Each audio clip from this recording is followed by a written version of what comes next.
To my mother, Zelda T. Derber, who taught me that love ages beautifully. All great truths begin as blasphemies. George Bernard Shaw. Seconds before the events that changed the world, 100 people were eating breakfast at the World Trade Center Club on the 107th floor of Tower 1. At the same time 135 people were meeting on the 106th floor at a conference on risks in global finance and technology. On floors 105 and below, workers at Morgan Stanley, Merrill Lynch, Fuji Bank, and hundreds of the world's largest financial companies were just beginning the trading activity that keeps the global economy humming. At 8:48 a.m. on September 11, 2001, a hijacked American Airlines Flight 11 smashed into Tower 1. The 107th floor restaurant blew up instantly, and the conversation one floor below was silenced forever. On the lower floors, as terrified workers struggled to escape, computers at the workstations of the world's financial heartland exploded and burned as the temperature rose to over 2000 degrees. When the Twin Towers crashed to the ground, the idea of a globalized world knit together by commerce and trade came under crushing attack too. The threat to globalization was more than symbolic. Cantor Fitzgerald, the global bond trading company, lost 700 of its 1,000 workers. Fuji Bank reported 62 missing out of 625, and Eurobrokers/Maxker Financial Group lost 60 of its 285 employees. Merrill Lynch, the Bank of America, Lehman Brothers, and other financial giants were all hit hard. With the terrible image of the collapse of the Twin Towers seared on our brains, we could easily believe that the global economy itself was falling. Point 2. But while the suicide bombers could kill people and harm major global companies, they could not destroy the idea of globalization itself. This was the message of President George Bush to Asian leaders a month after the attacks. He said that the terrorists were seeking to shatter confidence in the world economic system and destroy globalization but would never succeed. The companies would revive themselves, and new buildings would arise where the Twin Towers fell. The heroic resilience of New Yorkers pulling together after the attack symbolized the courage and resolve of all the world's survivors to rebuild. A new debate about how to rebuild, though, symbolized a permanent change in the world and the future of globalization. Architects mused whether skyscrapers like the Twin Towers were still viable, and financial companies wondered whether they should relocate around Wall Street or disperse into smaller offices around the nation and the world. Some argued that Ground Zero should become a shrine, while others proposed building reinforced giant towers, smaller buildings, or a totally redesigned urban landscape. After September 11, the architects would have to question basic assumptions and reinvent basic principles of urban planning and of architecture itself. So too, basic principles of global business and globalization that had seemed settled forever, a reflection of what Francis Fukuyama famously called the end of history, suddenly lost their certitude. Few questioned that trade and the global economy could survive, just as few architects doubted that urban towers and cities themselves could be rebuilt. But the architects of globalization, and that ultimately includes all of us, now have to rethink basic assumptions. My argument in People Before Profit is that just as we may have to reinvent the skyscraper, so too we now urgently need to reinvent globalization to create a safe, democratic, and economically secure world. 3 radically new circumstances, the World Trade Center attacks being only the most shocking, have crashed upon us at a surprising moment with surprising force, blowing away many of our most cherished assumptions about the world. Each has different causes, is independent from each other in many ways, and will require unique approaches as well as some shared solutions. But they all dramatize a crisis in globalization and alert us to the urgent need to redesign it in a globally democratic spirit. Chronologically, the first of these new circumstances was the rise of anti-globalization movements on every continent as the globalization process intensified. About 6 months before September 11, thousands of native Mexican Indians in bedraggled army fatigues and sandals walked from Chiapas, Mexico, to Mexico City. At each new village, they were mobbed both by CNN camera crews and by adoring villagers who hugged and fed them and wept from the excitement of being in their presence. The marchers kept going under the sun-baked skies until they walked right into the parliament in Mexico City.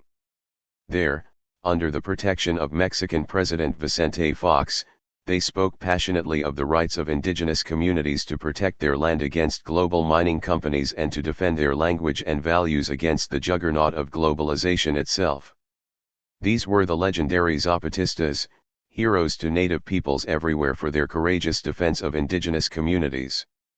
A surreal photo in the New York Times on March 29, 2001, shows Indians whose faces are covered by wool masks seated in the front rows of the Great Parliament Hall.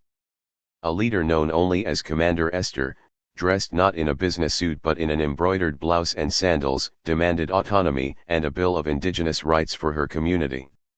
This would be the only way to protect the sacred rights of Indians under threat of the global property rights rules of the World Trade Organization requiring that all natural resources be treated as commodities in the world market. The renowned Zapatista leader, the pipe-smoking philosopher Subcommandant Marcos, said, "All we want is a new kind of world. All we want is a world big enough to include all the different worlds the world needs to really be the world." From this colorful Zapatista peasant movement in Mexico to Muslim female sweatshop organizers in Bangladesh to IMF protesters in Bolivia, Argentina, and Pakistan, popular movements in poor nations have long challenged globalization as economically and morally unjust. The movements well up from all different countries and with so many different faces and visions that it is hard to give them a name. Labels such as anti-globalization do not fit the bill because the dissenting forces, while vehemently opposed to globalization, speak passionately of global justice and the making of a global community. The global justice movements captured the attention of Americans in the raucous 1999 Battle of Seattle. More than 50,000 protesters, marching in a grand coalition dubbed Teamsters and Turtles, protested the policies of the World Trade Organization that they viewed as anti-labor, anti-environment, and anti-democratic. Then, as the new century opened, political and financial elites accustomed to luxury hotel suites, chauffeured automobiles, and the finest wines suddenly found themselves besieged by protesters at trade summits and financial meetings. In Washington, D.C., just 4 months after Seattle, at the April 2000 meetings of the International Monetary Fund and World Bank, thousands marched down Constitution Avenue on a brilliant sunlit afternoon to protest the emergence of these secretive institutions as handmaidens to an unjust, shadow global government. And every few months thereafter at trade meetings from Davos, Switzerland, to Melbourne, Australia, from Prague to Quebec another colorful, noisy, and occasionally bloody protest spooked the financial planners of the world. The anti-globalization movements proclaim globalization a race to the bottom, creating environmental degradation, exploitation of mostly female sweatshop workers, and a polarized world where 458 billionaires possess more wealth than do half of humanity. As shown in Chapter 4, the gap between rich and poor has increased during the last 2 decades of accelerated globalization, 1980 to 2000, as has the sheer number of those living in poverty. 2 billion people now live on less than $2 a day.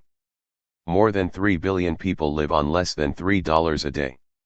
The enormous power of the rich countries, especially the United States, in setting the trade rules, reinforces the view of globalization as a new velvet brand of colonialism. All of these arguments have not in the least persuaded most people that trade or foreign investment should be curbed.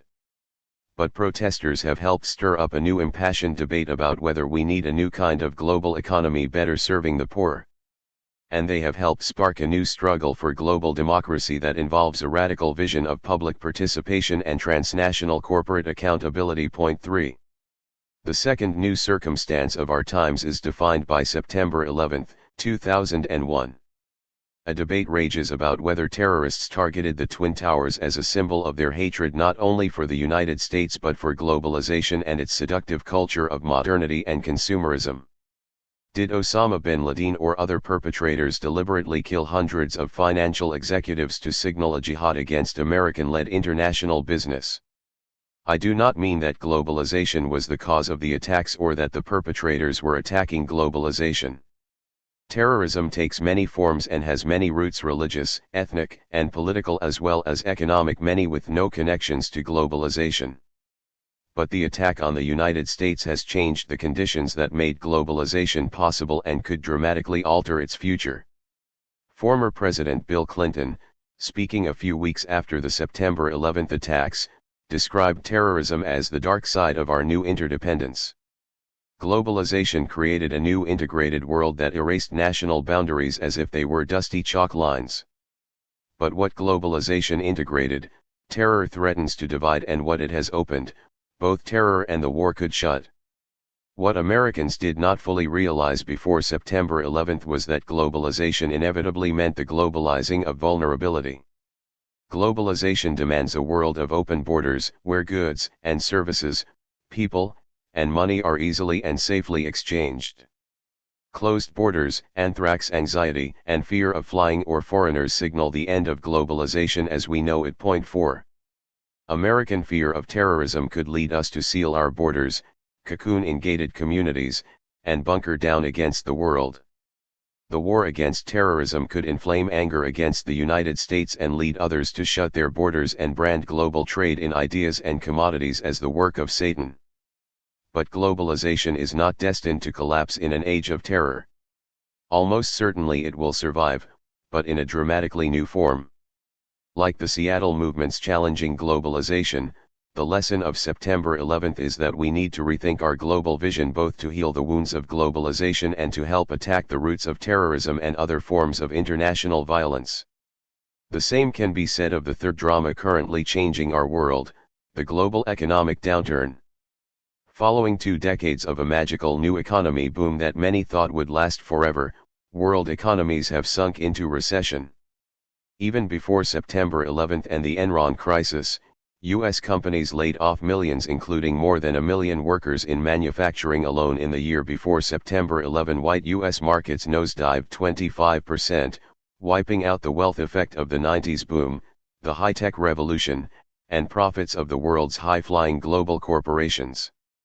The New York terrorist attacks and the 2002 post-Enron market collapse were a follow-on double whammy, severely harming prospects for U.S. and global recovery.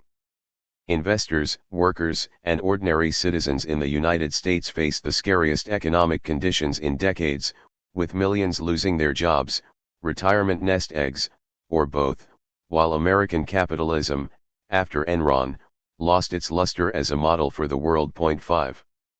The downturn in the U.S. economy, compounded by the war on terrorism, created devastating shockwaves across the world. Within 2 months of the September 11th attacks, as the war in Afghanistan heated up, apparel giants such as Walmart shut down 1,000 plants in Bangladesh, laying off hundreds of thousands of workers. As corporations fled the extended war region, severe economic shocks also ricocheted through Pakistan and Indonesia. Even before Enron and the 2002 U.S. market collapse, as the U.S. economy slowed and American imports shrunk dramatically, Mexico, Argentina, and other nations in Latin America suffered their own economic quakes.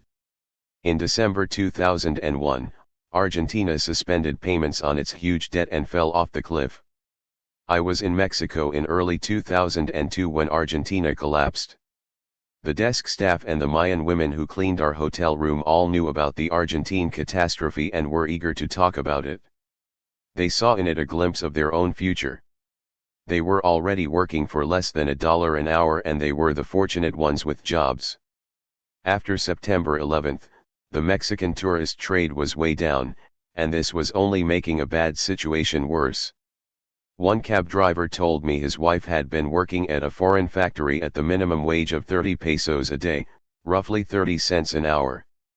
But he said that German and U.S. firms were either leaving for cheaper countries or going into the Mexican interior to hire workers at lower rates. And people were rushing to take these miserable jobs because there was no other work.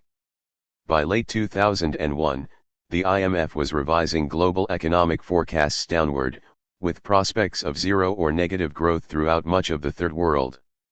UN officials worried that hundreds of thousands of refugees would starve in war-ravaged Afghanistan, but hundreds of millions of people in sub-Saharan Africa, Central America, and Asia already face joblessness, hunger, and homelessness. Deepening poverty, slowing growth rates, and roller coaster instability combine to create the possibility of a new global depression. The world has entered a dark era, one that globalization was supposed to prevent.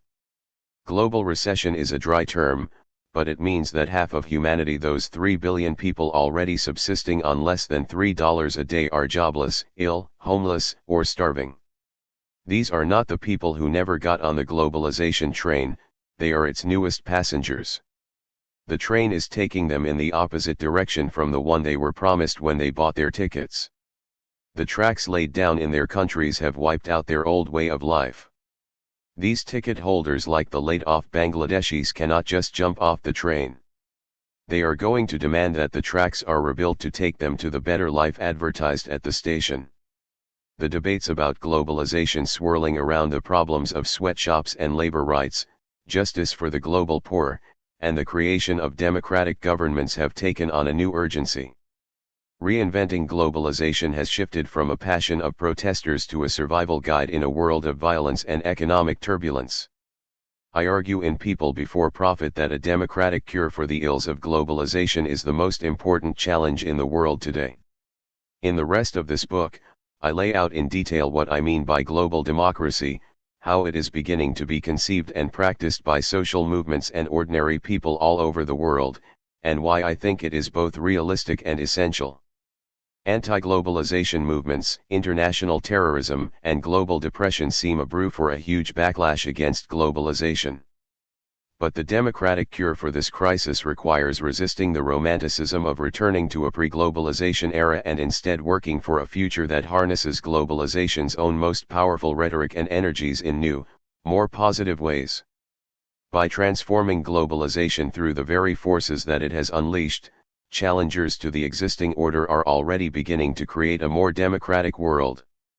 There are reformist and more radical versions of global democracy, and it should be viewed as a long-term evolving process rather than a magic bullet. But reorienting ourselves toward the democratic path, already commencing in small and moderate steps, is the great challenge and adventure of our age. Much of the world is weary of idealism and skeptical of any idea that we have the power to remake globalization, a rudderless system that seems to run by itself. Thomas Friedman tells us that globalization isn't a choice, it's a reality. No one is in charge. If you want to call up and complain, there is no one on the other end of the phone. Friedman is saying that nobody runs the global financial markets that are the system's nerve center, and thus nobody can change it. Point 6. Let us acknowledge the kernel of truth in this argument, one easily misunderstood. The financial and commercial forces at the heart of globalization are enormously powerful and cannot be controlled by any individual or nation. They don't answer to anyone. No cabal of plutocrats in a smoke-filled room, and no imperial nation can fire off orders telling the global markets what to do. When they try, they inevitably fail or get badly burned in the process. The misconception that might follow is that because no suit in a suite and no president of a state dictates to the markets, power has disappeared in the age of globalization.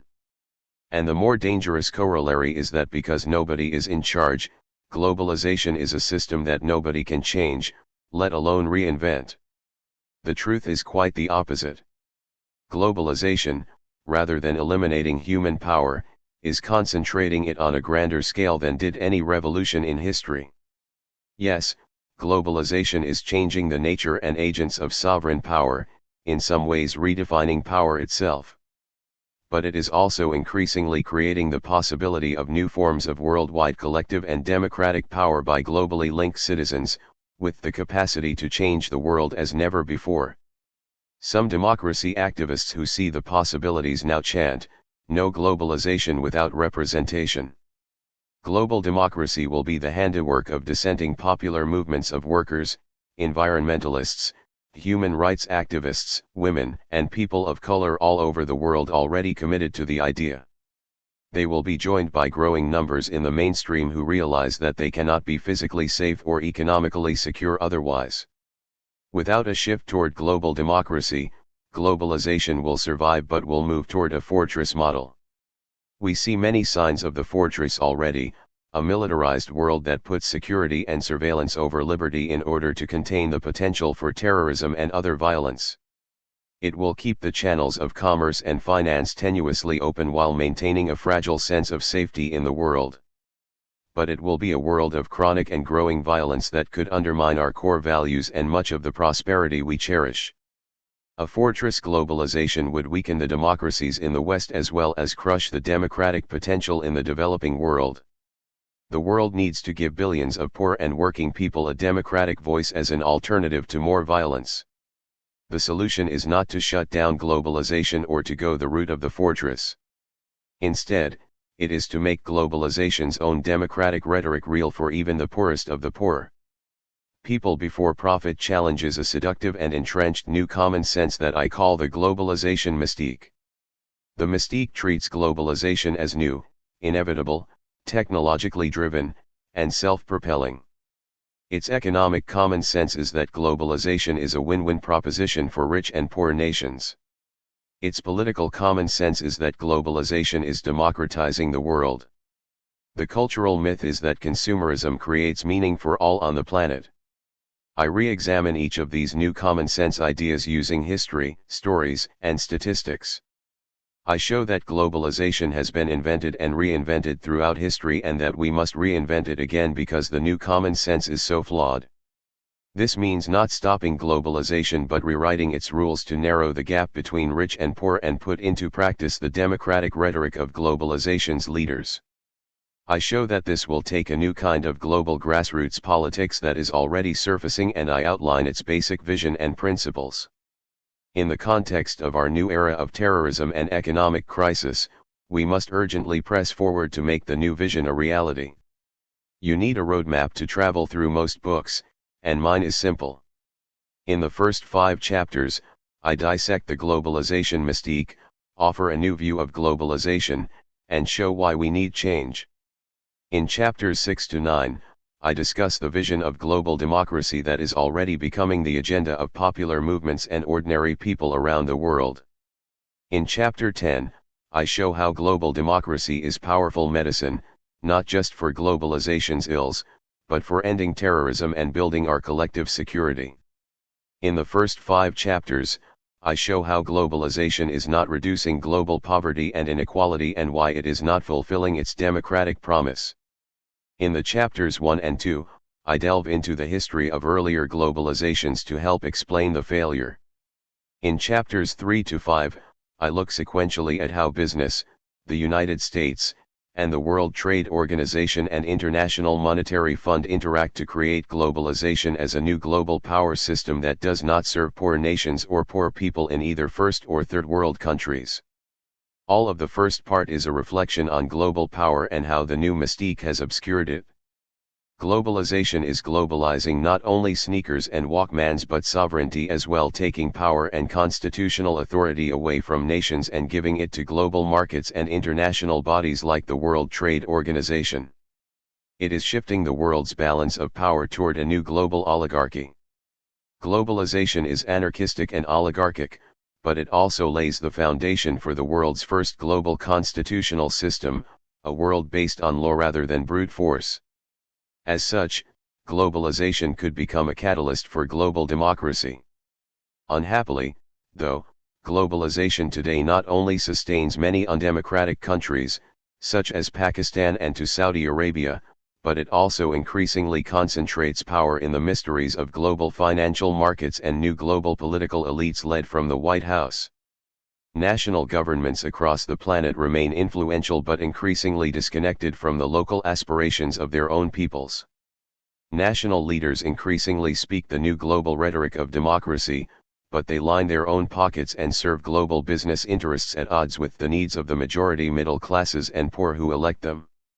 The nation-state, as we have seen in Argentina, is the site where ordinary people's frustrations about their ability to govern themselves explode into mayhem on the streets. People in many countries seem to feel globalization not as new freedom in the ballot box but as a huge loss of choice. Tens of thousands of laid-off Argentine workers revolted on the streets as their government led them into the brave new global order and created an economic meltdown. Hungry people in Pakistan, Indonesia, Brazil, and South Africa rioted against their own governments as corrupt puppets of the global financial markets, the IMF, or the United States, the widely perceived power behind the new global throne. In Europe, French farmer and anti-globalization activist José Bové gained national acclaim by helping to block a new McDonald's franchise, and 100,000 protesters in Genoa, Italy, protested on the streets, denouncing globalization as a form of foreign conquest, shredding their culture, welfare states, and traditions of social democracy. Many see their own democratic governments as abandoning them and becoming servants of an American-backed corporate leviathan. From Paris to Jakarta to Buenos Aires, the rumbling of popular discontent tells us that something has gone deeply wrong and that we'd better start putting the globalization train on the democratic track. To make any sense of this, you have to understand what I mean by global democracy, the subject of the second part of the book. It involves 5 essentials: 1. Limited democratic world governments, 2. Citizen-controlled national governments, 3. Publicly accountable global business, 4. Local community reinvigorated with citizen participation, and 5. A new international community that limits the unilateral power of even the strongest nation by creating collective security. Global democracy can happen only as ordinary people everywhere take seriously the ideals of democratic participation that leaders of globalization have themselves rhetorically proclaimed. As mentioned previously, global democracy is a path rather than an end point. It will not eliminate economic inequalities or give everyone equal political influence. It is fraught with new risks and doesn't promise a global rose garden of peace and prosperity. But it is the only way to create a world serving people as well as profits. But how do you take this path in a world economy that allots more wealth to a few hundred of the world's richest people than to billions of poor people? Thomas Jefferson was one of the first Americans to warn that massive economic inequality meant the death of democracy. Can a world economy dominated by a few hundred megacorporations be subject to the control of the majority? And can a world in which nation-states are themselves increasingly polarized between rich and poor and cast as puppets whiplashed by vast financial markets and footloose companies be truly organized on the basis of citizenship rather than money? Democracy requires deep and difficult changes in the system wiring of globalization to shrink the gap between rich and poor, between rulers and ruled. This will require a new politics that shifts the power and wealth of global marketeers and CEOs toward peasants, global workers, and the struggling middle classes. This new politics is in its earliest stages of development, but it has already created shockwaves among the world's elite and brought new hope for change. In an age of cynicism about democracy, it is emerging from a new global generation passionate to participate in fashioning its own collective destiny. While global democracy can sound like unvarnished idealism, mainstream leaders, especially after September 11, have been sounding new concerns about the dangers of the current order. U.S. Secretary of State Colin Powell told the World Economic Forum on February 1, 2002, that the war on terrorism could only be won by a new commitment to empowering the world's poor. We have to go after poverty, Powell proclaimed. We have to go after despair. We have to go after hopelessness. Those potentially attracted to terrorism need to be shown that there is a better way. 7. Prime Minister Tony Blair has called global equity not only a moral imperative but in the interests of business and the powerful as well as the poor. He said after the attacks on the United States, if globalization works only for the benefit of the few, then it will fail. The test of any decent society is not the contentment of the wealthy and strong but the commitment to the poor and weak. Blair went on to say that if the world as a community focused on it, i.e., global poverty, we could heal it. He emphasized that global business itself, which has a big responsibility here, will survive and prosper only if we make industrial progress without the factory conditions of the 19th century. 8. I recently met with 22-year-old Nisran Ganoor and 2 other Bangladeshi garment workers who described 19-hour shifts, at 8 cents an hour, making caps and garments for U.S. universities and companies. They have 14-year-old helpers who are paid just 3 to 5 cents an hour. One worker said, "Sir, I do not have the words to express to you how they treat us." Supervisors use their shoes to beat the workers on their heads and force them to stay in the factories and sleep on the floor between shifts. If these aren't Blair's 19th century working conditions, I don't know what are. Jenrain Maud, 20, says she needs to keep her job but desperately wants her government to enforce its own labor laws and improve their condition. Listening to the voice of such workers who are trying to organize a union and get basic rights to go to the bathroom and speak up about physical abuse seems a first step on the long global democratic path in front of us. 9. Thomas Friedman writes, understandably, if bluntly, I feel about globalization a lot like I feel about the dawn. I can't stop it, and I'm not going to waste time trying. 10. I explain in People Before Profit why I think we should feel differently, but let's acknowledge right away this truth: globalization is the most powerful force in the world today and will not easily be transformed, partly because it offers a cornucopia of real and imaginary blessings. It undermines some traditional regimes run by bloated, horribly corrupt state bureaucracies, and it can threaten leaders who have bloodied and impoverished their own populations for centuries. It brings the possibility of growth and prosperity to many people around the world who have never had enough food to fill their bellies. Saying I can't stop it or I can't change it misses, though, the crucial fact that globalization is a historical reinvention of earlier global economies. If we have already reinvented globalization once this century, then it is not as God-given as the dawn, and we can create something new. Globalization is unique, but its creation mirrors an eternal, civilizational drama. The history of the world can be understood as a chronic struggle to reinvent earlier collapsing forms of world order.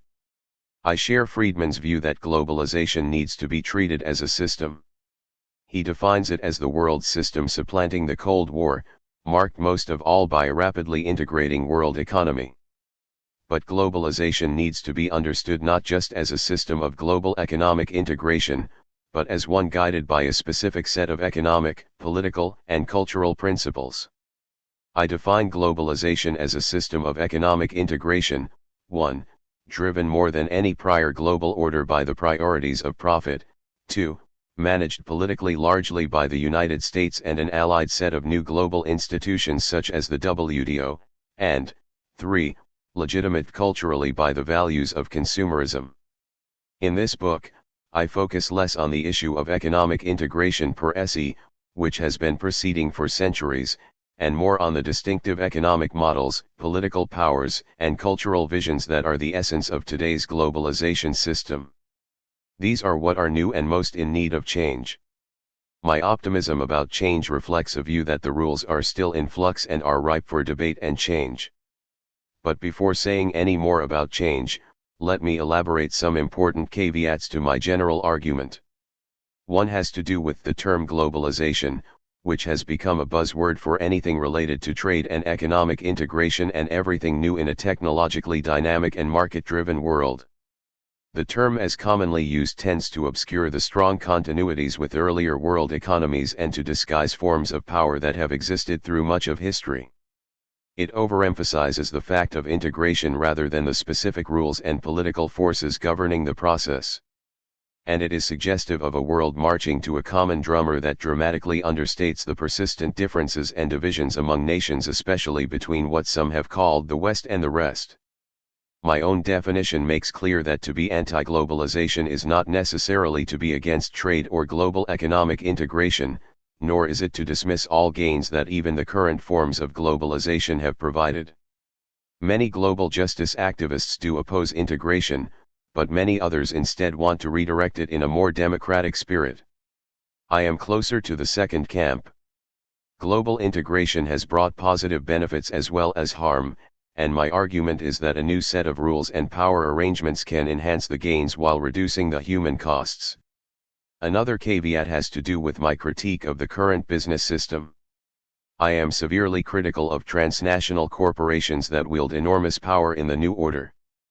But while I call for major system change, I recognize that large global corporations deliver essential and often magical goods and services, and that millions of people around the world depend on them for jobs. Critics of the corporation have often lost credibility by demonizing companies or failing to acknowledge the contributions that corporations have made to our lives. Even when they exploit exceptionally vulnerable people, global companies sometimes help them escape from even worse conditions. And while I am critical of core elements of the corporate system, I am firmly persuaded that many in the business world would like to help create a more humane order. My intention here is to help both corporate insiders and outsiders to identify the systemic failures and find ways to create a more democratic and accountable form of business. The third caveat is that I am fully aware of how my own identity as an American citizen creates biases and limitations, particularly regarding the changes we need. Although I am a critic of U.S. economic and foreign policy, I inevitably see the world through American lenses, and so my vision of the future is colored by the political ideologies and cultural traditions in which I have grown up. I have tried to counter these limitations by learning as much as possible about non-Western experiences and traditions, and especially by listening closely to the voices of third world peoples who have been engaged for years in global economics and politics, and who are now leading voices for global democracy. But I recognize that my proposals for change, which draw on the visions of non-Westerners, remain Western-centric. Ideas about equality, democracy, and human rights that I highlight will not be viable foundations for a new world until they are reformulated by non-Westerners consistent with their own experience and philosophies. A fourth caution relates to my discussion of terrorism.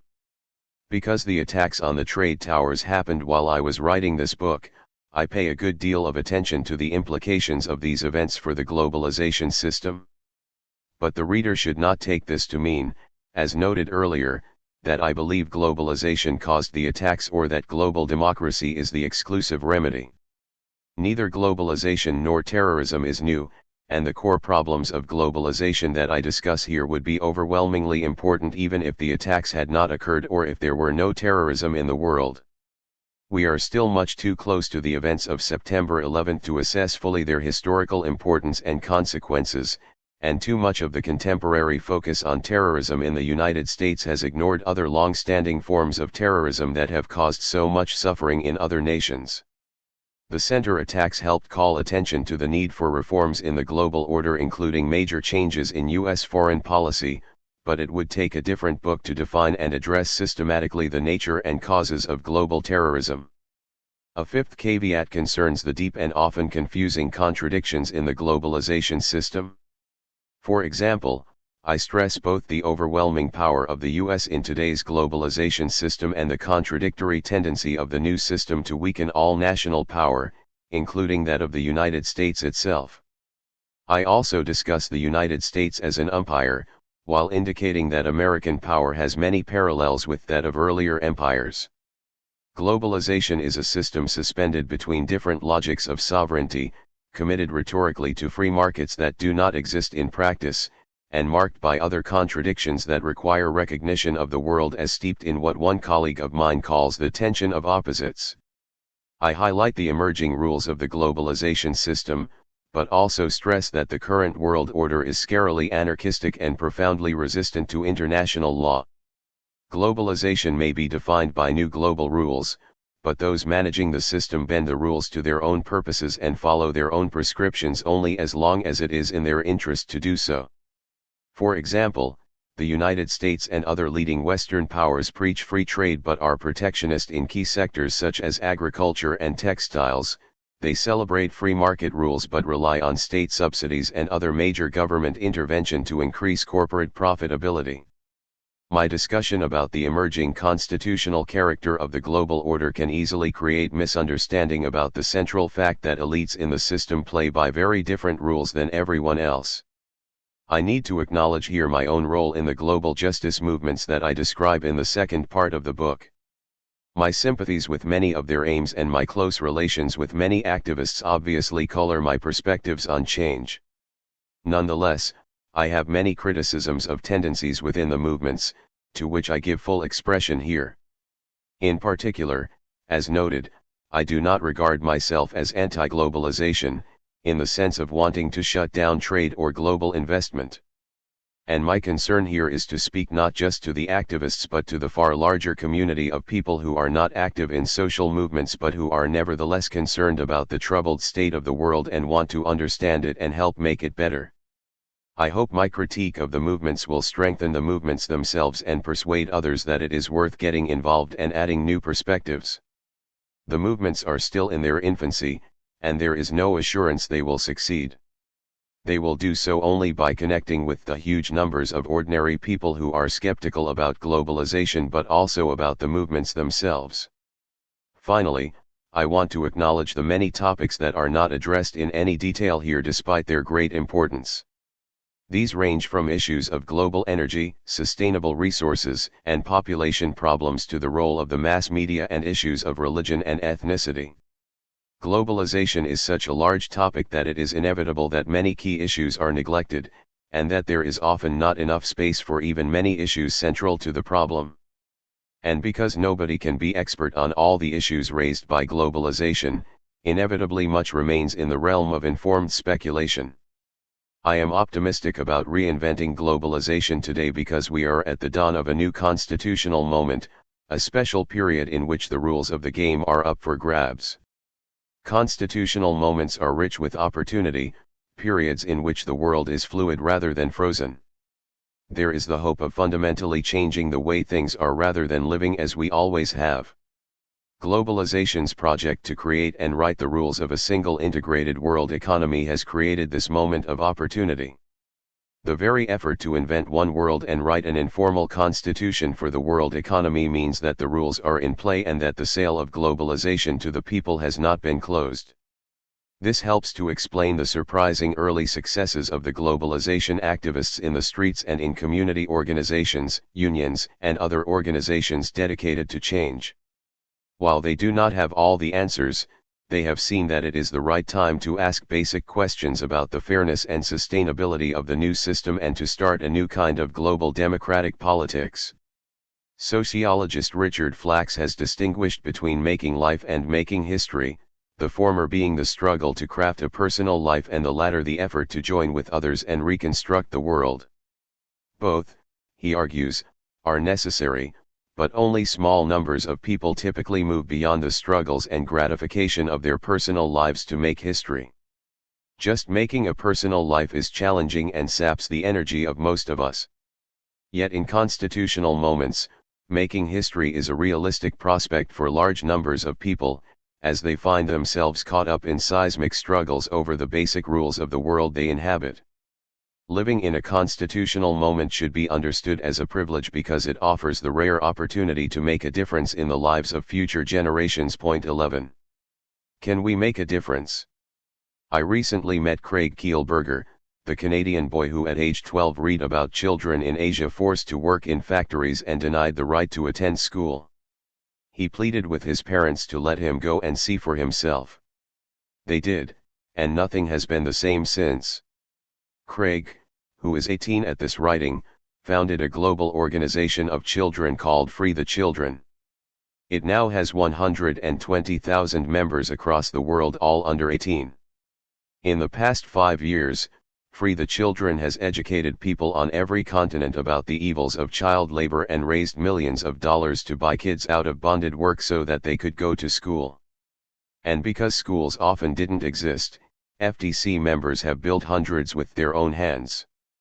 Free the Children has also lobbied hard and with some success for major changes in the policies of schools, national governments, and global institutions such as the World Bank and the UN. They have helped spark the new debate about sweatshops and global labor rights for young, mostly women workers everywhere. Craig, who was nominated for the Nobel Peace Prize 4 times before finishing his own high school education, believes that if kids can create this kind of change, the beginning of a reinvention of globalization, adults can too. Maybe as we look more closely at what the kids are doing and at the forces of globalization and violence that are stirring them, we might find that it is time for us adults to follow the children. Chapter 1. Globalization's Ghosts.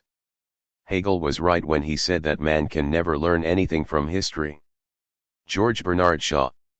History teaches us the mistakes we are going to make. Unknown. If I asked you to name the person who best symbolizes globalization, what would you answer? I bet you'd say, Bill Gates. As the founder of Microsoft, the leader in the information revolution, Gates is the towering business figure of the age. Do you know of any country in the world that hasn't joined the Microsoft revolution? When I walked through the poorest streets of Bangkok, I saw internet shops where kids paid pennies for a few precious moments of time on a PC. And now we know that terrorists hiding in hovels in Afghanistan, Egypt, and Pakistan rely heavily on Microsoft software, just as you and I do, to communicate. If you ask what person symbolizes globalization to me, I think of someone very different. She is Nisran, the Muslim Bangladeshi apparel worker I mentioned in the introduction. She is a hauntingly beautiful and fragile young woman, very thin with large dark eyes. While bombs were falling in a nearby country to kill terrorists, she and millions of workers like her started the engines of the global economy in the early morning and kept them running all day long and late into the evening. Listen to a little of her story. I am Nisran. I am 22 years old. When I started working, I was 12. I had to go to work because my family was very poor. So I had to leave school after the 4th grade. For the last 10 years, even as a child worker, I have had to work 12 to 14 hours a day and sometimes up to 20 hours. I have been working for 10 years, but I still have no savings. If I die today, my family would have no money to bury me. Now I'll work for Actor Garments where I'll produce caps for many universities in the United States. I am a sewing operator, I do the stitching on the visors of the caps. When shipments have to go out to the United States, we have to work 19 or 20 hours until 3 or 4 a.m. There is no space to sleep, so I have to curl up next to the machine to sleep for 3 or 4 hours. Then I go home at 6 to wash and eat breakfast, and I have to be back working by 8 a.m. Because I earn so little money, I have to share a tiny room with 3 co-workers. We have 2 beds, and 2 of us share each bed. We have nothing else, no chairs, no table, no cooking equipment, no radio or TV or clock. 5 families with a total of 30 people in the row of rooms where I live share 1 bathroom and 1 kitchen and 1 stove. So in the morning I have to stand in line to use the bathroom and to use the stove. Sometimes I have to go to the factory without having breakfast. Point 1. We will hear more from Nisran and other global workers because their stories remind us why globalization has become dangerous and could turn millions of people against the United States and the West. Such stories help us understand why changing these conditions may prove the best long-term strategy for reducing violence in the world. I want you to meet 2 ghosts. One I will call Cecil, an arrogant and adventurous phantom, the apparition of colonialism. The second is JD, a Scrooge-like ghost if ever there was one, the specter of the late 19th century US Gilded Age. Cecil, the ghost of European colonialism, and JD, the ghost of the Gilded Age, linger to remind us that we repeat history when we don't remember it. They haunt globalization and are the historical windows through which we can see it most clearly. This first chapter is devoted to ghosts because globalization does have a history, and it is essential to understand it. Many people see globalization as entirely new. In fact, it is a reinvention of earlier world economies that I call ancient globalizations. Only by understanding these earlier developments can we see some of the roots of the poverty suffered by so many like Nisran in the world economy today. When we see how history has been a never-ending process of building new kinds of globalizations, it becomes easier to understand that we can do it again. We all have our personal ghosts. They often are important figures in our family history, relatives with a drinking problem, a womanizing weakness, a face like our own. We may try to deny their existence, but they haunt us anyway, and we can learn much about ourselves by admitting that they're around and by seeing them clearly. Therapists tell us that only by studying our ghosts carefully can we exorcise them and heal ourselves. I mention Cecil because colonialism runs deep in globalization's own history. This does not mean that globalization is colonialism, although many leaders in the Third World, including the President of South Africa Thabo Mbeki and Arthur Mbanefo, spokesperson for a group of 133 poor nations called the Group of 77, have made the comparison bluntly. And after September 11, many debate intensely whether globalization in the Middle East, as well as in Africa, Latin America, and Asia, is the 21st century brand of colonialism.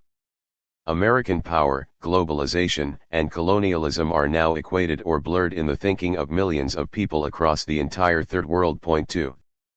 But to many U.S. workers, globalization is like colonialism in reverse, shifting valuable investments toward the Third World and draining the United States and other First World nations of good jobs. Don't tell a displaced U.S. auto worker whose job just flew to Mexico that he or she is the beneficiary of a new American colonialism. Yet, despite the differences in perspective, colonial history shapes both the reality and perception of globalization. I believe it is useful to look at the Spanish, Dutch, and British colonial empires of centuries past as ancient globalizations that can give us surprising new insights into our very different model today. Point 3. I have named colonialism's ghost after Cecil Rhodes, the serotonin-loaded 19th-century British entrepreneur and adventurer who along with Rudyard Kipling virtually invented colonialism's logo, the white man's burden. Rhodes founded the British South Africa Company and De Beers, the huge diamond corporation and the world's richest company of his time. His companies built railroads connecting Cape Town to Cairo, and they literally ruled nations such as Rhodesia, now Zimbabwe. Rhodes himself became the prime minister and effective dictator of Cape Colony, now South Africa. Rhodes saw colonialism as an idealistic mission spreading prosperity and civilization to the newly conquered colonies. He fiercely believed that the English were a superior race and had a moral responsibility to spread British companies and values across the whole continent. Today, he would be leading the chorus of those who see globalization as the West's latest and perhaps best effort to deliver growth, opportunity, and civilization to the world. The persistence of global poverty among people such as Nisran would not discourage him, because it did not make him rethink his business in Africa. The extremist Islamic reaction against the West that exploded on September 11 would also probably not change his views, since tribal resistance to his own African adventures only strengthened his resolve. Point 4. My second phantom, JD, is the ghost of the Gilded Age, the era that virtually invented the large modern corporation. It will not surprise you that I have named this lean and hungry ghost after John D. Rockefeller, the greatest and greediest of all the robber barons and the quintessence of the Gilded Age itself. While many historians have connected dots linking colonialism and globalization, fewer have seen the Gilded Age as a historical window into globalization's soul. This seems hardly surprising since the robber barons in the Gilded Age were busy taking control in the United States itself and were not ready to take on a global mission. Point 5. Nonetheless, the Gilded Age is a source of surprising insight. The robber barons ran sweatshops in the United States that were a sad preview of today's factories. One small snippet of Genrain's story could come right out of J.D's Factory 6. On the production line there are 30 machines with 30 operators and 10 helpers. The supervisors give us a production target of 370 caps per hour, but we can barely complete 320 caps per hour, so we have to work as fast as we can. But because of this, we sometimes make mistakes, and then the supervisors shout at us and call us bad names, or they slap us, or hit us with a stick or a cap, or jab us with scissors. Sometimes we cry because of this rough treatment, and then they threaten us not to cry. I have to ask permission to use the bathroom, and they give you only 2 minutes. The supervisor checks the time. If I need more than 2 minutes, the supervisor yells at you and calls you bad names. We only have tap water to drink, which is filthy and makes us sick.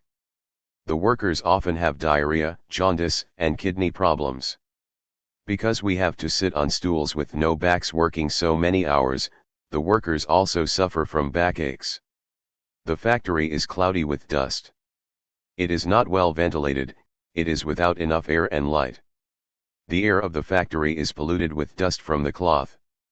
This dust goes into our noses and makes us sick with coughs and respiratory problems. In listening to Genrain's story, one begins to believe that globalization is bringing a new version of Gilded Age conditions to millions of global workers. 7. The Gilded Age was a coming attraction, in a more literal sense, to a kind of economic globalizing in the United States itself. The robber barons were immersed in a stunning project of market expansion and integration, moving the country from local commerce to a great interconnected national corporate economy. In a few short decades, the robber barons knit together a huge new market, a feat of extraordinary imagination and boldness. In this sense, the robber barons were globalizers within a single nation, and the Gilded Age can be seen as a key historical story about economic integration. A few caveats here before we proceed with our ghost story. First, Cecil and JD may seem like old gloomy ghosts who are not up to the job of giving us the real scoop about globalization. Colonialism and the Gilded Age, you might be thinking, are the past. Globalization is the future, one full of adventure, excitement, and hope, or so it seemed before September 11th. Let me try to reassure you. Cecil and JD are just globalization's ghosts. They don't tell us everything we need to know about the world today. History never repeats itself in quite the same form. Although the ghosts are telling us about a side of globalization that we might not be hearing about as much as we need to, they can't tell us the whole story. Let me also acknowledge that these ghosts appear to unfairly stack the deck against globalization. Colonialism and the Gilded Age are not the proudest moments of Western history. Both were built on forms of brute labor exploitation and political corruption that we like to hope no longer exist. But the ghosts as I see them tell us several things. One is that we haven't progressed as far as we thought. Although it is unfashionable to dwell on it in the United States, global exploitation, as people in Africa, Latin America, and the Middle East keep loudly protesting, is still a reality for billions around the world. Second, Cecil and JD have their sunny sides. Few eras in history are all bad, and even colonialism and the Gilded Age had some redeeming qualities. Both were periods of bold growth and change, and both were associated with dramatic technological advances that made the world a better place. Both upset existing systems of power that had exploitative features of their own, and both set into motion new movements for freedom and social justice. Third, globalization differs in important ways from its historic ghosts. Its legal, technological, and political foundations are all unique. As you will see, my ghost story does not try to reduce globalization to a sad or one-sided historical stereotype.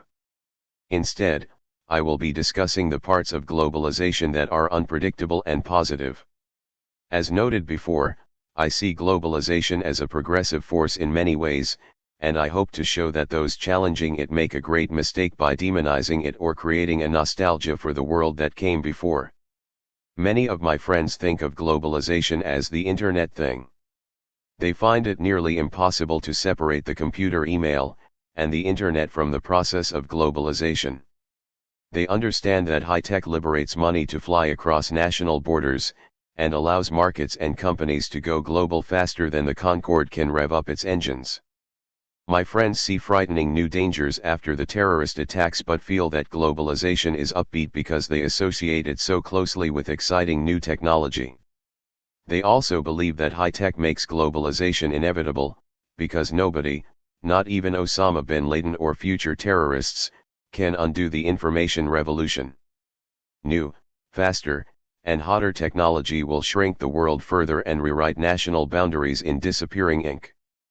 I believe that people in the United States and many other Western countries have bought into the technology-centered globalization mystique. Thomas Friedman, who has shaped the public's view of globalization as much as anyone, is a contributor to the technology mystique. He says if his child were to ask, "Daddy, where does globalization come from?" he would respond that it is all about a 1980s and 1990s technological whirlwind that blew down the old walls of the pre-globalization world. It involved many revolutions of computerization, telecommunications, miniaturization, compression technology, and digitization. It is about you and me being able to communicate with anyone anywhere at the speed of light, not in the first world or the third world, which are things of the past, but the one new fast world. For Friedman, globalization means you can call to anywhere cheaply, you can call from anywhere cheaply, including from your laptop, your mountaintop, your airplane seat or the top of Mount Everest. I can appreciate his point. Not long ago in the Bangkok airport I was peering into the waiting section reserved for monks. I remember seeing many of the monks, in their saffron robes and bare feet, seemingly deep in 9th century meditation, suddenly reaching into their robes and taking out their cell phones. The image of the monks chatting merrily away on their wireless devices caught me up short and made me think, yes, this is globalization in action, the world of the Buddha married to the postmodern era of electronic gadgets. Osama bin Laden's high-tech command posts in the caves of Afghanistan brought home the point. From one of the world's poorest nations, terrorists sent emails and satellite communications to sleeper cells around the globe. And in Egypt and Saudi Arabia, Islamic clergy in nearly every village now use their own websites to argue the religious merits of bin Laden's jihad. Whoever helps America and its fellow infidels against our brothers in Afghanistan is apostate, writes Saudi cleric Sheikh Hamoud on his own personal website. Hamoud is part of a buzzing internet dialogue among turbaned and bearded clerics glued to their PCs in their desert huts or mosques in Saudi Arabia, Syria, and Pakistan. 9. But while images like this help me understand the power of globalization as technology, they don't make it true. It is a compelling myth that distracts us from understanding what globalization is about, and our friendly ghosts will help us cut through the fog.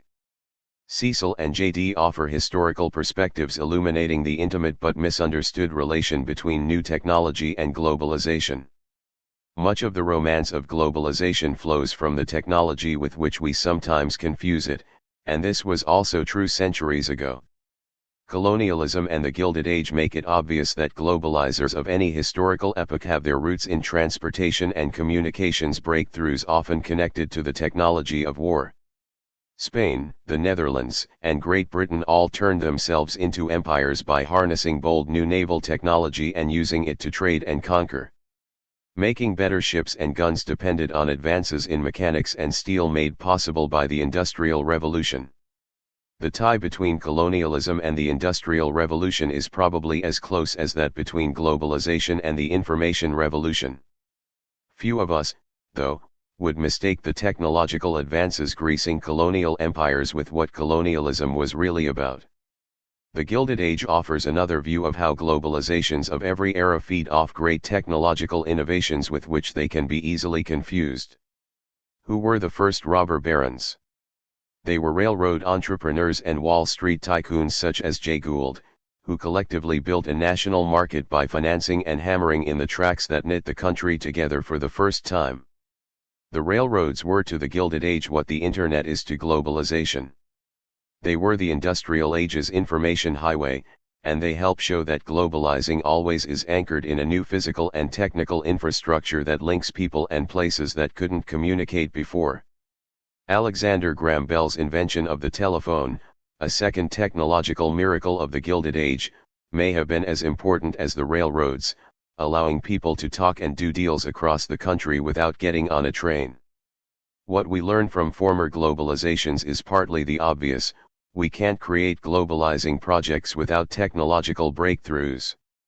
No ships, no colonialism, no railroads, no Gilded Age, no computer or internet, no globalization.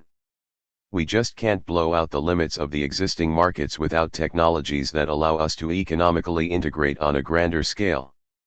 New technology makes globalization in any era possible, but that's quite different than saying that technology drives globalization, or that it has the longevity or sexiness of its technology, or the biggest mistake of all, that it is its technology. We could have had ships and guns without colonialism, railroads without the Gilded Age. The Internet makes possible many worlds other than the one globalization is constructing. The essence of globalization lies outside the new truly fantastic technologies that now grip our imagination. This is good for you, the reader, and me the author because, while the technology is fascinating, the real plot is more exciting. At least in parts of Africa, Cecil is a ghost who is kicking up more than just metaphorical dust. At Makokoba Mkambo Market, near Cecil Rhodes's burial site at the top of the world, some Enangas, healers, worry about Rhodes's roaming evil spirit.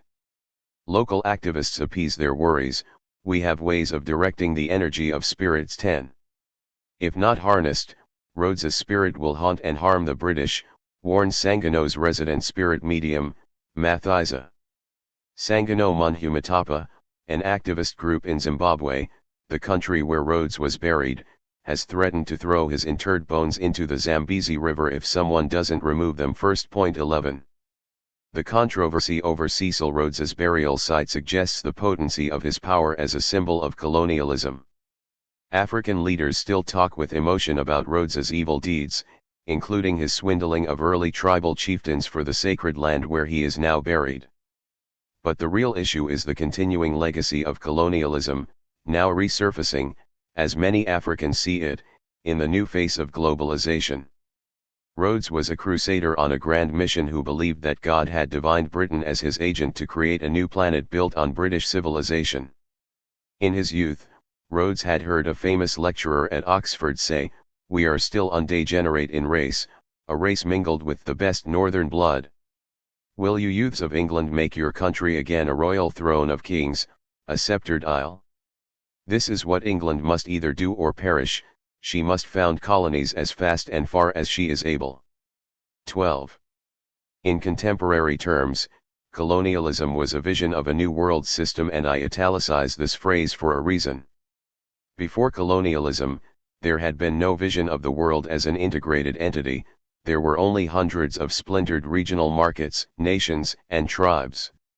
True, trade and earlier empires began to integrate the world long before European colonialism, and colonialism itself never went global in today's sense of replacing national with global sovereignty. But in a preview of globalization, colonialism was giving new weight to a novel idea, that we can create something called a world order and really mean it. Cecil makes it clear that we are also speaking meaningfully of a new system. Colonialism was serious about tearing up the economic, political, and cultural pillars of the old world and building a master plan for a new order. The political architects would be the great commercial nations of Europe, and their blueprint was a true system overhaul designed to maximize capital accumulation in the global colonial economy. The dream of Cecil's British Empire was to see the Union Jack flying high all around the world from sea to shining sea. The important idea about both ancient and modern globalizations is the breathtaking ambition of the project. My Jewish grandmother would say, some chutzpah, this globalization idea. Globalization is about rewriting all the rules for people everywhere. It's hard to imagine more chutzpah than that. It's also why I write about globalizations as creating constitutional moments, periods in which the basic rules are put into play because somebody is serious about inventing new rules and making everyone in the world play by them. Any new world system, made possible by new technology and often justified in God's name, has human architects. Rhodes saw the divine inspiration of God in the British Empire, and John D. Rockefeller said bluntly, "God gave me my money." But globalizations are always missions by very human actors. This point seems too obvious to mention except that it is so widely ignored or denied in current conversations. With hindsight, it is easy to see that the earlier globalizations of colonialism and the Gilded Age were designed and enforced by people with immense power and much to gain. 13. The common sense about today's globalization is that it runs itself, suggesting that it is conspiratorial to believe that self-interested people run it. Since hardly anyone would deny the greed and self-interest at the heart of colonialism or the Gilded Age, one can only draw two conclusions. The first is that globalization is different from the ancient globalizations precisely because nobody is in charge. The second is that the idea of nobody in charge is a myth that helps disguise the prime movers themselves. My own view veers toward the second. We can't speak of globalization without thinking of those who make it happen for their own ends. One example is media tycoon Rupert Murdoch. He seems to me a modern-day equivalent of the swashbuckling Cecil Rhodes. The Australian-born Murdoch, now an American citizen, built News Corp, owner of the sprawling worldwide Fox Media conglomerate and hundreds of other publishers, record companies, newspapers, and magazines.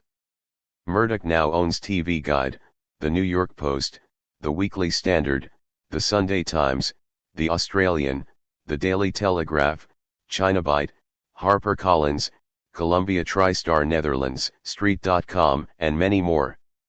The global leader in satellite communications, Murdoch operates 9 media on 6 continents. News Corp is a huge force in the United States and Europe, and the biggest corporation in Asia. That's saying a lot when you think about Toyota, Honda, or Sony. Murdoch seemed the first to smell a global audience. He was buying satellites to build his planetary ratings, while US media were still delivering newspapers by bicycle. Nobody has had more fire in his belly for globalizing, and nobody has been better at it. Ted Turner, a world-class globalizer himself, accuses Murdoch of being out to conquer the world. Along with some of his friends running 200 of the world's largest corporations, Murdoch's made a pretty good start. 14. Chapter 2. 3 Myths. Sacred cows make the tastiest hamburger. Abby Hoffman. History supplies little more than a list of people who have helped themselves with the property of others. Voltaire. Maybe it's because I teach in a Jesuit school, but I often find myself talking about trinities. There are 3 things at the heart of globalization: the building of a global economy, politics, and culture. They are the 3 pillars of a new world system and are completely intertwined. You can't build and integrate 1. New global markets without 2. New rules administered in a political system of global rather than national sovereignty that depend on 3. Globalized cultural beliefs. If you cut off one leg of this 3-legged stool, it will soon buckle. A body of misconceptions surround this trinity, and they have become so widely held that I refer to them as a new common sense. However, as is often the case, this common sense is deeply flawed and does not reflect what researchers have learned about both modern and ancient globalizations. Whether the new common sense is sensible has become a serious puzzle for thoughtful US citizens today. I will now return one more time to globalization's ghosts to see how history can help us decide what is sense and what is nonsense. Consider the first leg of the stool, the making of a global economy. It has many names, from free trade to economic integration to apple pie, equivalents in US parlance today. The new common sense states that global economic integration is 1. New, 2. Inevitable given the new technology, and 3. One of those rare earthly joys, a win-win situation. This is far from nonsense. Yet listen first to one of Nice Rand's fellow workers, whose story, told in 2001, suggests how strange and mythical these ideas must seem to her. My name is Sammy Manither. I am 21 years old. I have been working in garment factories for 3 years. Since February I have been working in Shah Makdum as a sewing operator. I'll produce shirts including Disney's Pooh label. My operation is joining the side seams of the shirt. In my factory, each line has 33 machines. Each line produces 120 shirts per hour, a total of 1,320 shirts a day if we work 11 hours. Until recently, I had to work from 8 a.m. until 10 p.m. each day. We get only 2 days off a month. I walk to work and back because I cannot afford to take a bus or bicycle rickshaw, which would cost 450 taka a month. In dollars that would be $7.84, or 27 cents a day. The factory is 3 kilometers away, and it takes 30 minutes to walk. I normally get home at 10:30 p.m. I get a regular wage of 1,650 taka a month, not counting overtime. In dollars this comes to $28.75, or 14 cents an hour. Because we have to work very long hours, 7 days a week, we have no family life, no personal life, no social life. Samima, like Nisran, wants to keep her job. This tells us that the win-win story of globalization may not be entirely wrong, despite her sad life. Let us first look at why Western economists and leaders see hope for Samima, and what cautionary wisdom our ghosts may offer. After all, the lives of these wretched workers, we now know, are intertwined with our own. Until Samima can eat and feel safe, our own prosperity and safety cannot be assured. The win-win view has been called the Washington Consensus, because every president in the last 20 years has bitten deeply into the apple and pronounced it delicious. President Clinton embraced globalization with the same untutored schoolboy's enthusiasm as did Ronald Reagan and the 2 George Bushes. All presidents since 1980 have proclaimed free trade as a centerpiece of their presidencies. Just weeks after September 11, President George W. Bush traveled to a Southeast Asian summit to declare that free trade remained the key to peace and prosperity in an age of terror. The reason seems simple enough. Globalization is good for American business because it creates overseas markets and a field of dreams for investment. It's good for U.S. workers because, while some lose jobs, others get better ones from the export opportunities. It's good for poor countries because they get desperately needed foreign investment. It's good for rich and poor countries because of export-led prosperity. It's good for the world economy because it makes for efficiency above all else, and it's good for world peace because trade helps link nations together. The websites of the President's Office of Trade and the World Trade Organization spell out all of these benefits with pictures, carefully chosen examples, and statistics. For those who worry about sweatshops and Samima's or Nisran's poverty, the Washington Consensus has soothing and persuasive messages. MIT economist and New York Times columnist Paul Krugman tells a story: could anything be worse than having children work in sweatshops? Alas, yes. In 1993, child workers in Bangladesh were found to be producing clothing for Walmart, and Senator Tom Harkin proposed legislation banning imports from countries employing underage workers. The direct result was that Bangladeshi textile factories stopped employing children. But did the children go back to school? Did they return to happy homes? Not according to Oxfam, which found that the displaced child worker ended up in even worse jobs, or on the streets, and that a significant number were forced into prostitution. This sentiment underscores the apple pie argument that mainstream economists make about trade and global markets. Trade is a form of mutual gain or economic safe sex. Any international economics textbook, in the chapter titled Comparative Advantage, will tell you that it makes economic sense for Portugal to specialize in its most efficient product, wine, and for Britain to stick with its most efficient good, let's say clothing, and then trade with one another. This is true even if the clever British can make both wine and cloth cheaper and more efficiently than the Portuguese. While it might seem better for the British to make their own wine too, they will make more money by specializing only in clothes, shutting down their vineyards and buying the wine of the less efficient Portuguese. Early formulations by the great classical economists Adam Smith and David Ricardo appear to support this perspective. Trade, Ricardo says, binds together, by one common tie of interest and intercourse, the universal society of nations throughout the civilized world.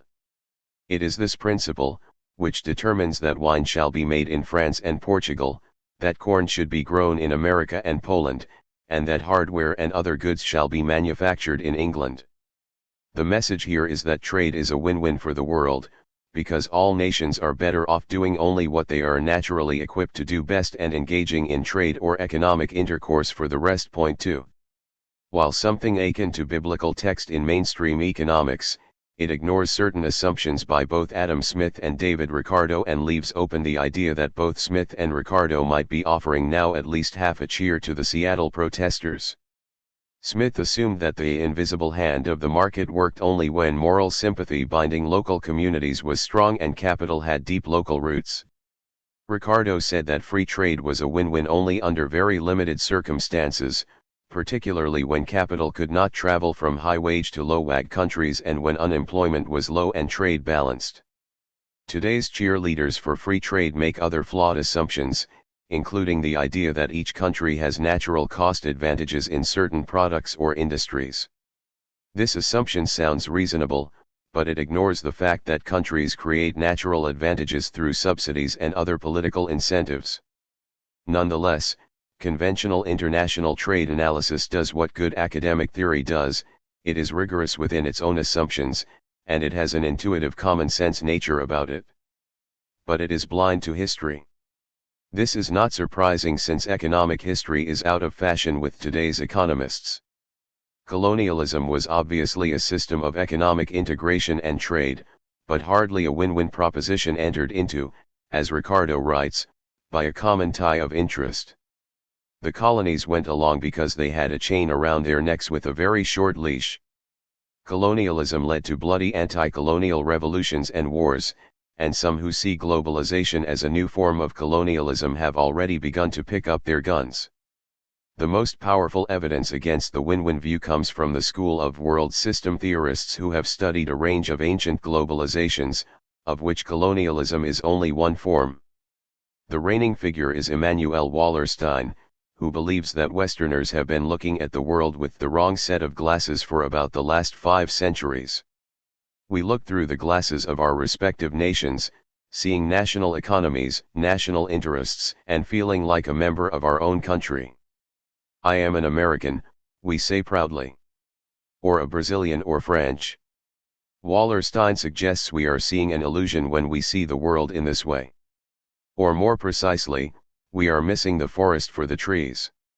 For several centuries now, he argues, the nation has been simply an interdependent part of a much larger reality of economically integrated world systems. It's these systems that we must acknowledge. The nation doesn't stand alone or have a true autonomous identity, but we hang on to it for dear life as if it's everything. Point 3. World system development has been going on for at least 700 years, some believe that the process actually goes back almost to the dawn of civilization itself. Through much of history, what we might call globalizing projects have knit together distinct tribes, city-states, or nations. The knitters are most often traders like the Venetian merchants who traveled the famous Silk Road to join Europe with the exotic markets of the Orient. But whether they are ambitious traders, conquering generals like Alexander the Great, bold explorers like Christopher Columbus, or ruthless entrepreneurs like Cecil Rhodes, they help build a larger integrated market and a new regime. In the more successful of these ancient globalizations, a world system is created that may not actually encompass the whole world. In fact, it can be only a small geographic slice of the earth, but that blooms into a far greater order than the tribes or societies comprising it. Examples range from the Renaissance Mediterranean economy built around the city-state of Venice to the British Empire. Some believe that the first world system and global economy was Mesopotamia in 3000 BC. Point 4. The punchline here should be very sobering to the apple pie thinkers of today and to all of us concerned about the relation between global inequality, poverty, and violence. The historical research finds one universal idea, that all globalizing projects through history have created world economies polarized into cores and peripheries, winners and losers. If the scholarship is as accurate as it is voluminous, all ancient globalizations have historically been wired more as a win-lose than a win-win proposition and often degraded into wars and sickening violence between the core and the periphery. Point 5. Distinguishing the core and periphery is not rocket science. In the Roman Empire, Rome was the core, and all its far-flung dominions the periphery. In the world economies of the Italian city-states such as Venice, Florence, and Milan, the core was the center city itself, and the periphery its smaller and weaker trading partners. In the British Empire, London was the core, and the colonies, from India to Palestine to South Africa, the periphery. Colonialism can be defined as a world system in which the core and periphery are legally and militarily linked as colonizer and colonized in an exploitative division of labor. But, and this is perhaps the more telling historical conclusion, Virtually all ancient globalizations seem to have been built around some variant of the core/periphery divide. Core and periphery are historically intimate partners that function a bit like spouses in what the Oprah world calls a codependent relationship. There is a deep and unhealthy interdependency. Like dysfunctional marriages, world systems wed economic partners on troubling terms but create binding ties and constraints that make it difficult to exit. Codependency, however, suggests a kind of equality or eager mutual complicity that is misleading when it comes to ancient globalizations. Core and periphery are not created equal, the inequality is raw and naked in colonialism, but it recurs in mild to virulent forms in virtually every world system. Unequal exchange, which history suggests is a more apt phrase in globalizing projects than free trade, has polarized core and periphery from the Egyptian empire of the pharaohs, to the Renaissance Italian city-states, to the last colonial empires of the 20th century, whose vastly extended peripheries included much of diamond-rich Africa and the oil-rich Middle East. Point 6. Today, globalizing projects continue to integrate and divide the core, the developed nations of Europe, Japan, and the United States, and the periphery, the Third World. The core uses skilled labor, while unskilled and cheap labor dominates the periphery. The core enjoys high profits and accumulates capital rapidly relative to its periphery. The core is higher on the commodity chain, meaning that it tends to rely on its periphery for raw materials and to reserve for itself the production processes requiring the most sophisticated technology and skill. Net wealth tends to flow from the periphery to the core rather than vice versa. Not surprisingly, then, the end result is a wider and more tragic wealth gap between core and periphery than existed when the globalization project took off. Point 7. Let us personalize this depressing line of analysis by thinking again of Samima and Nisran. Bangladesh is the periphery, and if history tells us anything, it is that Samima and her fellow Bangladeshis are not going to see their living standards get closer to ours or even take them out of abject poverty. The Western core countries, if history repeats itself, will take more money out of Bangladesh than they will bring in unless Samima and her fellow workers gain a new voice in deciding how the global economy works and who runs their factories. But why do globalizations seem to always polarize in such tragic unequal exchange, with such serious potential for violence and war? Trading partners start at different levels of development. They are often integrated through conquest, as colonialism illustrates. Even before colonialism, trade was often historically intertwined with military tribute or forced expropriation of property, raw material, or profits from the periphery. Free trade, the mantra of today, has almost always involved rules and terms of trade imposed by the more powerful trading partners. And power is the key idea here. It is absolutely central and yet constantly neglected in the apple pie free trade conversation. History teaches us that you never ever have trade without power. Trade in oranges, oil, sneakers, or microchips is always shaped by the power of the businesses and the governments selling the sneakers or buying the oranges. In trade between core nations, for example, France and Germany, the power balance can be relatively equal. But when the core, the United States, trades with the periphery, El Salvador, the power imbalance calls to mind the dominatrix in black stockings holding the whip over her prostrate partner.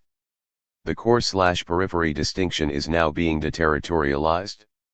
That is, we find large parts of the periphery increasingly in the core. Think of all the impoverished immigrants from Mexico, China, Pakistan, or Nigeria who work in the sweatshops of New York or Los Angeles under conditions very similar to those of Samima and Nisran. And we find more members of the core in the Third World, super wealthy business leaders in Saudi Arabia, Thailand, Chile, or Mexico who are part of a new globalized plutocracy. This denationalization of core and periphery is one sign of the end of 1,000 years of national sovereignty and the rise of a global sovereign that makes today's globalization a radical departure from all former systems. The power difference between the core and periphery today, still largely a distinction between the first and third worlds, is immense, and the deeper the power imbalance, the more the risk of exploitative trade. Yet the win-win idea of trade fills the airwaves. Only two things can explain this out-of-touch discourse. One is that it simply reflects our desire to ignore how our own power stacks the odds in our favor, something that third world nations have been trying to tell us for 2 centuries. The second is that our beliefs about trade are rooted in economic theories that never talk about power. Go to any leading international economics text, and search the index for power. Look in the table of contents for chapters on the historical power imbalances that shape trade. You will come up empty. This scandalous intellectual dereliction has made much of economics irrelevant to a real-world discussion of globalization. Despite this gloomy picture, trade can be good and mutually beneficial. Even in the context of great power imbalances, it can bring gains to the weaker party. In the Roman Empire, for example, many regions were eager to gain the privileges that Roman protection and investment brought. The lesson is to recognize that those who make the rules will reap the spoils. The danger is that the periphery will resent, hate, and then rebel, and the core will never feel secure. JD has something important to add about the economic dimension and its mythology. When we think of the Gilded Age economy, a globalization within the United States, we see 2 key stories. One can be called Go Sweat, and the other is Grow the Gap. Both reinforce the world system historical perspective about why Samima and Nisran are likely to be losers rather than winners. The famous Gilded Age muckraker, journalist Upton Sinclair, ventured into the terrifying meat factories of Chicago. In his classic 1906 book, The Jungle, he described a world of 16-hour workdays, paying pennies per hour, in slaughterhouses making meat rotting with blood and hair. A century later, Sinclair's graphic look at the sweatshop economy still scorches the brain and shapes our understanding of the nature of the robber baron economy. The Upton Sinclair of today's global economy is Charles Kernaghan, the New York-based muckraker most famous for his exposé of sweatshops producing the Kathy Lee Gifford line of clothing for Walmart. Mostly young girls worked at the factory in Honduras. Wendy Diaz was one of them. At a press conference in Washington, Diaz described her 70-hour work week for approximately 31 cents an hour in an oven-like plant where the bathrooms were kept locked. She told of nights of forced overtime, threats, physical abuse, and sexual harassment. 8. Ground zero of the global workshop is China, with its 1 billion plus workers. In 2000, after numerous trips to Chinese factories, Kernaghan writes, "When you see an Ann Taylor suit on sale for $198, do you ever imagine 20-year-old women in China being forced to work 96 hours a week, from 7 a.m. to midnight, 7 days a week, and being paid just 14 cents an hour? When you think of Ralph Lauren or Ellen Tracy, do you imagine women in China being paid 23 cents an hour to work 15-hour shifts 6 days a week? Global companies," he writes, "are actually lowering standards in China, slashing wages and benefits, extending forced overtime hours, and weakening respect for human rights while relocating their work to a growing sector of unregulated foreign-owned sweatshops in the south of China." 9. The harsh reaction against unions is a defining mark of global free trade zones, evoking memories of the robber baron hatred of organized labor. After crushing the Homestead Union and killing many strikers in the infamous 1894 labor dispute of the Gilded Age, Homestead steel robber baron Henry Clay Frick wrote to his boss, Andrew Carnegie, "We had to teach our workers a lesson, and we have taught them one they will never forget. Do not think we will have any serious labor trouble again." Carnegie, who had been the only robber baron once supporting the idea of unions, joyously wired back, "Congratulations all around, life worth living again." 10. As in the Gilded Age, any force that gets in the way of cheap labor must go, leading to an all-out assault on unions throughout the world's global export zones. The struggle of workers to associate freely and form independent unions has become the new civil rights movement. While most nations have agreed to this right as codified in the UN's International Labour Organization, global production is increasingly organized to escape or crush unions. Companies flee to safe union-free environments such as China, El Salvador, or Honduras, which typically also offer the freedom to pollute and avoid regulations on health and safety, sexual harassment, or working hours and conditions. Listen again to Nisran, whose story suggests that the Go Sweat rule, especially the virulent opposition to unions that marked the Gilded Age economy, has re-emerged in force. In my factory the supervisors treat us like dogs. L would like to be treated as a human being. If we try to make any demand or to argue, the supervisors threaten us and say they are going to fire us, or they fire us immediately without our pro-severance pay. For this reason we cannot make any demands, we have no power, we have no possibility to organize. We would like to form a union, but for all these reasons it is impossible for us to organize. The robber barons viewed their immigrant workers as just a step above animals or inanimate objects, more like children, and thus developed scientific management to shift all mental decisions from the workers to engineers and other managerial experts. They completely rejected the view that such undeveloped workers should unionize or have a voice. Listen now to Samima's story. I cannot support myself with the wage I am getting. I have rice and lentils for breakfast, rice and mashed potato for lunch, and for supper rice and vegetables. I'll eat chicken once a month when I get paid, and maybe twice a month I buy a small piece of fish. If we want to use the bathroom, we have to get permission from the supervisor, and he monitors the time. If someone takes too long for any reason, the supervisor shouts at her and humiliates her, calling her names. If someone makes a mistake, the supervisor docks 4 or 5 hours of overtime wage, or lists her as absent, taking the whole day's wage. In my factory there is no daycare, no medical facilities. The women don't receive maternity benefits. The overtime is mandatory, but we are always cheated on our overtime pay. The supervisor makes us sign 2 separate payroll sheets. One tells the truth that we worked 4 of 5 hours of overtime each day. The other says that we only work 2 hours of overtime a day, as our labor law requires. That is the one they show to the buyers. Our lives have been stolen. We are treated like animals, and any workers who attempt to get together a union are fired immediately and may be blacklisted. We feel we have been born only to serve the needs of the owners. As in the Gilded Age, the anti-union regime is a prescription for exploitation masked by the eagerness of workers to participate. In 1890s America, desperate Polish, Italian, or Russian immigrants waited in line to work in Carnegie's steel mills in Pittsburgh or in horrific sweatshops in Manhattan. Now, Samima and Nisran still want their jobs, and Mexicans flock to work in Mexico's 40,000 foreign assembly plants, like the Kukdong plant at Atlixco that produces sneakers for Nike. An international human rights team found that the factory refuses to pay legally mandated sick pay and maternity benefits, denies workers 5 hours wages each week, and forces workers to eat in a plant cafeteria where food is spoiled. It imposes a company union while beating and firing workers seeking to organize an independent union.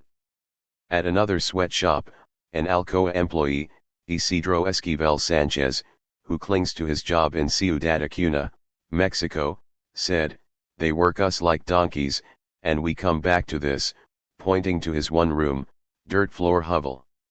His co-worker, Oscar Chavez Diaz, showed a New York Times reporter a weekly pay stub for $60. Diaz lives with his wife in the rusting shell of a school bus and says he lacks money for food and clothing. Economist Ruth Rosenbaum, who has studied purchasing power in 11 border communities where foreign plants proliferate, says the misery is getting worse. You study these wages for a while, she says, and it makes you sick to your stomach. 11.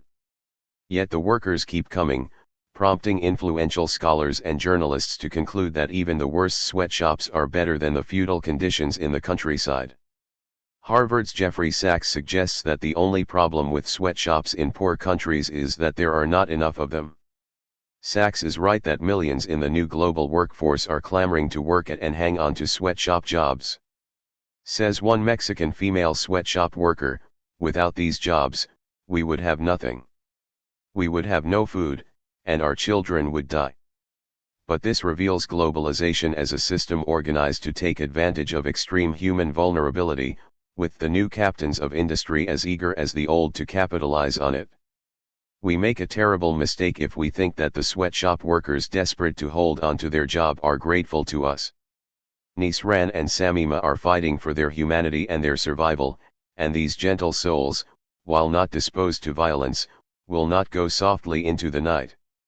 Grow the Gap could have been the slogan of the Gilded Age, and it too has come back to haunt us. In 2000, the three top shareholders of Microsoft owned more wealth than do all 600 million people living in Africa. The three richest people in the world have accumulated more wealth than the combined GDP of the 48 poorest countries. The UN reports that 458 global billionaires have acquired a combined wealth equal to that of half of humanity. 12. A huge gap between rich and poor defined the Gilded Age. When John D. Rockefeller became the country's first billionaire, more than 90% of Americans lived in poverty. In the 1890s, when millions of poor people in Philadelphia, Chicago, and New York were living in some of the most densely populated slums in the world, robber barons were building their fabulous summer palaces in Newport. A leading scholar in 1900s concluded that the poorest 7/8 of the families hold but 1/8 of the national wealth, while but 1% of the families hold more than the remaining 99%. 13. Splendid economic growth and high employment did not close the gap. 80% of Gilded Age workers, who toiled 12 to 16 hours a day, stayed poor. The reason was very low wages that robber barons created by exploiting the huge immigrant labor pool and successfully destroying unions. The combination of low wages and high profits grew the gap until the Progressive era's reforms in wages, working conditions, and progressive taxation finally ended the Gilded Age.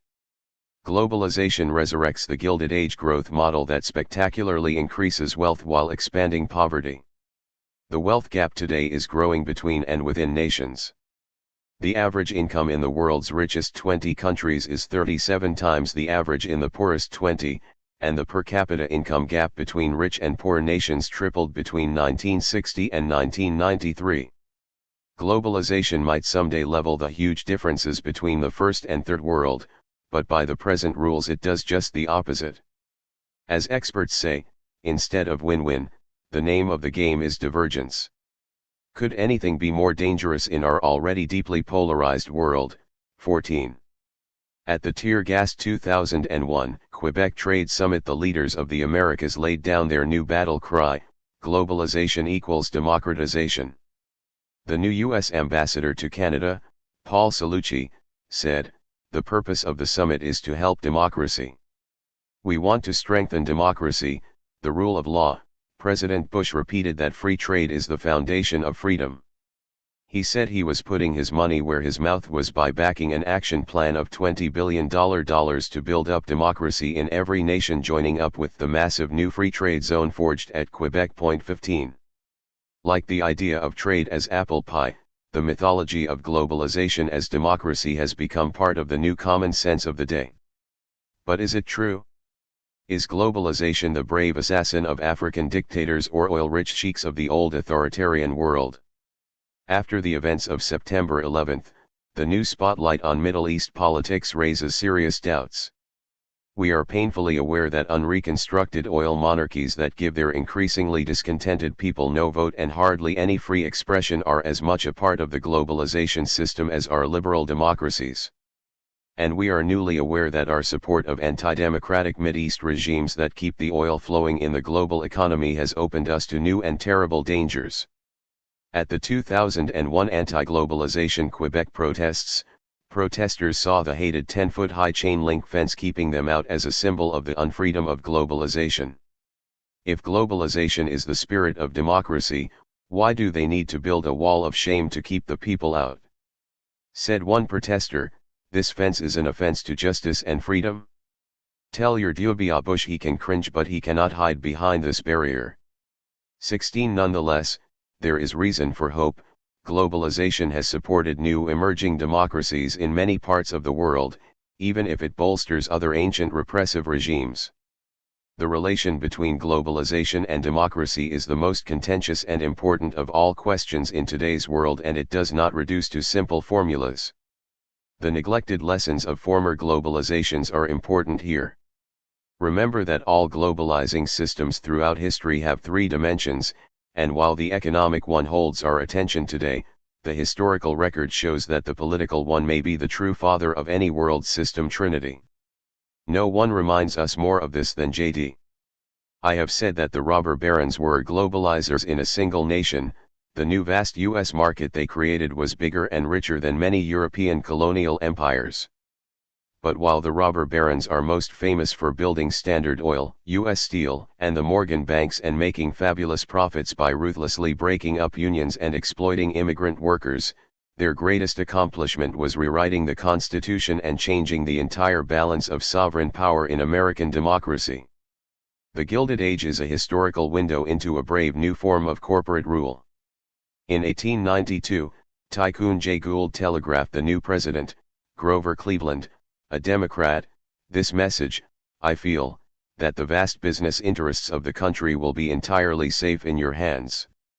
Cleveland assured corporate America that no harm shall come to any business interest as the result of administrative policy as long as I am president. Republican President William McKinley succeeded Cleveland in 1896 with an even deeper commitment to a new corporate democracy. His campaign manager and close advisor, Mark Hanna, one of the most famous robber barons, staged huge fundraising parades down Wall Street and raised millions to pay for McKinley's election. 17. With McKinley's 1896 knockout blow to the populist Democrat William Jennings Bryan, the robber barons sealed the political side of their own globalization within a nation. As they knit local economies into a national U.S. economy, sovereignty shifted in two directions: 1. From the states toward a newly powerful federal government, and 2. From the people toward the large corporations and financiers. The new system of American government, essentially federalized democracy with a corporate logo, was described bluntly by 1890s populist, Kansan activist Mary Elizabeth Lease, as a government of Wall Street, by Wall Street and for Wall Street. 18 As the robber barons integrated the economy from New York to California, they deformed democracy and unhinged the social order. A leading Gilded Age scholar makes clear that the robber barons led not just a business crusade but a wholesale societal and political transformation. Like earlier invading hosts arriving from the hills, the steppes, or the sea, he wrote, the robber barons overran all the existing institutions which buttress society. They took possession of the political government, of the school, the press, the church.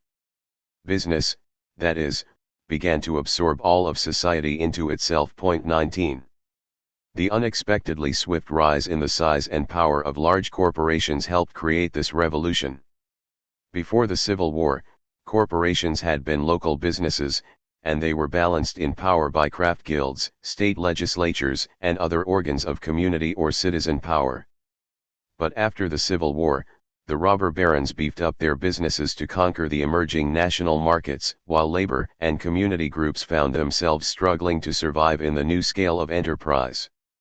Corporations had become businesses on steroids with huge concentrations of capital never seen before, while contending popular forces of unions and governments remained small in scale. When you hear balance of power, you no doubt think about Congress checking the president and the Supreme Court checking both. But the more fundamental balance of power is in society itself, involving the balance between business, on the one hand, and the countervailing forces of ordinary citizens and their unions, communities, and governments on the other.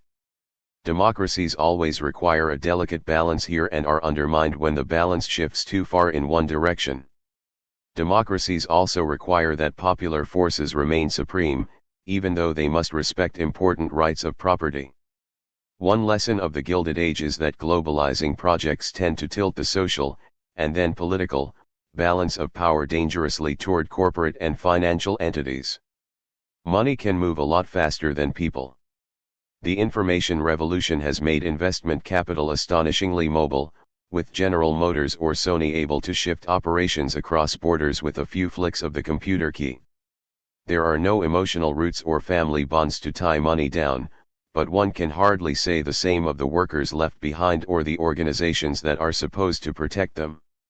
Unions are largely local or national affairs, as are governments that are stuck in fixed territories.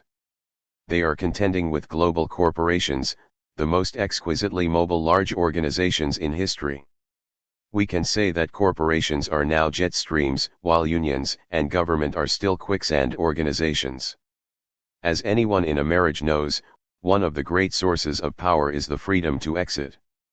In any relationship, the person who can leave has enormous leverage over the person who has to stay because he or she lacks the emotional or financial resources to leave. Now extend that way of thinking to globalization. Corporations enjoy huge new forms of exit power. By threatening to leave, they can exact enormous concessions from unions or governments. In the 1980s and 1990s, companies such as General Motors, AT&T, and Ford repeatedly forced frightened unions to open up contracts and give back wages or benefits. Entire countries confront the same extortion. For example, if El Salvador doesn't lower its taxes or change its environmental regulations or labor standards, the gap will relocate to Guatemala. This is globalization as the proverbial race to the bottom, with corporate exit options shifting the balance of power in every society away from the quicksand organizations to the jet streamers. The Gilded Age offers an ominous warning of the implications for democracy. Exit across state lines by the big robber baron companies became a corporate craze. In the 1890s, thousands of New York companies threatened to move across the Hudson River to New Jersey, a neighbor who offered not only lower taxes but far less restrictive corporate charters. In 1896, New Jersey created a revolutionary new chapter, which permitted unlimited corporate size and market share, removed all time limits on the corporate charter, and legalized new mergers and acquisitions for Standard Oil and other companies already big as an octopus. Corporations were so pleased that by 1900, a total of 95% of big U.S. companies decided to become New Jersey's .20. This triggered a furious bidding war among states not unlike the one going on between countries today. New York, Maine, Delaware, Maryland, and others competed to see who could shed fastest any hint of corporate public accountability in their charter. For a state to be conscientious, wrote one law school commentator, would be synonymous with cutting its own throat. The eventual winner of this suicidal competition was Delaware, which, as one legal commentator put it, was determined to get her little, tiny, sweet round baby hand into the grab bag of sweet things before it is too late. Virtually all big corporations began slowly migrating to this tiny state in the 20th century, after it passed a revolutionary new general incorporation law that turned the corporation into the lord of the kingdom, a sovereign accountable mainly to itself. 21. The certification of incorporation, the new law said, may contain any provision which the incorporators may choose to insert. As Ralph Nader notes, these little words literally turned corporate law inside out. States had previously retained for themselves all powers not expressly given to the corporation. Delaware blew away this fundamental tenet of state sovereignty by allowing corporations to define their own powers and make their own laws as long as they didn't go against explicit state prohibitions. This Delaware law was the Magna Carta of modern corporate sovereignty. 22. It succeeded, but far more important, Delaware inaugurated the political race to the bottom that profoundly changed democracy in America. For 100 years, the United States had used its state charters to keep companies in check and harness them to the public interest. Before the Civil War, companies were subjected to harsh limits on acquisitions, capitalization, debts, land holdings, and even profits. Moreover, they had to show that they were contributing to the civic well-being, or they would be dismantled. In fact, Americans since Jefferson had been so afraid of concentrated financial power that many states in the pre-Civil War era limited banks to 10-year lifespans. 23. But this kind of popular sovereignty went the way of the buggy whip when the robber barons economically integrated the nation. Using their exit power, they forced states into a madcap rush to free them of the slavery that Jeffersonian democracy had imposed. This is a ghostly preview of globalization's new politics that would make JD, the greatest robber baron power wielder, shiver with delight. The creation of corporate sovereignty in the Gilded Age required a retooling of the American Constitution and was part of the great shift of sovereign power from the states to the federal government. Earlier globalizers such as John D. Rockefeller and J.P. Morgan triumphed not just by creating a race to the bottom among states but also by subordinating local and state authority to a more business-friendly, federal sovereign government. This globalizing of sovereignty within the nation eerily foreshadowed the secret of today's globalization. Rockefeller and Morgan unleashed a constitutional revolution that blessed corporations as citizens of the Republic, endowed them with protection under the Bill of Rights, and turned them into legal persons who would be kings of the castle. The property rights of these new corporate citizens, enforced by the federal government, would come to reign supreme and trump the human rights of flesh and blood citizens. What the Gilded Age ultimately achieved was the reconstruction of democracy to fit a corporate world. Gilded Age constitutionalism is a precautionary tale of the legal revolution led by the World Trade Organization, today quietly drafting a new property-centered constitution for the world. George W. Bush seems like a plain-spoken man to most Americans, and he says that globalization is just plain common sense. It's good for the United States, good for the Americas, good for the world, good for democracy, good for hungry people, good for economic growth, and good for civilization and peace in an age of terror. But is his common sense right in this case? Our friendly ghosts Cecil and JD remind us again that earlier globalizations also created their own common sense. And while there is much to praise about globalization, a peek into history suggests that globalizers have tended to think a bit too kindly about their own enterprise. Globalizers always create a set of cultural values and beliefs by putting the best possible light on what they are doing. The cultural system props up the globalization trinity and creates a third mythology crucial in sustaining the New World Order. Cecil haunts us with the memory that the colonialists defined their endeavor as a moral responsibility. Rudyard Kipling's 1899 poem, The White Man's Burden, is generally regarded as colonialism's creed. It begins as follows. Take up the white man's burden. Send forth the best ye breed. Go, bind your sons to exile. To serve your captives' need. Throughout Kipling's poem, the refrain of sacrifice by a more advanced race in the service of a less developed people recurs. He says the colonial globalizers seek another's profit and work another's gain. The primitive state of those being served demands a heavy moral responsibility and lays a heavy harness and weariness on the colonizers.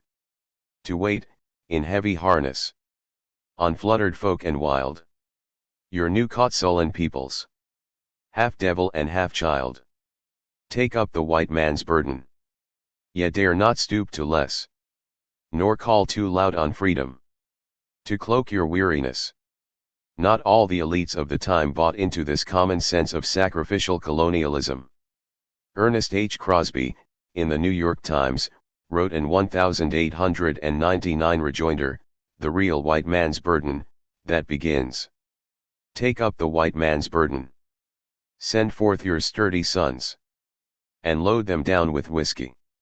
And testaments and guns. Throw in a few diseases. To spread in tropic climes.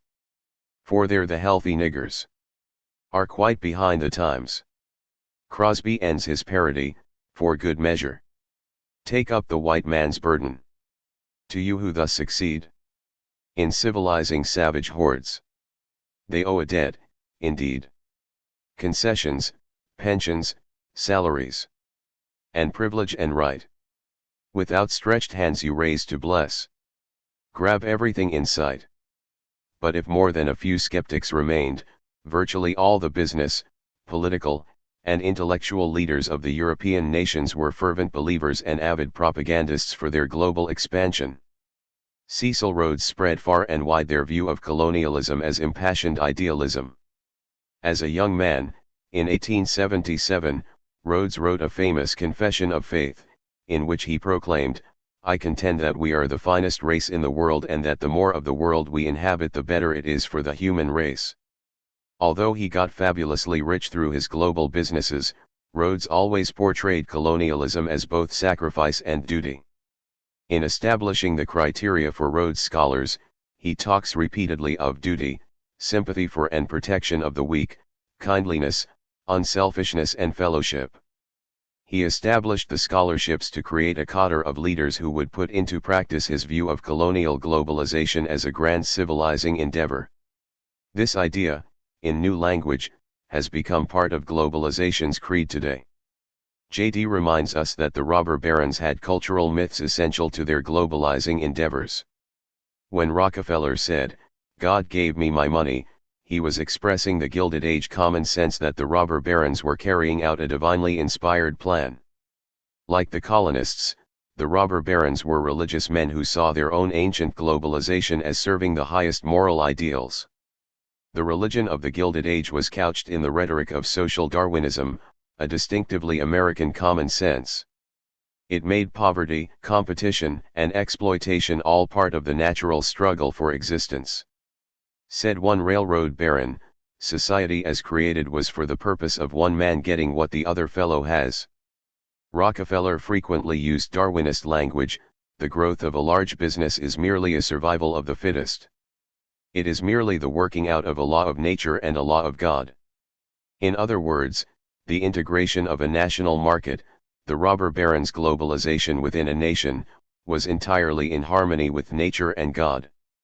Like global business leaders today, the robber barons believed that the market was not a creation of people but part of a natural order of things. As markets expand and larger businesses swallow up smaller ones, business leaders are simply acting out the age-old morality of evolution. 24. Globalization today has softened its self-justifying rhetoric. Business leaders, backed by the world's most respected economists, continue to see global markets, commerce, and trade as part of the natural order of things. To refrain from globalization today would be to stand against the laws of economics and nature.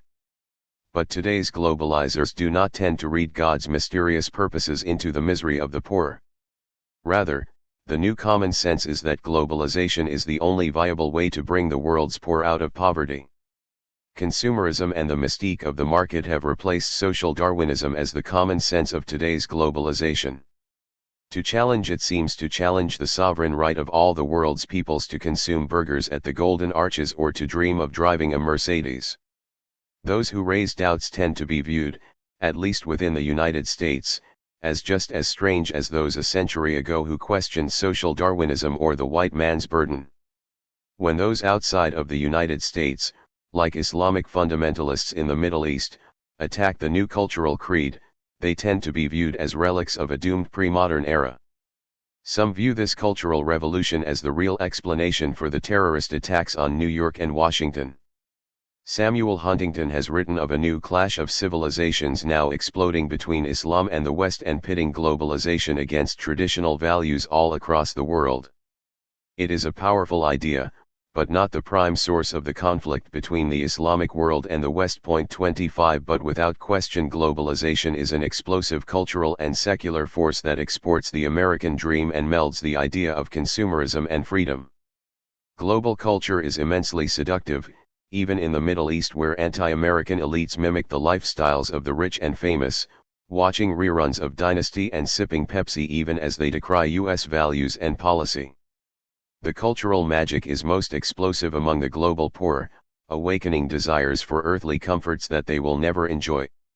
The culture of globalization is based on the vision of billions of people newly liberated to make their own choices in a market offering dignity and endless delights. Even when you recognize that it is a fantasy for most of the world's people, you see the seduction while walking down the main drag in the Sanjuku district of Tokyo at night.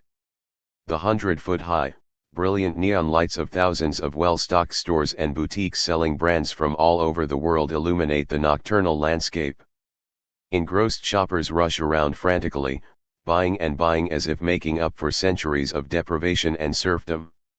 It makes you a believer and makes clear that globalization will not disappear until a new, even brighter vision takes root. Chapter 3. One World Under Business. Democracy is a word all public men use and none understand. George Bernard Shaw. Globalization enthrones three intertwined institutions. The first are the global financial markets and transnational companies at the heart of the world economy. The second are national governments that are business-oriented regimes linked to each other in economic and military alliances led by the United States. The third are rising global governments such as the World Trade Organization, the International Monetary Fund, and the World Bank, also strongly led from the White House. These three power centers increasingly operate as a system. The new sovereign is not an individual such as George Bush or Rupert Murdoch, or a single organization like the US government or the World Trade Organization. Instead, global power lies in the system itself and the new corporate elites who seek to manage it. This new world system can be called a global corpocracy. By joining the words corporation and democracy, this appellation perfectly evokes a corporate-driven system that celebrates the idea of democracy more than any earlier global order. It's true that globalization has helped bring free elections to many nations. But it comes with a price tag that ultimately subverts the people's voice, especially that of the global poor, in the economic and social decisions that matter. The crisis of globalization and a sure recipe for violence is the contradiction between the rhetoric of democracy and the realities of corpocracy. Point 1. The commanding role of business has become the key element of the new system. This partly reflects the astonishing new size and global reach of transnational corporations, the largest being virtually world empires in their own right, with their own global rules and private armies. The biggest global corporations are each far larger than most countries in the world. General Motors' annual sales are larger than the gross domestic product of Denmark. Walmart is bigger than Poland. Ford is larger than South Africa, and Daimler Chrysler is bigger than Greece. Philip Morris's sales are greater than the GDPs of 148 countries. Point 2. Of the 100 biggest economies in the world counting both corporations and countries, 51 are global corporations. The top 10 alone in terms of SATES: GM, Walmart, Ford, ExxonMobil, Daimler Chrysler, Toyota, GE, Royal Dutch/Shell, IBM, and BP Amoco are each larger than about 140 of the 190 nations in the world. The top 5 corporations are each bigger than 182 of 190 countries. Point 3. Corpocracy globally joins these giant transnational companies and governments in an entangled and unequal partnership. In a robust democracy, there is a firewall between government and business. The firewall ensures that people rather than business control the government and make the rules. It is legitimate for business and government to communicate, but they should not be in bed together.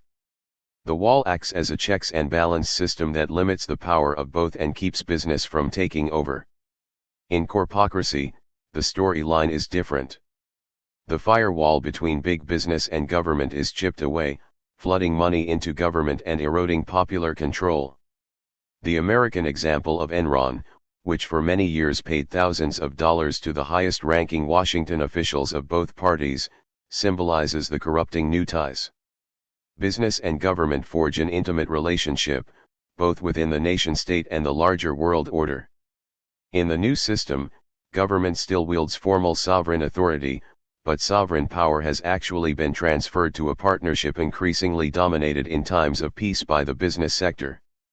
The business and government partners maintain separate identities but also join to create a new system. Business increasingly wields more influence, but there are serious power struggles. In times of war, as occurred after September 11, military and political leaders reassert their own claims to dominance. The incestuous melding of business and constitutional government makes governments look and act more like corporations and corporations look and act more like governments. Governments act to protect profits, and corporations speak the language of social responsibility and democracy. Business takes on the planning and rule-making roles of government, and government becomes increasingly about money. The global firewall seems nearly as obsolete as the Berlin Wall. This must change. In order for globalization to become a truly democratizing force, it must acknowledge and reconstruct the relation between business and government to ensure popular control. The new union of global business with U.S.-led constitutional democracies and world government is a breathtaking development. Unlike any prior world system, it creates the aura of a new global constitutionalism. Business now speaks a global language of transparency and accountability, and its leaders call for a more democratic world. Many see hope in the rise of a more lawful commercial world and the practice of global corporate responsibility. But the increasingly incestuous ties between global companies and the governments charged with regulating them undermine the prospects for global democracy. Corporate social responsibility cannot replace government as a basis for law or a way to ensure that business serves public needs. And the new marriage of business and government undermines the hope that people can rely on the political system to serve their needs. In the past, global business waltzed with dictators in Latin America and sheikdoms in the Middle East who used brute force to stabilize their nations and protect lucrative business deals. After September 11, Western governments and business continued alliances with repressive regimes that deliver valuable goods, such as oil, and strategic military assets. But the legitimacy of globalization and global business rests on a shift toward a less repressive system of political sponsorship and ever closer ties to governments that are increasingly unified by markets, U.S.-led alliances, and a common commitment to elections. The shift toward formal democracy legitimates globalization while veiling the anti-democratic collusion between business and government that it represents. Wrapping business in the arms of constitutional democracy began in the United States more than a century ago. Optimists subscribing to the mystique see globalization as the spread of American-style liberal democracy around the world. The American Constitution will, in this view, become the basis of a unifying democracy in nations everywhere and in the WTO and the other emerging global governments. The presumption is that government regulation and corporate responsibility will combine to humanize the rising global capitalist order, a deeply misleading conception of the meaning of both regulation and responsibility in a corporate-driven system. After the attack on the World Trade Center, much is up for grabs. Globalization seems newly threatened, and the ties of global business with many governments around the world will be reorganized according to new military and security imperatives. The U.S. government and military leaders will take more overt command, and business will depend on new political and military alignments dictated from Washington. But whatever the future holds, global business has established its global authority in a way that no terrorist can undo. Giant corporations are everywhere, and the magic of their logos has captured the world's imagination. It is becoming impossible to find a person on the planet who hasn't heard of Nike or been enchanted by a Disney cartoon. I recently saw a picture of a shoeless boy in rural Africa who had scratched the Nike swoosh logo onto his bare foot. The Beatles once got into trouble by saying they were more famous than Jesus. Corporations can now truthfully claim that more people have heard of them than most of the world's political leaders. The truth behind globalization is that business, whether national or global, simply can't survive or wield its great power over all of us without government. Part of what government delivers is military stability, a huge issue after September 11. But economic and political intervention by government is essential to ensuring stability, profit, and the very survival of business in peace as well as war. We all learn that the last thing business wants is an intimate affair with government. Both national and global corporations portray government as a burden and themselves as swimming or sinking on their own. This is a key tenet of the globalization mystique, that business and the markets run themselves and leave governments in the hands of the people rather than seeking to take them over for their own ends. While this idea is at the heart of the new global mystique, it has always been mostly rhetoric.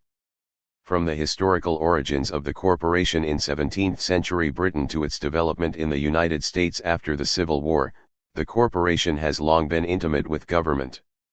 The nature of the intimacy has changed over the centuries, but the importance of it to business and its danger for democracy has always existed. Point 4.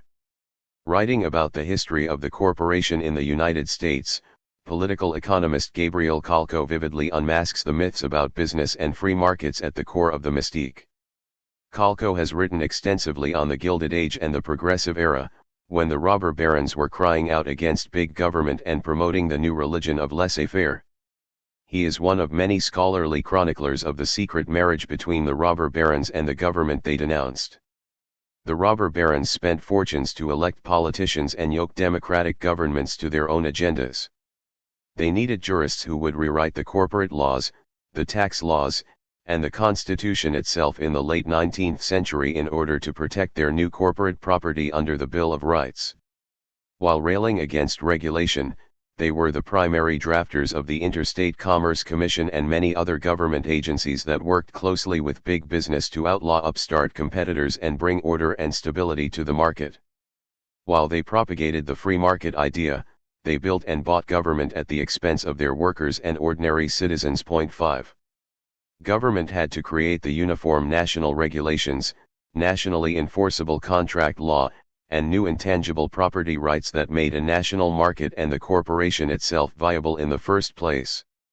The major Supreme Court decisions of the era, including the 1886 Santa Clara Act, which defined the corporation as a person with the rights of flesh and blood citizens, allowed the corporation to claim protection for the first time under the Bill of Rights. Several major Supreme Court decisions in the 1880s and 1890s reinterpreted the 14th Amendment, originally written to protect freed slaves, to extend due process protections to corporations in order to ward off regulation. The court held for the first time that corporate liberty of contract was protected under the amendment and that the regulatory powers of the state were restricted under the Due Process Clause. Without such major and sustained state intervention, neither the national market nor the corporation itself could have emerged and flourished in its modern form. 6. As I showed in detail in my book Corporation Nation, this government and judicial activism led to profound changes in the American view of the corporation. Before the Civil War, corporations were legally defined as creations of the government to serve public purposes, and their charters could be dismantled by state legislatures if they did not demonstrate their commitment to the common good. The Gilded Age courts redefined the corporation as private enterprise, a sacred contract between private parties for profit protected from public intervention. Ironically, this privatization of the corporation occurred as the new companies were relying increasingly on government to establish their limited liability, secure the rights of intangible corporate shares, and subsidize core business operations. 7. The enormous role that government has to play in creating the property rights and a constitutional framework that business requires is obvious today in a country like Russia. The Russian government has thus far created neither a sustainable framework of enforceable property rights and national regulation nor transparency in the financial system and a functioning tax system. This has made it difficult for a viable corporate structure and market system to emerge, endangering the rise of a successful Russian national corporation and the prospects of global business taking root there. In Africa, Asia, and Latin America, there are many weak or crumbling governments barely able to provide order of any kind. This creates major obstacles for companies who need functioning governments to deliver stability, resources, and commercial protections. Anarchism is anathema to business, and corporations will work hard to establish protective governments everywhere, increasingly democratic in form, but often corrupt and tyrannical in practice. The corporation is inherently a political creature, and the free market order itself is a government-based system. The idea of free markets, a core tenet of the globalization mystique, obscures the reality that markets are always constructed by governments and can survive only with multiple forms of government intervention and public subsidy. There can be no market without state power establishing, regulating, and militarily defending property, and no corporations without state charters and governments managing and stabilizing the economic and social order. And all market systems rest on abundant forms of corporate welfare involving not just tax breaks and subsidies, but expenditure on education, infrastructure, and research and development, without which the economy would collapse. Most important, the government stands as the ultimate guarantor that contracts will be enforced and laws against fraud upheld so that people's trust in the market remains secure. 8. The 2002 outbreak of what Senator Joseph Lieberman called Enronitis makes clear just how important that role is today. US and global markets were severely rattled as people worried that their Dow or Nasdaq portfolios might never be safe. How many other Enrons and WorldComs might be betraying them through deception, creative accounting, and shredding of documents. The U.S. Congress and President Bush immediately responded to ensure the public that government would do everything necessary to restore trust. Bush declared in his 2002 State of the Union message that government must intervene to create stricter accounting standards and tougher disclosure requirements. In other words, even the most zealous defender of the free market understood that government activism is essential to the survival of the market itself. This was true of national capitalism before globalization, and it is the essential truth of the new world system that globalization is creating. Global companies are now looking to create and control the political system at the world level that earlier corporations found in both state and national governments. This requires a system of economic stabilization, international law, and the beginnings of a constitution for the world economy, backed up by military enforcement power. In recent decades, the United States provided the global economic management and political and military sponsorship that business needs. But globalization is leading toward a world government that is likely to gain greater autonomy from the United States over time. It will be harnessed to global business and more concerned with profits than people, a direct contradiction to the globalization mystique's message about a win-win world. The global business groom dominates the ruling marriage I call corpocracy, but he is very dependent on his government brides. He needs government to manage and stabilize the system, keep order, and sustain the democratic image on which the globalization mystique rests. He has confidence that he can remake his government partners in his corporate image and harness them to his mission. But the power struggle is never entirely predictable, and this makes global business nervous. He gets even more nervous in periods of war, which potentially threaten his reach abroad and his safety at home. The events of September 11 point to this vulnerability. Hundreds of powerful financial companies were devastated by the attacks on the Twin Towers, and corporations everywhere are facing new crises that could bankrupt them. Violence has threatened their very identity as global players.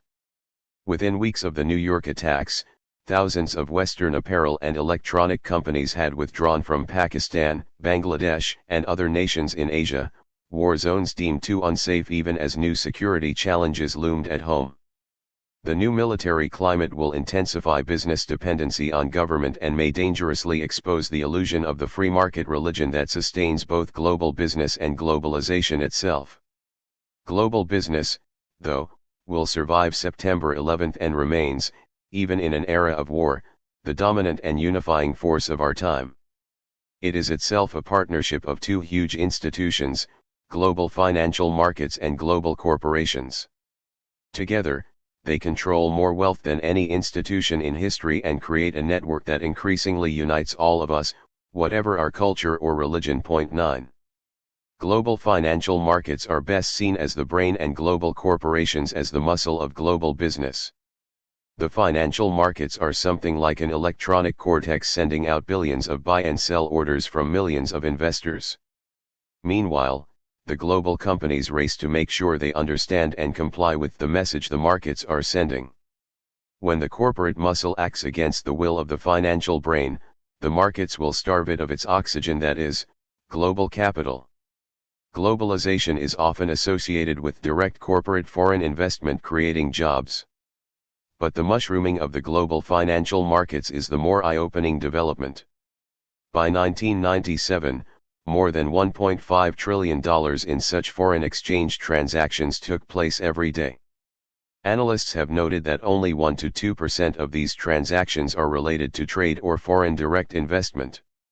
The remainder is for speculation or short-term investments that are subject to rapid flight when investors' perceptions change.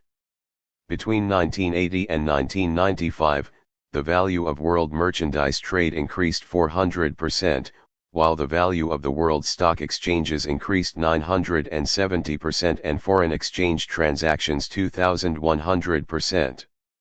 The amount of money exchanged globally each day is more than the total value of world trade in goods and services each quarter. 10.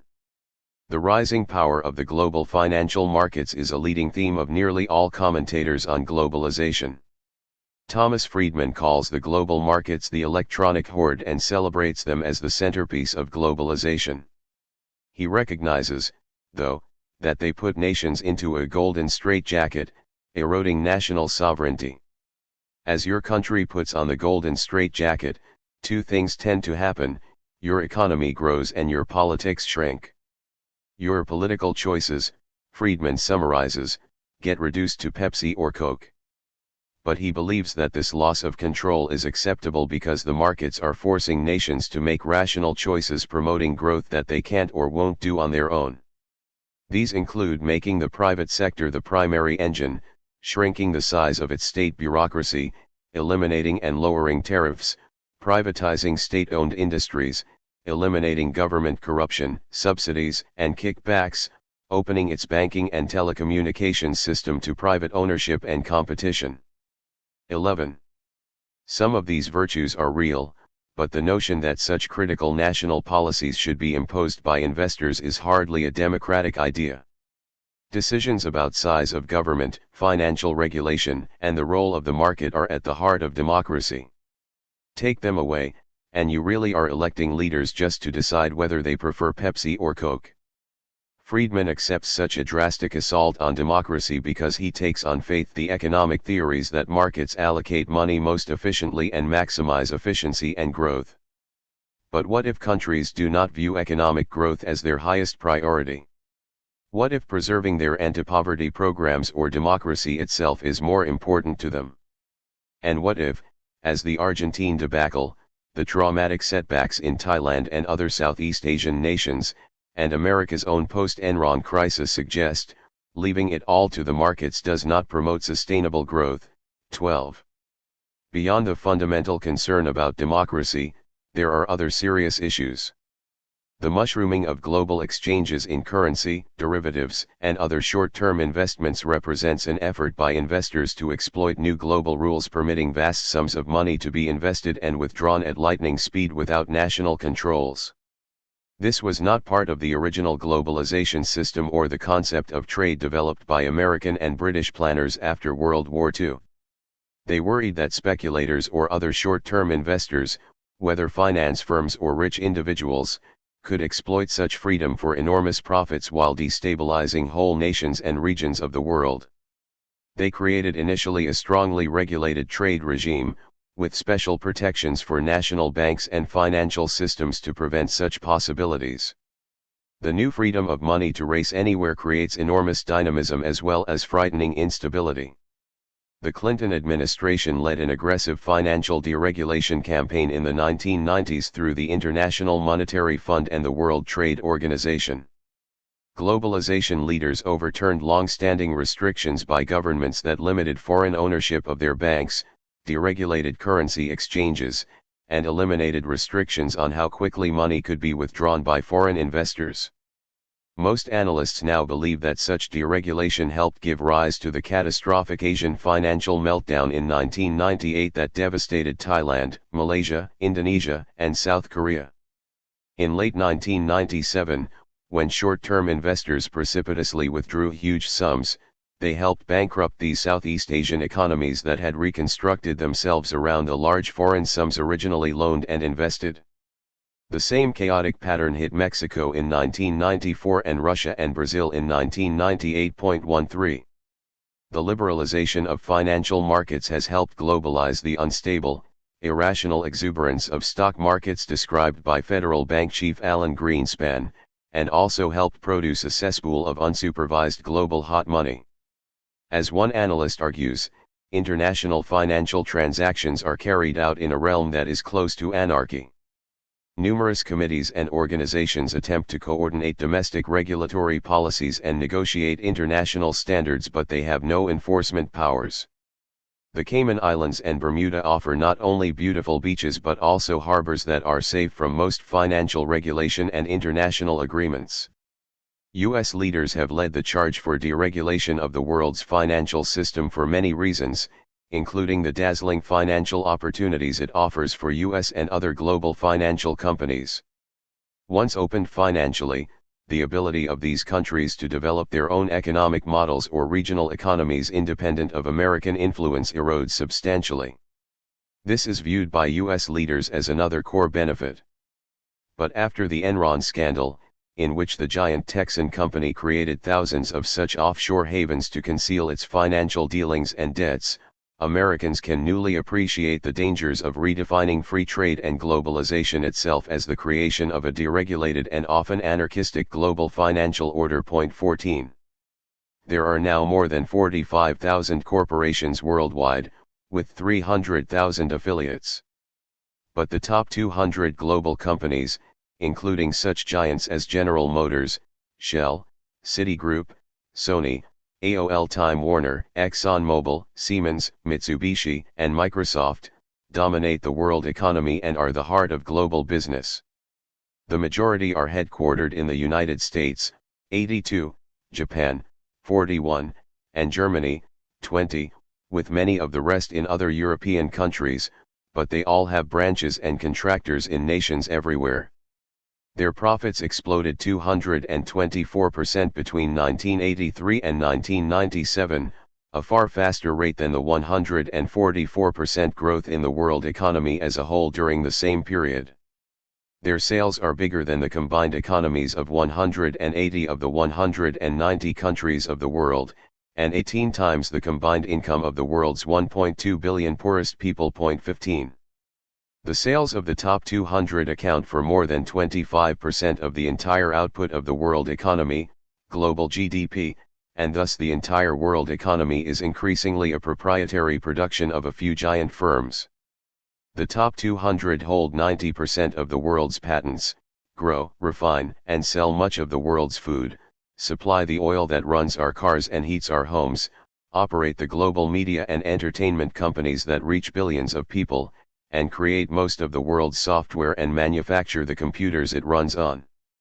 They build the airplanes and cars we travel in, make most of our clothes, provide most of the world's banking and financial services, and increasingly dominate services from healthcare to financial services to retailing. Finally, the top 200 produce nearly all the weapons that cram the arsenals of nations everywhere. 16. It sounds almost old hat to say that the globalizing of business produces these huge wealth monopolies. But it is integrating and controlling the world more profoundly than ever before. This is happening through a corporate version of the process that my sociological colleague, Diane Vaughan, calls uncoupling in her study of divorce. Globalization is the process of corporations, and financial markets, uncoupling from the nation-state in a strategy to accumulate astonishing wealth as well as unify the world. It is something different than simply choosing to operate in many different countries, which corporations have always done. And it is also not quite the same thing as divorce, because the corporation remains legally tied to its old partner while in effect marrying a new set of partners. 17. This new corporate uncoupling is not from national government. As is obvious after September 11, when the airlines and insurance companies in the United States rushed to Washington for bailouts, global companies are snuggling ever closer to national governments. Corporate uncoupling is from the nation itself, and it involves abandonment of loyalty to any particular nation's interests or those of its citizens, even as ties to the nation's government may intensify. This endangers the well-being of insecure middle classes and the poor in every country. Uncoupling is a strategy to further corporatize all aspects of life in every nation by freeing companies from responsibility to any particular country. By claiming loyalty to all countries equally, and moving from national monogamy to a kind of global polygamy, corporate uncoupling actually binds nations to corporations in a far deeper way and turns both national government and social life everywhere into an expression of global corporate values. Corporate uncoupling, in this sense, is a denationalization of business but a far more intimate coupling of corporations and global social life. It integrates the world politically as well as economically, begins to build a worldwide business civilization, and is the foundation of the denationalizing of sovereignty and the weakening of democratic states. The authoritative chronicler of corporate denationalization is Leslie Sclair, a British sociologist. Just as Vaughan interviewed couples who were divorcing, Sclair went directly to the companies, about 80 of the global top 500, to talk to executives. Almost all of the executives he interviewed in the 1990s described themselves as going through a profound shift. Their companies had long operated with subsidiaries in foreign countries. But in Sclair's words, they saw themselves now as global citizens and no longer as national companies with units abroad. This is a sign of a total, revolutionary shift in their identities and loyalties. 18. As early as the 1970s, the chairman of Dow Chemical painted a graphic picture of where the new corporation was going. I have long dreamed of buying an island owned by no nation and of establishing the world headquarters of the Dow Chemical Company on truly neutral ground of such an island beholden to no nation. GE's famed former leader Jack Welch has been quoted as saying he thought the corporation should be headquartered on a barge floating free in the ocean, free of national identity and moral obligations to any nation and empowered to speak for the world as a whole. 19. Such uncoupling is far from consummated, and it should not be viewed as conspiratorial or nefarious. It also should not be overestimated. Global companies remain dependent on their home countries for economic subsidies, and they also rely on favorable trade and other political and military policies essential to their global business prospects. Moreover, while uncoupling can be part and parcel of the race to the bottom, a strategy for pitting vulnerable workers and states against each other, some of the most highly uncoupled companies, such as Unilever, which is based in the Netherlands, have also created highly developed global codes of conduct and model forms of global corporate citizenship. There is no simple relation between the social responsiveness of the corporation and its degree of uncoupling. Foreign companies can bring higher standards of performance to nations where the norm has been abysmally poor. As with globalization generally, the problem is not uncoupling per se, nor the integration of global operations, but the lack of global accountability systems and of worldwide countervailing power to limit abuse and provide checks and balances to global business. Not long ago at Kennedy Airport, I noticed big, bright signs at many airlines proudly announcing new partnerships with one or more major airlines from other countries. Your frequent flyer miles with United can now be used on Lufthansa. Miles accumulated with British Airways are now valid for travel on American Airlines. Global business is no longer one corporation but a planetary network of hundreds of the biggest companies. National business was also an alliance system, involving not only two-party partnerships between Disney and McDonald's but companies such as Microsoft partnered with virtually every other major corporation in the United States. But part of the meaning of the evolution of the national corporation into global business is the globalization of the alliance system. 20. Globalization is creating a vast new system of global partnerships that looks like a global octopus. As individual companies globalize, they need to merge with or partner with hundreds of allies in other countries to lock in unfamiliar markets, secure adequate capital for playing on a planetary field, and monopolize market share. States and companies must unite into coalitions in order to succeed on the new global playing field. You can't win the game, whether economic or military, without a global team operating under loose common command. This is novel for countries in a world of sacred national sovereignty, and it is even stranger in an economy based on the god of competition.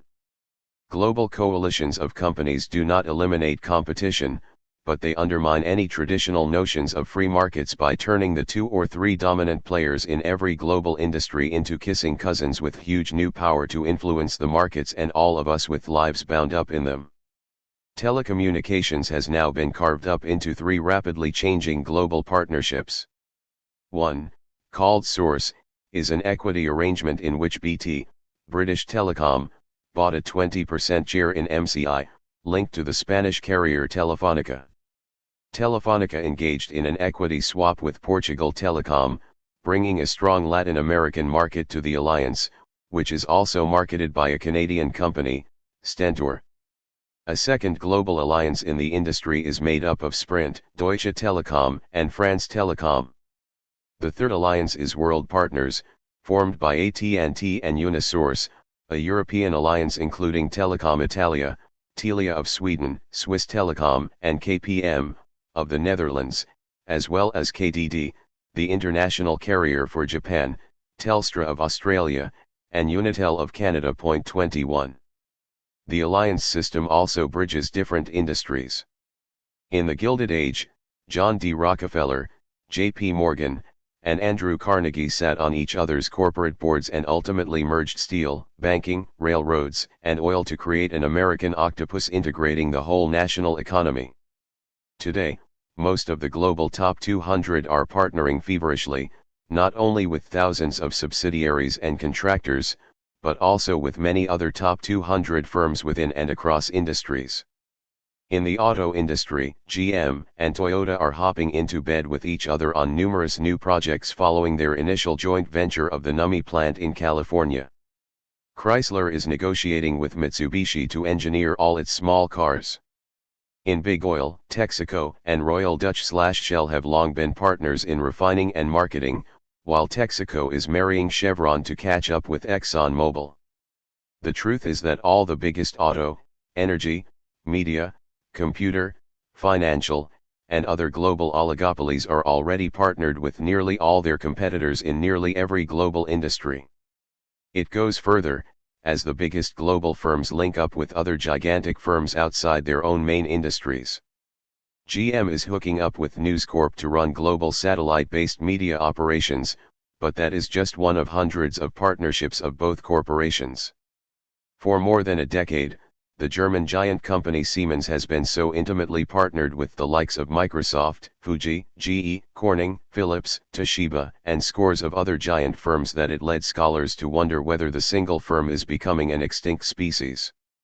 Microsoft is partnered with nearly every other top 200 global corporation, making me wonder whether the global octopus is better described as giant corporate windows. 22.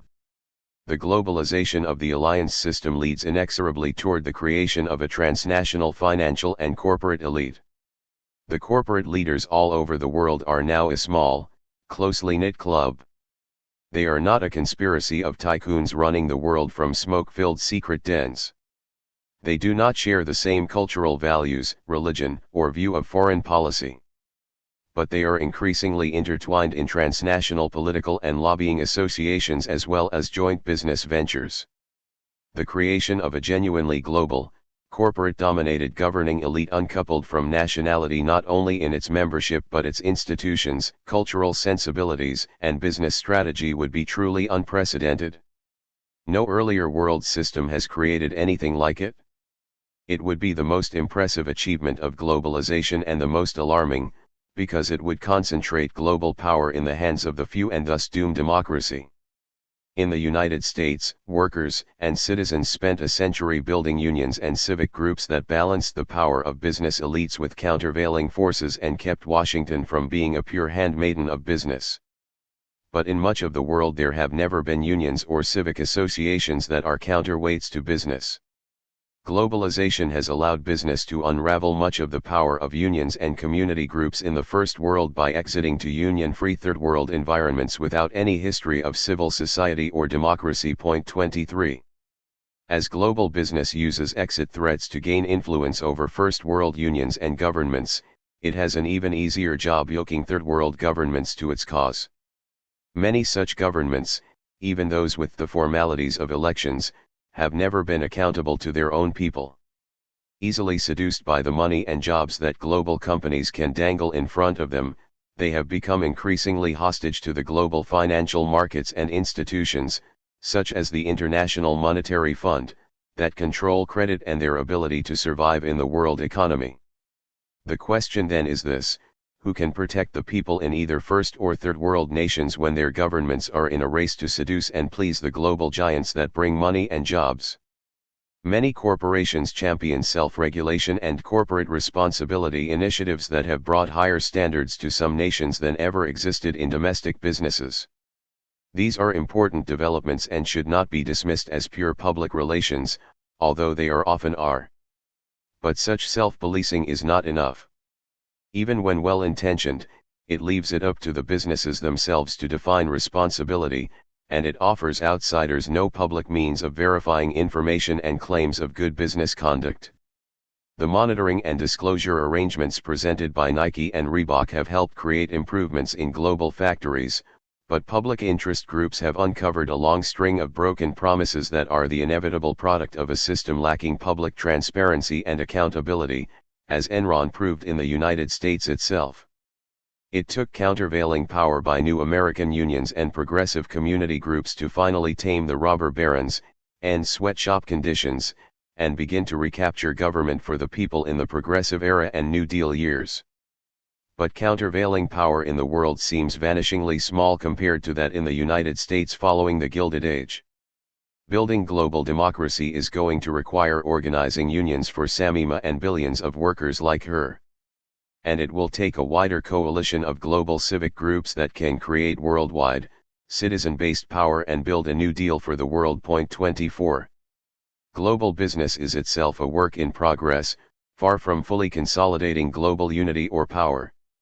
As the liability suits against Enron and the antitrust suit against Microsoft demonstrate, giant corporations are far from omnipotent in their own home countries, let alone in the world at large. The erosion of countervailing power is something quite different than the capture of absolute power, and corporations are far from accomplishing that end in the United States or the rest of the world. To consummate that power, global corporations need to further build the global octopus and its political capabilities and overcome huge political and cultural differences across the world.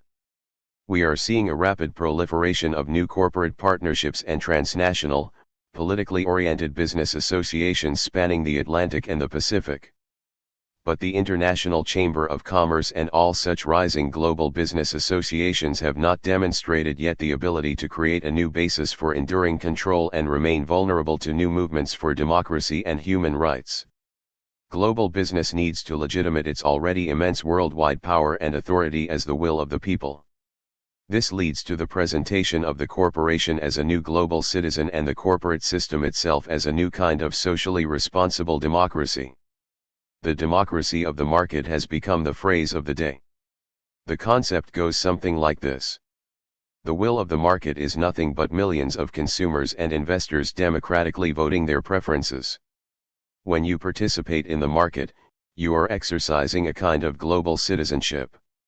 And your market vote may be even more important than the one you make in your local polling booth. This idea of market democracy is seductive. It is based on the reality that the consumer's choice of a brand or the investor's purchase of a specific company's stock does represent a kind of vote in the world economy. Consumers and investors are emotionally invested in this kind of choice or vote. And it has some impact, when combined with the choice of millions of other consumer and investors, on the economy and larger society. When I talk to my own students, they tell me they feel powerless to affect government, but they perk up because at least they can still choose what brand of coffee to buy or boycott. 25. Corpocracy depends on people accepting the view that market choice is a meaningful democratic exercise. As people become more disenchanted with government, believing that their vote in the polling booth makes no difference because of the dominance of special interests, mostly large corporations, they will become rebels against the system unless, of course, they feel they have another way of exercising their voice. Market democracy, our choice as consumers or investors, provides this sense of empowerment. But while it can make us feel good, it is something different than democracy. Market democracy is based on the principle of $1, one vote. Real democracy is one person, one vote. $1, one vote, is the logic of the market, but it is the opposite of the equal representation of all citizens that democracy is about. As a sovereign principle, $1, one vote, is inherently undemocratic, and it ensures a growing gap between the rich and poor because it gives the rich far more political representation. Choosing what brand of sneaker to buy, the kind of vote market democracy offers, is not like electing a president, and it cannot create the accountability of the government to the will of the people. For that to occur, both national government and global government will have to abandon their servile marriage to business and start serving ordinary people. Chapter 4. The American Umpire. if a nation values anything more than freedom, it will lose its freedom, and the irony of it is that if it is comfort or money that it values more, it will lose that, too. Somerset Maugham. On April 16, 2000, thousands of high-spirited protesters descended on Washington to call for the radical reform or outright abolition of the International Monetary Fund and the World Bank. These global agencies offer aid or credit to poor nations on controversial terms. I was a participant in the protest. It was a beautiful sunny weekend, and I decided to stroll over to the White House. I walked up from Constitution Avenue and turned right on 17th Street. From there, I thought I would turn left at the old Executive Office building and walk down Pennsylvania Avenue a few blocks toward number 1600. But as I got closer to the Pennsylvania Avenue intersection, I saw there was no way I was going to get anywhere close to the White House. A fleet of police vans and several lines of gun-toting, gas-masked DC police made sure that nobody was getting within blocks of number 1600. Seeing this Darth Vader outfitted army fanning out in all directions, I stopped dead in my tracks and turned back, sensing a potential for violence that I had not seen since protests in the Vietnam era. The protesters believed that the IMF and World Bank dictated ruthless policies that hurt the poorest people in the world. By virtue of money and political influence, the White House called the shots at the IMF and the bank.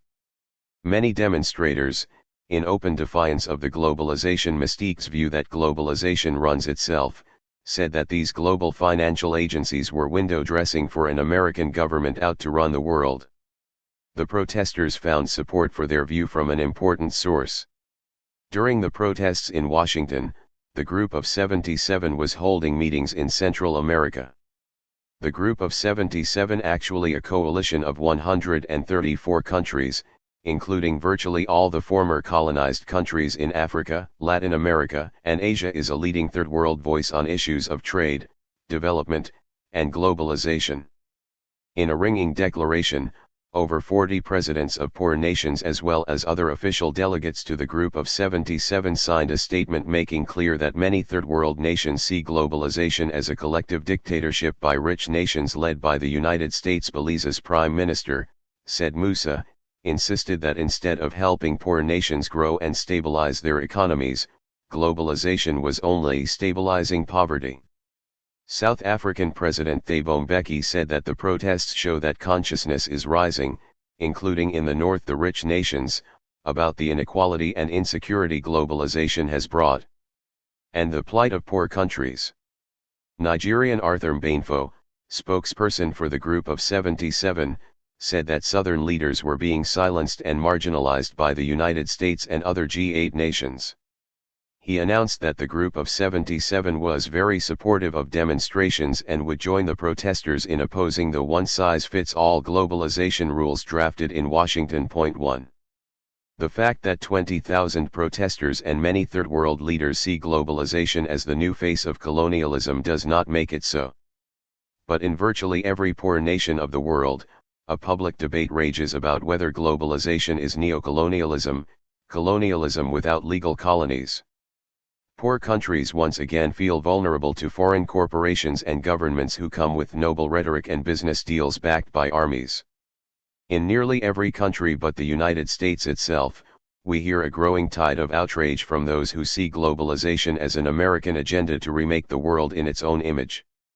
Those outside the United States have lots of prejudices about America, but they have put their finger on an obvious truth.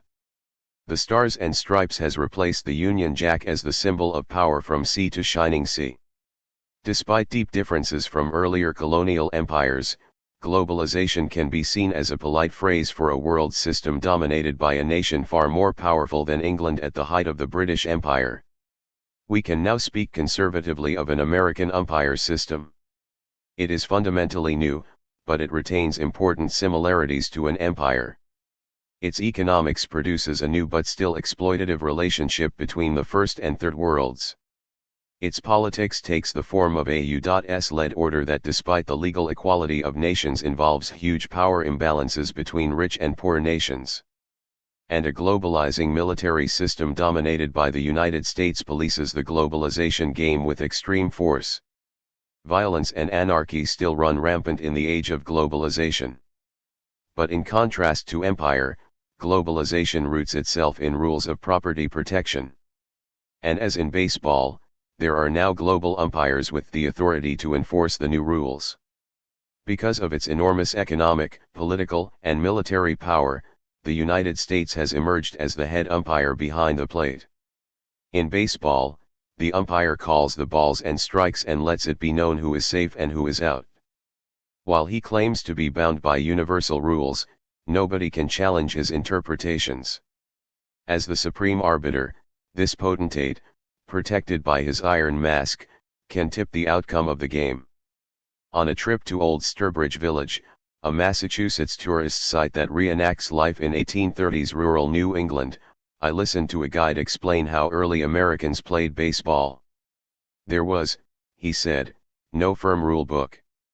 Groups of gentlemen clubs fielded teams and negotiated with each other about the rules. On different occasions and among different clubs, the rules could vary a great deal, and each club tried to lay down rules that favored its strengths. Typically, the most influential club, the one with great resources or standing in the community, got the rules it wanted.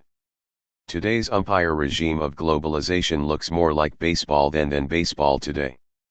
This is hardly surprising, because those were the earliest years of baseball and today is the formative era of globalization. There is the appearance of rules and the beginnings of what might eventually evolve into a genuine rule-based game.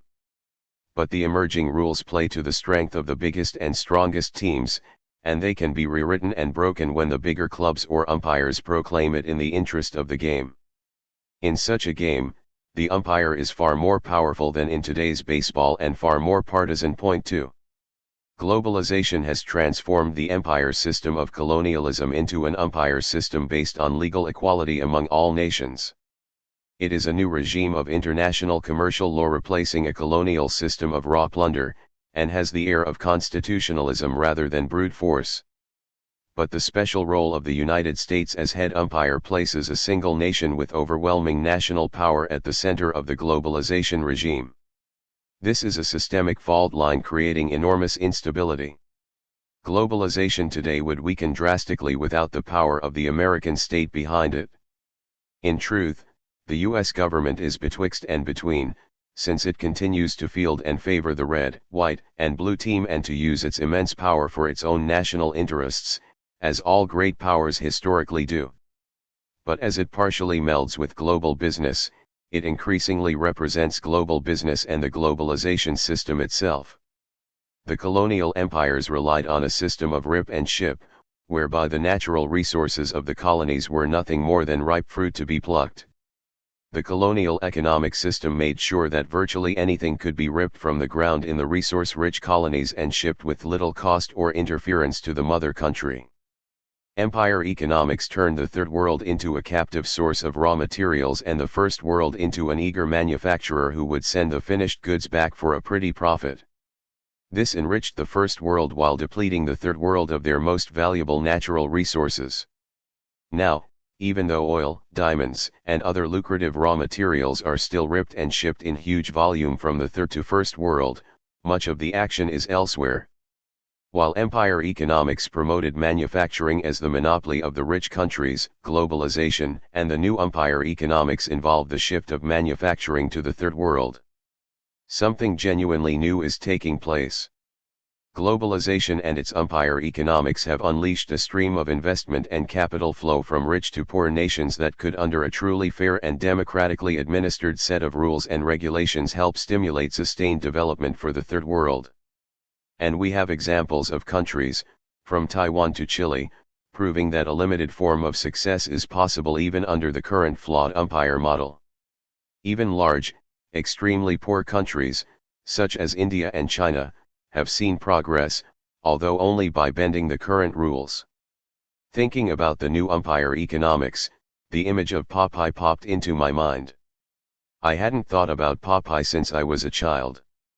When I looked Popeye up on the internet, I was surprised to find he is still one of the most popular cartoon characters on the planet. There is even a Popeye canned spinach that is the second biggest global brand behind Del Monte.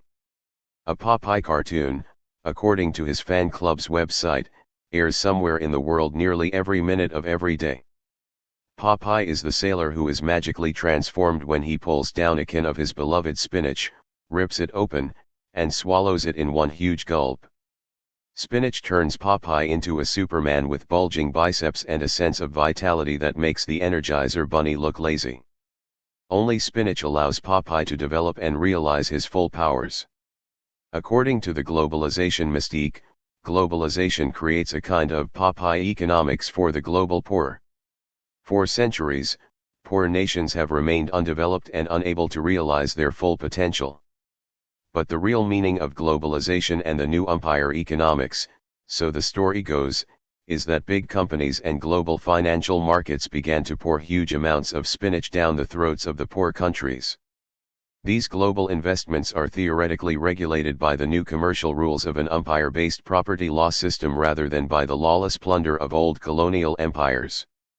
As we can see by looking at success stories like Singapore, Hong Kong, or Taiwan and semi-success sagas like Brazil or South Korea, globalization's new spinach can turn third world nations into fast-growing adolescents with rippling economic muscles. Globalization's spinach is, to be perfectly clear, the new flow of financial capital and foreign direct investment in a property-based international order that creates new jobs and development in former colonies. When third world countries get loaded up on the spinach, they can presumably grow faster than they can while eating any nutrients they can find in their own country. According to Popeye economics, globalization seems almost like colonialism in reverse, because it transfers capital, jobs, and wealth from the former powers of the old colonial empire to the former colonies, making it likely that the fastest growth in the world economy will take place in the third world. Popeye economics is the most important storyline in globalization's mythology, morally as well as intellectually soothing. Popeye economics appears to make empire economics a lawful global investment system far more beneficial to the third world than the transparent looting and thievery of colonial economics. It fleshes out the new economic common sense that globalization is a happy win-win proposition for both rich and poor nations. Unfortunately, Popeye economics is more fiction than fact. Point 3. The idea that globalization promotes rapid growth in poor countries is more than an argument in the globalizer's arsenal, it is a creed of faith so central that if you prove it wrong, virtually the whole case for globalization collapses. Yet faith in the Popeye effect is so strong that even the most influential writers on the subject often don't bother to examine the evidence. Thomas Friedman, whose book The Lexus and the Olive Tree has helped build public enthusiasm for globalization, offers virtually no data at all showing that globalization has increased growth rates in poor nations. This is remarkable because he clearly wouldn't have written the book if he didn't believe it. But new powerful data have emerged in the last few years that makes us wish that Friedman had actually looked at some figures. In fact, the new findings offer evidence for the unthinkable. To wit, globalization and the new empire regime, rather than catalyzing a splendid burst of economic growth in Africa, Latin America, and other parts of the third world, have slowed it to a snail's pace. Much of the startling new data comes from official bastions of globalization such as the International Monetary Fund and the World Bank. The bank reported that worldwide growth actually shrank from 3% in the 1980s to a paltry 2% in the 1990s, the decade of accelerating globalization. The slowdown was especially notable in the third world. In an understated but remarkable admission, the World Bank summarized its findings covering both the 1980s and 1990s as follows: indeed, growth in the developing world has been disappointing, with the typical country registering negligible growth emphasis added. 4. I feel sorry for the World Bank economist who had to present these figures to his boss. The bank's data show that the only part of the third world showing high growth rates was Southeast Asia. Even there, growth was higher in the 2 decades before globalization took off, and the 1998 Asian financial meltdown reversed much of the gains, turning success stories like Thailand and Indonesia into economic nightmares.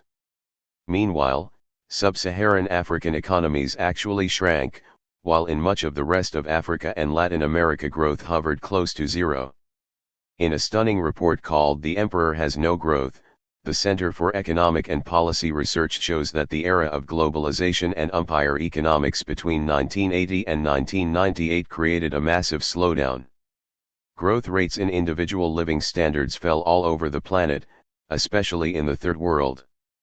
Between 1960 and 1980, average per capita growth in all countries of the world grew 83%, while in the globalization era, 1980 to 2000, it fell to 33%. In Latin America, between 1960 and 1980 per capita growth grew by 75%, but under globalization, 1980 to 1998, it fell to 6%. In sub-Saharan Africa, per capita growth was 36% between 1960 to 1980, and then it collapsed completely under globalization, actually falling 15% between 1980 and 1998.5. While looking at statistical data may not exactly be your idea of fun, I recommend taking a peek at Harvard Business School professor Bruce Scott's charts on global trends in wealth and income. Using a much longer time frame, and relying on data from official sources such as the World Bank and United Nations, Scott confirms that only a tiny percentage of nations, mostly the East Asian tigers of Hong Kong, Taiwan, and Singapore, have shown dramatic growth and poverty relief under globalization. World Bank studies in 2000 and 2001 suggest that Scott needs to add to his list China, India, and even Vietnam, all also showing strong growth and some reduction in poverty rates as they globalize. But the huge majority of poor nations have remained desperately poor over the entire course of the 20th century. The growth rates of most third-world countries on Scott's charts look like the EKG flat lines of a brain-dead patient. 6. In a chart with the dry title, "The Incomes of Rich and Poor Nations Continue to Diverge," Scott shows an amazing picture. The line representing the per capita income of poor nations remains almost absolutely flat, hovering close to zero, meaning almost no disposable personal income, for the period from 1970 to 1995. The line representing per capita income in rich nations starts in 1970 high on the chart at over $10,000 and skyrockets upward to about $20,000 in 1995. So the gap between the two lines on the chart, one showing the fate of the first world and the other the third world, gets bigger and bigger. The gap in personal income between the first and third worlds tripled between 1960 and 1993. In 1960 the per capita GDP in the richest 20 countries was 18 times that in the 20 poorest nations, but by 1995 this gap had ballooned to 37 times. Subsequently, there are millions more poor people in the world today than there were 25 years ago. The World Bank minces few words about the horror of the problem. The world has deep poverty amid plenty. Of the world's 6 billion people, 2.8 billion, almost half, live on less than $2 a day, and 1.2 billion, a fifth, live on less than $1 a day. While in rich countries fewer than 5% of all children under 5 are malnourished, in poor countries as many as 50% are. Globalization is doing what colonialism was designed to do, massively increase the wealth gap between rich and poor nations without reducing the number of horrifically poor. 7. Why doesn't the global spinach of foreign investment work its magic on poor countries? Globalization leaders point their fingers at political problems, internal corruption, lawlessness, and bloated state bureaucracies. Third world leaders are doing deals with foreign companies and stealing the profits for themselves, leaving the people no better off. No amount of foreign investment will save poor nations if they do not rewire their internal programming to make sure the money doesn't just go into the pockets of ruling plutocrats and kleptocrats who rip off their own nations. 8. True, corruption by third world leaders and the plutocracy in many third world countries is a huge problem and a major element in the equation. But while internal reform of third world countries is essential, The fact that the rich nations keep winning the globalization game over and over at the expense of the poor ones suggests the problem may lie also in the political design of the game itself, specifically in the umpire and the rules. Blaming the third world nations can become a version of blaming the victims, because they did not design globalization and are not the ones taking home the spoils. There is not enough space here for a detailed explanation of why the investment spinach fails, and the truth is that nobody has a complete explanation. Many forces other than globalization affect the growth of both rich and poor nations, and it is exceedingly difficult to sort out causes. But the failure of globalization to create sustained and rapid economic growth in poor countries is so startling and so important that we need to consider at least a few of the key reasons. The overall problem lies in the internal wiring of the poor nations and in the political design of the globalization system itself, a blueprint largely shaped by the rich nations in their own interests.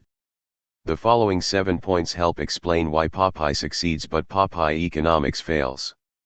First, Popeye decides when he wants spinach and how much he'll consume. The poor nations don't control their own access to foreign investment. They are dependent on foreign companies and nations that make that decision for them. Second, and closely related, Popeye consumes his spinach only when his sense of injustice is awakened. Poor countries get foreign investment only when outsiders feel it is in their own interests. It has little to do with what the third world nations want or need, and nothing to do with justice. Third, Popeye keeps all of the nutritional yield of the spinach he consumes and metabolizes. But outsiders cream off the vast majority of the metabolic return of the spinach, that is, the economic yield or profit from the foreign investors. Foreign companies repatriate much of the profit on their third world operations to their first world shareholders. Foreign investors of all kinds demand a huge return on their capital, whether or not poor nations can afford to pay it. Fourth, Popeye doesn't have others giving him spinach one moment and taking it away the next. But foreign investors will withdraw their spinach the instant it pays to do so, regardless of the effect on the poor nations who have come to depend on it. Foreign companies will invest only as long as conditions are ripe for huge returns. When another country becomes an even more lucrative cash cow, they will disinvest and take the spinach with them. Poor nations become dependent on the spinach, paying huge prices to get it and losing the capacity to survive and thrive when it is withdrawn. Fifth, Popeye doesn't have to rearrange his life to get his spinach. But third world nations have to sell land, reallocate government spending, and accede to many other economic and political changes to get any spinach at all. These transformations, required by the WTO and IMF, the rich nations, and the foreign companies and investors, sometimes are beneficial but often are devastating. For example, to play the globalization game by the new rules, many poor nations that were self-sufficient in food production before globalization had to sell their most fertile and arable land to foreign agribusinesses that export cash crops.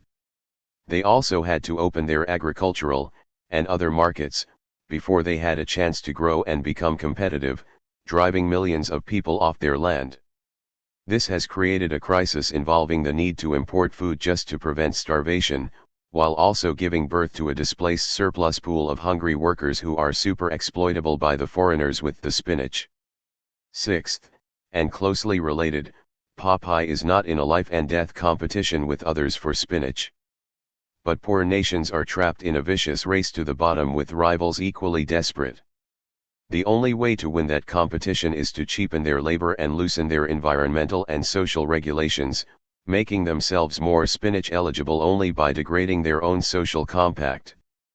Put differently, to get the spinach, poor countries have to continuously weaken their own social health. Seventh, Popeye's spinach does not come at the price of entering a system that is inherently unstable and crisis-prone. But for their own spinach, third world countries have to enter a crisis-ridden globalization system and bear the biggest burdens of each inevitable and successive lurch.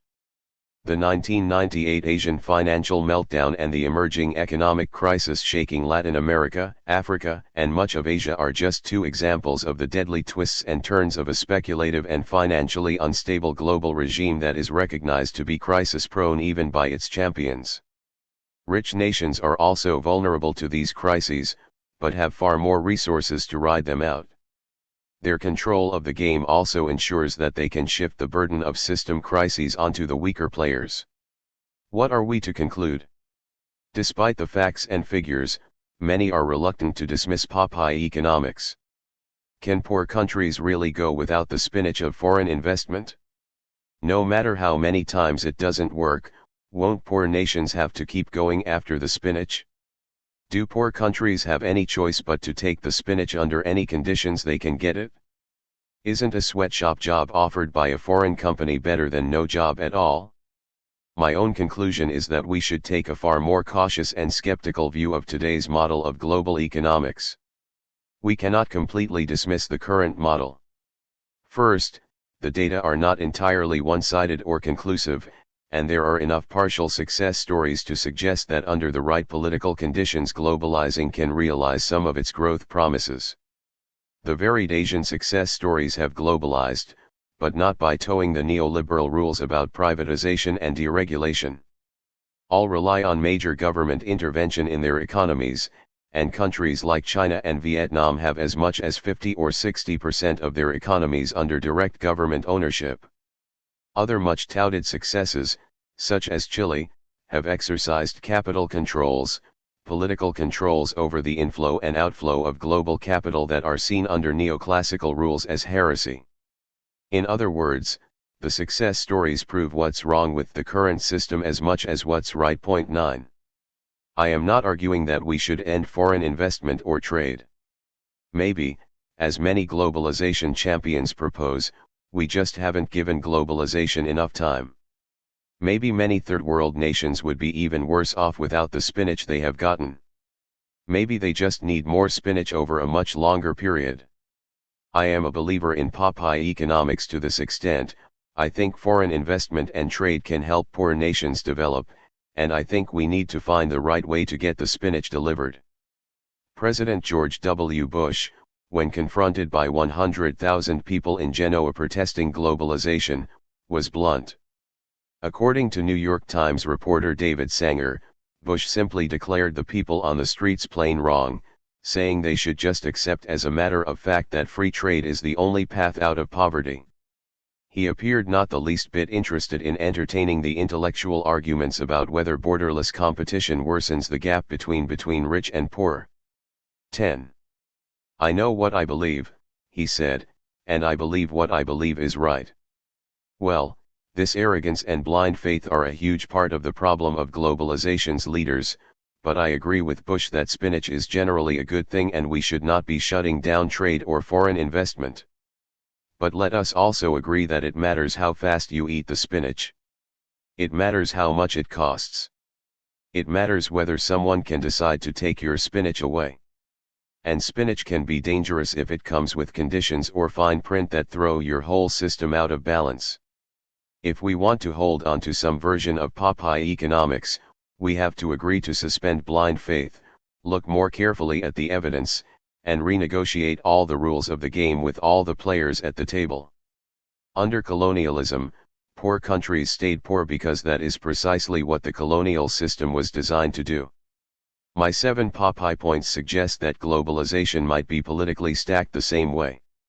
To consider this requires moving from economics to politics. Globalization is not a political clone of colonialism. In addition to the economic distinctions, 3 basic political differences separate the umpire and empire systems. First, legal colonies have been abolished in the umpire era. Rising from the still smoking ashes of the crumbling European colonial empires, globalization created a new global order in which all nations are formally sovereign and legally autonomous. Trying to reintroduce legal colonies into the globalization system would be like trying to reintroduce legal slavery into capitalism. It would destroy the ideological and constitutional foundations of the new system. Second, under the empire system, the master nation ran things by brute force and made no legal pretenses of equality or universalism. In the umpire system, though, the whim of the master nation is formally replaced with global rules administered by financial markets and the global governments of the WTO, the IMF, and the World Bank. Colonialism did not bother to create supranational institutions or global rules, but the umpire system depends on the existence of presumably fair rules that define the game for all nations. So globalization comes with the aura of global constitutionalism and world government. In the process, the entire nation-state system is subject to an Alice in Wonderland potion that shrinks and redesigns sovereign nations, including the United States and other very powerful countries, into new entities subordinated legally to a new and growing system of international law. While the most powerful teams often make and break their own rules, a rule-setting process has been launched that is not just a fig leaf. It is creating powerful global legal and judicial bodies. The making of a constitutional game has started, and it is not likely to disappear. As the new game matures, the constitutional and rule-based processes will make global corpocracy look more radically new. Certain tragic outcomes, such as growing disparities between rich and poor and the continued dominant military power of the United States, are similar to empire.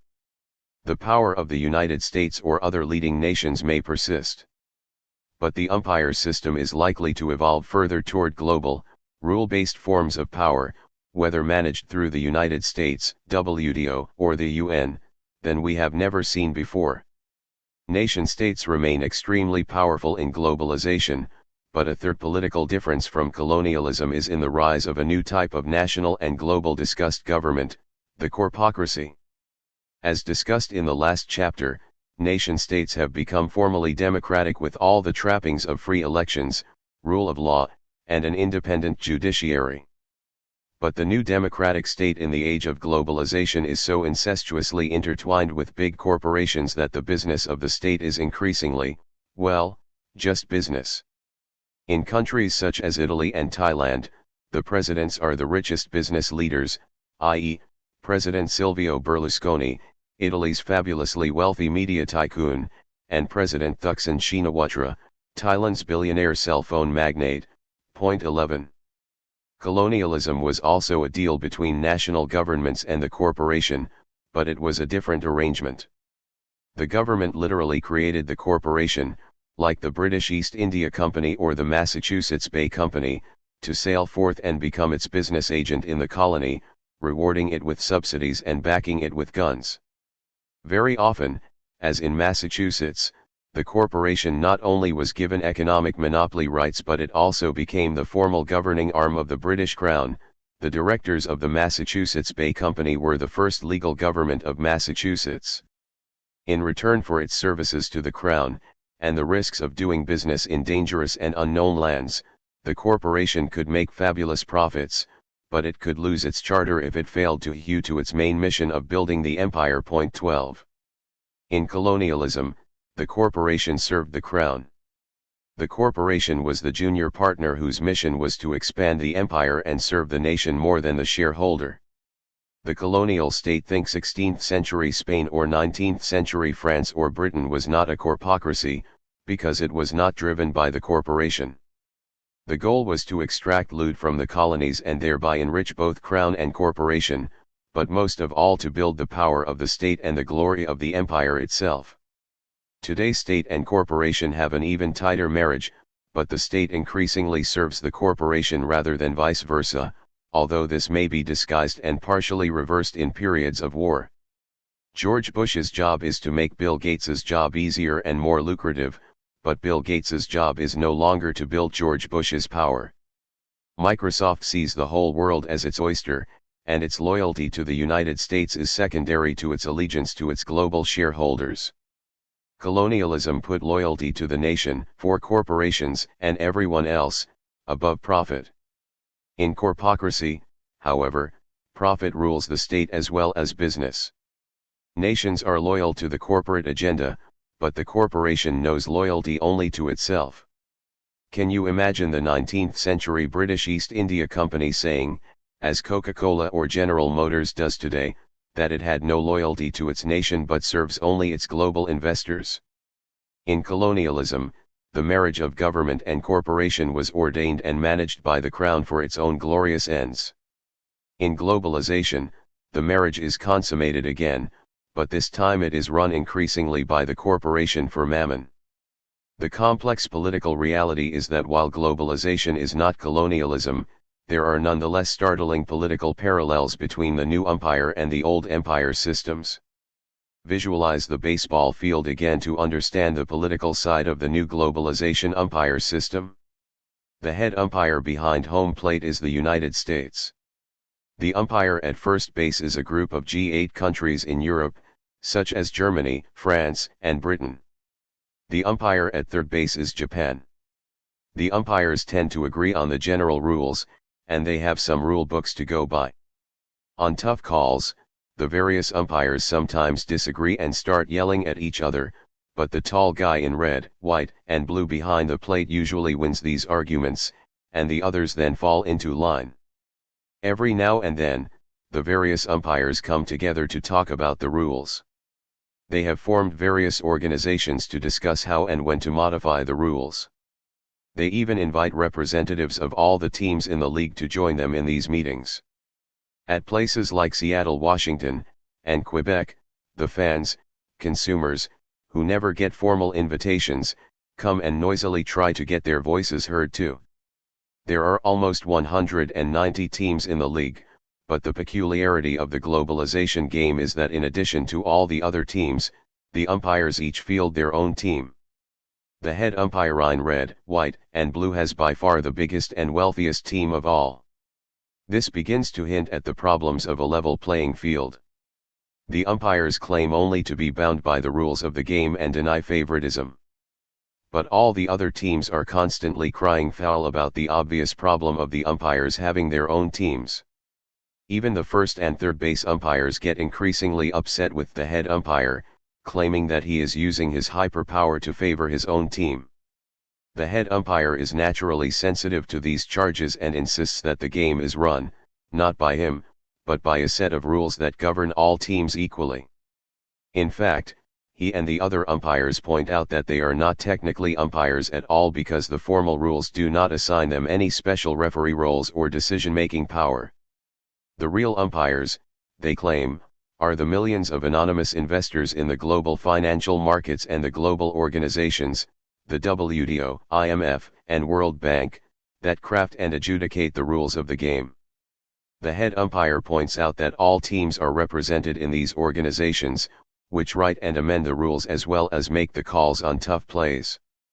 For example, when two teams disagree about how to interpret the rules about trading bananas or hormone-treated beef, they take them to the judicial panels of the WTO, where an interpretation is handed down by arbiters who represent the league, not individual teams. Unlike the global games that came before, especially the colonial game, globalization is, as noted earlier, a technically rule-bound system. The rulebook consists of a growing body of international law governing trade, investment, and production, a legal corpus that is the beginning of a constitution for the world economy. And unlike earlier historical games, we have for the first time serious international organizations entrusted with the responsibility of making and applying the rules. Prior global games never created such a proto-world government that stands above all nations and can issue legally binding judgments. Colonialism knew nothing about global constitutions, world law, or global governments. The force of the Spanish Armada or the British Navy sufficed. And in today's globalization game, the rules and rule-making bodies make judgments against even the most powerful team.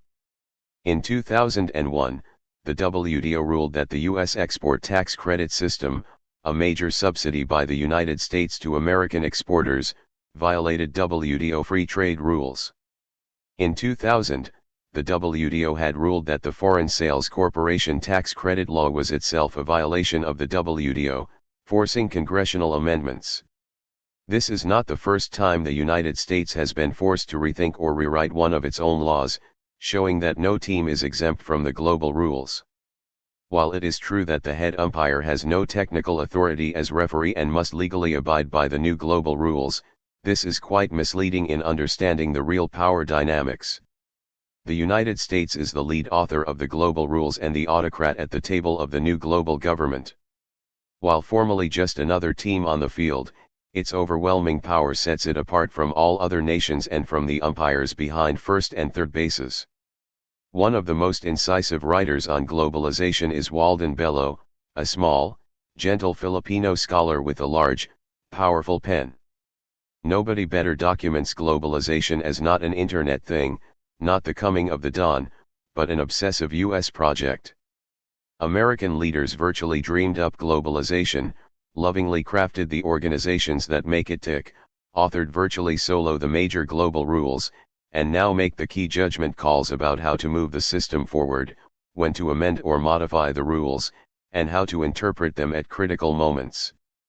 Bello sees globalization as the export of American ideology to the world stage, an effort to persuade the whole world to play the American game of corporate sovereignty dating back to the robber barons. Point 13.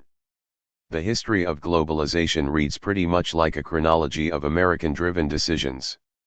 Uncle Sam was the architect of Bretton Woods, the 1944 conference that more or less invented globalization, although it was a radically different system in its earliest days, and created the IMF and World Bank. Britain was in on the original decisions but was turning over its empire to the new US umpire. The United States launched and blessed each new stage of globalization. In the 1950s, Uncle Sam sponsored new global trade rules called GATT, General Agreement on Tariffs and Trade, that became the first draft of a neoliberal, global economic constitution. In the 1960s and 1970s, the United States redesigned the IMF and World Bank into new institutions to run indebted third world nations according to American market ideology that the United States often does not apply to itself. In the 1980s and 1990s, the United States decided that the entire game needed to be restructured and centralized under what would eventually become the World Trade Organization. Today, against growing popular resistance in Europe and the Third World and among many American citizens, it is the United States who promotes neoliberalism and American-style economics as the only game in the global village. Point 14. When we connect the dots, we see a consistent pattern, the United States acting with persuasion when possible and with force when necessary to rebuild the world on an American foundation. Bello sees the globalization project as missionary idealism that is out to remake the world in America's image. It is not entirely mistaken to imagine globalization as a new manifest destiny, reshaping the world along the lines of our own business model and American dream, even though globalization has already technically curbed American sovereignty and could do so in a more powerful way in the long term. Point 15. While the umpire system is not a traditional empire, the head umpire role is a commanding one. Unilateral power dressed in the trappings of global institutions and multilateral rules is harder to see and easier to exercise. The very fact that globalization subjects the United States to a higher legal authority has veiled and legitimated America's unique role. This brings us back to the basic contradiction in globalization. While it promotes global authority and rules not rooted in nationality, it depends ultimately for its enforcement on one nation. Globalization is torn between transnational global governance and US global hyperpower. The contradiction is beginning to create a major political crisis, not only regarding the legitimacy of the WTO and IMF as instruments of US power, but the entire functioning of globalization as window dressing for an American view of the world. If the United States is the head umpire, what is it trying to achieve? And since it has no special legal or formal authority to play this commanding role, what allows the United States to get away with it? The United States has two contradictory goals as head umpire. The first is to build globalization as a system. In this respect, it represents not just the US team but the league and the game itself. Its goal here is to firmly establish an ideology and set of rules, those typically called neoliberal, and to codify them into a rule book all players at least rhetorically endorse. This rule book is the growing body of international trade agreements and law evolving in the WTO. The United States also aims to build and legitimate the global organizations, the WTO, IMF, and World Bank, that enforce the rules and stabilize the game. The task of building and managing the world economy is a complex and delicate one, requiring that the United States look beyond its own immediate interests. It must use its own economic strength, its currency, and its political influence to enhance the stability of the entire system, and this requires sacrifice of short-term national concerns to promote broader goals. After World War II, when the United States was the only nation powerful enough to play this global role, one that master nations in colonial systems pursued in different ways, it used the dollar as a global financial reserve and source of liquidity. It also helped rebuild both Europe and Japan, not simply to promote its own trading interests, but to ensure that these regions would not weaken the world system, either by failing to recover or by forming their own autonomous trading blocs. Why does Uncle Sam seek such an intact global system?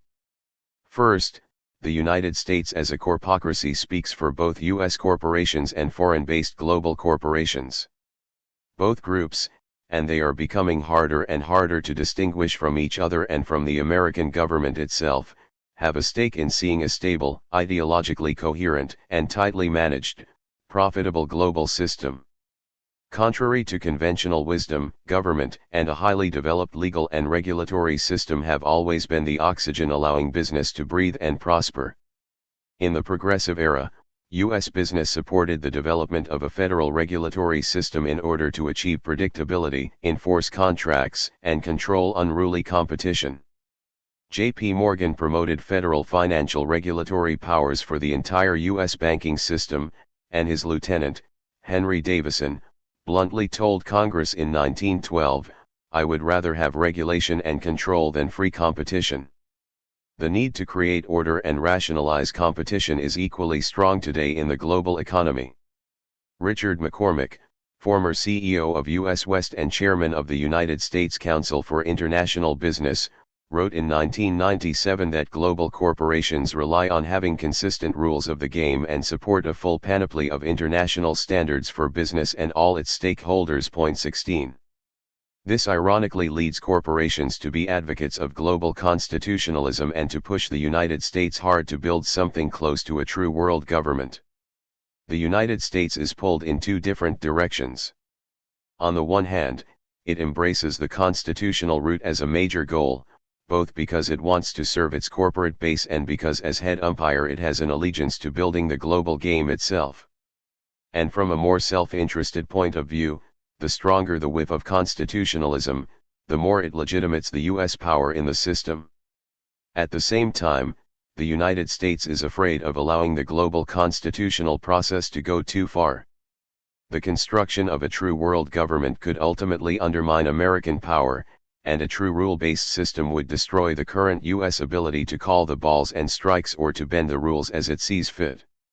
What makes globalization new is precisely that the United States is creating a game that could ultimately weaken the nation-state itself, a system in which stateless capital rules through financial markets, supranational institutions, and subnational public entities as well as national governments redesigned as business handmaidens. This is the first goal of U.S. corporate globalizers and their political allies, to create a new world in which states survive but have become so thoroughly corporatized that they essentially function as subsidiaries of global corporations. But the United States also has a second and somewhat contradictory set of aims that are much more old-fashioned, building the power of the United States itself as the greatest and most commanding nation in world history. The traditional pursuit of U.S. foreign policy and military power can collide with its new role as head umpire, making the United States look transparently like an advocate for its own team rather than head umpire for the league. In fact, this second aim, building U.S. global power, is seen by many critics as the more important force driving the United States. Chalmers Johnson, in his powerful work Blowback, treats globalization as simply the economic side of the United States' continuing mission to build a classical empire. Globalization is best seen, Johnson argues, as America's economic weapon to control other nations by forcing them to play on its terms. 17. This could be dismissed as simple-minded anti-American rhetoric, except that Johnson is a widely respected academic researcher and Asian expert.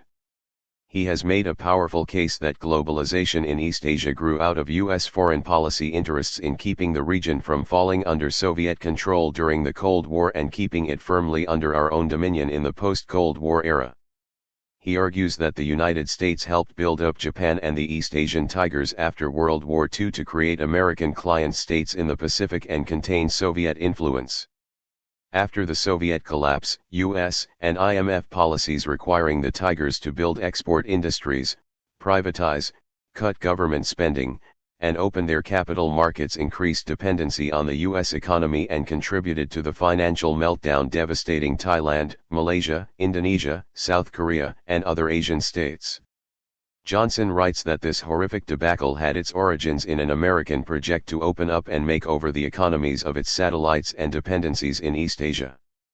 Its purpose was both to diminish them as competitors, prevent them from developing a regional economic bloc independent of Washington, and to assert the primacy of the United States as the globe's hegemonic power. The globalization campaign significantly reduced the economic power and capitalist economic independence of at least some of the United States' tiger competitors, and was from a rather narrow point of view a major imperial economic success. 18. By this view, the line between head umpire and empire narrows substantially.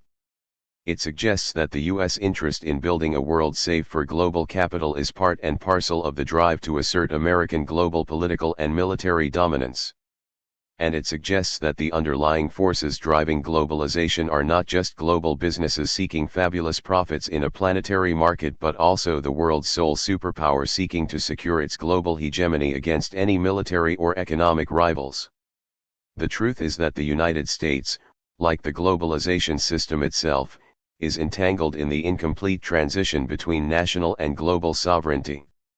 All national governments today are schizophrenic in their dual commitment to traditional concepts of national interest and the new commitment to global sovereignty and a world serving transnational business rather than the nation-state. U.S. policy remains suspended between the logic of the old and new system.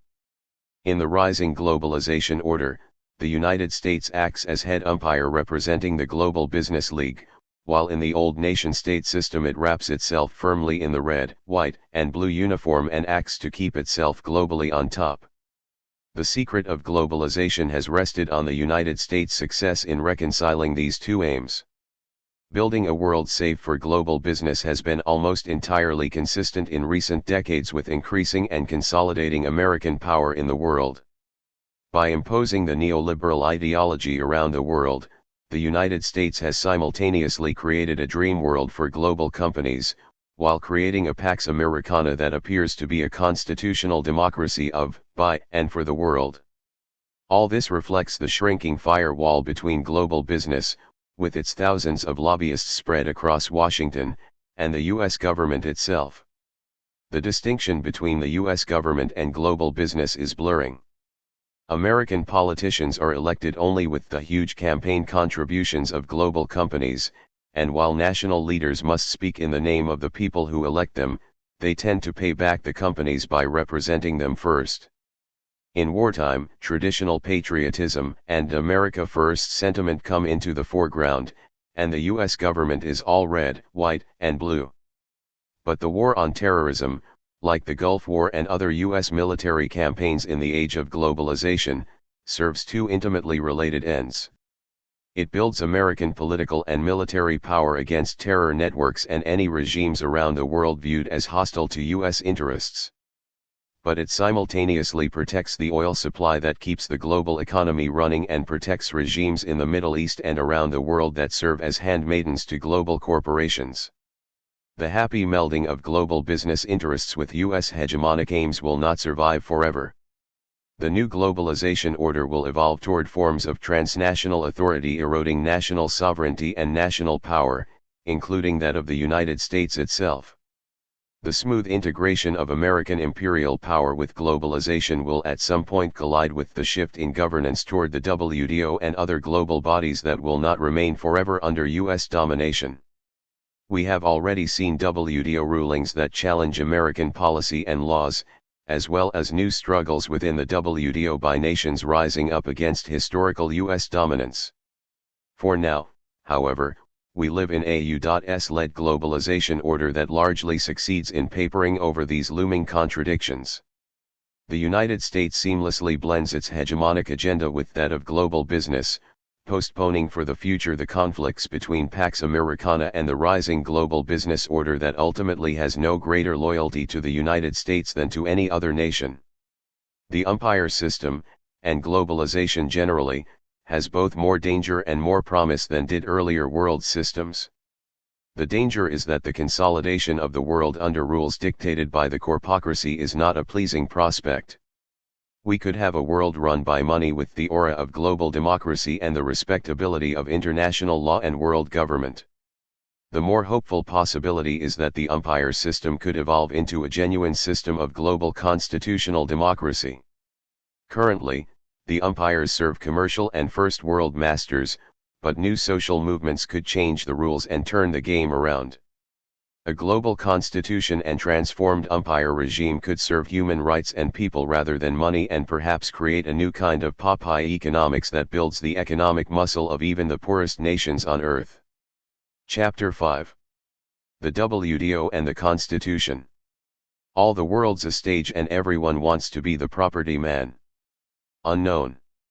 In 1787, leaders from the 13 former colonies rode their horses to Philadelphia to write a new constitution. Cloistered in ornate rooms in Liberty Hall, the framers with their elegant poofed wigs and cloaks represented the best and brightest of the propertied elite. 200 years later, the constitution they drafted is a hugely important foundation of both globalization and the movements rising up against it. The boisterous 1999 gathering of world financial and political leaders that turned into the Battle of Seattle might seem to have little in common with the legendary Constitutional Convention in Philadelphia. For one thing, the Seattle WTO leaders did not proclaim the majestic purpose of writing a new constitution. They wanted to create new, binding global rules protecting property, but they were not yet bold enough to call for a new world government or a planetary constitution. Nor did they succeed in drafting the WTO document they had hoped to achieve. While the WTO elites in Seattle faced rioters in the streets, the constitution makers at Liberty Hall had no tear gas or angry crowds at their door. Yet, for all the differences, Seattle and Philadelphia are both signposts of a constitutional moment, a period when the basic rules of the social and political system are rewritten, or written for the first time. In the barricaded streets of Seattle, I saw pictures carried high by WTO protesters of a colorful globe under construction, a potent representation of the real meaning of a constitutional moment. While the WTO elites in Seattle did not say so, they were involved in an embryonic constitutional process. In some ways more bold than the Philadelphia framers, they were helping lay the ground for a new world government and a global constitution. A constitutional moment unfolds over decades, not days. While they failed in Seattle, their efforts continue today in new WTO negotiations and in other global agreements. In constitutional moments, making history is a realistic prospect for ordinary people, as they find themselves caught up in seismic struggles over the basic rules of the world they inhabit. Just witness the drama of the hundreds of thousands of protesters spilling into the streets of Seattle, Quebec, and Genoa. In constitutional moments, there is the hope of fundamentally changing the way things are, rather than living as we always have. Over the last several years, I have spoken to many public audiences about globalization as a new constitutional moment. The idea quiets the room quickly. People seem to understand this is of vital importance to them, their children, and the world at large. Explaining this moment completes the story of the global power system run by business, the United States, and new world governments like the WTO. It sheds more light on the tight relation between globalization and U.S. power, and it clarifies why equating globalization with democratization is mythology. But it is also a hopeful chronicle, the beginning of the story about how ordinary people around the world have been working to reinvent globalization in a more democratic spirit. Seattle marked the most recent phase of our global constitutional moment, and the first in which ordinary people in the United States mobilized to take a place at the table. Our present moment began in 1944, as American and other world leaders began to reconstruct the world. Britain and Europe lay in ruins and were no longer capable of securing the global order organized around the British Empire. 2 world wars had destroyed the global system based on centuries of colonialism, thus plunging the world into a new constitutional moment. As with others, this one would be shaped by titanic shifts in the organization of power, enshrining the new dominant power of the United States. 1. There is no way of understanding Seattle and our constitutional moment without recognizing the emergence of the United States as military superpower and head umpire in the New World System. Remember that the umpire system depends on the rise of global constitutionalism and the appearance of a rule-based system. The global governments with constitutional teeth, including the International Monetary Fund and the World Bank, were crafted by U.S. and British policymakers at the famous 1944 conference in Bretton Woods, New Hampshire, to help create a new world based on American leadership and global markets. 2. The founding period between 1944 and 1948 was like the few seconds before the cosmic Big Bang. This period gave birth to both the United Nations and the Bretton Woods institutions.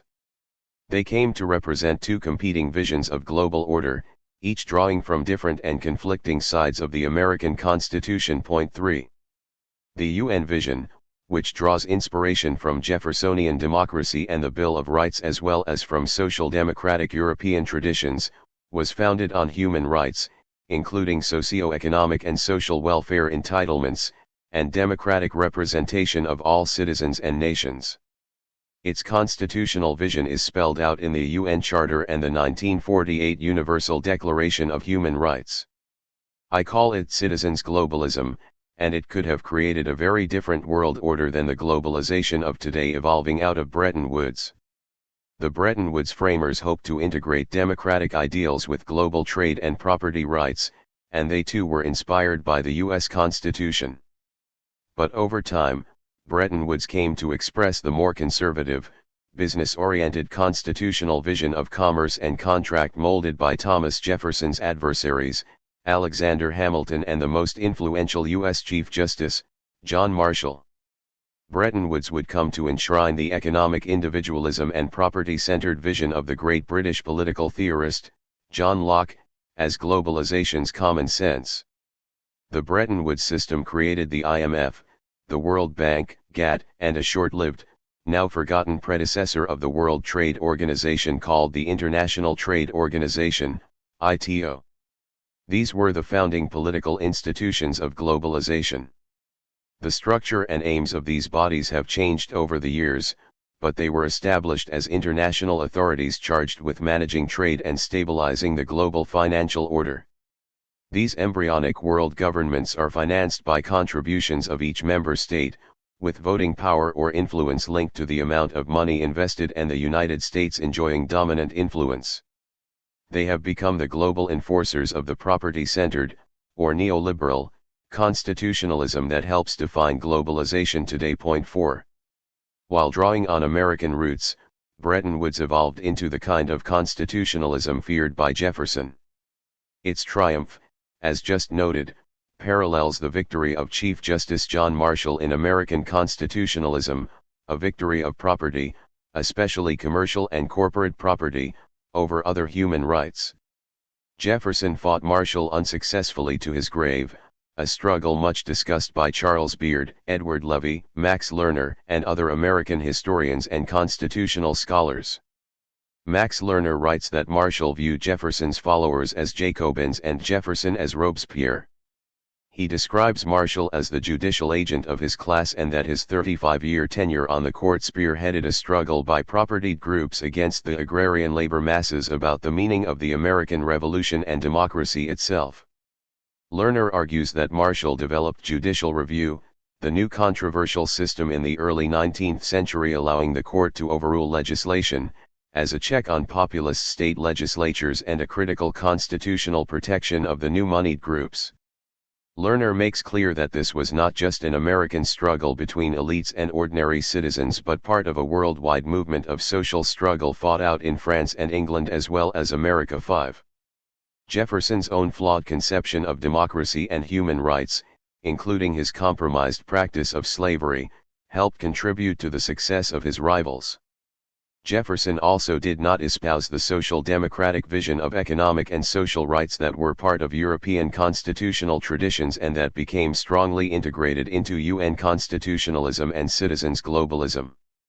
Yet just as the Jeffersonian alternative never died in U.S. constitutional history, so democratic constitutionalism, including the forms espoused by Jefferson in the United States and by social democrats in Europe and large parts of the Third World, never passed from the global scene. 6. Our constitutional moment is a story of the ideological battle, not only between the two faces of American constitutionalism, and conflicts between American and European constitutional traditions, but also of a second closely related ideological and constitutional conflict between the developed and poor nations. While I strongly endorse the constitutional challenge led by the poor nations and citizens movements, and while I embrace much of the Jeffersonian tradition and the European social democratic visions, this is a complex historical struggle with contradictions and hypocritical tendencies on all sides. Third world leaders speaking for human rights have often grossly violated or distorted them in practice. The same is true of some UN commissions and bodies, that have made lofty pronouncements while implicitly tolerating unacceptable violations of rights by member states drafting the resolutions. Meanwhile, the U.S.-led Bretton Woods forces have historically wrestled with the tensions between their own visions of market philosophy and human rights traditions. They have historically championed in rhetoric and often in practice key individual and political rights in the United States' own domestic constitutional order. These contradictions play an exceptionally important role. U.S. constitutional ideals, particularly those regarding individual and political rights enshrined in the Bill of Rights and in the first 20 articles of the UN 1948 Declaration of Universal Human Rights, helped catalyze the UN's founding vision and citizens' globalism itself. At the same time, American individualism and its constitutional neglect of socio-economic or positive rights clashed with key elements of the UN's constitutionalism. In Article 23, the UN Declaration spells out the universal right to a job with just and favorable remuneration, ensuring an existence worthy of human dignity.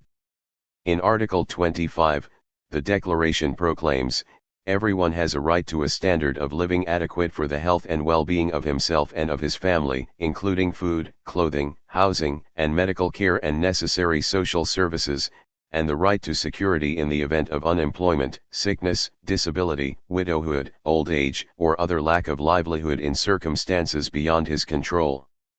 Article 28 states, everyone is entitled to a social and international order in which the rights and freedoms set forth in this declaration can be realized. The United States affirmed these rights when it became a signatory to the declaration.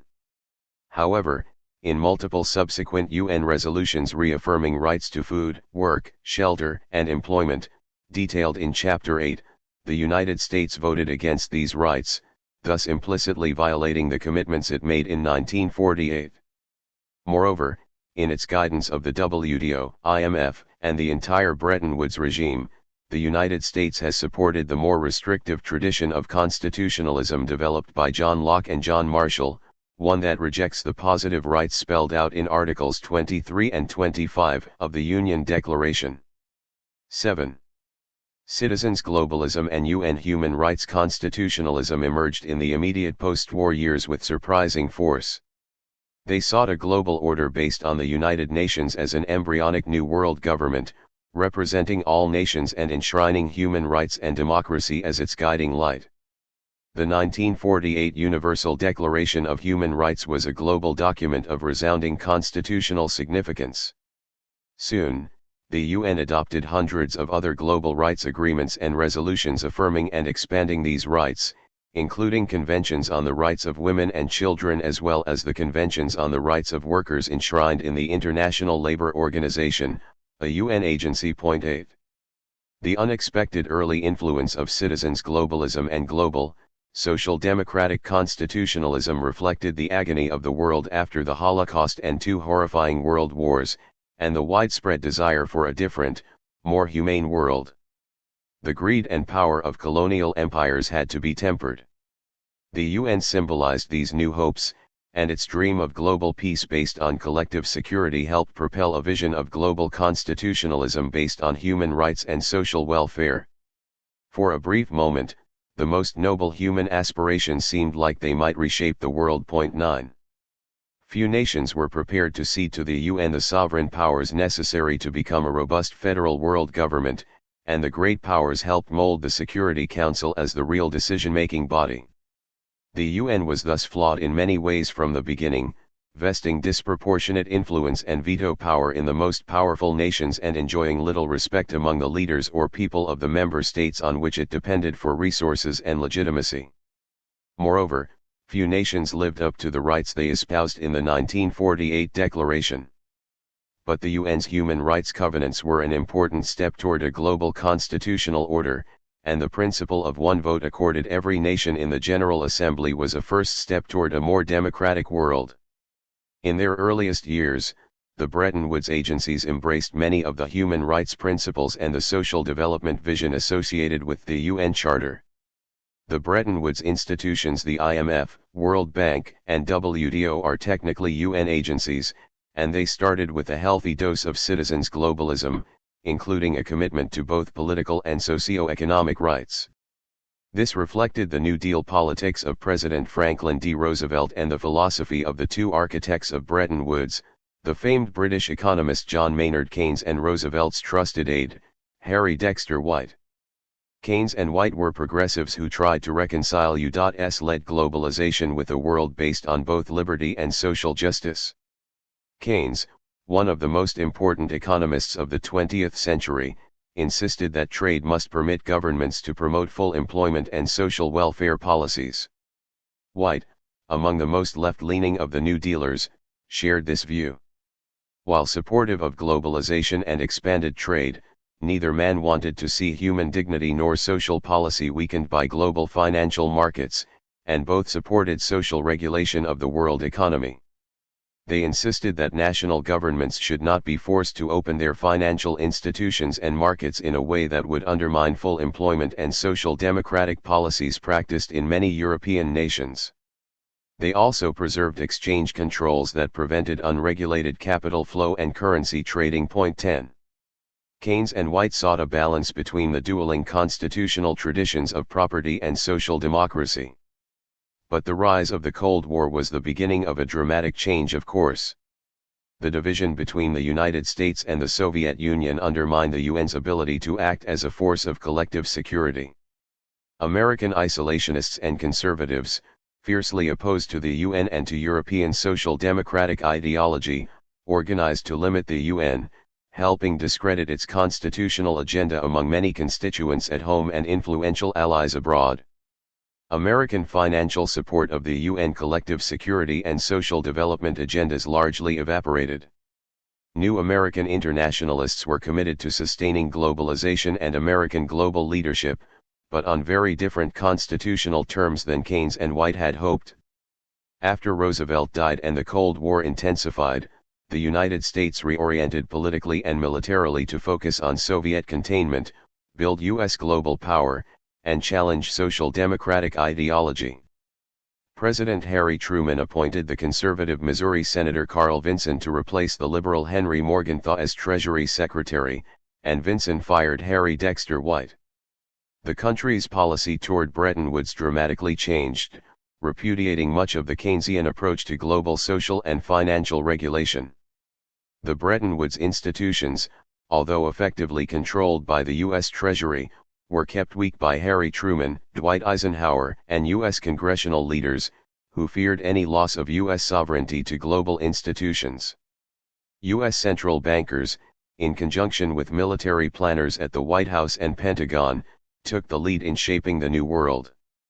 The Keynesianism they retained took the form of massive military spending and the economic reconstruction of Europe, funded through Marshall Plan aid, and of Japan, to stem the communist tide and stimulate the world economy.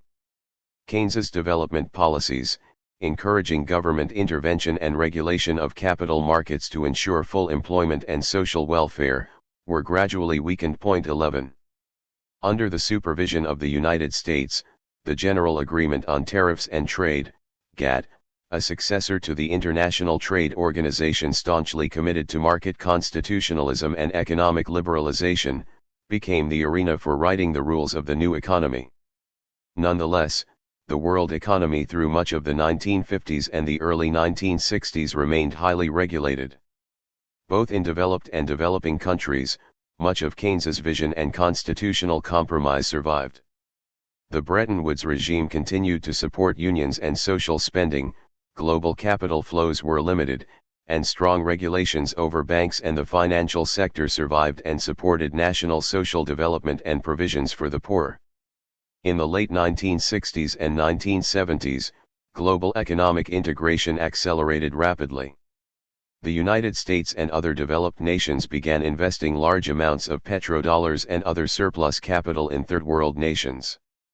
As part of this transition to a more globally integrated order, the Bretton Woods system shifted toward a more aggressive, property-centered constitutionalism.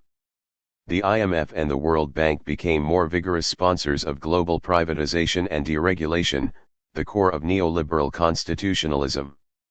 At the same time, many third world intellectuals and policy makers tried to preserve elements of citizens' globalism and the Keynesian vision of Bretton Woods.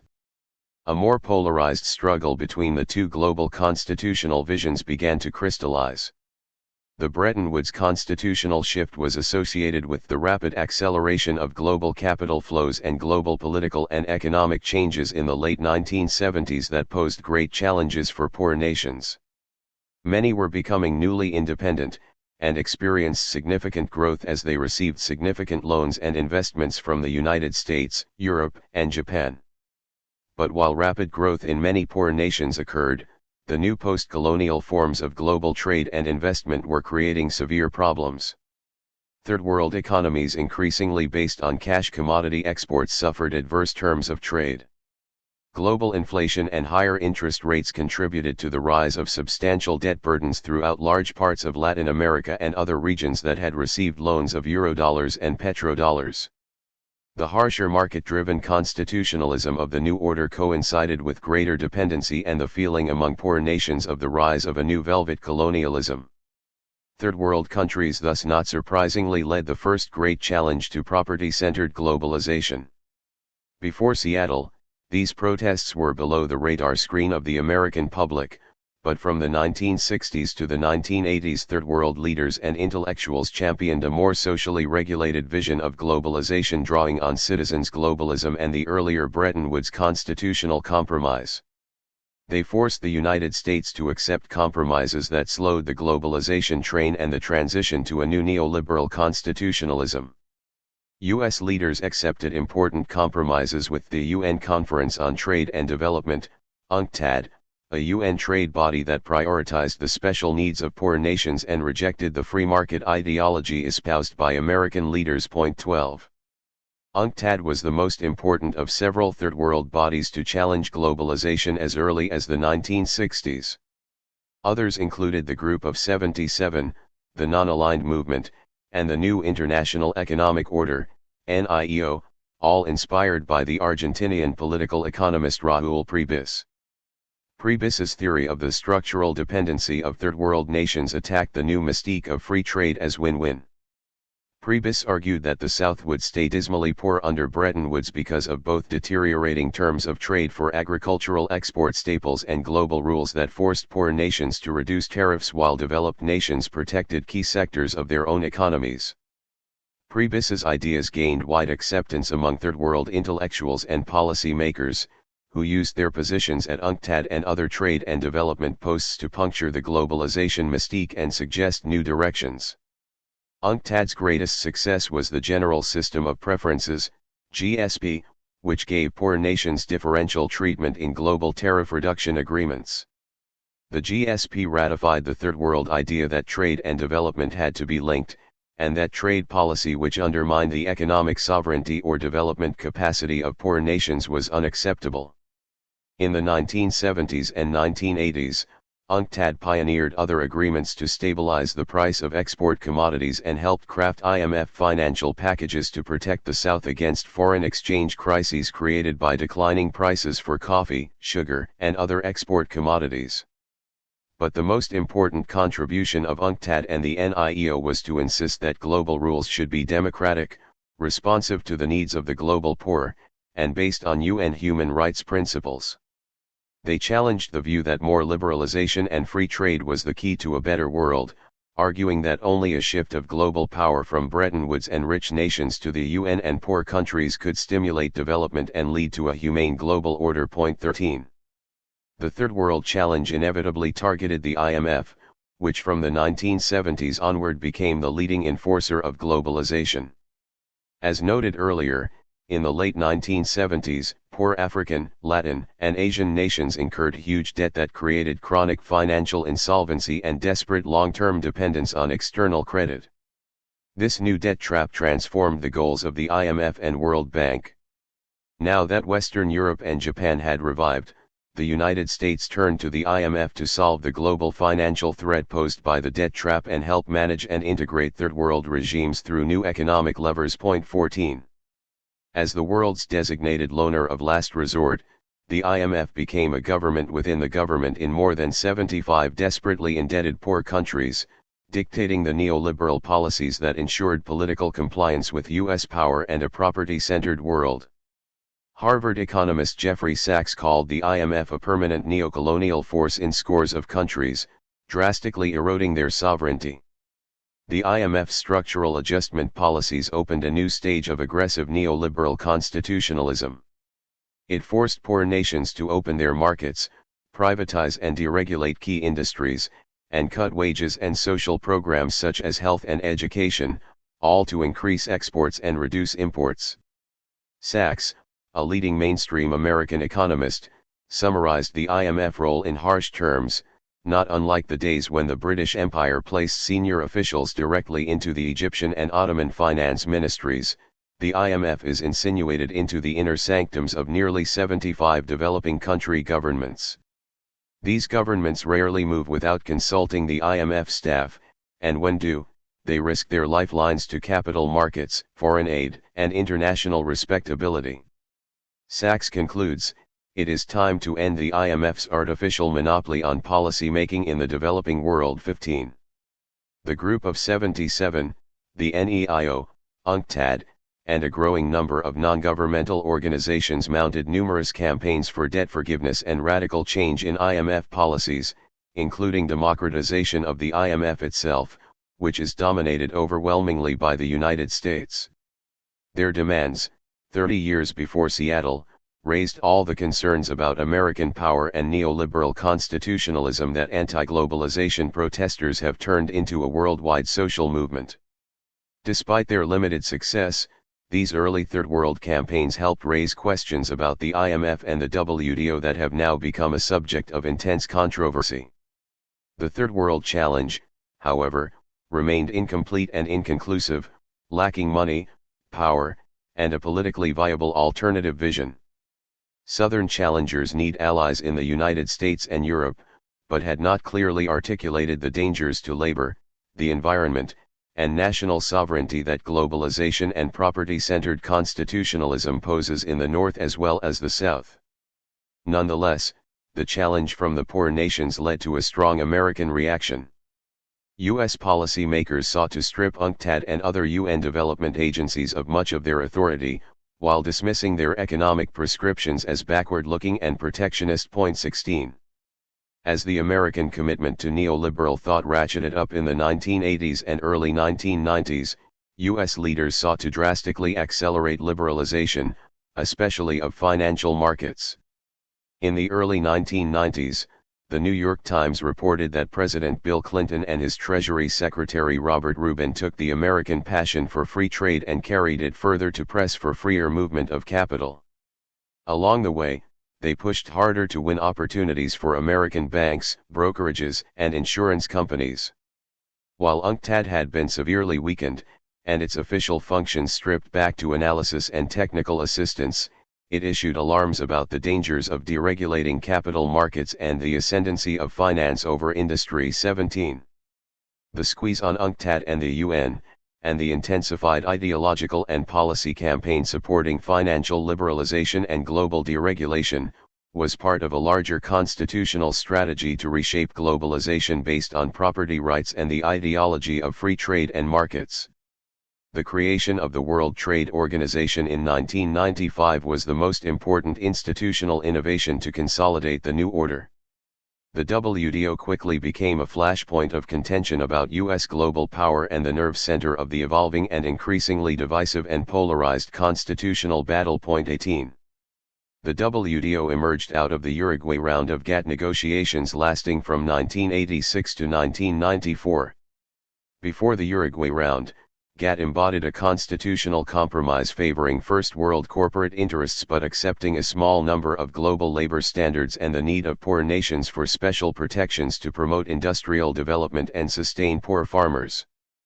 But U.S. corporations were impatient to gain greater market access for agricultural and manufacturing exports and were chafing at the bit to liberalize the new economy, services, biotechnology, and finance under their own global umbrella. Presidents Ronald Reagan, George H.W. Bush, and Bill Clinton all aggressively promoted the Uruguay round, a kind of booster shot to globalization with an ambitious agenda of worldwide deregulation, tariff reduction, and expanded liberalization.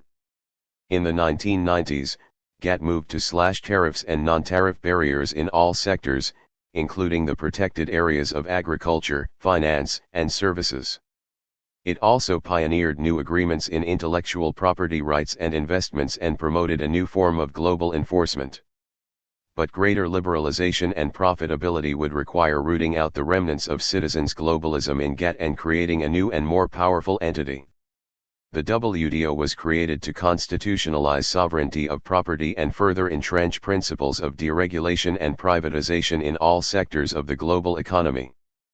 But while designed and dominated by the United States and operating in a deeply anti-democratic spirit, unlikely to change, it is not helpful to treat the WTO as a conspiracy against national sovereignty. In any form of globalism, supranational bodies are essential to create global rights, rules, and responsibilities. The problem is not the existence of supranational entities or world governments but designing them to ensure they express a democratic constitutionalism, protect political and economic human rights, and apply fairly to rich and poor nations alike. Before Seattle, the American public saw the WTO as a narrow trade body with little relevance to ordinary people's lives. After Seattle, it became clearer that the WTO is emerging as one of the world's sovereign powers, writing the rules that can supersede the laws of nations. As such, its creation in 1995 opened the second great stage of our global constitutional moment that exploded into public consciousness in Seattle. The WTO is not a formal world government nor does it proclaim itself as a framer of global constitutionalism.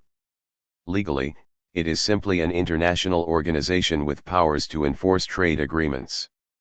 It lacks the status of either a federal or even weaker confederated world government such as the UN, because nations have not delegated it powers to define global citizenship, create a world parliament, or assume a role in fighting wars or keeping the peace. The WTO is also far weaker than the private world government that it has been created to support and regulate. Global financial markets and corporations write the operational rules and policies that increasingly control the lives of the planet's workers and the future of whole nations. The director of the WTO, in 2002, the little-known Australian, Michael Moore, is a figure of pitiful authority compared to Bill Gates. The dictates of Microsoft or the daily investment decisions of the world's richest private traders and speculators shape the world as powerfully as does any WTO decision. The WTO creates the public and constitutional framework that allows global business to operate, but it is the junior partner. Historically, both the WTO and IMF have been so tightly controlled from Washington that they can be seen as surrogates carrying out either economic policy emanating from the U.S. Treasury or the foreign policy of the State Department. But the current limits of WTO autonomy should not diminish its potentially revolutionary sovereign powers. Along with the IMF and World Bank, it is the only global governance system with real economic enforcement powers, and while WTO decisions are sometimes brazenly flaunted or manipulated by the most powerful companies and nations, they have a bite that even the United States has seen necessary to respect. The United States under the Clinton administration interpreted international law to mean that all nations, including itself, must amend their policies to conform to WTO rules and standards. The United States has already weakened its clean air standards, in response to a suit by Venezuela complaining that our standards discriminate against their own oil producers, and other environmental laws in this spirit. And in 2002, in a strong blow to U.S. policy, the WTO ruled that offshore tax havens for U.S. companies constituted an unfair trade subsidy, a decision that could cost American companies billions. 19. No other international organization or treaty has the self-executing capacity of the WTO to enforce its decisions and punish violators who refuse to make their laws WTO compliant. Other supranational governance institutions, including the UN, must rely on the good faith of member nations themselves to carry out international covenants and treaties. While the UN must gain the universal consensus of Security Council members to enforce its most important decisions, WTO enforcement kicks in automatically without the need for any agreement by the member states. 20. Such enforcement power takes on special meaning in the context of the surprising constitutional significance of trade. The word trade makes most people's eyes glaze over. Trade seems abstract, technical, and unimportant, something best left to corporate lawyers and government bureaucrats. But just as one sage said that war is too important to be left to the generals, trade is far too consequential to be left to business and political elites. The world has slowly awakened to the reality that trade law and philosophy impact every aspect of every nation's social and political life, and is revolutionizing sovereignty and democracy itself.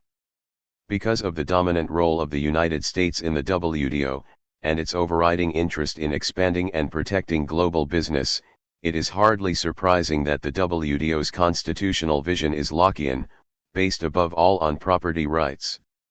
John Locke, the British political theorist who inspired the American founding fathers, has undoubtedly been, along with James Madison and Chief Justice John Marshall, the most important influence on American constitutionalism.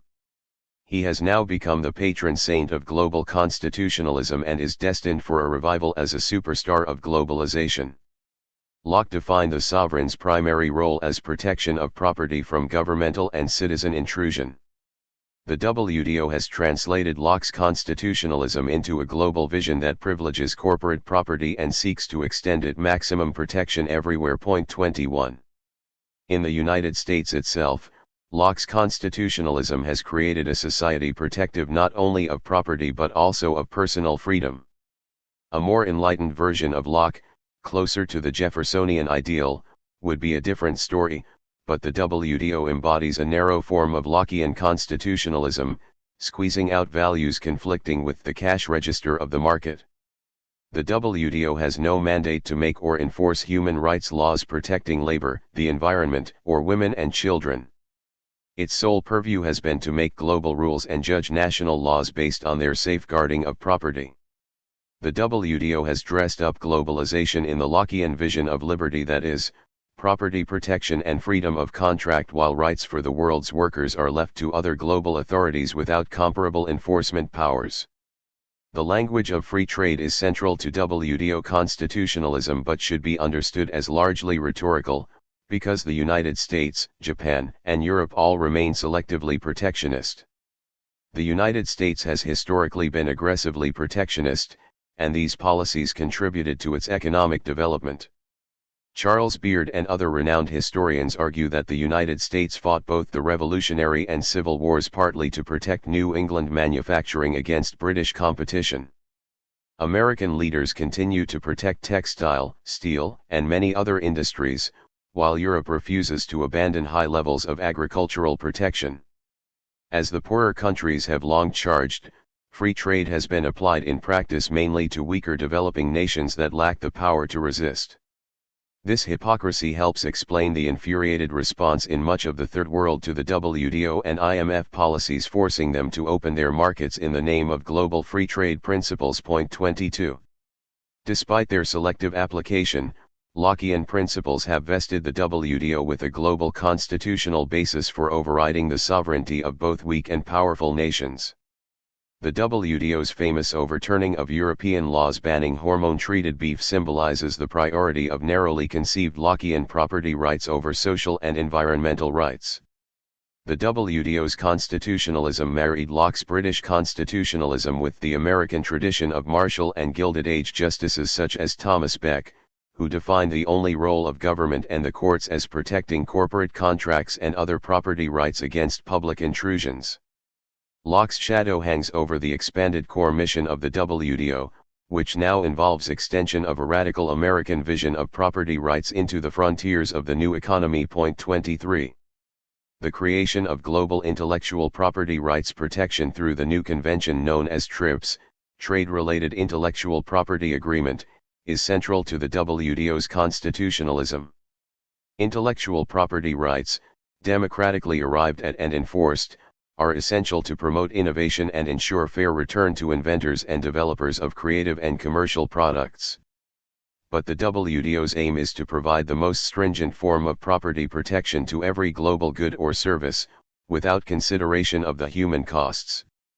TRIPS extends global patents for 20 years, giving companies longer monopoly pricing powers in many countries, including the United States. American patients will spend billions more as pharmaceutical companies under the TRIPS regime can profit from the prohibition of rival generic drugs for an additional 3 years. Promoted by U.S. pharmaceutical, biotech, and agribusiness companies, and media and software corporate giants, TRIPS has more severe effects on poor nations, radically constraining the ability of third world farmers and industries to develop their own inventions or apply the technologies of the developed world. Point 24. In Africa, where AIDS threatens 25% or more of the population in many countries, TRIPS prevents parallel importing, which has been used by poor nations to import generic affordable drugs. As noted earlier, only after September 11, when the United States and Canada challenged Bayer's patent rights on the anthrax antidote Cipro, were poor nations able to get some WTO support for generic drugs to treat their own medical epidemics. In India, Monsanto has patented seeds used by subsistence farmers for centuries, forcing them to pay unaffordable royalties on each seed purchase. The cost in lives is staggering, but the situation has no legal standing within the WTO framework. The assault on non-tariff trade barriers by the WTO is another sign of the radical Lockean compulsion. These can include anything from subsidies for poor farmers to domestic content laws mandating that companies hire a percentage of their workers from the host nation or community. The United States subsidizes its own farmers, a sign of double standards at work here. Likewise, Taiwan, South Korea, and other Asian tigers developed successfully in the pre-WTO era because they had strong governments that were able to effectively leverage domestic content laws to transfer technology and skills to their own workers and businesses. Under the WTO, however, domestic content laws discriminate against foreign corporations and must be struck down. The non-tariff barrier proviso is a blunt and radical constitutional assault on national sovereignty, because almost any social policy or national development strategy, from food subsidies to business aid, can fall under its shadow. Point 25. Nations can still pass laws to protect labor rights or the environment. But the WTO shifts the right to create the standard of protection to itself and its own advisory councils, made up mainly of global trade associations representing the companies. National regulatory codes, both technical and social, are being weakened to conform with international standards developed by world trade groups coordinated under the WTO bureaucratic umbrella. Those regulations still left to nations are now conditioned by new Lockean criteria. They must be the least restrictive of trade and cannot ban products based on the technical process by which they are produced. The agreement on technical barriers to trade led to the famous invalidating of the U.S. law preventing the purchase of shrimps by producers who failed to use sea turtle exclusion devices, making sea turtles one of the sainted symbols of Seattle. 26. Moreover, the burden of proof regarding safety is shifted to consumers. In its Sanitary and Phytosanitary Standards Agreement, SBS, which regulates food safety, the WTO undercuts the precautionary principle that mandates legal caution if there is any evidence of danger to health. The WTO made its beef hormone decision on the grounds that hormones must be definitively proved dangerous. Consumers are now required to demonstrate scientific certainty of harm rather than producers being mandated to offer reasonable guarantees of safety. 27. The WTO now urgently seeks liberalization in agriculture, media and software, financial services, health, education, and other services. This agenda is embodied in WTO plans for radical expansion of the Agreement on Agriculture and the General Agreement on Trade in Services, GATS. The new focus on services all reflect the U.S. interest in boosting its own leading sectors, something aggressively promoted by the Clinton administration in the late 1990s.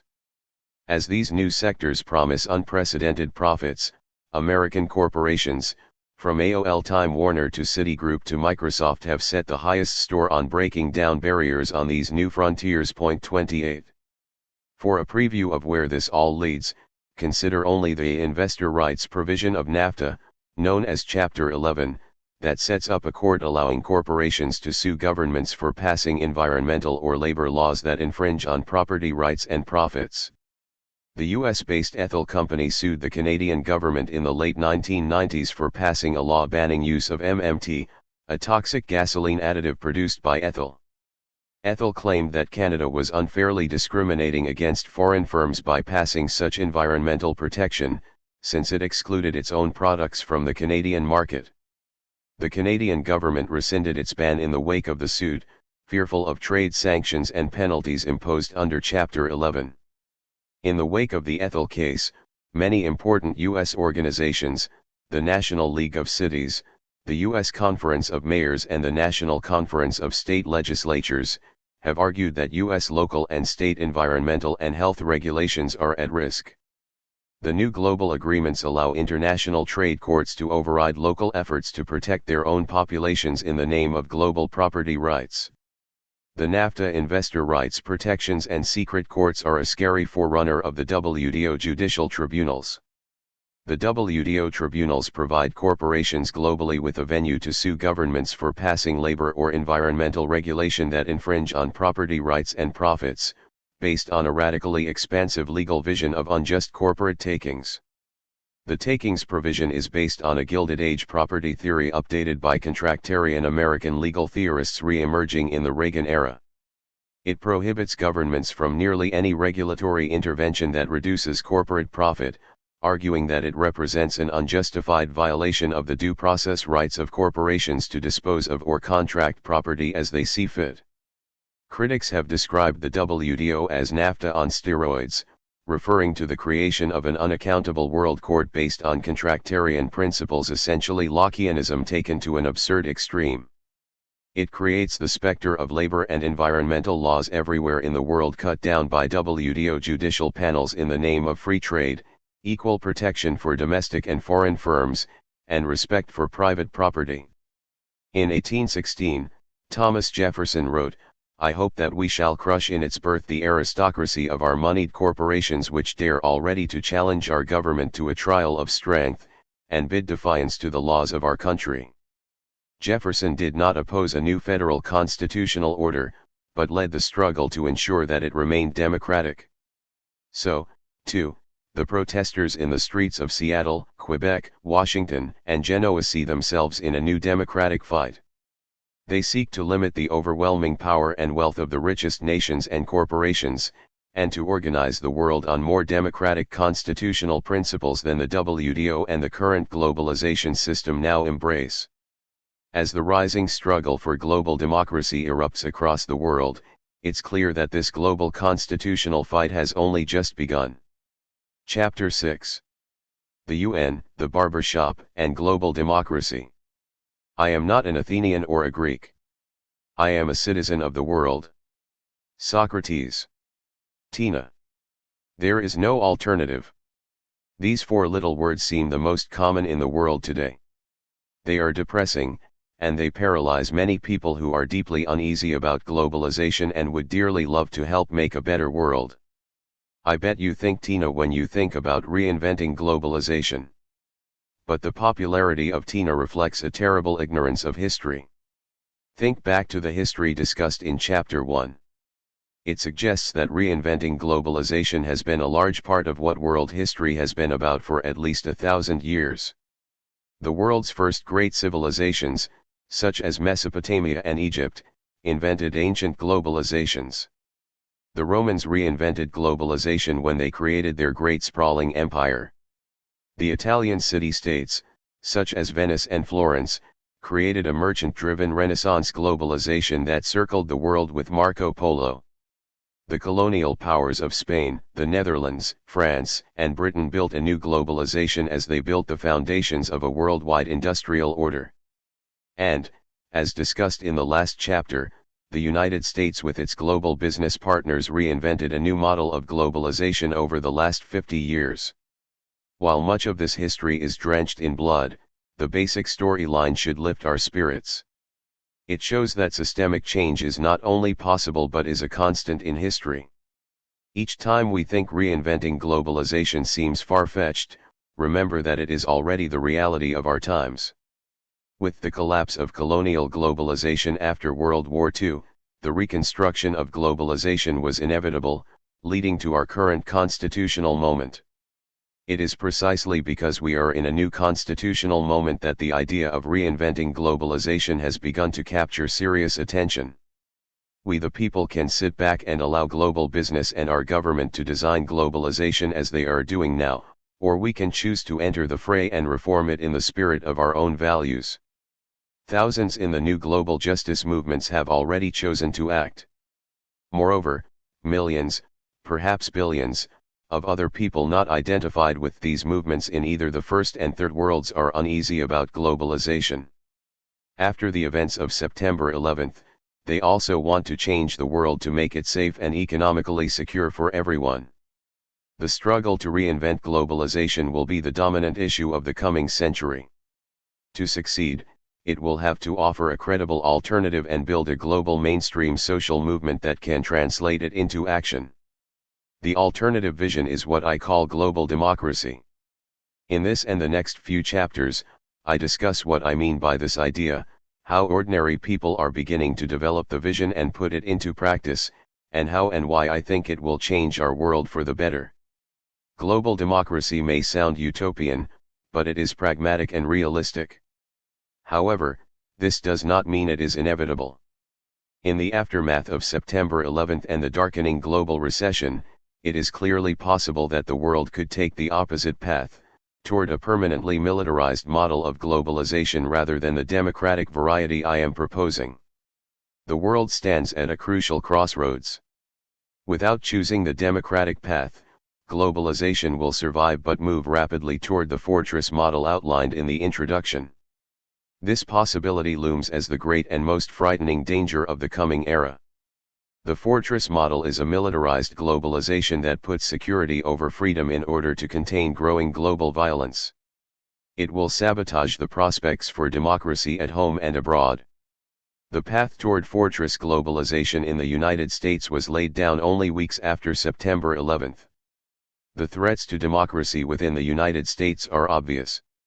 In a rush, Congress passed and the President signed a Patriots bill that permitted far-reaching new powers of government surveillance, wiretapping, and detention.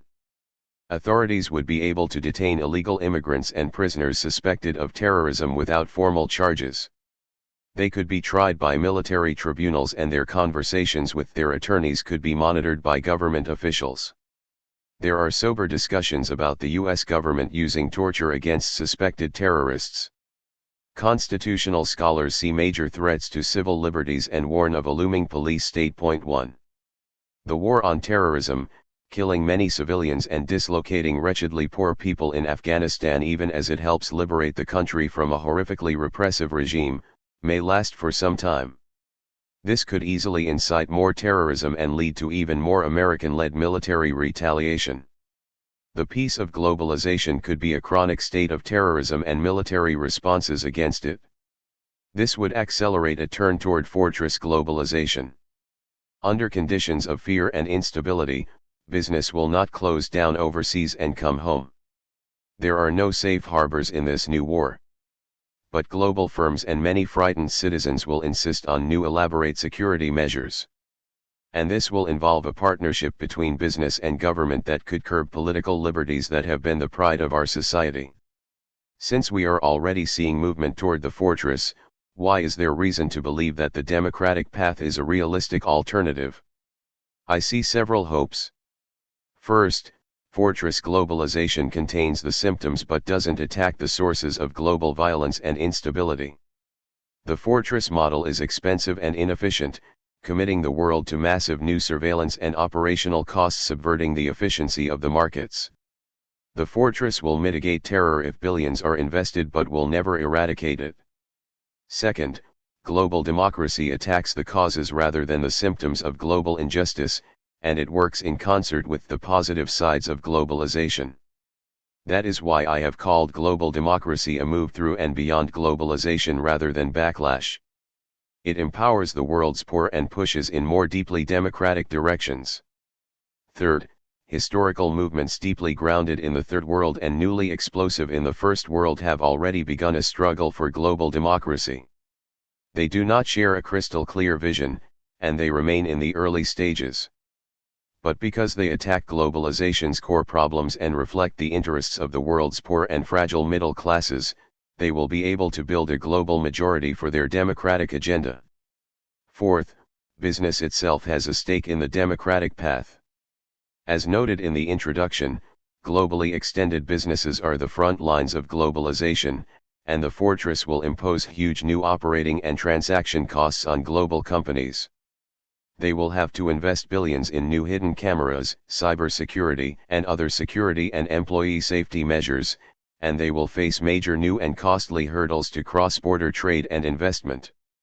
Communication at home and abroad will be slowed and compromised. Think only of spreading anthrax in the mail. Whatever the costs of global democracy, they could be less for business than those of the fortress, a possible explanation for the new business rhetoric of social responsibility and global citizenship. 2. Fifth, the plunge of the United States and the world into recession, in association with the economic dislocations caused by the New York attacks and the 2002 U.S. market crisis, has changed the political debate.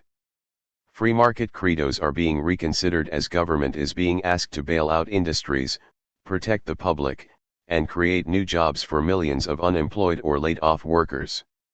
Democratic governments are the only ones that will create the necessary jobs and new safety nets in dark economic times. During the U.S. Great Depression in the 1930s, a New Deal was needed to make people feel safe. Today, only global democracy will create the New Deal that will bring true security to American workers and the world's poor.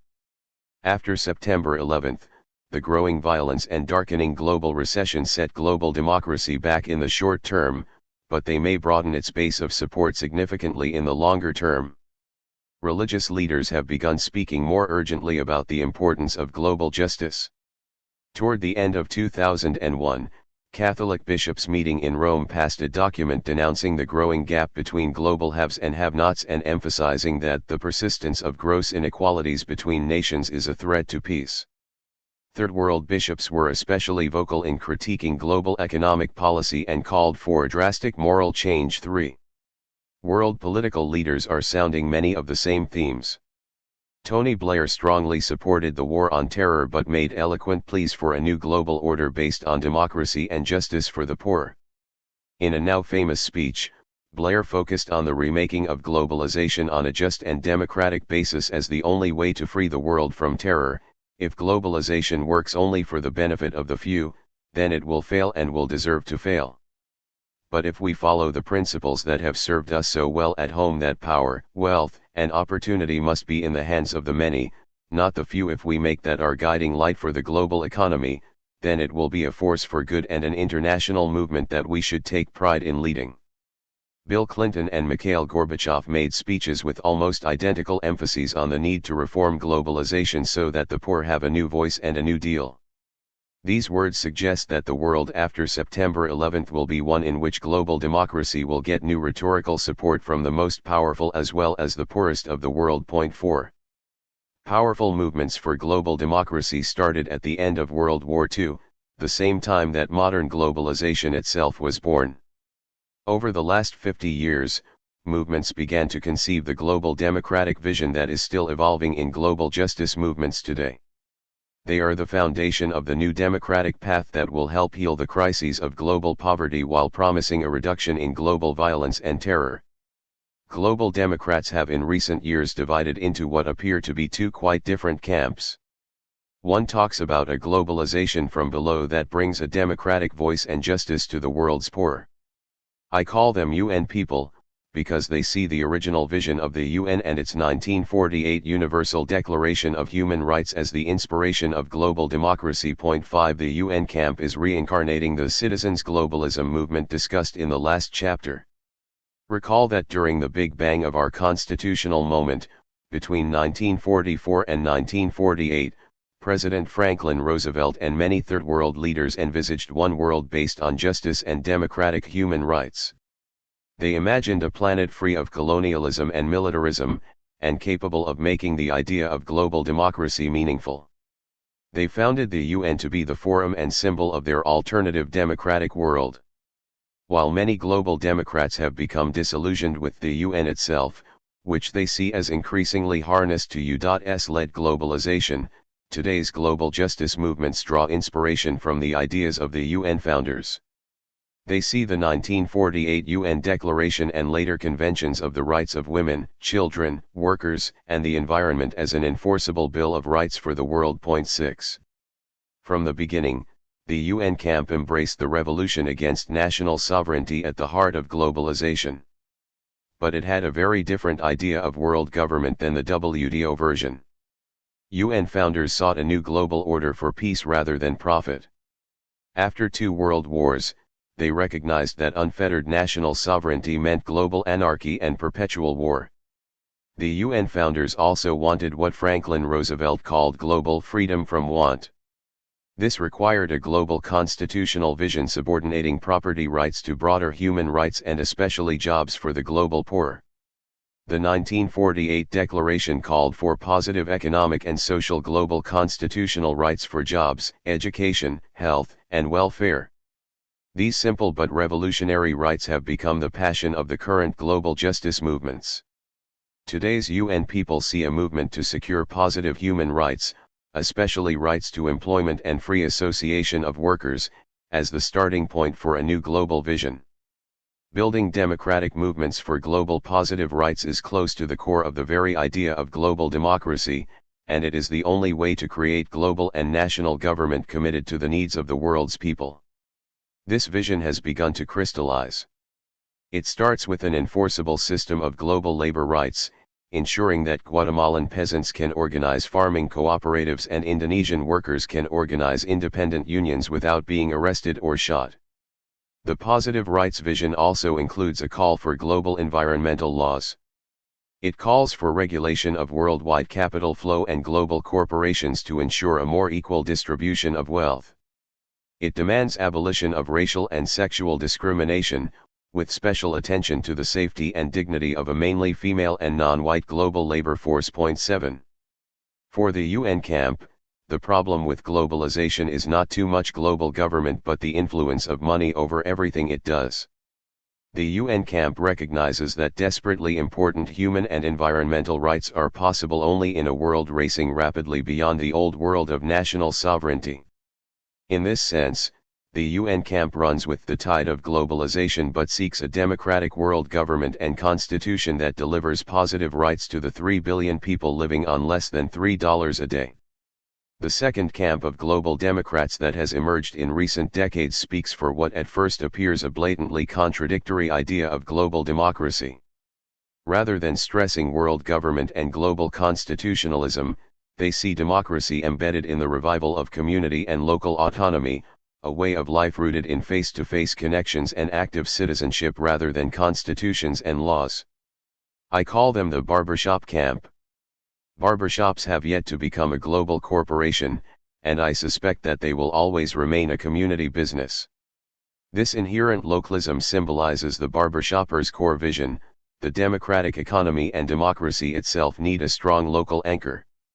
Once we start rigidly integrating local economies into a global system, we lose not only diversity but start a chain reaction of ecological and human devastation. Businesses get divorced from the local community gets dependent on absentee companies and loses its economic independence, and then it loses its political control to big business and big government. This undermines its ability to protect its environment and to sustain the community itself.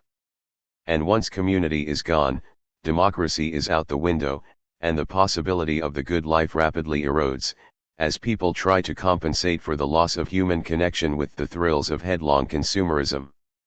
8. The barbershoppers want to relocalize the world to democratize it.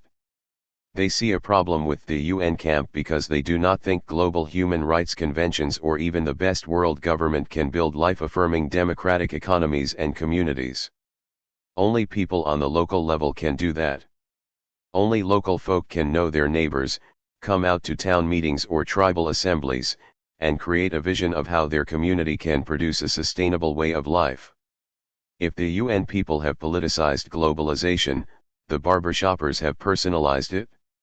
They see globalization as a spiritual crisis, not just a political or even social one. They consider it a threat to their own capacity to be human. The future of nature and the human soul are on the line. 9. Like the UN people, the barbershop people have a diverse history to draw on. They have learned from Native Americans and their respect for the tribe and the earth, Mexican Zapatistas and their defense of indigenous communities, and Gandhi and his vision of nonviolence and local political autonomy. From the anarchist Emma Goldman, they have learned that how you make the revolution matters as much as where you want to go, and you have to dance while you are doing it. 10. The barbershoppers want to reinvent globalization by retribalizing the world. This is not just a spiritual dream but a global reinvention vision rooted in carefully designed democratic local institutions networked in new global connections. At this vision's core are not democratized global businesses but sustainable community-based businesses newly networked with other localities. It is not democratized global government but revitalized and reconnected local communities armed with a measure of sovereign autonomy. They want not so much an unenforced culture of peace than a peace arising from the cultures of thousands of nonviolent communities. If there is to be a new movement to reinvent globalization, it needs a coherent vision. But that is not what the UN camp and the barbershoppers seem to offer. Instead they seem to be serving up radically different alternatives that clash with each other as much as they do with today's globalization. Yet, despite real differences, they are looking at two sides of the same global democratic coin. Many barbershoppers fear the UN, even a perfect UN, as a deadly threat to local sovereignty. And many UNERs see the barbershoppers' passion for local sovereignty as a huge, outdated hurdle to the global rights and rules we desperately need. But both see the threat today as the creation of a new market-driven world answering only to money. The relentless expansionism of the markets threatens the global rights and rules of the UNERs as much as it does the localism of the barbershoppers. And they are united by their underlying horror of the global commodification of everything. What both UNERs and barbershoppers share is a desire to preserve both the local and global community from becoming just two expressions of the same giant cash register. And they instinctively recognize that they need to work together to keep market expansion and the globalization mystique from imperializing our souls as well as privatizing every niche of local community and every nation. Today's global democrats openly resist a single blueprint for change, and one would not want to paper over the differences in their perspective. They are not party line people. When asked about their creed, they say one no, many yeses. The one no is their common opposition to today's globalization. The many yeses is their view that the world cannot be reinvented using a formula. They are not going to go about the arrogant project of speaking for billions of people and laying out a formula tailor-made for all of them. They want people around the world speaking up for them. They want people around the world speaking up for themselves in a new democratized dialogue. One starts the process of global reinvention, then, by simply moving the conversation out of the closed meetings and into the town square. What both UN people and barbershoppers clearly share is outrage at the secretive process through which elites are inventing today's globalization and imposing a corporate way of thinking on the world. That is why the activists all went to Seattle, Quebec, Washington, and Genoa. They were determined to crash the party and show that it can't be a closed country club affair anymore. If there is going to be conversation about the future of the world, it has to be open to people and views not heard in the boardroom. And there can't be an admission charge. Point 11.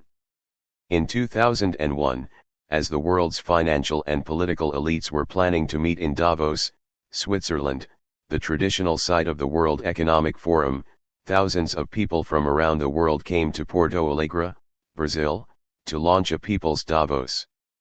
Farmers, workers, clergy, students, and teachers jammed together in huge assembly halls to talk about reinventing globalization. They talked about sustainable development, sweatshop organizing and global labor rights, rights of indigenous communities, regulation of global capital flows, debt relief to poor nations, changes in global patent law, and hundreds of other pieces of a new global agenda. The conversations were broadcast over loudspeakers to people out in the streets and sent over the net to people around the world. These reinventors did not come with a new global blueprint, but they did model a new and more democratic discussion about the future of the world. In February 2002, a second massive People's Assembly gathered at Porto Alegre to protest the World Economic Forum held in New York City and show that the democratic alternative was more vital than ever. Democratizing the conversation is the most important first step in creating a democratic world, the passion clearly bringing together the UN and barbershop camps. It is slowly giving rise to a view of global democracy that both camps can embrace. It imagines a world governing itself at many different levels in a robustly democratic spirit. Democracy from the barbershop level to the UN level is indivisible, and inevitably comes together in the emerging idea that neither local democratic association nor global democratic formal governance can do the job on its own. If we think of global democracy as a living organism, the UN camp is building the skeletal system, and the barbershoppers the soft tissue and blood. Democracy is both a constitutional arrangement, a political system making government accountable to ordinary people, and a way of living that brings people together in multiple, freely formed associations to form a common identity and a way of expressing themselves as citizens. The UN camp is beginning to spell out the political arrangements necessary for this to happen worldwide. The barbershop camp is starting to create the new forms of community and participation necessary to revive the idea of local democracy while also building global citizenship. Global democracy requires respecting differences while refashioning and integrating the vision of the two camps, something already underway.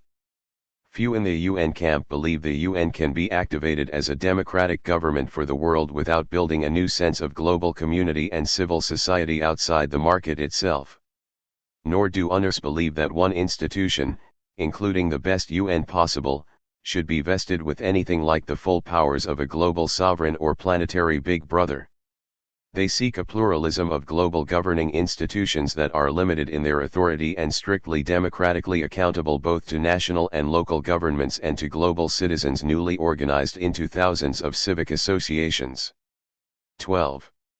Likewise, few barbershoppers seek a world of totally insular local associations and communities. In the distant past, localities could seek total self-sufficiency and isolation, but few today want to wall off their local communities. The aim is not pure localism, but forms of democratic association that connect communities everywhere through more democratic links than the market. The aim is to revive local democracy as well as create a democratic community of communities, another name for the global government imagined by the UN camp. 13. Both the UN and barbershop camps are working toward a new intertwined model of local and global citizenship. They are creating new associations of labor, women, environmentalists, and other civil society groups that are locally based and revitalize local communities. But these localists also are thinking globally and increasingly forming global networks to create new democratic global rules necessary to save their own jobs and communities. A local labor union in Detroit understands today that it can't protect its own workers without changing the rules governing wage conditions and cross-border investment in Mexico. Increasingly, that union is beginning to form cross-national links with Mexican unions as the only way to defend jobs and dignity in both Mexico and the United States. 14 It takes global democracy to preserve local democracy, while global democracy cannot be achieved without the revitalization of localism and civil society. The globalizing of markets and states is being haunted by the globalizing of civil society. Over 150 years ago, Alexis de Tocqueville marveled at the proliferation of civic associations in the United States, which he saw as the basis of American democracy. If he were back today, I suspect he would turn his attention to the globalizing of these same associations, whether they are unions, environmental groups, feminist groups, educational and health groups, public interest advocates, or other new global citizens. These are the new activists of both local and global democracy, and they come equally from the UN and barbershop camps. 15. The barbershop symbolizes the local level of community and business. The UN is a symbol of the broadest global level of governance and citizenship. And there are many levels in between. The goal of the global democrat is neither to integrate economies nor resist their integration. It is to democratize every level of social and economic organization to maximize participation and equity. The global democrat seeks to encourage a flowering of social connection and popular control outside as well as inside the market, and to build many different democratic levels that enhance global democracy itself. In globalization today, the integrating principle is the market. Each level, from local to global, is more and more tightly organized around corporate power and finance. Globalization increasingly makes local communities look like miniaturized carbon copies of global markets. The democratic alternative starts with a rejection of the global market as the integrating principle of the world. It is too radically homogenizing, and it betrays democracy in the service of money and corporate sovereignty. It is the seduction from hell. Our consumer self desperately wants to buy it, but we pay the price of losing our job, our community, and our own power as citizens. The reinvention of globalization requires the discovery of a new set of connecting and integrating principles. Today's global democrats have a few starting points. One is the idea of subsidiarity. It says that decisions should be made at the lowest level that can handle the problem, as well as at multiple levels to encourage a democracy that overflows the voting booth. Subsidiarity has a bias toward the local, but welcomes the global, as long as power flows from the bottom up rather than from the top down. It encourages local communities and businesses to manage their own affairs, but recognizes that they face key issues like global warming and global capital flight that they cannot manage without help at higher political levels. 16. The European Union has become a pioneer in working out the subsidiarity idea, and global democrats are taking note. Rather than shutting down economic integration, the Europeans are trying to get the right mix of local and European-wide communities, which is consistent with the preservation of local cultures and economies, human rights, and democracy itself. They are inching toward a European government and constitution. The idea of a European Constitutional Convention was floated for 2001, which would create Europe-wide rights and social protections for workers, but in a way that increases participation and pride of place within localities, regions, and nations. 17. A second, closely related principle is federalism, an idea dear to most Americans. It makes explicit that we need many interdependent levels, and we need to build from the bottom up rather than from the top down. The key words in a federal constitution are that all powers not explicitly reserved for the federal government are retained by the states or localities. In other words, the upper levels cannot grab powers not delegated explicitly by the people and levels below. The federalist principle gives comfort to localists who fear a centralized big brother. It ensures that communities will give away only as much power as they choose, but permits the rise of global bodies that can deal with global problems. This takes us to the most basic principle, democracy itself. Reinventing globalization is really about reinventing democracy. Democracy is the most used and abused word in the world today. It evokes both rituals of reverence and near total cynicism in the public. Even in the United States, which sees itself as the democratic model for the world, more than half the people don't vote. The new vision starts with the recognition that globalization has debased democracy even as it has exported the idea to every corner of the earth. The alternative to globalization is, at heart, exceedingly simple. It is to take the idea of democracy seriously. This means vesting ordinary citizens across the entire planet with real control in an era when governments have become handmaidens of global corporations and global markets are held up as the model of democracy. Global Democrats bring a few fundamental new ideas about democracy. One is that democracy is not the same as free elections. Whether in El Salvador or Iraq, elections are rarely free, and they do not by themselves create the kind of democracy that guarantees real popular control. Point 18. We should not disregard the importance of constitutional democratic procedures, or the vital need for elections in societies that have never given citizens the vote, free speech, and freedom of association. But free elections in scores of countries are not delivering democracy serving the poor, the great majority of the population. We need a broader, deeper democracy if we are to wean governments at every level from the grip and greed of global markets. We need to move from the procedural democracy of globalization, which restricts itself to voting while societies are polarized between a tiny wealthy oligarchy and a huge poor majority, toward the social democracy that can attack global corporate power at its roots. This means vesting ordinary citizens with real control over the political and economic decisions that matter. It will involve engaging citizens not only in free and fair elections, but in active participation in local, national, and global politics through civic, grassroots, labor, feminist, and public interest associations of every stripe. We need citizens who are as passionate about political participation as they are about sports or sitcoms, and who have effective rights and vehicles for holding leaders accountable. Global economic democracy is a second new idea. Because financial markets now drastically limit the choices that any government, even the most democratized, can make, there is no choice but to take democracy directly into the world of business. In any age, but especially the age of globalization, there can be no political democracy without economic democracy.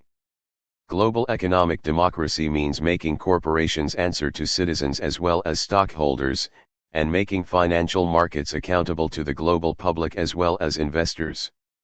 The urgency is so great in the new era of terror and recession that it has become the great passion of citizen activists throughout the world who speak of economic democracy. But it has also become a matter of conversation among global business leaders, who, after Enron, increasingly talk about stakeholder democracy and global citizenship. Point 19. A third and most basic new idea is that democracy today has to be globalized.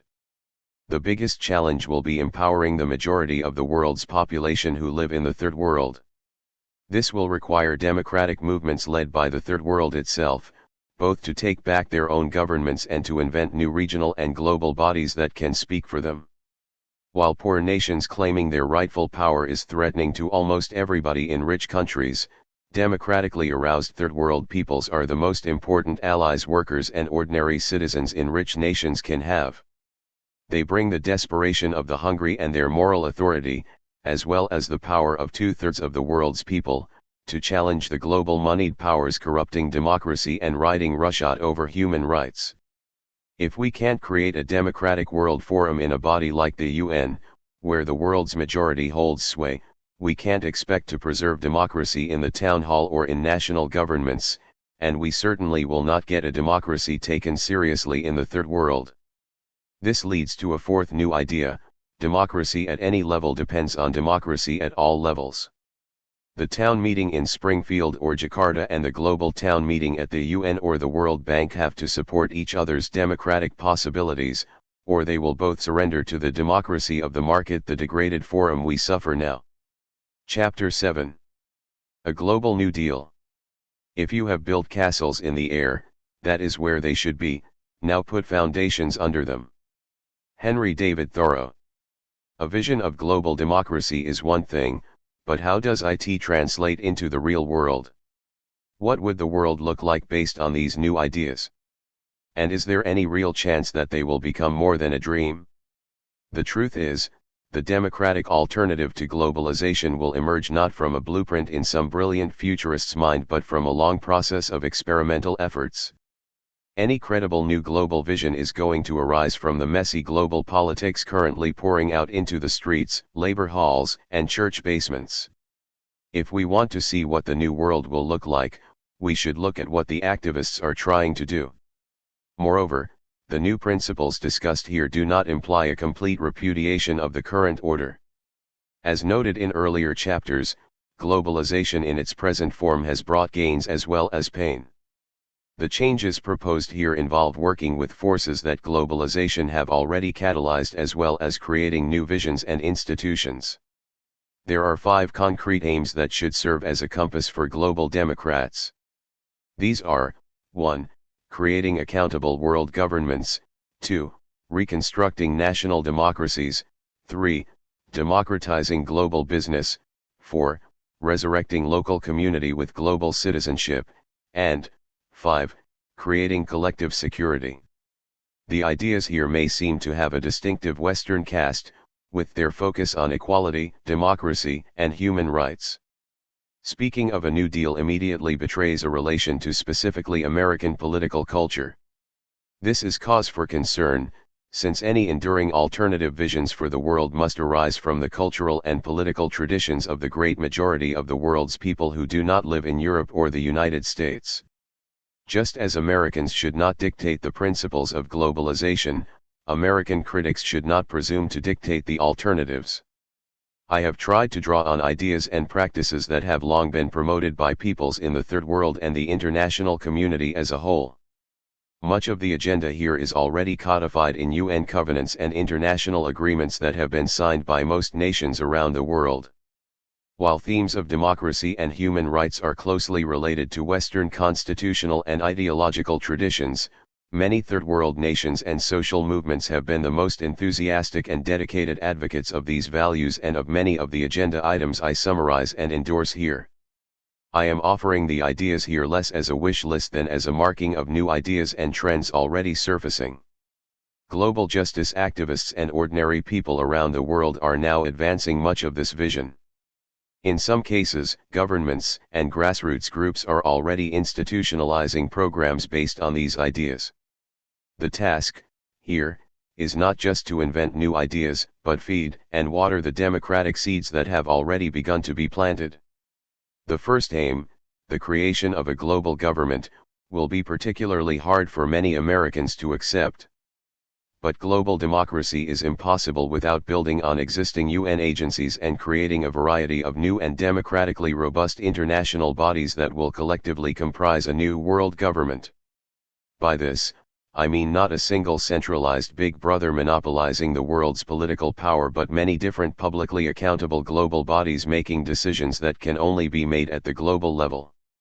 Globalization is creating its own more centralized world governments in the WTO, IMF, and World Bank. We have the seeds of democratic alternatives swirling in and about the UN's orbit. The pure localists among global democrats, passionate about dismantling not only the WTO but any global authority, may shudder at my raising the UN specter. But all 3 principles of the last chapter, subsidiarity, federalism, and democracy, tell us that a democratic and sustainable world is going to need global as well as local governance.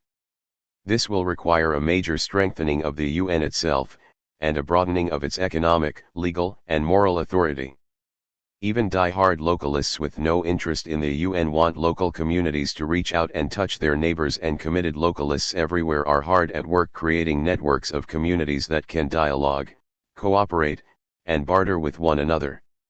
The biggest global network of all communities is inevitably going to bear some resemblance to the UN, even though it will need to overcome many of the flaws of the current organization and might evolve into more of a people's assembly or world parliament.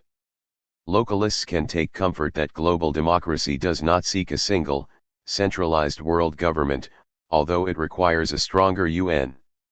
Global democracy will support a pluralistic variety of bodies either under UN authority or in partnership with it, including UNCTAD, the International Labour Organization, UNICEF, the International Court of Justice, and literally hundreds of other international agencies that each wield only a small slice of global authority. In addition, much of the democratic authority exercised above the national level will be wielded regionally, at the level of the EU or Organization of African States. Such regional governments already play a huge role in the world and will be key players in reconciling local cultures and economies with a new federal supranational system. In other words, big world decisions are not going to be made by a few global bureaucrats in UN backrooms, but by hundreds of hemispheric and global associations that will collectively constitute a more democratic and locally accountable world government. 1. The alternative to globalization is going to depend on writing something like a constitution for the world economy that will guide and coordinate the many world governments to come. The WTO is already hard at work drafting its own property-centered version, and it will congeal into irreversible hard international law if global democrats do not move quickly to replace it. Writing democratic global rules does not require utopian thinking, since we already have in place the 1948 Universal Declaration of Rights and many later UN treaties that are the beginnings of an exemplary global Bill of Rights for the world. We now need to make these principles enforceable, ensuring that the human rights of workers, women, children, and the environment cannot be sacrificed to property protection. Is there a place for the WTO, the IMF, and World Bank in the democratic vision? These institutions, having failed to promote development or eliminate world poverty because of their dominance by rich nations and corporate elites, are already suffering a global crisis of legitimacy. Global democracy requires what some call a decommissioning process, an analogy to the term used for scrapping toxic nuclear power plants. We need now to decommission the WTO, IMF, and World Bank, historically proven toxic for the great majority of the world's peoples, and supplant them over time with more democratic global governments.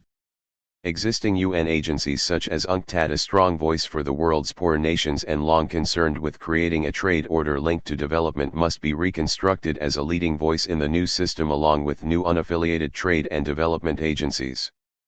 The new order, which will emerge as the Bretton Woods institutions lose credibility in the face of their corporate biases and economic failures, will be based on a few core democratic principles. It must be transparent, accessible, and accountable to the global public, with all deliberations and documents open to public scrutiny and subject to review and approval by democratically elected representatives of member states.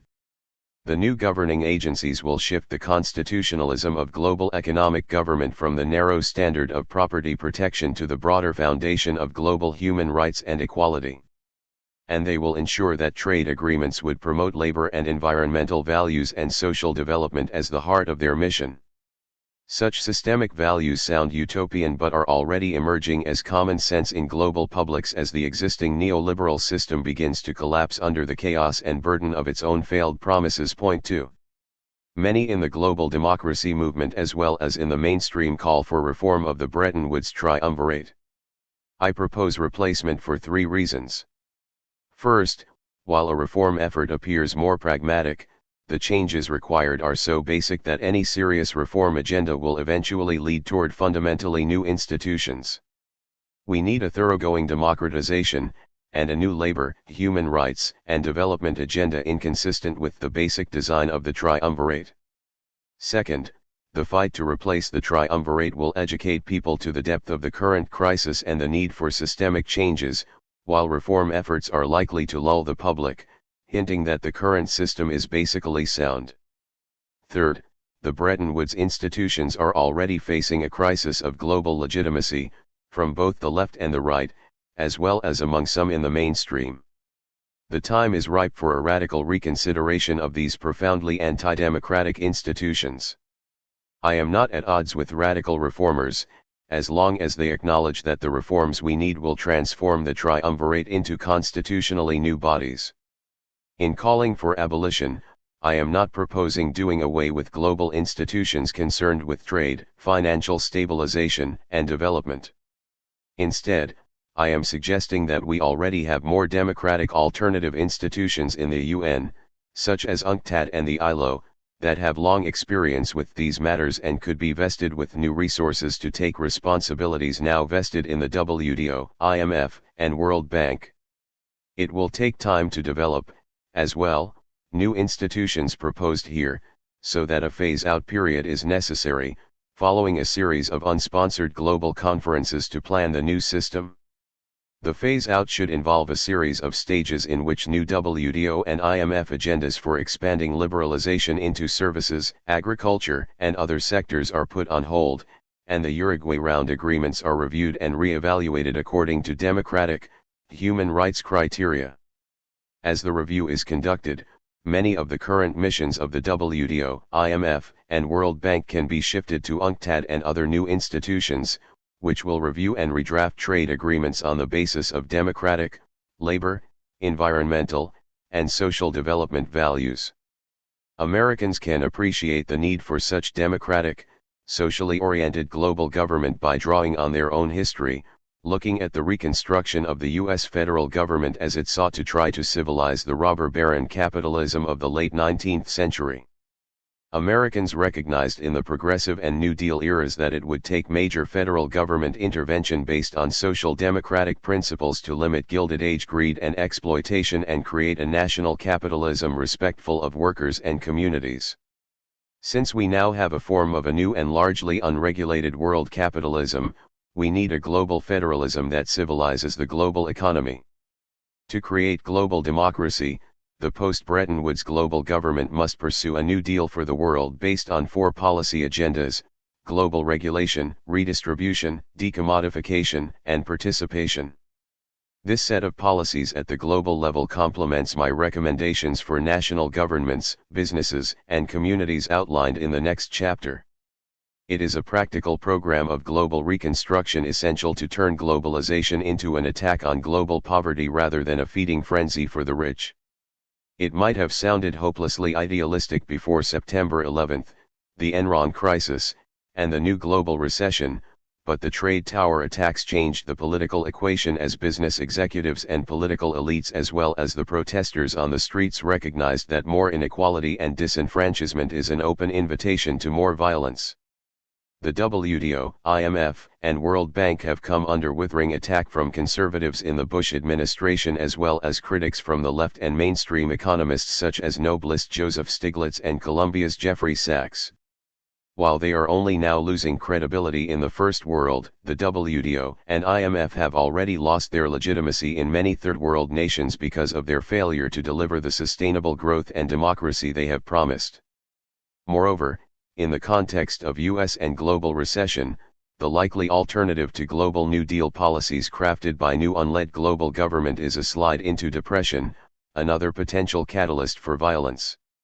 The first New Deal policy is regulation of global money and corporations to end the current global race to the bottom. It would subordinate all the current WTO and GATT trade laws to an international legal order and trade system based on human rights and sustainable development. It would repeal much of the existing WTO and IMF regime that deregulates financial services, labor, and environmental protections in the name of property rights and free trade. But it will begin with small practical steps, reining in the global speculative flows of financial capital and embracing new capital controls, rules to help nations prevent speculators and investors from destabilizing their economies by suddenly pulling out vast sums of money at will. 3 Such financial regulation is now being discussed in the highest circles of global elites as well as among the democratic critics and protesters. Malaysia and Chile have already experimented with their own version of capital controls, although their experience suggests that countries cannot do it on their own or without transforming the Bretton Woods system. After the 1998 Asian financial catastrophe linked to unregulated capital flows, and the new crises in Central and Latin America as well as Africa, many even within the mainstream, such as financier George Soros and former chief economist of the World Bank, Joseph Stiglitz, are calling for systemic change. Beyond his blistering attack on the IMF, Stiglitz has proposed a broad package of regulatory reforms in the financial system, starting with tax deductions for global investments longer than a year, and imposing a tax penalty on very short-term transactions. Stiglitz proposes reserve requirements on all short-term capital flows as part of a comprehensive strategy to encourage longer-term investment. New taxes on capital originating in offshore, hot money havens such as the Cayman Islands would help to stabilize the financial order and encourage growth and development. They should be paired with efforts to bring all financial markets up to a minimal global regulatory standard approved by appropriate international financial agencies, a step discussed by Stiglitz, Jeffrey Sachs, and George Soros. Even Stanley Fischer, as deputy director of the IMF, declared after the 1998 Asian crisis, that the IMF recognizes the problem of surges of capital across borders and the need to find ways to deal with that. Beyond such ritualistic declarations, what is really needed is a return to the original Bretton Woods understanding that nations need the power to regulate capital flows to create jobs and stabilize their own economies. This, in turn, will require rolling back much of the GATT and WTO agenda of the last 2 decades. 4. As a step in the rollback process, journalist William Grider has proposed a comprehensive and practical package of financial regulation that would take the fun and profit out of speculative currency trading and other speculative activity, but would not inhibit the flows of long-term capital for foreign investment and trade. His system would tighten credit terms that encourage global speculation, expand transaction taxes to limit corporate or speculative whipsawing of national economies, outlawing unregulated partnerships and offshore bank havens. Enron had more than 600 of such accounts, and monitoring the impacts of capital flows and corporate flight. But even these changes are only the beginning of a systemic shift that would redefine capital mobility as a privilege granted by nations only when it is consistent with their own democratic needs and development. 5. The deregulation of financial markets and services is a dagger aimed at the heart of democratic self-rule, undermining the ability of nations to choose their own path to development. But it is just the sharpest and most dangerous weapon in the larger neoliberal arsenal that forces weaker nations to deregulate all industries and sectors, open themselves indiscriminately to foreign ownership, and transform themselves into agro-export economies while their people lack food. These policies, at the heart of the WTO, IMF, and World Bank, can be reversed only by creating new democratic bodies affirming the right of each nation to choose its own development model. This includes the right to reject forms of trade, investment, or foreign ownership that countries view as compromising self-governance or their capacity to feed and protect their own populations. A post-Bretton Woods regime would treat regulation including the right of nations to regulate flows of money, limit foreign ownership of national assets such as banks and land, and control the conditions under which corporations enter and leave as the foundation of a trade system based on democracy. This may seem a return to the bad old days of Smoot-Hawley, when global protectionism contributed to global depression in the 1930s. But what I propose here is, ironically, closer to the original Bretton Woods vision of John Maynard Keynes, who clearly saw the need for a regulated financial order to preserve global stability and growth, development in poor nations, and social welfare and full employment policy in both rich and poor countries. Keynes understood that the only way to avoid the global depression of the 1930s was not to eliminate all protectionism but to seek trade agreements and a financial order that subordinated free trade and global money to democratic regulation. The new regulation that we need, beyond subjecting corporate exit power and capital flight to stringent democratic controls and reversing the Bretton Woods shift towards centrally imposed deregulation and export-led economies, must enforce global labor and environmental standards shredded by the current system. The WTO and IMF have sacrificed such social protections on the altar of property rights, and it will take new governing institutions unfettered by existing neoliberal philosophies to create the needed regulatory framework. The UN's International Labour Organization could be a major player in helping craft enforceable global labor standards, and a variety of new international bodies seeking to implement the Kyoto Accords on climate change could move us beyond the disastrous environmental deregulation of the Bretton Woods triumvirate. Ironically, they are likely to find initial support in this seemingly idealistic mission from leaders of the corporate world. Global companies, under pressure from consumers outraged by sweatshops and environmental destruction, themselves seek minimal public regulation of labor and the environment beyond what the Bretton Woods system has delivered. Richard McCormick, CEO of U.S. West and chairman of the United States Council for International Business, wrote to President Clinton in 1997 to ask that he be more vigorous in using the ILO to bring international pressure to bear on governments that commit egregious violations of basic workers' rights and to work through the WTO, UN, and World Bank to combat extortion and bribery in international business transactions. While the regulation advocated by business is nowhere close to the democratic form of regulation we need, it hints that business can be forced to comply with necessary regulation that in the long run will spare it from the costs of its own current depredations. 6. A new global regulatory system must end the extortion economy by which companies threaten to leave if nations don't lower their standards and compromise the rights of their people. To prevent predatory exit, Grider has proposed that U.S. companies be held to the same standards globally as they are at home, with wages adjusted appropriately to the living costs of other nations. He notes that we do not permit U.S. airlines to lower their safety standards when they are flying in other countries or operating subsidiaries there. Grider makes a compelling case that by holding companies accountable through existing national regulatory authority, we can make significant advances until better global mechanisms are in place. Georgian Democratic Congresswoman Cynthia McKinnon has proposed legislation in this spirit, requiring that U.S. companies operating abroad adhere to U.S. federal environmental laws and regulations, and to laws respecting rights to unionize and health and safety protection well established not only in U.S. law but in International Labor Organization codes and other covenants of human rights enshrined in many UN declarations. The successors to the Bretton Woods institutions will need to globalize new labor, social, and environmental standards, while offering incentives for nations to pursue their own labor codes and social protections well beyond the global floor. To counter concerns in the South that any such regulation would be veiled protectionism by the North, all global labor, environmental, and other standards must be agreed upon by a majority of poor as well as rich nations. UNCTAD, the ILO, and other UN agencies must be structured to ensure that poor nations representing the great majority of the world's peoples have a dominant voice in global standard setting. Until this is achieved, a transitional approach would be to hold corporations to the standards in either their host nation or the nation invested in, whichever is higher. Another transitional alternative includes proposals to classify corporations into most favored, and least favored, based on their respect for labor rights, including rights to organize and a living wage, and environmental protection.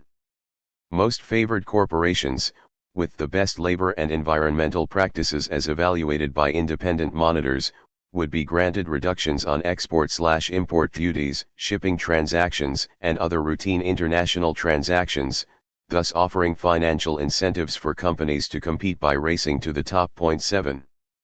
The era of deregulation, even in America, may be on the wane.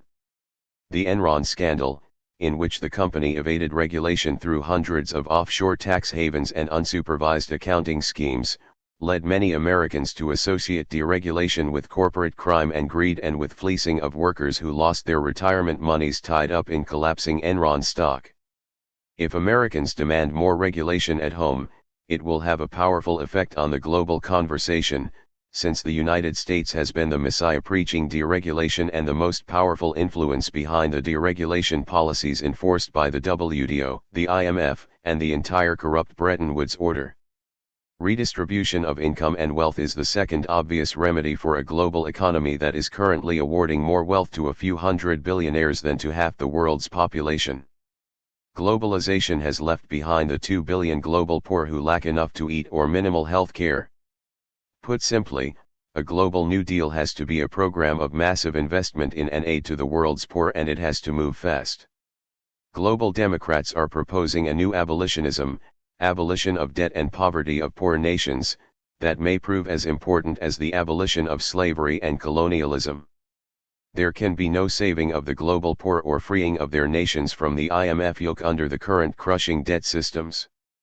Debt relief for the world's poorest countries has already been endorsed by rich nations, but far more needs to be done and will not be accomplished without phasing out not only the IMF but the neoliberal philosophy and system that is dedicated to redistribution from poor to rich. Global Democrats have mobilized powerfully to take up the debt issue, even prior to achieving the broader systemic changes that will be required for a fair distribution of the world's wealth. Jubilee South has promoted the idea of a debtors' cartel, and its South-South Summit Declaration underscored the need for collective action among the South, i.e., poor nations, for debt repudiation. 13 African countries met in Lusaka, Zambia, to call for collective repudiation of illegitimate foreign debt payment and to link our arms across borders to build strength. A leading Brazilian presidential candidate has sounded the same theme, and Argentina has already suspended its debt payments. Global activists called for the 2002 Porto Alegre meetings to put the idea of a debtors' cartel on the global agenda that would have the power to collectively bargain with the creditor countries. The debtors plan to act in concert to demand debt abolition for the poorest nations and a cap on the percentage of export earnings that can be required for debt service. Payment of debt would also be conditioned on assurances that basic human needs and social services be funded first. The key to this new debt strategy is that it globalizes the struggle, bringing together indebted countries with supporters in creditor nations and increasing their countervailing power to threaten a collective default that the creditor countries could not disregard. Such a collective organization could become the basis for a more systemic challenge, moving from debt relief to broader and deeper redistribution of the world's wealth. 8. As a step in this direction, Global Democrats seek a more comprehensive global fund for development that would be targeted at the poorest nations. It envisions increased foreign aid and development financing at the global level, funded by hot money taxes, new taxes on the profits of global corporations, or higher levels of aid from rich nations. While such reforms fall well short of necessary systemic changes, they help prepare the ground for deeper transformation. Responding defensively to the debt campaigns, world leaders, particularly in Europe and at the World Bank, are beginning to use the rhetoric of a global aid agenda that could eventually help global Democrats argue for a system creating real global equity. Greater aid commitments from the rich nations was taken up in world meetings held in New York and Monterrey, Mexico, in 2002, although it faced resistance from the United States, which had not increased its foreign aid for a decade. The UN has been calling for an urgent increase in aid for the global poor, involving a commitment of at least 0.7% of total economic output of developed nations, far more than the United States will commit even after in its much-touted increase in foreign aid at the Monterrey meetings. European nations such as the Netherlands, Norway, Denmark, and Sweden have already implemented the UN proposals, and most other European nations have promised to do so. The conversation in the mainstream, prompted by deteriorating global economic conditions and mass anti-globalization protests, has begun to inch toward more systemic concerns. Economists Jeffrey Sachs and Joseph Stiglitz have become severe critics of IMF policy, arguing for democratization of the IMF and basic change in its structural adjustment programs. Sachs and Stiglitz are major proponents of increased aid, but now also see the Bretton Woods core policies as locking the poor into chronic emergencies of health, poverty, and environmental disaster. 9. World leaders, while resisting systemic change, are now talking about a worldwide commitment to end global poverty as the most cost-effective approach to violence and terrorism. Gordon Brown, Britain's Chancellor of the Exchequer, argued repeatedly and explicitly after September 11 that developed nations had to sponsor a new Marshall Plan for the world's poor that would create a new relation between developed and developing countries. In one address on terror, Blair talks extensively about a partnership for Africa, in which the developed world would provide more aid, untied to trade, write off debt. The state of Africa is a scar on the conscience of the world. We could heal it. And if we don't, it will become deeper and angrier. This is mostly rhetoric, but it signals the possibility in the post-9/11 environment of a new conversation about the underlying systemic conditions creating such deep hatred by the global poor against the world's rich. 10. Global recession has also made talk about a global New Deal of redistribution from rich to poor more credible, both among those seeking to preserve the current order and those seeking to create a new, more radically equitable system. It took a Great Depression to create a New Deal in the United States. Billions of people around the world now live in conditions far worse than did Americans in the 1930s. In an interdependent world, we can no longer afford to turn a blind eye to their desperate plight. But even in the United States, the decline of the high-tech markets in the first years of the new millennium and massive layoffs of millions of workers in the very fragile American economy created a new climate for government activism and intervention. The terrorists' attacks and the recession have weakened the free market religion of the Reagan era and created more fertile conditions here and abroad for a New Deal. The collapse of Argentina and the massive street revolts against leaders prescribing neoliberal medicine could become a global turning point. Economist and New York Times columnist Paul Krugman wrote that much of the world believes that the policies in Argentina have made in Washington stamped all over them. He compared IMF leaders to doctors who used to bleed their patients, and if the bleeding made them worse, repeated the process. 11 In early 2002, the new president, Eduardo Duhalde, said he would no longer play by the rules of the IMF. He brought Argentinian parliamentarians to their feet when he promised to walk away from an exhausted economic model, referring to the neoliberal policies of the IMF. He would not resume interest payments on the foreign debt and instead would increase spending on social programs for workers and the poor. In a country and continent wedded to free market orthodoxy over the last decade, this was revolutionary and hinted at a possible change in global thinking not unlike the shift from Hoover to Roosevelt at the start of the U.S. New Deal. 12. The International Forum on Globalization, IFG, a group of prestigious globalization critics, has proposed abolishing the IMF, as well as the WTO and World Bank, and rolling back all IMF structural adjustment agreements, while simultaneously creating a new set of democratic finance and trade agencies under the UN, precisely what is needed.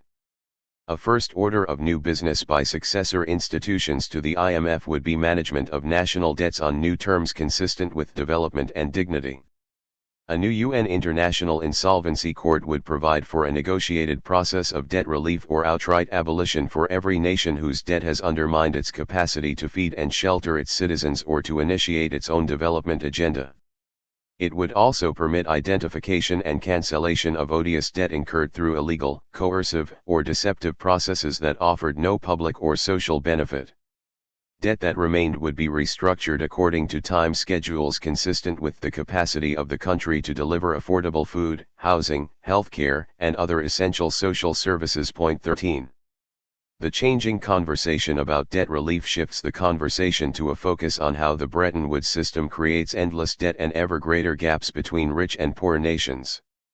In this systemic approach, a new agency, such as a UN International Finance Organization proposed by the IFG, would assume the broader responsibilities associated with debt management and global finance now entrusted to the IMF and the WTO. Its constitutional mandate would be to promote development rather than simply protect the rights of creditors. It would help monitor and deal with trade imbalances by prioritizing the urgent development needs of poor nations and seeking to help transform the disastrous IMF policy of promoting export economies tragically vulnerable to erratic swings in commodity prices. It would promote national development and domestic food security as well as protect local business until a country felt prepared to compete on a newly leveled playing field in the world economy.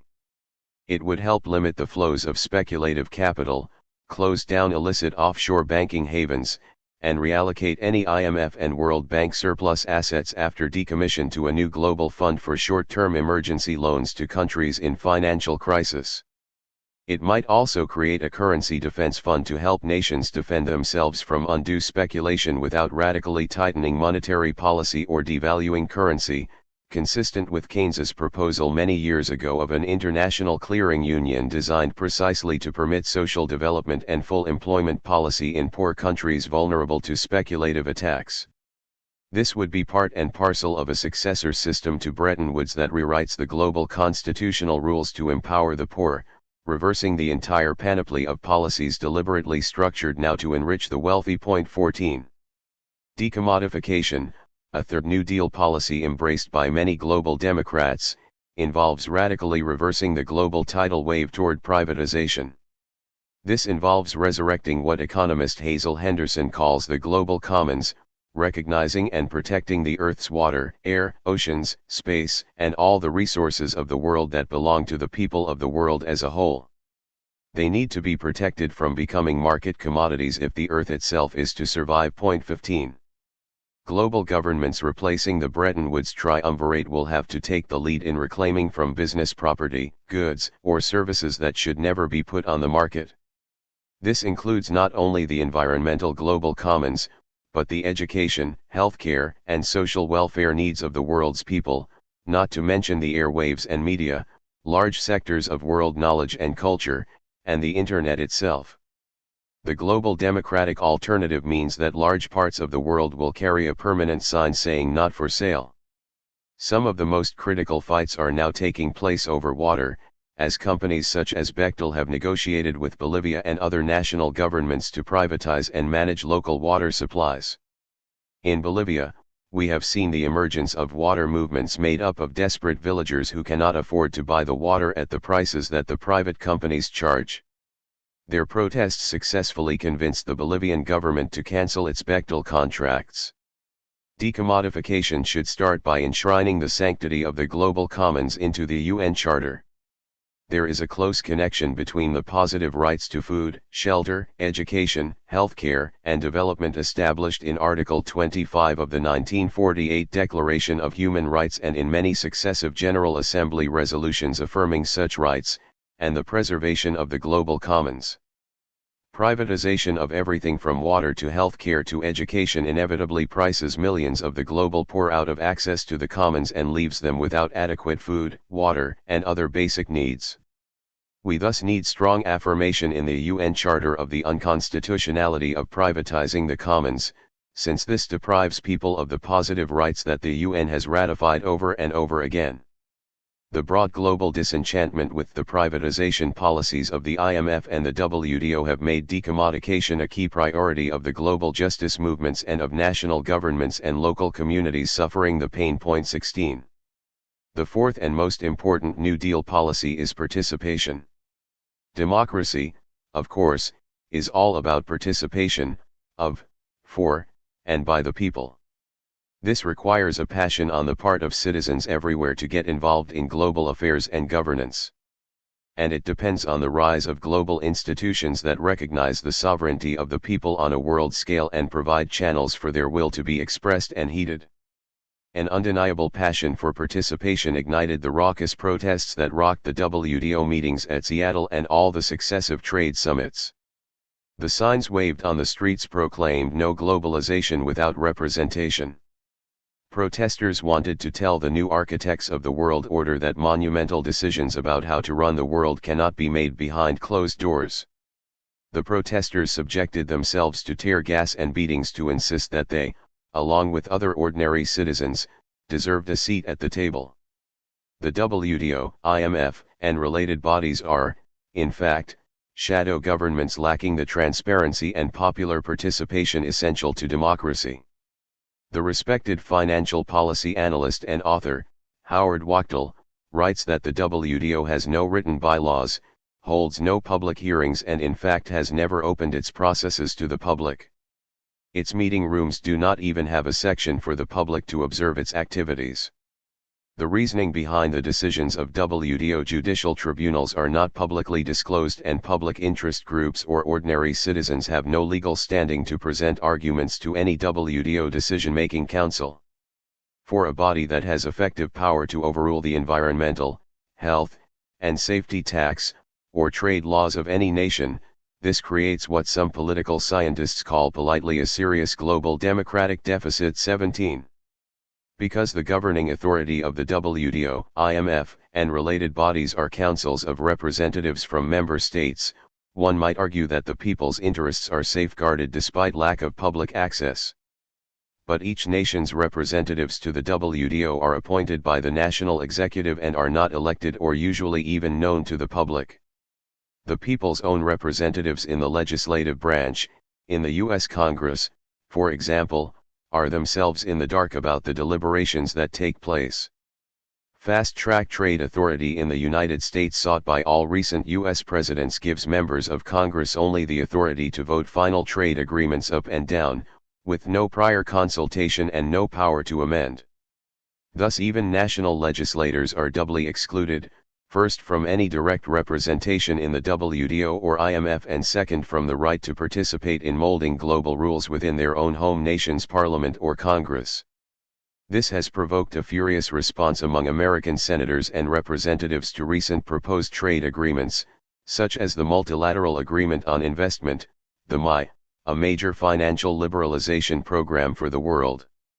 The MI negotiations fell apart in 1999, after several years of secret drafting begun in 1995, partly because many American congressional representatives were outraged that they were never informed about the very existence of the talks. One angry group of American legislators wrote a public letter noting that the MI would require significant limitations on U.S. laws and policy concerning federal, state, and local regulation of investment. They questioned why would the U.S. willingly cede sovereign immunity in a treaty that would allow foreign corporations to sue the American government for damages if we take any action that would restrain enjoyment of an investment. Despite legislators' deep concerns about sovereignty and participation, major provisions of the MI, as noted in Chapter 5, have been incorporated into financial liberalization measures imposed by the IMF and integrated into new, ambitious financial liberalization agreements under consideration at this writing at the WTO. 18. The growing public outrage about secrecy has led the WTO to promise greater transparency and to establish consultations with environmental, labor, and other public interest groups. But these reforms do little to alleviate the fundamental crisis of participation at the heart of the organization. Ordinary citizens of every nation and their elected representations still have no formal decision-making authority in the WTO, nor do they have legal standing in the proceedings of the tribunals wielding global sovereign power. In contrast, corporations have long been official advisors and inside players. The U.S. Council on International Business participated in every MI negotiating session as official advisors and actually wrote the initial draft of the agreement, and corporate groups routinely serve as official advisors to WTO panels. Ordinary people and their elected representatives enjoy nothing remotely comparable to such institutionalized participation. There is little in the history and constitutionalism of the WTO or IMF and World Bank to suggest that they can ever be reformed to ensure genuine public participation and accountability. The participation crisis exists in virtually every global authority, including the UN itself. The UN is a huge insular bureaucracy. At the top sits the Secretary General, who is subject to the Security Council, itself made up of official representatives of powerful nations who are appointed rather than elected officials. Poor nations and public interest groups have more access and influence in the UN than at the WTO or IMF, but ordinary citizens have a negligible involvement in the UN and little formal participation beyond that of their government's official delegates. The most noticeable change in UN practice over the last decade has been the institutionalization of official consultation and cooperation between the UN and global business. As two political scientists observe, Secretary General, Kofi Annan has made partnering with the business community a major hallmark of his leadership. The United Nations has now established a formal business advisory council to formalize a permanent relationship between the corporate community and the UN. Annan has become a regular participant in the Davos, Switzerland, meetings of the World Economic Forum, the most important annual meeting of global corporate economic elites.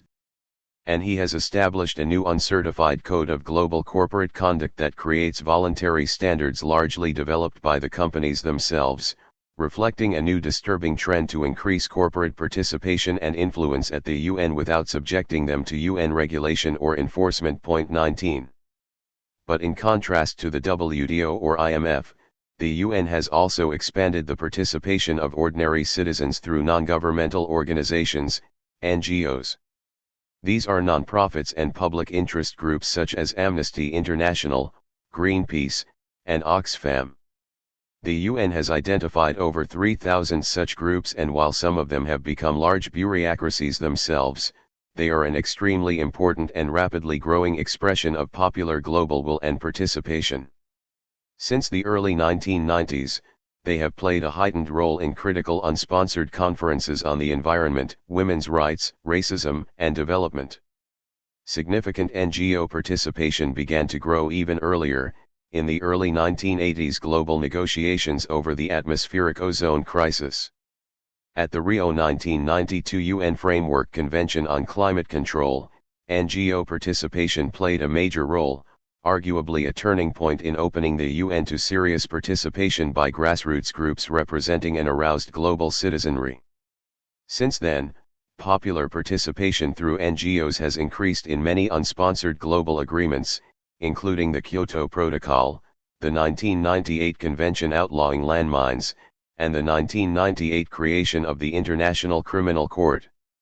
A global coalition of NGOs won a Nobel Prize for their influential participation in securing the Oslo ban on landmines, and 136 allied NGOs gained official UN observer status in Rome at the conference creating the International Court. The NGOs have powerfully mobilized world public opinion, successfully lobbied governments in support of the UN agreements, and played an increasingly influential role in bringing in experts who can help draft the actual documents in the public interest. 20.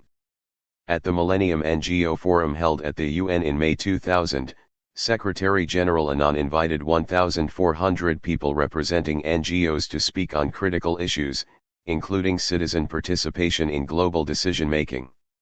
The conference led to an agreement to establish a permanent assembly of NGOs, to meet every few years before UN General Assembly meetings.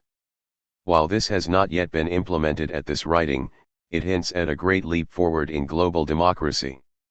It not only institutionalizes direct popular participation outside of official government channels but creates a model of representation based not on the sovereignty of the nation-state but of the world's people themselves. 21. Political scientists Richard Falk and Andrew Strauss argue that the new NGO assembly is a preliminary step toward creating a global parliament. Such a parliament, which they call a Global People's Assembly, GPA, could ultimately transform the UN into a world government that more fully embodies the principles of global democracy. Unlike the UN, it would not represent nation-states but the world's peoples in their new identity as global citizens. This is rooted in contemporary sovereignty, a vision that views the people rather than states as the ultimate locus of authority. 22. Democratization of the UN is crucial, since its influence will expand dramatically with the abolition of the Bretton Woods institutions. The new order will only be as democratic as the UN itself. As the UN is now accountable only to nation-states, many of which are themselves non-democratic. Moreover, the Security Council structure vests overwhelming power in the dominant nations, especially the US. While the UN is thus beholden to both the great powers and anti-democratic national governments, the GPA, since it is based on direct election by ordinary global citizens and not based on state representation, could be a far more credible and effective advocate of democracy and human rights. While their proposal may sound unrealistic, Falk and Strauss note that the European Parliament is a practical model of such direct popular governance. In 1979, Europeans gained the right to elect their own representatives to the Parliament who would speak for them as European citizens rather than as citizens of France, Germany, or whatever nation they lived in. While the Parliament was originally very weak relative to the European Council and the European Commission, the other major governing authorities of the European Union, it has gradually assumed more influence. The 1993 Maastricht Treaty vested the Parliament with codecision authority shared with the European Council, including the power to amend or veto legislation in specified legislative areas such as education, cultural affairs, and public health. The rising power of the Parliament has been a response to public anger at remote EU bureaucrats in Brussels who seem cut off from ordinary people. Point 23. The General People's Assembly could emerge in similar fashion at a global level, starting as a pure advisory body to the UN. Its powers could grow in much the same way as the European Parliament, as the world's citizens and grassroots groups became frustrated with the bureaucratic inertia, great power influence, or growing corporate voice in the UN. It might begin without formal state or UN sanction, through the cooperation of the many influential civil society groups already participating in the 2000 UN Millennium Forum.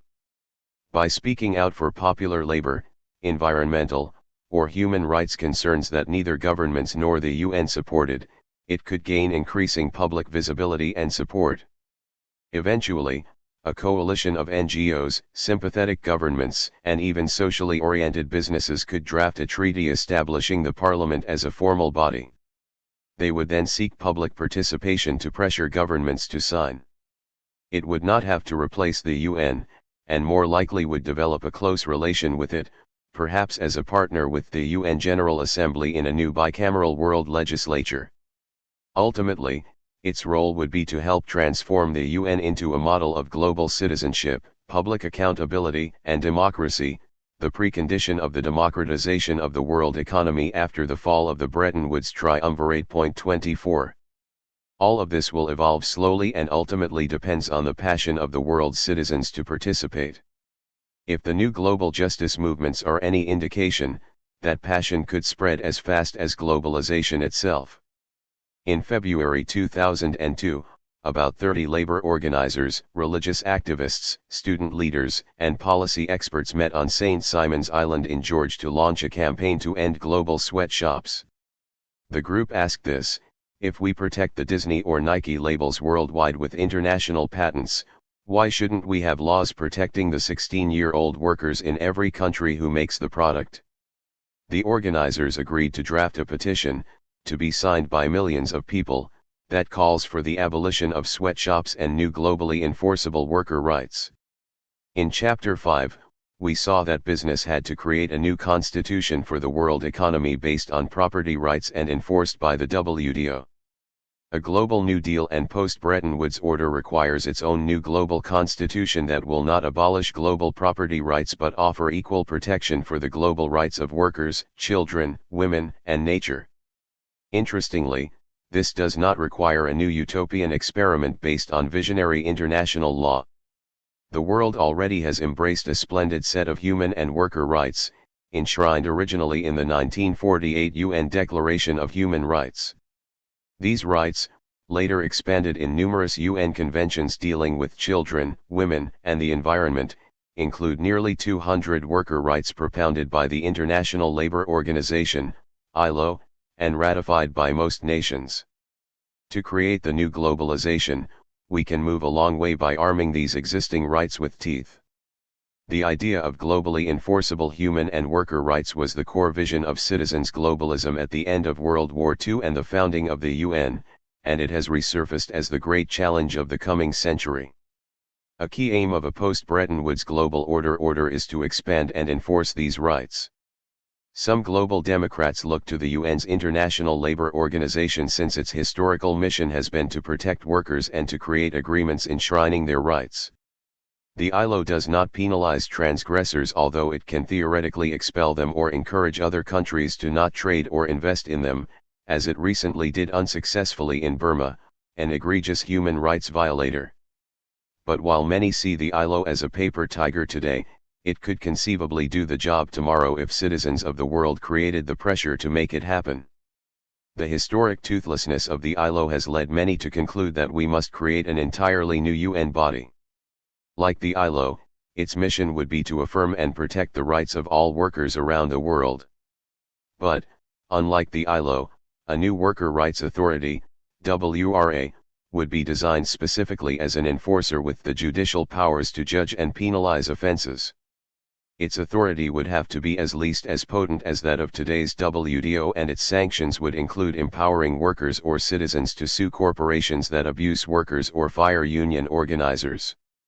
The new authority would be empowered to levy fines or other sanctions against rogue companies, as well as possibly devise penalties against countries that encourage corporate abuse or turn a blind eye. Such a new agency would have to be totally democratic in spirit and practice, modeling the transparency and public participation that we do not see at either the WTO or ILO. As Europe economically integrated in recent decades, the European Union passed a social charter and generalized system of preferences that guaranteed basic worker and social rights enforceable in all European nations. This successfully reduced corporate incentives to flee from France or Germany or Sweden to poorer European nations such as Portugal or Greece. The Europeans started with a small number of simple and easily enforceable worker rights that could expand over time. Global Democrats propose a similar model on a worldwide scale, starting with a core set of global worker rights that have been ratified by almost all nations and by the International Confederation of Free Trade Unions. Referred to as the Social Clause, these worker rights include the right to associate, ILO Convention 87, the right to organize and bargain collectively, ILO Convention 98, the prohibition of forced labor, ILO Conventions 29 and 105, and the prohibition of child labor, ILO Convention 138. Some propose also adding minimum health and safety standards and a minimal wage adapted to the living standards of each country. Trade unions in Latin America have already argued that the social clause should be at the heart of trade agreements in the Americas, going well beyond the labor and environmental side agreements to the North American Free Trade Agreement, NAFTA, that have proved ineffective. 25. All global Democrats understand that global constitutional rights will remain nothing but paper documents unless enforcement becomes a primary focus of worldwide social movements. It will take a campaign far more ambitious than that to eliminate global landmines or even global debt. A more apt analogy is a global civil rights movement that sees securing the rights of the world's workers as the great moral struggle of the new century. The movement to abolish sweatshops, launched by the 30 activists in Georgia, could be the spearhead of a new civil rights struggle to guarantee worker and human rights everywhere. Global human rights are critical, but they are simply one piece of a new post-Bretton Woods global constitutional order and the global justice movement necessary to create it. Human rights need to be struggled for and enforced at every level of government and community, as part of a broader struggle for deep systemic change in the world economy. A new global government will craft the new post-Bretton Woods system, but most of the real work to get there and make it work has to be done through national, state and local governments working with aroused civic associations, unions, and grassroots movements. The labor and social movements are key, and the vision of global rights is a crucial new arrow in their quiver. But their burning daily challenges remain tangible and local, in campaigns, for example, to force Walmarts to pay its workers a few pennies more per hour and allow independent unions. The fight for global rights will materialize in thousands of such local power struggles in workplaces and communities every day around the world. And as workers form unions to defend their lives, they will see that dignity and rights can be won in one country only when they are guaranteed everywhere, leaving corporations no place to flee. Global rights and local struggles against corporate power are the twin faces of the new globalization we need. Chapter 8. People Power. Those who expect to reap the benefits of freedom, must, like men, undergo the fatigue of supporting it. Tom Paine. A nation of sheep will beget a government of wolves. Edward R. Murrow. Global government will loom large in the democratic future, but it will take a long time to create, and it will always be a decentralized, federal structure limited in power. Countering the risk of global big brother that many rightly fear and preserving the democratic spirit that must infuse any international sovereign authority requires a democratic revival in more familiar terrains, including national governments, the business world, and local communities. Building global government is only the first of 5 essentials in the global democratic agenda. The 4 others, democratizing of nation-states, democratizing global business, reviving local democratic community, and creating collective security are equally important. During the 2002 upheavals in Argentina, citizens poured into the streets and scrawled this graffiti warning on the sidewalk across from the Casa Rosada, the presidential palace. "We are going to keep on coming. Signed, the people." 1. Ordinary citizens taking control of their own national governments is a key to a global democratic future. While this has an idealistic tone, it has been very real for people not just in Argentina, but the Philippines, Poland, Brazil, and Indonesia. All have had people power movements in recent years that have helped to overthrow repressive governments and restore faith in the democratic ideal. Nations around the world have seen an aroused people demanding popular control of government and a commitment to constitutional democratic ideals. Cynics about national democracy are ignoring one of the most powerful and important forces in the age of globalization. National democracy is central because the policies of national government still largely determine the fate of the poor and middle classes. Poverty relief and social welfare, whether in first or third world countries, still depend on commitments by national leaders and governments. And the leaders will not raise up the wretched of their countries or serve their middle classes without sustained pressure from aroused citizens. The problem of creating a meaningful and robust national democracy obviously looks very different in El Salvador or Pakistan than in Washington or London, but remains a challenge everywhere. There remain key areas of the world where military dictatorships and monarchies or sham democracies, authoritarian regimes with staged elections, retain the power they have had for centuries.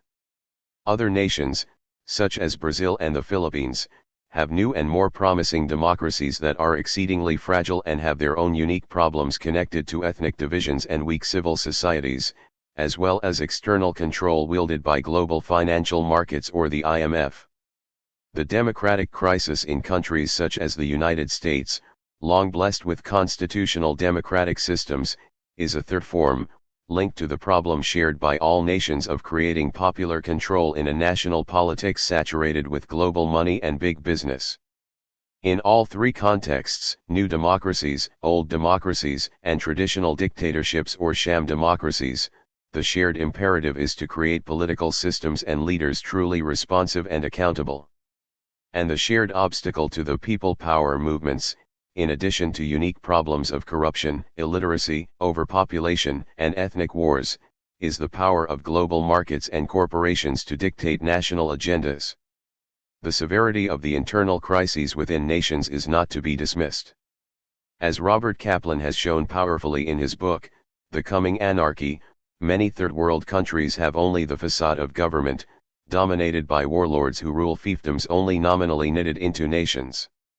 Such countries are constantly vulnerable to social breakdown, and democracy will be difficult or impossible before the conditions of order and unity essential to a viable government have been created. 2 But global businesses, often working closely with the United States, have functioned even within such anarchistic states by wedding themselves with warlords or national authoritarian leaders. Think only of Shell in Nigeria and the diamond and mining companies in the Congo and Sierra Leone. I have shown throughout this book that globalization has created a new crisis of legitimacy for all nation-states, whether democratic, dictatorial, or anarchistic. It increasingly weds national leaders to the lucrative deals offered by global business rather than to the local aspirations of their own people, whatever the state of anarchy in the country.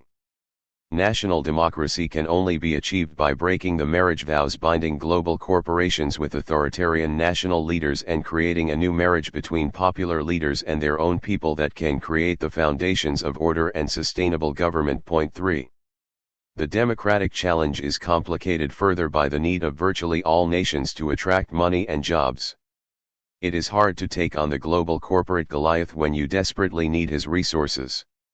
And global companies or investors exact a price for their presence, a huge stake in the running of your government to assure that their stay will be profitable. So choosing national democracy over the global corpocracy may appear to come at the cost of bankrupting your country. This has been the chronic problem haunting nations such as Argentina, whose leaders wedded themselves to neoliberal global policy while alienating themselves from their people and eventually leading their nation into bankruptcy.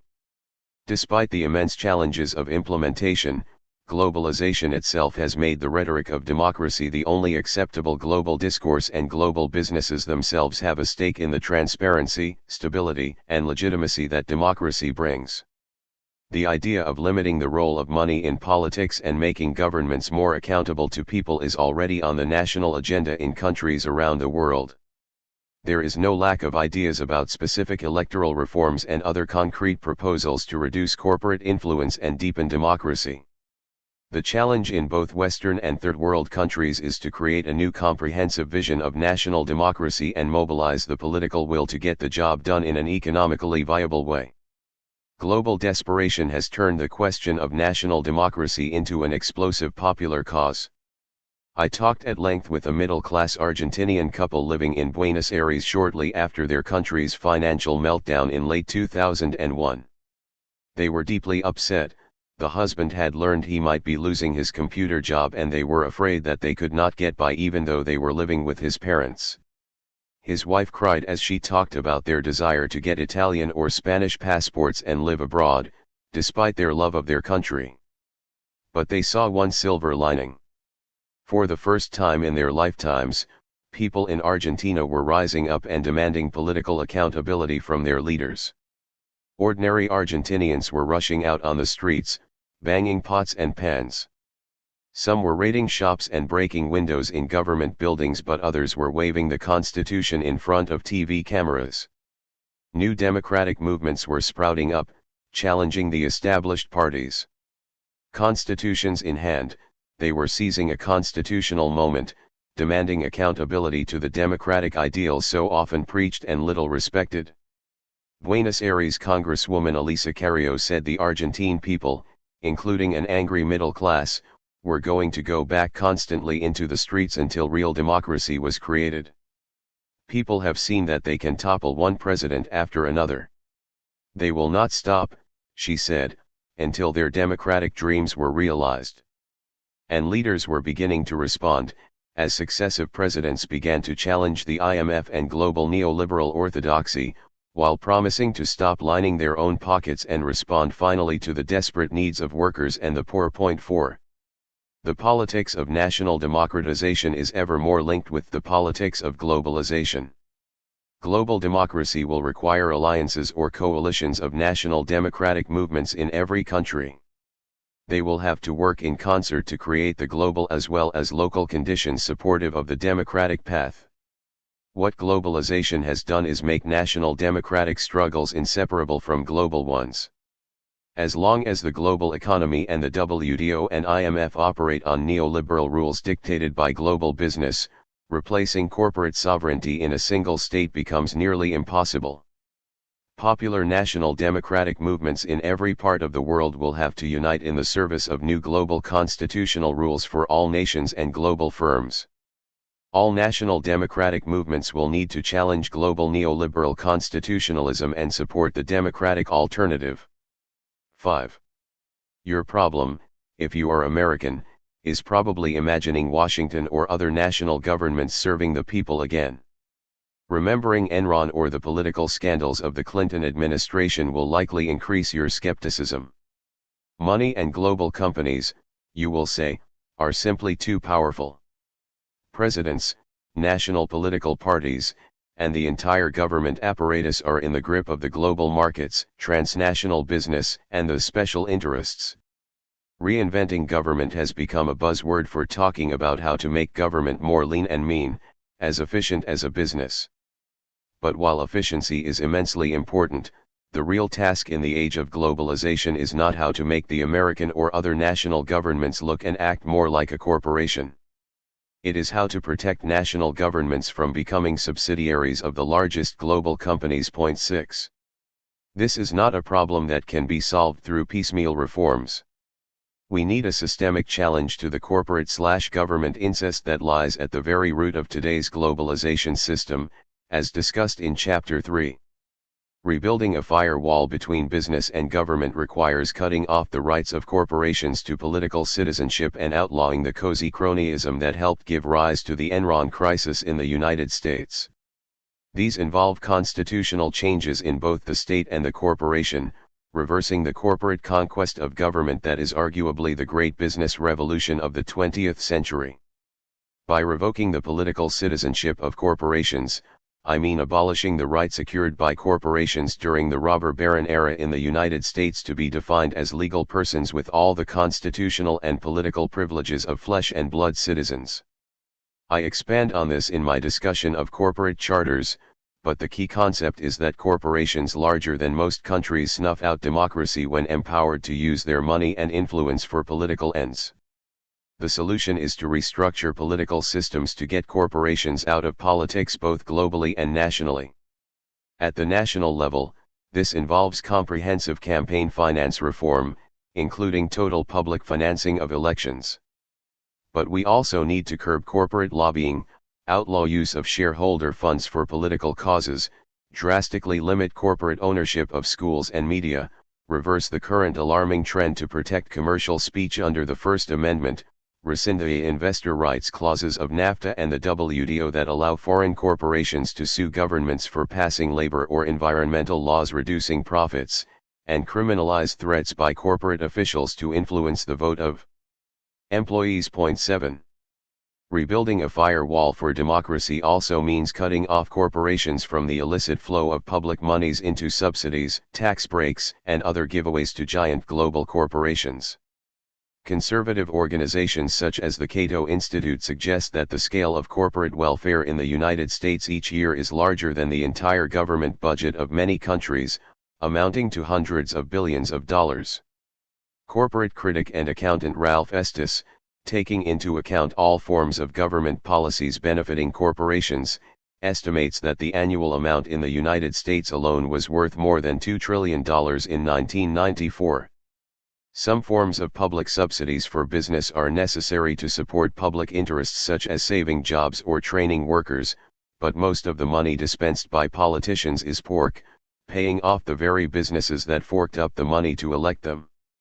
This form of crony capitalism made transparent to Americans during the Enron debacle has a self-reinforcing character. As corporations gain more influence by flooding government with money, they get policy agendas tailored to maximize their profits as well as subsidies and tax breaks swelling their coffers, that in turn increase the amount they can afford to pour back into politics and campaigns. Americans have been spectators to this fantastic deformation of democracy in the Bush administration, where big energy companies such as Enron help elect Bush and then are rewarded access, insider influence, and giant subsidies. When Vice President Cheney refused to hand over the names of people who helped craft the Bush energy policy, he was making a futile effort to conceal the unholy marriage between the administration and the industry that spawned it. But his cover-up will help spur the social movement needed to break up the corporate/government monolith. Point 8. I often ask public audiences what would happen if a fully enlightened being, say Buddha or Jesus, was the CEO of a major global corporation like Nike. Would such enlightened and saintly leaders, I ask, lead the company to end sweatshops or commit their profits to the development of the impoverished countries in which they operate? Few people have thought about the question, but it can help us understand what is involved in democratizing business, a step as important as and closely connected to democratizing government. After a little conversation, most people come to the conclusion that even Buddha and Jesus would likely fail to change corporate policy. U.S. corporations are legally obligated to pay off the shareholders with maximum return. Jesus or Buddha in the saintly CEO role would end up in court, sued by their own shareholders, if they lowered profits to help the poor of the world. And this is just one of many ways that global financial markets and firms are wired by their inner programming to put profit above people. Many corporate leaders would like to do the right thing and do well while doing good. But they are hemmed in by stockholder laws and financial markets demanding higher short-run returns. Even as the rhetoric about corporate responsibility escalates, the global race to the bottom intensifies. In the same companies that commit to innovative worker participation and community development programs, such as GM, we see massive domestic layoffs and cuts in core employee and community benefits. Leaders in corporate responsibility, such as Stride Wright and Levi Strauss, have seen some of their most ambitious social programs go up in smoke. Stride Right abandoned the Boston inner city that it invested in for years, and Levi Strauss, after ironclad commitments to domestic employees, went to China for some of the world's cheapest labor.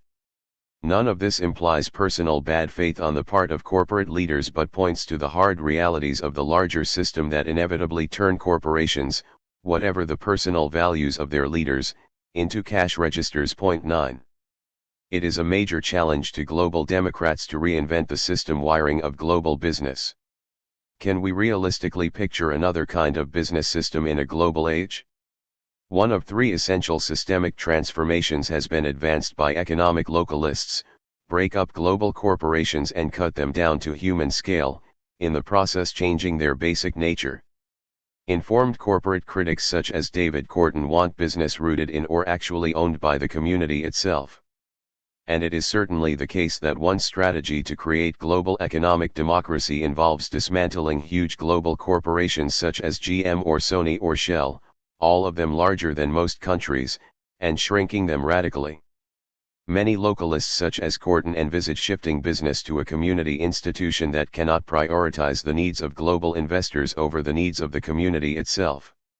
Global democrats of all stripes seek more nimble and human-sized business players, big enough to compete efficiently but small enough to be controlled by citizens and their governments. In the United States, new alliances of consumer groups, local business and civic groups and state governments are already mobilizing to help break up big monopolies such as Microsoft and keep giants such as Walmart out of the local community. Point 10. The notion of community-based business may seem quaint in the current age, but the Fortune 500 global corporations, while hogging about 1/4 of the world's income, employ less than 1% of the world's workers. In other words, small community-oriented businesses, whether partnerships, family operations, cooperatives, or single entrepreneurs, remain the most common type of business in the world, and economic theory suggests they have many competitive advantages over giant firms. Close to their customers, they have what Korten calls engaged stakeholders, meaning workers, suppliers, consumers, and local governments who know and depend on one another. Ownership by community members enhances loyalty and productivity. Giant corporations dominated by absentee owners cannot deliver the loyalty or work ethos of the engaged worker, let alone sustainable community that promotes political democracy. This suggests that government should provide tax incentives for community-based enterprise, redirecting some of the billions of corporate welfare dollars now lavished on the Fortune 500. 11. Even if economies of scale prevent many corporations from achieving the human scale embraced by localists, there is an overwhelming case for breaking up the few hundred largest global corporations that choke democracy in both large and small nations. The global economy has become a playfield of monopolists and oligopolists, with virtually every industry dominated by 2 or 3 leviathans. Boeing and Airbus are the only 2 commercial aircraft producers in the world. Microsoft and Intel both control more than 80% of their global industries. This makes a mockery of the capitalist concept of competitive markets. Not only global democrats but capitalists who believe in markets rather than centrally planned corporate kingdoms should embrace an assault on corporate concentration. The UN agencies succeeding the Bretton Woods triumvirate should require that every global industry have a robust number of players consistent with the preservation of both competition and democracy. Every nation should enforce its own constitutional limits on concentration, relying on enforcement through aggressive antitrust prosecution. The second prong of a systemic agenda to democratize global business involves rewriting the corporate constitution, its charter. Remember that corporations are legal entities whose purposes are authorized by the government and laid out in the incorporating laws or charters that it creates. In the United States, both in the pre-Civil War age and the robber baron era, when the majority of Americans became concerned about excessive corporate power, corporate charters became subjects of intense public interest. Today, this interest is being awakened by a new generation of post-Enron activists who recognize that if you want a new business bottom line, you have to write it into the charter. 12. The modern charter defines the corporation as a sacred free contract among private parties that neither government nor citizens have any constitutional authority to question. Point 13. Corporate critics such as Ralph Nader and Richard Grossman have long advocated a new federal charter. It would eliminate the debilitating competition among states and create a new uniform democratic charter for every corporation in the nation. The idea of such constitutional corporate reform, which would reverse the current protection of the corporation as a private citizen under the Bill of Rights and resurrect the early idea of the corporation as created to serve the public interest, would be a major step.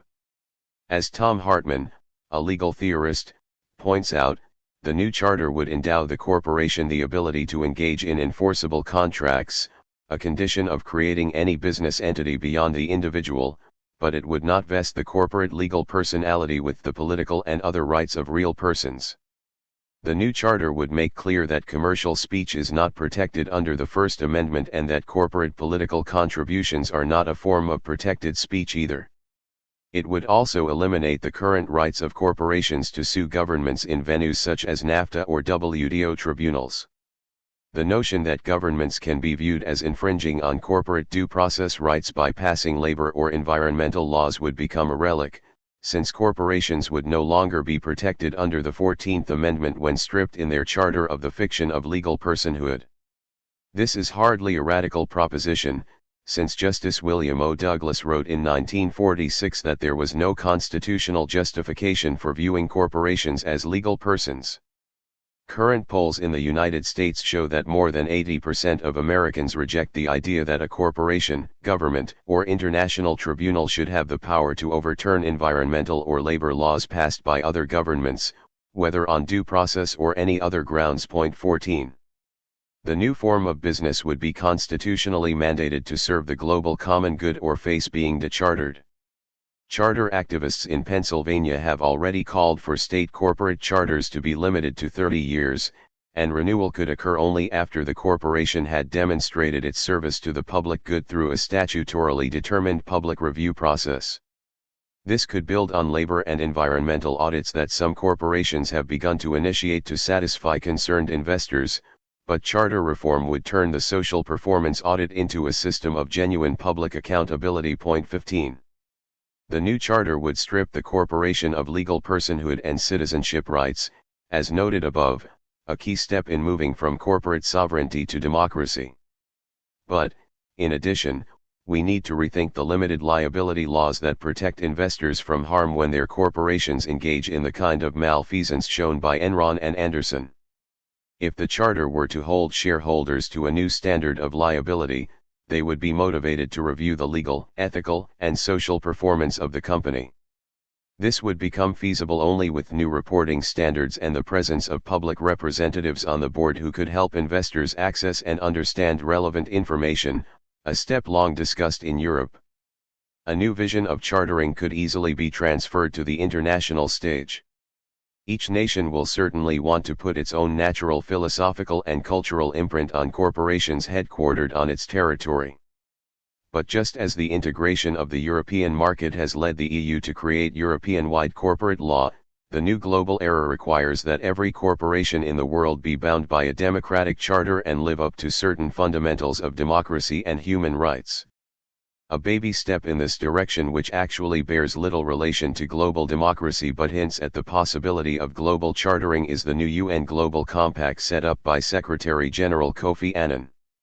It invites major global corporations to embrace a global code of conduct in relation to worker and the environment consistent with the UN Declaration of Rights. Since there is currently no enforcement capability, this is a purely symbolic move, and many critics call it blue washing. Skeptics are rightfully concerned about an uncorporate partnership that could make the UN itself a dupe, certifying corporate conduct that is neither publicly monitored nor enforced. But a UN agency chartered to monitor compliance with a global democratic corporate charter with enforcement powers and the ability to decharter corporations that violated basic labor or human rights would be a step toward creating a constitutionally democratic global business. Point 16. A third systemic transformation involves changes in corporate governance away from the shareholder as the only stakeholder vested with the vote and the only constituency to whom the corporation owes fiduciary obligation. The notion that only shareholders bear the risk entitling them to control has been decisively refuted by economists and legal theorists who demonstrate that workers bear their own form of risk by investing the firm-specific human capital they have in the firm. These arguments prove the obvious point that there is no compelling logic why investors who have never stepped into the company should be legally enfranchised while the worker who spends most of his years there has no legal voice or vote in company affairs. Some corporate leaders are themselves questioning this model, believing that corporations will function more profitably if they disenfranchise very short-term investors, who would be viewed as guest owner without the vote rather than true owners, and enfranchise the worker and other stakeholders, including consumers, host communities, and the public itself. More than 30 states in the United States have already passed stakeholder laws that permit boards of directors to take into account the interests of worker and other stakeholders without violating their fiduciary obligation to shareholders. And European companies already work under stakeholder systems that vest workers with voting power at the highest level of corporate governance. The German co-determination model requires that 1/2 of the members of the board of directors of large German companies be elected by the workers. The workers do not necessarily own stock but are given the vote because they are viewed as members of the corporate community who bear risk, as the investors do, and whose commitment is essential to success. 17.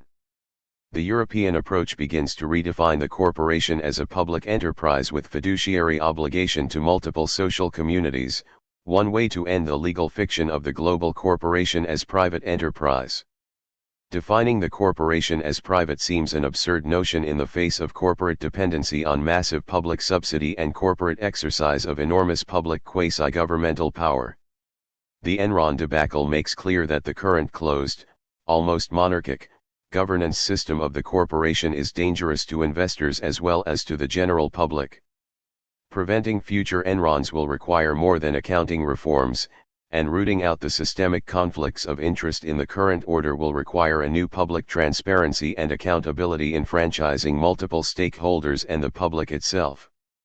The shift from shareholder to stakeholder governance has become part of the global debate, particularly given the history of more democratic corporate governance in Europe and many third-world nations now being pressured to embrace the US model. For 3 decades, Europe has embraced forms of co-determination that are constitutionally significant because they repudiate the American concept that ownership rights should be restricted to investors. Beyond the legal extension of ownership to workers, there has been a robust European discussion about representation of the broader public on boards of directors.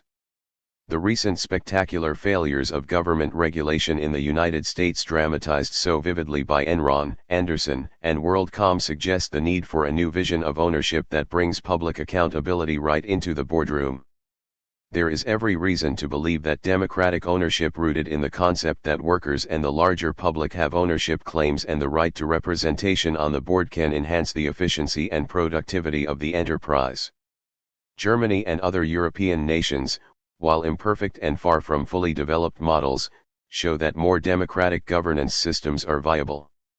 The European economies have struggled with high unemployment but maintained strong productivity and growth, at minimum comparable to those in the United States. It should be noted that this approach to democratization and public accountability is quite different than government ownership of business, that has been plagued by bureaucratic, command-style hierarchy, even though government ownership may be appropriate in many industries that are natural monopolies or are in sectors such as healthcare or education that should not be left to business on political and social grounds. 18. The European experience suggests that change will happen only through labor movements with a broad social justice agenda. This will be different from labor movements in the pre-globalization era. It will have to be a movement for the protection of all members of society, a social safety net for all, rather than just union members. It will have to emphasize democracy, since in so many countries even the most elementary rights to organize are brutally denied. And most of all, it will have to be global, since the mobility of corporations makes it impossible for unions in one country to win strong agreements. The obstacles are daunting, since global companies are so much richer and more mobile than struggling labor movements. Nonetheless, globalization cuts both ways. Precisely because corporations have globalized, so too a new transnational labor movement is slowly emerging. Unions in the United States have had a revolutionary change in the last 2 decades of globalization, seeing that their own success is tied to the success of unions in other countries. You simply can't raise wages and labor standards here if they are collapsing in other countries. The fact that the American labor movement has now recognized this is a sign of a sea change in global labor politics and vision. The American AFL-CIO president, John Sweeney, has taken an explicitly internationalist position of solidarity with Mexican and other national unions, supporting organizing drives in Central American sweatshops with both U.S. organizers and AFL-CIO funds. While this change is new and still in its early stages, it is enormously important. American unions were among the most xenophobic sectors of the U.S. political community for most of the Cold War, railing against foreigners and immigrant workers. The Sweeney turnabout is one of the most remarkable developments in the American labor movement in decades and perhaps the most hopeful. 19. While there are many reasons to be skeptical about the prospects of global labor movements, I regard their prospects as bright in the long term. They are the only vehicle to empower the billions who work in global sweatshops and whose plight will inevitably claim the moral attention of the world. Deepening global recession will strengthen labor globally as the Great Depression did in this country. Creating global labor rights in a world of sweatshops is going to become the new civil rights movement of the coming century. What symbolizes true democracy to you? I would not be surprised if you said the New England town meeting. 200 years ago, Americans made history by gathering local citizens in a community hall to govern themselves. And they seem to be following in the footsteps of Athenian democrats 2,000 years ago, whose own town meetings helped define democracy for Western civilization. Even outside the West, democracy seems to be connected to local community and small face-to-face gatherings. Tribal councils have brought together indigenous people from the Americas to Africa in local deliberative bodies. Even in war-torn Afghanistan, as we learned during the recent war, tribal congresses come together to talk and build consensus. As in the New England town meetings, through much of the world democracy seems inseparable from the process of face-to-face conversation among people and their leaders who know each other and work together to govern their own communities. Renewing local community is another key step in building global democracy. Town meetings, though, seem almost quaint, if not totally obsolete now. When mom and pop stores are swallowed by Home Depots or Walmarts and local governments are overwhelmed by giant global businesses and the huge governments behind them, how can town meetings have any relevance today? And as we all become migrants surfing the planet and following jobs wherever they lead, do we really have any intact local communities anymore anyway? But don't put these questions skeptically to the many community activists around the world. They will tell you that the crisis of globalization is precisely that the footloose companies and global markets are trying to make local communities obsolete. And as we have seen in the last chapter, they will fiercely defend the view that the only way to create a democratic world is to relocalize it. I started with my own serious skepticism about the passionate localist spirit energizing much of the anti-globalization movements. I was surprised to see its intensity, especially among young people who have been raised on a diet of global corporate logos and the internet. But there can be little question that the small is beautiful idea and the dream of self-governing communities sprouting up like colorful wildflowers on an alpine field quickens the pulse of the new activists. Globalization has created a generation of avid global consumers but also of dissenters who crave attachment to land or place, and who detest the globalized, homogenized gap and McDonald's culture. 20. The history of local community has not been one of undiluted democracy or often of democracy at all. Many of the young U.S. activists do not remember that it took the federal government to eliminate segregation in closely knit Mississippi or Alabama towns and to give women the vote. We have seen too much romanticizing of community-based traditionalism that was often just plain local tyranny. Those who know some history will not be nostalgic for the good old days when racism, sexism, religious fundamentalism, or local business elites dominated the life of villages and local culture. Nonetheless, the new movements are helping skeptics gain new appreciation of the importance of local community. Democracy is not just a system of constitutional laws and rights. The legal skeleton has to be filled with living, breathing spirits who have taken the idea of public conversation and civic participation to heart. As political scientist Benjamin Barber has reminded us, democracy is a culture that has to be internalized in each citizen. And it has to be institutionalized through richly intertwined community and civic associations, the kind that de Tocqueville marveled about as the backbone of American democracy. 21. The effort to create democracies has proved staggeringly difficult from Romania to Bulgaria to Russia, all countries where Stalinist regimes had destroyed autonomous civic associations and self-governing localities. And even in a country like the United States, the erosion of democracy, if we are to believe Harvard's Robert Putnam, is tied to our new condition of bowling alone, with our bowling leagues, PTAs, and local neighborhood associations all losing members as people cocoon at home in front of their televisions. 22. Global democracy, just like democracy within a country, simply cannot work without the revival of local democracy. And this requires revival of bowling leagues, as Putnam suggests, as well as the forms of civic participation and citizenship that Barber praises.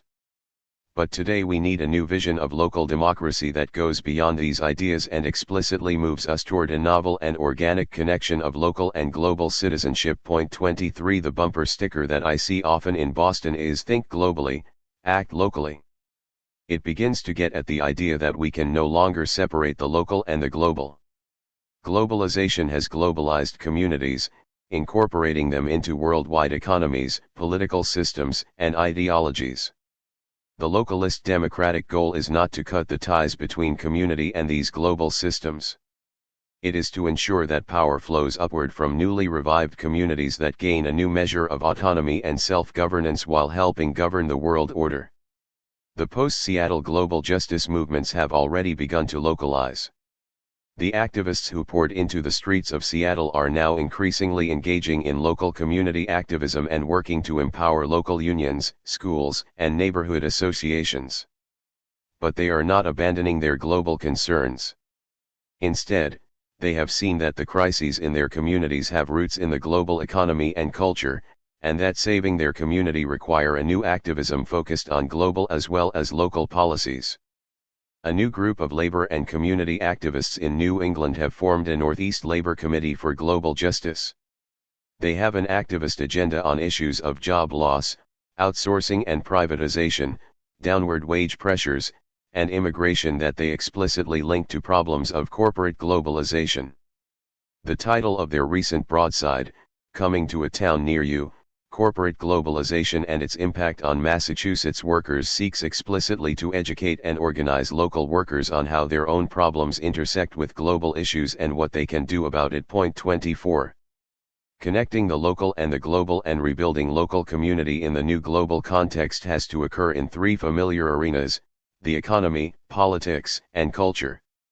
Democratic economic localism seeks to revive local business where possible, giving financial, technical, and customer support to small farmer coops and worker-owned cooperatives, community-owned businesses, and new associations of small family farms and mom-and-pop stores. Locally rooted businesses and farms remain the most sustainable and important sector of all economies. Global justice activists have focused especially on the crisis created by global agribusiness and trade liberalization in third-world nations and the desperate need to rebuild local farm economies. Billions of endangered peasants are being pushed off their land, and those who remain cannot compete with the subsidized cheap agricultural exports flooding in from the United States and Europe. Only a relocalized farm economy based on fairer trade policy in food, land reform, and microcredit programs can save the global poor. 25. Communities in the United States are learning too that a local economy dominated by global leviathans such as Walmart or McDonald's are exceedingly vulnerable. The local economy can collapse when the global giants decide to move. And since big discount firms such as Walmart's tend to use predatory pricing strategies to squeeze out local firms, they can extort communities even when they stay by raising prices once they have become local monopolies. 26. The crises in local jobs, schools, housing, and welfare, painfully obvious in the United States following the collapse of the high-tech economy, the end of the stock market bubble, and the arrival of the new recession, show the new connection between local and global realities. As communities have come to be dominated by giant firms and financial markets, global conditions increasingly shape the fate of all local communities. The millions of layoffs in the United States since the year 2000, devastating local communities and their workers, all reflect not just U.S. companies fleeing abroad but the intertwined deterioration of the American and global economies. And the bitter neoliberal medicine that the United States has long imposed through the IMF and World Bank on desperate third world nations is now being turned on Americans themselves. In 2001 and 2002, local U.S. government services in schools, healthcare, and job training were all savagely cut. While the U.S. government is bailing out one industry after another, from airlines to insurance to agriculture, it is cutting back on virtually all social spending and giving precious little for local revenue sharing. In Buffalo, New York, a sorry symbol of the crisis spreading through U.S. poor cities, 1/10 of the city's teachers were laid off in the fall of 2001, in a school system already badly understaffed. One leader said, "It is frightening. They are talking about closing schools." School Superintendent Marian Canedo described the situation as just totally horrendously difficult, speaking of a kind of terror in Buffalo about the collapse of city services. 27. This points to the acute need for connection between local and global economic activism. Community activists, like the Northeast Labor Committee discussed above, are seeking to save jobs, local education, and health services by challenging national and global policies. Buffalo is reeling from IMF-type policies involving privatization and cuts in social spending, now being administered through Washington against its own citizens. Buffalo shares economic and political problems with Buenos Aires and Manila and needs to act globally as well as locally. The political lesson is that we need to revive local democracy, but there are no local politics today that can be separated from national or global politics. A community activist who does not have his eye on the global political scene will be fighting in the dark. He will not see the larger forces that shape his community's future, and even if he gets himself on the city council, he will be relatively powerless to shape his community's destiny. Global policies are increasingly constraining what state and local governments do. When Massachusetts tried to keep out companies that did business with the dictatorship of Burma, the Supreme Court and WTO both threatened to intervene. WTO policies now threaten the right of local governments to require that businesses hire a percentage of local residents, a critical way that cities have tried to boost employment and keep outside firms accountable. Companies now sue city governments in WTO panels where any such local preference in hiring is branded a mortal sin. 28. The great challenge in the coming era is finding tangible ways to connect local and global citizenship. A young inner-city Afro-American man, out of prison for a few years and now an activist in his community, came to a Boston conference and listened to talks on global poverty and global wars.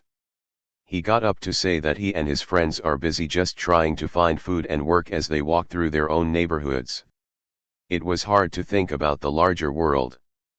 But he came to the conference because he sensed that his community's fate was now all wrapped up with the larger world. He spoke eloquently about the connection between global terrorism and long-standing economic and physical terror on his own streets. He wanted to attack the roots of both kinds of violence. Only by helping nurture this glimmering recognition of the connection between the local and the global can we create viable local and global communities. Global democracy requires a redefinition of community itself that this young man is beginning to articulate. We are all now part local, part global. The two parts meld in new and intricate ways and redefine who we are and what our community is. Pure localists are hearkening back to an obsolete model of community, just as pure globalists have lost their local footing. We are entering a new cultural era in which the idea of community is being revolutionized, wedding together local and global identities.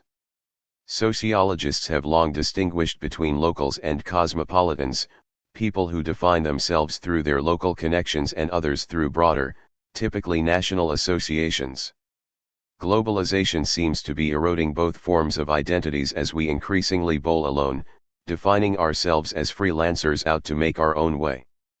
Global Democrats will have to lead the way beyond the new Lone Ranger or Lone Bowler toward the local cosmopolitan, the new citizen who builds her local community and citizenship through an ever closer identification with the planetary community of global Democrats and citizens like herself. 29. I do not mean a complete melding of local and global culture.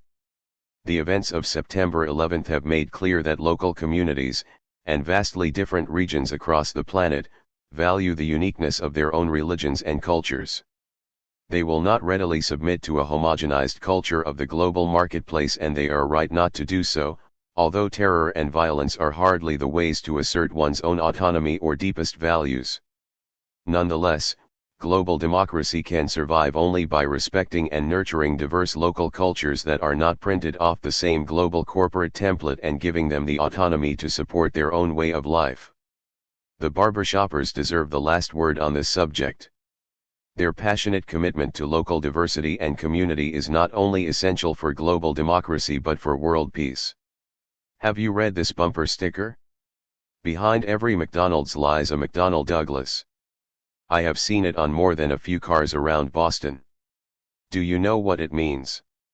You should, because connecting the overwhelming U.S. military force represented by McDonnell Douglas with the symbol of global commercial success, the Golden Arches, is vital to understanding globalization and the guns that back it up.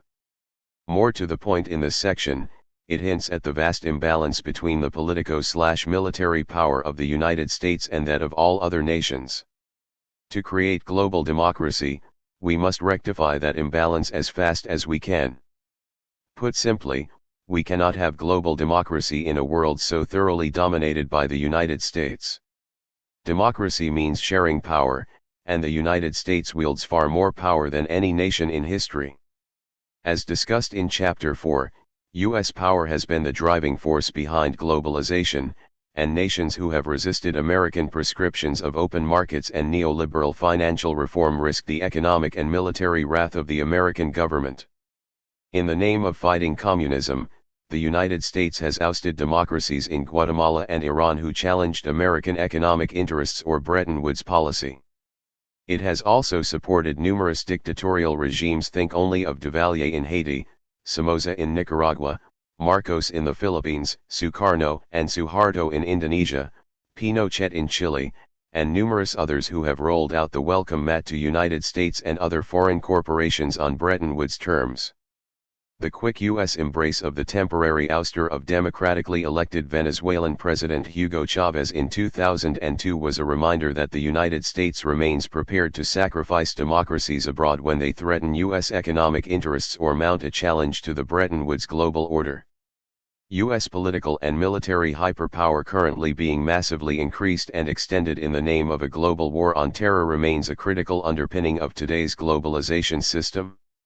While limiting American power will seem threatening to many Americans in the short run, it will be in the long-term interest of the United States itself to help create a new collective security system that better represents the democratic will of all nations.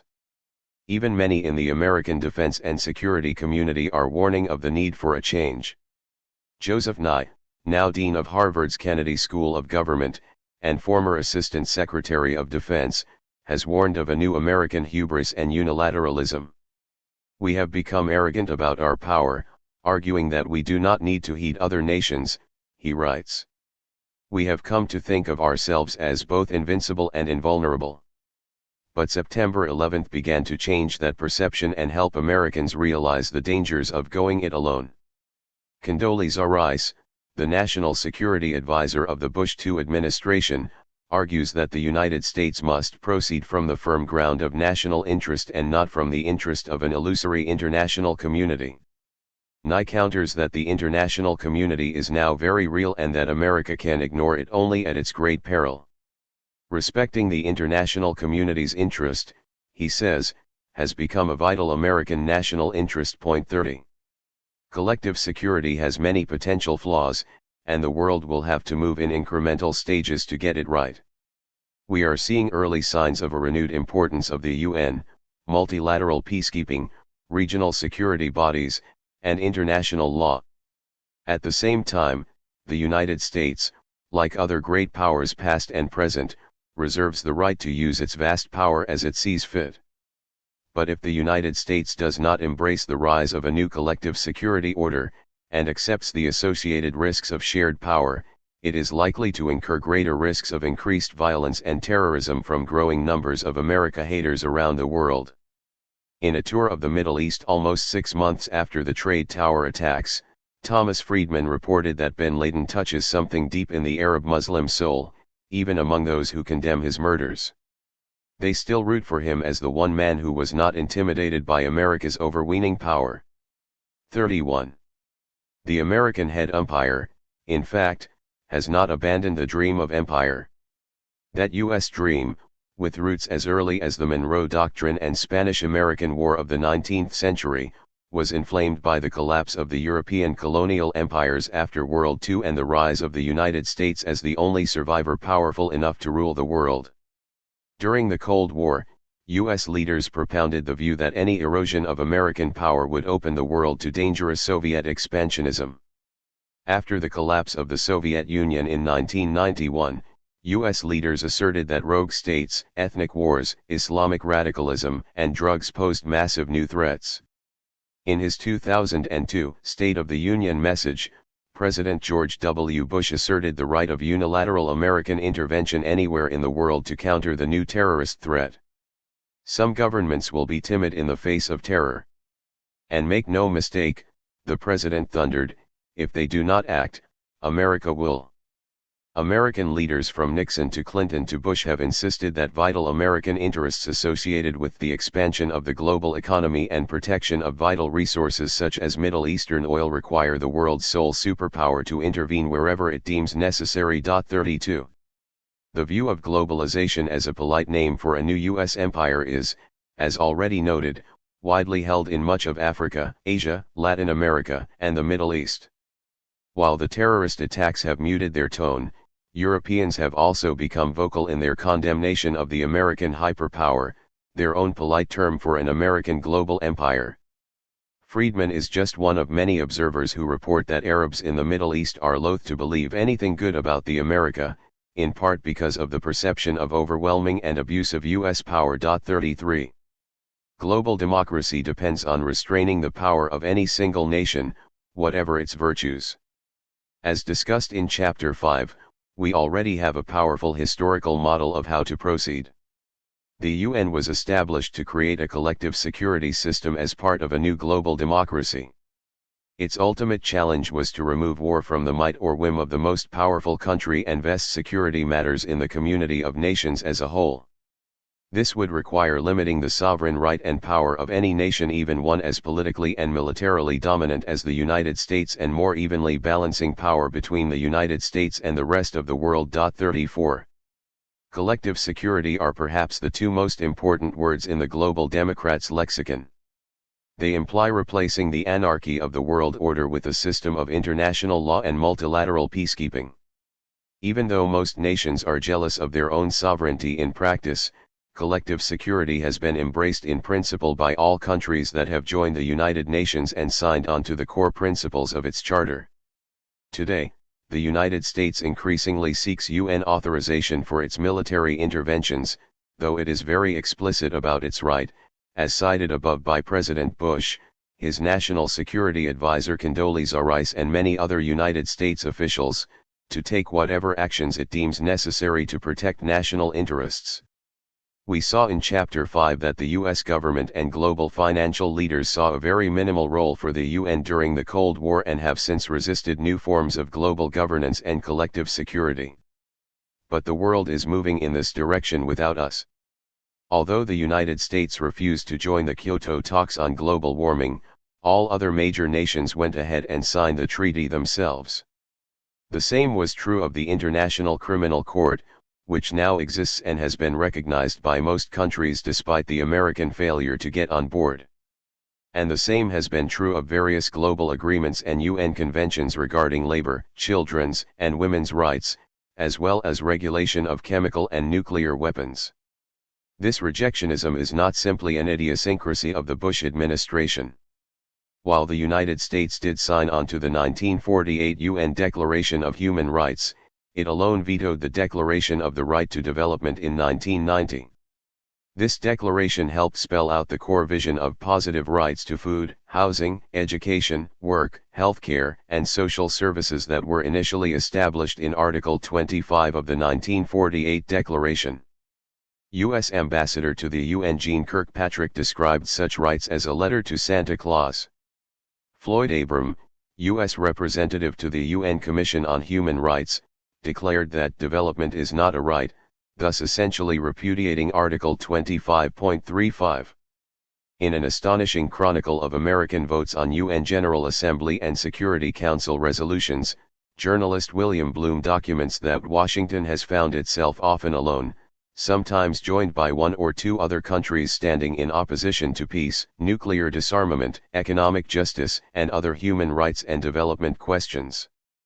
Bloom lists over 150 votes in the General Assembly during the period 1978 through 1987 in which the United States was either the sole no vote or one of two or three dissenters. Examples include the following. The United States was the sole no vote. 132 nations voted yes, on Resolution 37/199 in 1982, that declared education, work, healthcare, proper nourishment, and national development as human rights. On November 22, 1983, the United States was the sole no vote on Resolution 38/25. 131 nations voted yes, that declared the right of every state to choose its economic and social system in accord with the will of its people, without outside interference in whatever form it takes. On December 20, 1983, the United States was the sole no vote, 98 yes votes, on Resolution 38/187A that urged intensification of negotiations to achieve an accord on a prohibition of chemical and bacteriological weapons.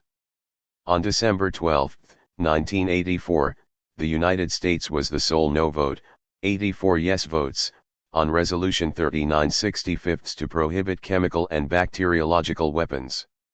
On December 13, 1985, the United States was the sole no vote, 134 yes votes, on a Resolution 40/114 declaring the indivisibility of economic, social, cultural, civil, and political rights. On December 7, 1987, the United States was one of only two nations that did not support Resolution 42/101 calling for a convention on the rights of children. On December 4, 1987, the United States was one of only two nations voting against Resolution 41/92 calling for a comprehensive system of international peace and security. 36. Third world nations that have historically championed the UN and collective security, have now taken the lead in challenging U.S. rejectionism and unilateralism not only in the General Assembly but at the WTO and IMF. At the November 2001 WTO meetings in Qatar, poor nations launched a vigorous campaign to void corporate patents on pharmaceutical drugs for AIDS and other epidemics creating medical emergencies. They also challenged anti-dumping rules long promoted by the United States to protect inefficient U.S. industries. And they began a campaign to end the hypocrisy of the entire trade regime, which has forced poor nations to open their markets to U.S. agricultural exports while allowing the United States and other rich nations to protect textiles and many other of their own domestic industries. This has the makings of a potential revolution against the entire neoliberal regime and hints at an erosion of the long U.S. monopoly over WTO and IMF policy. We are witnessing the dawn of a struggle by nearly the entire world to restrain United States power, partly in pursuit of a new collective security order. This new resistance is not obvious in the aftermath of the events of September 11, where the world seems to have initially, at least, embraced U.S. military and political leadership in the face of terrorism. And many nations do not want the United States to retreat into isolationism. But this should not disguise the rising tide around the world, even among America's allies and friends, challenging U.S. hyperpower and moving the globe toward more democratic arrangements. While these pressures from the rest of the world will seem like just a new form of anti-Americanism to many of our citizens, the United States has much to gain by supporting this great transformation of global power. Empire, and the role of head umpire as well, is costly. It brings crushing economic burdens tied to military entanglements. From the Roman to the British empires, global hegemony has eventually turned into a recipe for what Yale historian Paul Kennedy has called imperial overstretch. It can bring down even the most powerful of nations and bankrupt the wealthiest. 37.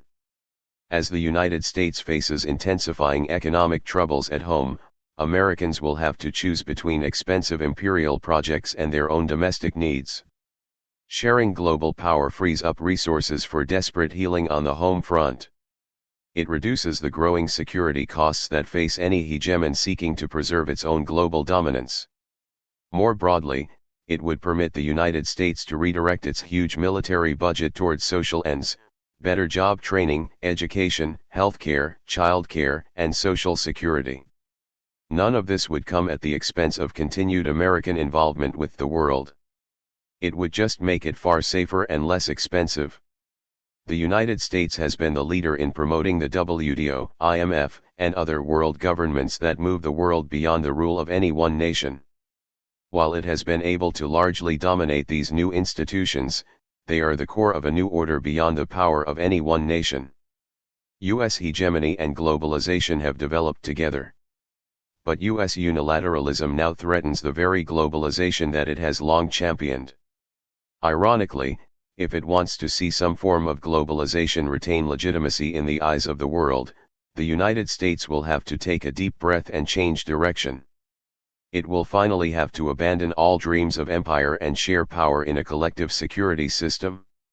It will have to end its long struggle against the UN and work globally toward the democratic ideals that it has long taught its own citizens to revere. It won't be easy, but the alternative, pursuing global power at all costs, will be harder and, in the new era of terror, far more dangerous. Chapter 9. Sleepless in Seattle. I like a little rebellion now and then. It is like a storm in the atmosphere. Thomas Jefferson. It is sobering that one of the best ways to get yourself a reputation as a dangerous citizen these days is to go about repeating the very phrases which our founding fathers used in the struggle for independence. Charles Beard. At the Battle of Seattle, I walked through the tear gas streets with a cell phone. Every block or so, I got a call from another radio or newspaper reporter with more questions. One talk show host even caught me at dinner and wouldn't let me finish my meal until I had answered his questions. As Bob Dylan wrote in one of his famous songs, "Something's happening here but you don't know what it is." Well, that was how people all over the country seemed to feel about the protests in Seattle. Something very new had burst on the scene, and Mr. and Mrs. Jones didn't quite understand what it was. But they definitely wanted to find out. With a new Seattle exploding every time the WTO, G8, IMF, or other globalization body calls a meeting, the public's curiosity kept growing. In the years following Seattle, I have received numerous invitations to talk about what it meant. And I have ended up going to speak to civic groups in the community, to the protesters themselves, and perhaps most surprising to me, to many corporations and other business groups. All were eager to understand this new movement and decide what they should think or do about it. Since September 11th, the movement has been forced to reflect and regroup. Its future is up for grabs. Nonetheless, it is important to understand what this movement has been and how it will function in the new environment. It has challenged the global mystique in a dramatic fashion, and it is the beginning of a new movement for global democracy. It has brought to the world's attention the need for deep changes in globalization and for a shift from corporate to democratic priorities.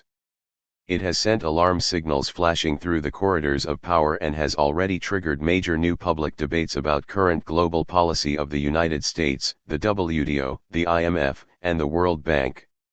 In this chapter, I've pulled together the most frequently asked questions about the post-Seattle legions. I hope my answers help you understand these movements better, as well as how they might play a new role in the looming debates about globalization and global democracy still to come. Beyond the Seattle movements, there are, of course, also the indigenous movements, like the Mexican Zapatistas, the workers in Argentina rallying against the latest IMF edict, and the sweatshop labor organizers in Indonesia and Bangladesh. They are the core of the larger movement that will lead global democracy and justice struggles in the future, and I reflect here on their connections to the Seattle Legions. While the Seattle-type mass protests could flame out, and while they will take a new form after September 11, the movement toward global democracy that they are building with global allies will be around for a long time to come. The speeding global justice movements are the most important new grassroots political force in a generation, and they are the best hope on the horizon for a better world. Just who were all those people out in the streets of Seattle, Quebec, Washington, and Genoa? In the streets of Seattle, this was one of the first questions I asked myself.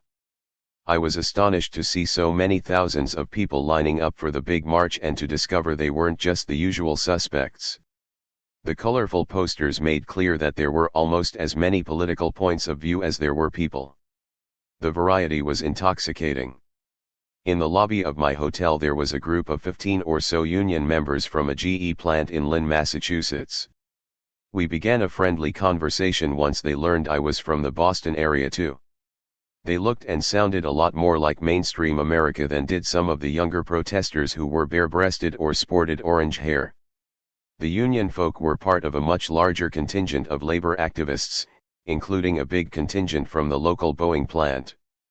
The labor turnout of 30,000, addressed by AFL-CIO President John Sweeney, led the media to dub this the gathering of Teamsters and Turtles. 1. The Turtles, environmental activists from large mainstream groups like the Sierra Club and smaller eco-activist communities, were also out in force. The coming together of the labor and environmental movements, historically often at each other's throats, was only one part of the spectacular panorama of protesters. There were religious communities, women's groups, and students from universities around the country. There were animal rights groups and small business associations. There were Marxists and anarchists, Democrats and Republicans, internationalists and bi-originalists, liberals and conservatives, white-collar and blue-collar, gays and straights. There were people from rich and poor countries around the world. Even some U.S. political officials like Massachusetts Congressman Barney Frank turned up. 2. The spanning of generations was especially noteworthy and, to me, deeply heartening. Over recent decades, it has been rare to see young and old marching together or talking politics in the same room. But in Seattle there were people of all ages. This was a sign of a universal concern close to the human heart. On the other hand, there were still underrepresented groups.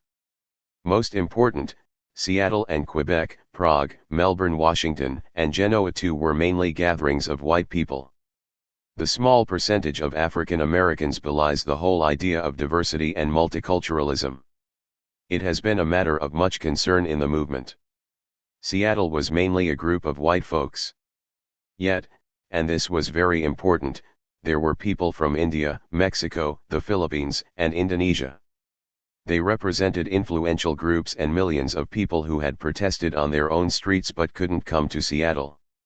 So if one looks at the larger movement and the swelling of the ranks of globalization activists around the world, one would have to conclude that this is a cross-national movement and very possibly the first truly global movement. I have witnessed numerous larger protests. I remember a rally against the Vietnam War in Manhattan with almost 1 million people.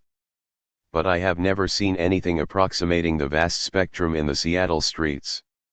This strange and unexpected community of communities had never been together on the block before. Why has globalization begun to bring such diverse opposition movements together? Any observer of protest politics in this country over the last few decades has been struck by the fragmentation of movements. Most American protest groups look like they have been run through a homogenizing machine. Few men volunteer or are welcome to join women's groups, and they don't typically show up at feminist demonstrations. I remember being at one political concert organized by feminists in which I was virtually the only man in an audience of 500 people. And how many whites or women were there in the African American Million Man March? Minorities organize themselves and march in their own separate movements of color. There is an environmental movement to save nature, and a labor movement to save jobs. There is gay liberation for gays, and enabling movements of the disabled. All these movements have developed powerful constituencies and voices but have kept their distance from one another. Only globalization has begun to reverse this balkanization process. Suddenly we find groups coming together and speaking with something resembling a common voice. Globalization affects everyone in all sectors within and across societies. While some get rich and others lose their jobs or home, nearly all of us feel vulnerable to big systemic changes out of our control. Each of the social movements is getting whipsawed in its own way by the globalization hurricane. Workers in rich countries know that they face their greatest crisis in a century as globalization brings them into direct competition with workers in poorer nations. Feminists increasingly recognize that the plight of young women in the global factory is now one of the great feminist issues of the coming century. Environmentalists see that the global factory is polluting on a new global scale, ferociously spewing out carbon dioxide and mowing down rainforests to help trigger the global warming crisis. Christian, Jewish, and Muslim groups see that they cannot speak about faith without talking about the agony of the global poor. And the new movements concerned about war and terrorism recognize that they have to address the problems of global injustice if they want a lasting peace. All the different movements are being forced to confront globalization as critically important to their concerns and to recognize that other communities and movements are in the same boat. Q.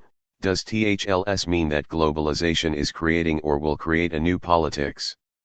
The excitement of Seattle was the subliminal sense that a new opposition, and perhaps a whole new kind of politics, was being born, both in the United States and the world at large. If we look back on the history of dissent in the United States since World War II, the anti-globalization movement was a third wave of protest, representing a new kind of American opposition politics. The first wave mushroomed in the 1960s in the landmark civil rights movement and the anti-war movement. It proclaimed universal truths of peace and justice and took them seriously. The first wave transformed the consciousness of a whole generation, ended legal segregation in the South, and helped end the war, but it was finally impaled on the sharp edges of its own contradictions. White male students in top universities imposed their own leadership and worldview on the movement in its post-civil rights, anti-war phase.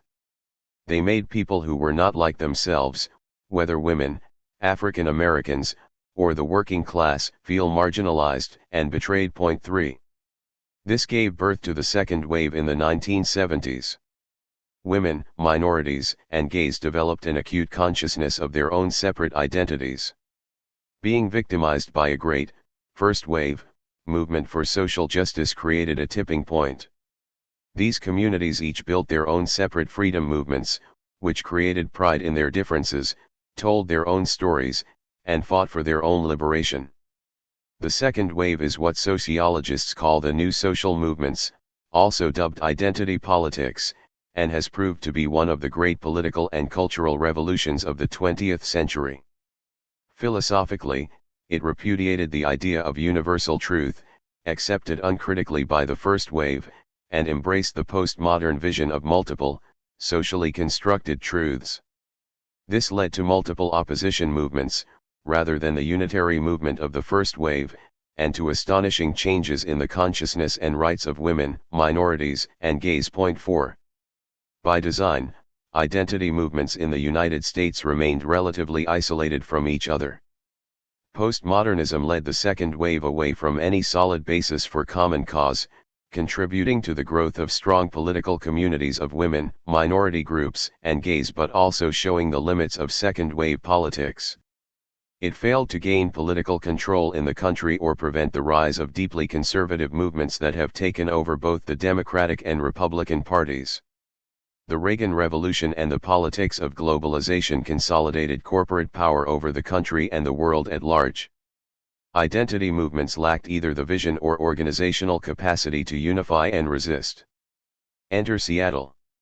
The third wave burst on the scene unpredicted, like most revolutions in politics, but in retrospect it was not surprising.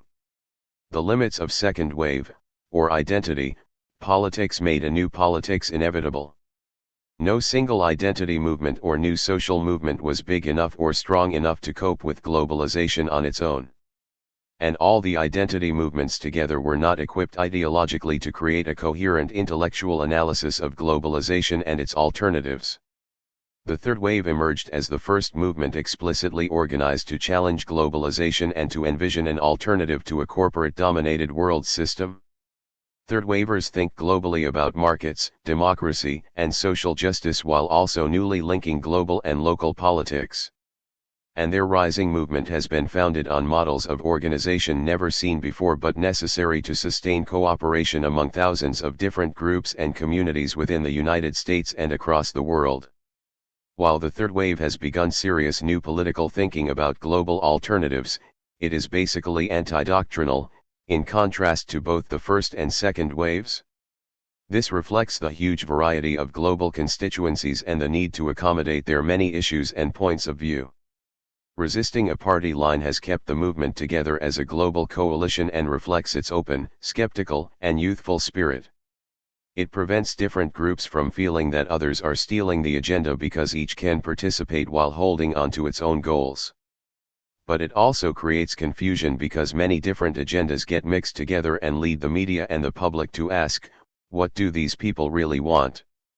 The third wave wants the participatory democracy of the first wave and the liberation of women, people of color, and gays sought by the second wave.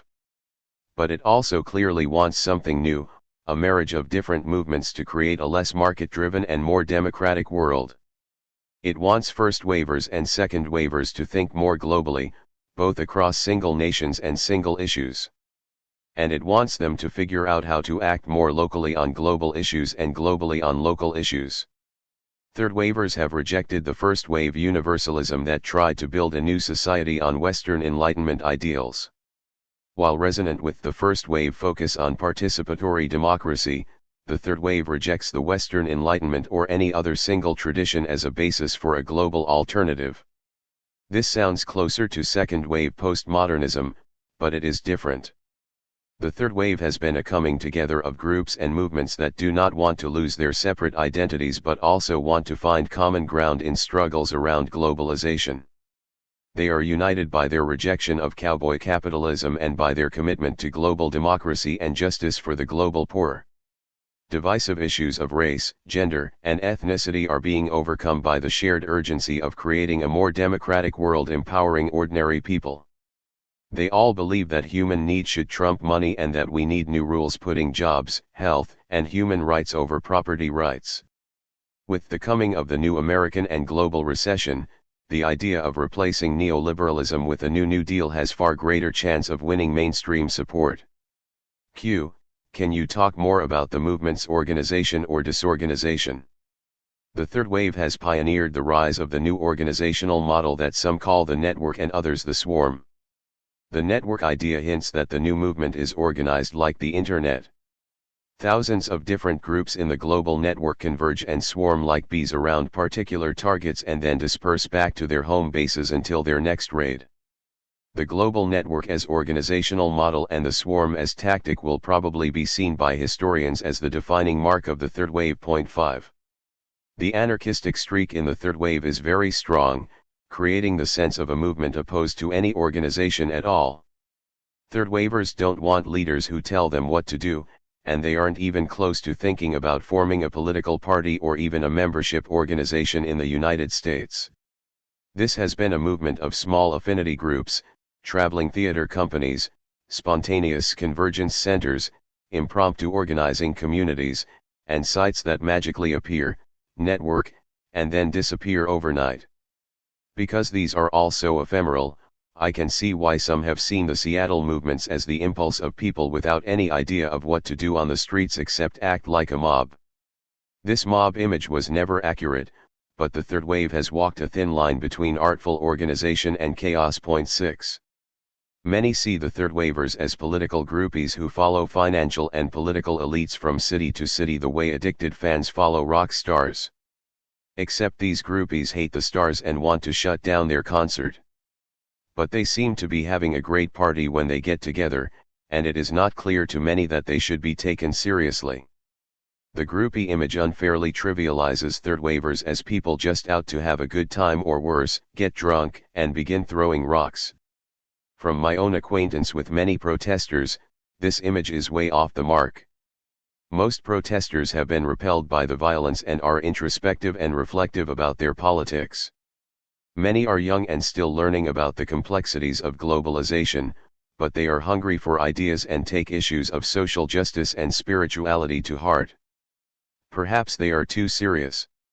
At my university, the students who have gone to Seattle, Quebec, or Washington are the ones who spend their summers on Jesuit immersion projects in El Salvador or Mexico and their spring vacations building homes for the poor in Appalachia. Nonetheless, the groupie image does capture something important about the third wave. The movement rediscovers itself at each new globalization concert, the latest meeting of the global elites, and runs the danger of losing itself when no concert is playing. Many movement activists worry that protesters will eventually stop showing up. People tire of just getting on the bus to the next protest. When protests do not create major change, many stop coming because they feel they are wasting time. I believe that the third wave suffered from a crisis of sustainability even before September 11 and needed to find new organizational forms. There are other problems with a purely protest-driven movement, even if the third wave rediscovers its footing and mobilizes new and essential mass protests. When you spend all your time planning protests, you get sucked into tactical issues and can lose sight of the large ideas and global alternatives you are proposing. The real task of building a sustainable and effective movement occurs through the education and political work that happens in and between protests. This is the work that allows unionists, environmentalists, students, feminists, religious communities, small business groups, and immigrants to build ties, learn from one another, become more sophisticated about alternative global policies, and create networks that can influence business and governments. The marvel of the Internet is that it allows groups from all over the world to communicate on a continuing basis, making the network potentially sustainable on a global basis. Even when there are no trade summit protests being planned, activists from labor, environmental groups, and third world countries are constantly logging onto each other's listservs, learning about each other's issues, and building a dialogue. I have seen this on issues like global sweatshops, where the Internet is buzzing every day with communication among labor organizers, environmentalists, student activists, human rights advocates, and others with listservs and information and projects to share. All this continued online after the terrorist attacks.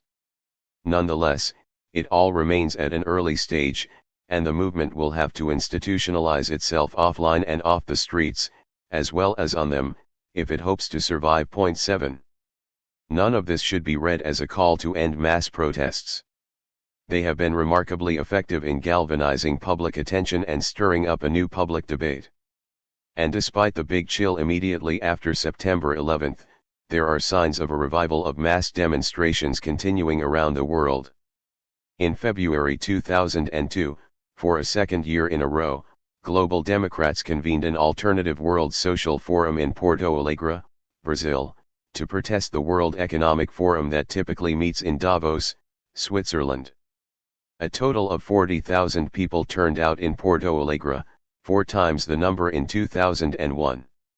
5,000 workshops dealt with issues of wealth, power, debt, and democracy in the global economy. This People's Summit included East African farmers, Thai trade unionists, and American students, and was hosted by the mass Brazilian movements led by the Central Union of Workers and the Landless Workers Movement. 8. Can the third wave sustain itself? If the third wave movement is to gain influence, it will have to sustain itself as a coordinating tool for mass protests while building a more solid alliance of policy-oriented activist organizations. The biggest challenge has always been to connect the street protests with institutionalized advocates and power brokers, both in the community and global power centers. Protests raise consciousness and spark new thinking about issues. But the new awareness has to be translated into specific political and policy agendas pushed by organizations with real clout, such as the National AFL-CIO, the Sierra Club, the NAACP, and NOW, and similar organizations in other countries. Many activists will see this advice as heresy. Institutionalize the movement, and you will kill off its free spirit. I agree that the impulse to preserve diversity, spontaneity, and local autonomy needs to be prized. The third wave is a movement that wants to put more life, humanity, and joy back into the world, not more bureaucracy or politics as usual. But politics, especially in the age of globalization, is about huge concentrated power that can only be fought with an equally huge countervailing force. So the third wave will have to join the real world with more than verve. Yes, small affinity groups, convergence centers, and the internet networks are essential to keep the spirit of the movement intact. And the mass protests are very important. But these have to be joined with old-time political organization and institutionalized clout if the third wave is going to change the world. A model that American activists might look at is in France, where the anti-globalization movement has become very powerful. It is led by an organization called ADOC, formed in the late 1990s, that has thousands of members. ADOC sees itself as a new kind of movement organization bringing together civic associations to defend society itself against the economic horror and anti-democratic assault of global finance. It sees globalization as an attack by the markets on democratic politics. 9. ADOC is charismatic, street-savvy, and committed to action. One local ADOC chapter recently mobilized the folks in Brest, Brittany, to prevent the opening of a McDonald's. But while it turns people out for the big globalization protests, it also brings together established groups, educators and intellectuals, unions, farmer groups, and politicians. 125 deputies in the French National Assembly are ADOC members. ADOC blends street politics with an institutionalized network that has the clout to promote a serious political agenda. Its founding policy aim was a variant of the famous Tobin tax that levies a small tax on all international financial transactions and would raise millions for education, health, and economic development in poor nations. ADOC is spontaneously developing as a worldwide organization. It has sister organizations in over 20 countries, including Argentina, Russia, Senegal, Sweden, Cameroon, and Ireland. Reflecting the spirit of globalism, its leaders dismiss the idea that ADOC should become a global model, arguing that conditions are different in every part of the world and that the French model is not exportable. ADOC wants to link up, though, with activist civic associations across the world that share its desire to tame the global markets and agree, as ADOC's president Bernard Cassin wrote, that it is democracy itself that is the prime victim of free trade and globalization. 10. France is hardly the only country where the new charismatic movement has connected with large institutional political players, especially trade unions.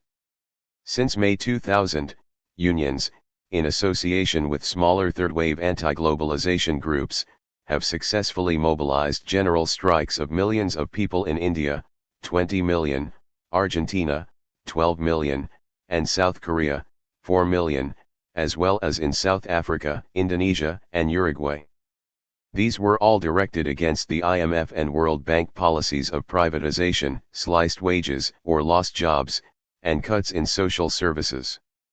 The protests were explicitly attacking globalization as a sacrifice of sovereignty to global markets and networked powerful political players to demand a new national budget, trade, and development policy.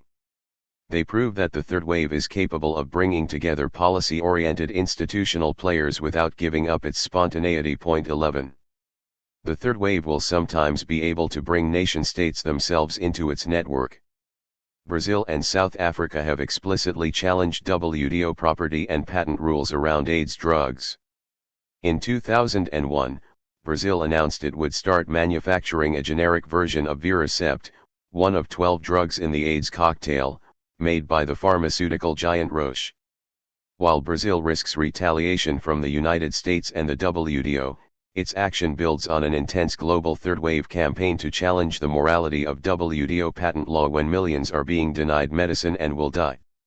The Third Wave Network can embrace Brazil as a model of AIDS policy and work with José Serra, the country's health minister, to frame policies undermining the WTO rules and creating patent law respectful of human life.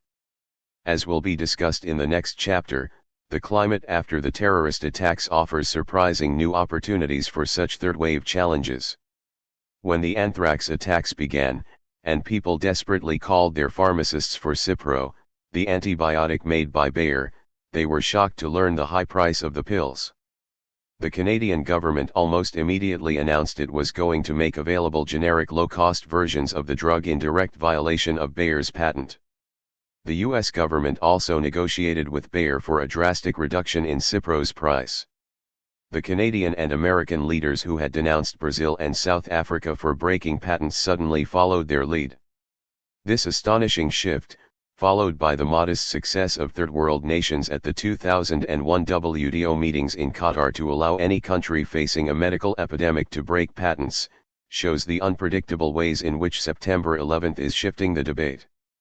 In Qatar, the poor nations did not win the great victory reported in the press, they only achieved a reaffirmation of the status quo while the United States was pressing for even more restrictive drug patents. But the new government activism of the Bush administration against terrorism weakens the neoliberal orthodoxy about privatization, patents, and free trade. It gives third-wavers a new opportunity to make the case that if terrorized Americans should have their health prioritized over corporate profit, so should Africans infected with AIDS. 12. Q. How do you see the role of violence in the movement, particularly in the aftermath of September 11? I remember walking through the streets of Seattle on the evening of the first day. The smell of tear gas and pepper spray hung heavy in the air. I saw some masked protesters overturning news kiosks and setting them afire. I saw others throwing rocks and breaking windows at McDonald's and Nike Town. On some blocks it seemed as if nearly every store had been defaced with painted slogans or chalked obscenities. 13. But when I came back on the same streets the next day, I saw a large group of protesters with buckets, soapy water, and brushes. They were vigorously washing away all the graffiti and obscenities. They were doing their best to clean up the litter and repair the damage. There was real despair about the destruction among a majority of protesters, who saw nonviolence as what they were all about. The Black Bloc protesters, who are highly confrontational and sometimes engage in violence, have attracted a huge amount of media attention. These are often masked groups, some wearing scary military-type gear and others painted clown faces, who call themselves anarchists and make for good photos. Typically, they are only a few hundred out of many thousands of protesters, but they can change the whole tone of a demonstration very quickly. In the first few sunlit hours of Seattle, the protest was a festival of celebratory marchers singing and walking peacefully. Only a few hours later, however, after the Black Bloc had torched kiosks and stores, there was a funereal tone, as the sunlight was poisoned with pepper spray and tear gas and people were grieving about the blood of fellow protesters pouring over the pavement. 14. Third-wavers argue that only a small percentage of protesters want violence and that most of the violence has been triggered by the police. The savage police violence in Genoa led to the first death of a third-wave protester and to the unrestrained clubbing, kicking, and gassing of hundreds of other peaceful participants. Third-wavers are accurate in their claims that they have mainly been the victims rather than the perpetrators of violence. Too many peaceful protesters have been kicked in the kidneys or gouged in the eye or gassed. And they are being truthful when most say they are deeply nonviolent and horrified by the actions of both the police and the protesters who start throwing rocks through store windows or attacking police. 15. But the truth is that the third wave before the terrorist attacks was somewhat ambivalent about the role of violence in the movement. This is to be expected from a movement centered on mass street protests. The main purpose of these demonstrations is to attract media attention and thereby engage the public with their issues. But the media is mainly drawn by the sensationalism of violence itself, and third wavers know that the more violence there is, the more likely that they will get airtime on CNN. I am not implying the movement has been responsible for or tacitly collaborating with the Black Bloc's violence. But as in war itself, protesters can get caught up in the thrills and dangers of violent confrontation. War stories become standard fare on the bus rides home from each new demonstration. The media focus on violence becomes so intense that Mary and John Q. Public can read one story after another in their morning newspaper and have no idea what the protesters want. They come to associate globalization rallies with violence and nothing more. The protesters themselves often lose sight of their original concerns. The war stories crowd out the issues about the WTO or neoliberal policy. Even when the media do ask them about the issues, many protesters often go back to protest tactics. A friend described radio interviews she heard with leaders of the 2001 demonstration against the IMF in Washington. National media were giving them the opportunity to talk about IMF policy, but the leaders were focused only on the denial of their constitutional right to protest. This is very important, but it does not educate the public about globalization. Most third wavers understand that the Black Bloc could become a serious liability to the protests. Any hint that global justice activists acquiesce in throwing rocks or attacking police who are trying to defend the population against terrorism could be counterproductive for the larger movement. If the movement returns to mass protests, and there are encouraging signs that it will be faced with the daunting challenge of restraining the small number of militants bent on property destruction or police provocation. I am not trying to discourage the militant expression of outrage against the horrific disenfranchisement and exploitation that brings the protesters into the streets in the first place. Nor am I in any position to dictate to small farmers brutally repressed in Guatemala, sweatshop workers ruthlessly exploited in Indonesia or Mexico, people who have lost everything in Argentina, or fellow protesters in the United States the appropriate form of their response. There are times when people abroad will take to the streets to overthrow their governments or drive out foreign companies, and they will be justified in doing so. Should they face violent repression, as they have for so many years, they will have to defend themselves, and I hope that activists in the United States and Europe will be vocal and militant in supporting them. Q. What is most interesting and valuable about the new movement, and is there reason to believe it will find new life after the terrorist eruption? The very existence of the third wave is something to marvel about. All pundits were predicting that globalization represented the end of ideology. Most of the public were said to be converts to TINA, there is no alternative. Common sense said that the whole world was buying into American-style, free market capitalism. Instead, globalization has triggered one of the most radical new political oppositions that we have seen for a long time. We have to go back to the idea of a constitutional moment to understand why radical thinking exists at all in the age of globalization. The very nature of a constitutional moment is to stir up questions about the fundamentals in people's lives. A constitutional moment buries the old rules and begins to put new ones into place. It is only when the rules have been suspended or put in play that most people are forced to think about what the rules are and what they should be. Globalization encourages everyone to question their own lives, their own societies, and the world as a whole. It leads protesters and many in the public to ask fundamental questions. Is democracy still possible in a corporate-dominated world? Do I want to live in a world run by the market? Do I believe in the U.S. role in promoting global business? What is the responsibility of the U.S. government for the agony of the global poor, and what should it do to help? What is real democracy in the world today? Can we save nature without ending industrialism and consumerism? What is the meaning of my life? That is why the movement can seem so naive to experts who have already made the transition in their minds to globalization's new rules. The experts have moved from questioning the new rules to implementing them. In Genoa, one British protester told a New York Times reporter that he really didn't care about globalization. He meant that the whole capitalist system and way of life were in question for him. Globalization can seem an abstract idea when you are trying to figure out your own life and what you believe in. In this sense, the new movement has an existential quality. Many of my own students have been swept up in the globalization movement, and I sense that they are not only questioning the world but their own purpose on the planet. While many have come from comfortable suburbs, they are suddenly wrestling with whether they believe in the system that produced their affluence and whether they believe in the values and way of life of their own country and families. This is reminiscent of the political concern in the 60s with personal authenticity, the first wave. Students came to political meetings throwing in guilt money to atone for the sins of their corporate fathers. They read the philosopher Herbert Marcuse's One-Dimensional Man, the famous book arguing that people were shedding their humanity and subjecting themselves to surplus exploitation to get the goodies of a material order. And they agreed with the Berkeley firebrand, Mario Savio, who said it was time to throw a monkey wrench in the machine. These all seem consistent with the spirit of today's new movement. 16. Yet the new opposition today seems less intellectual and more visceral, less ideological and more artistic.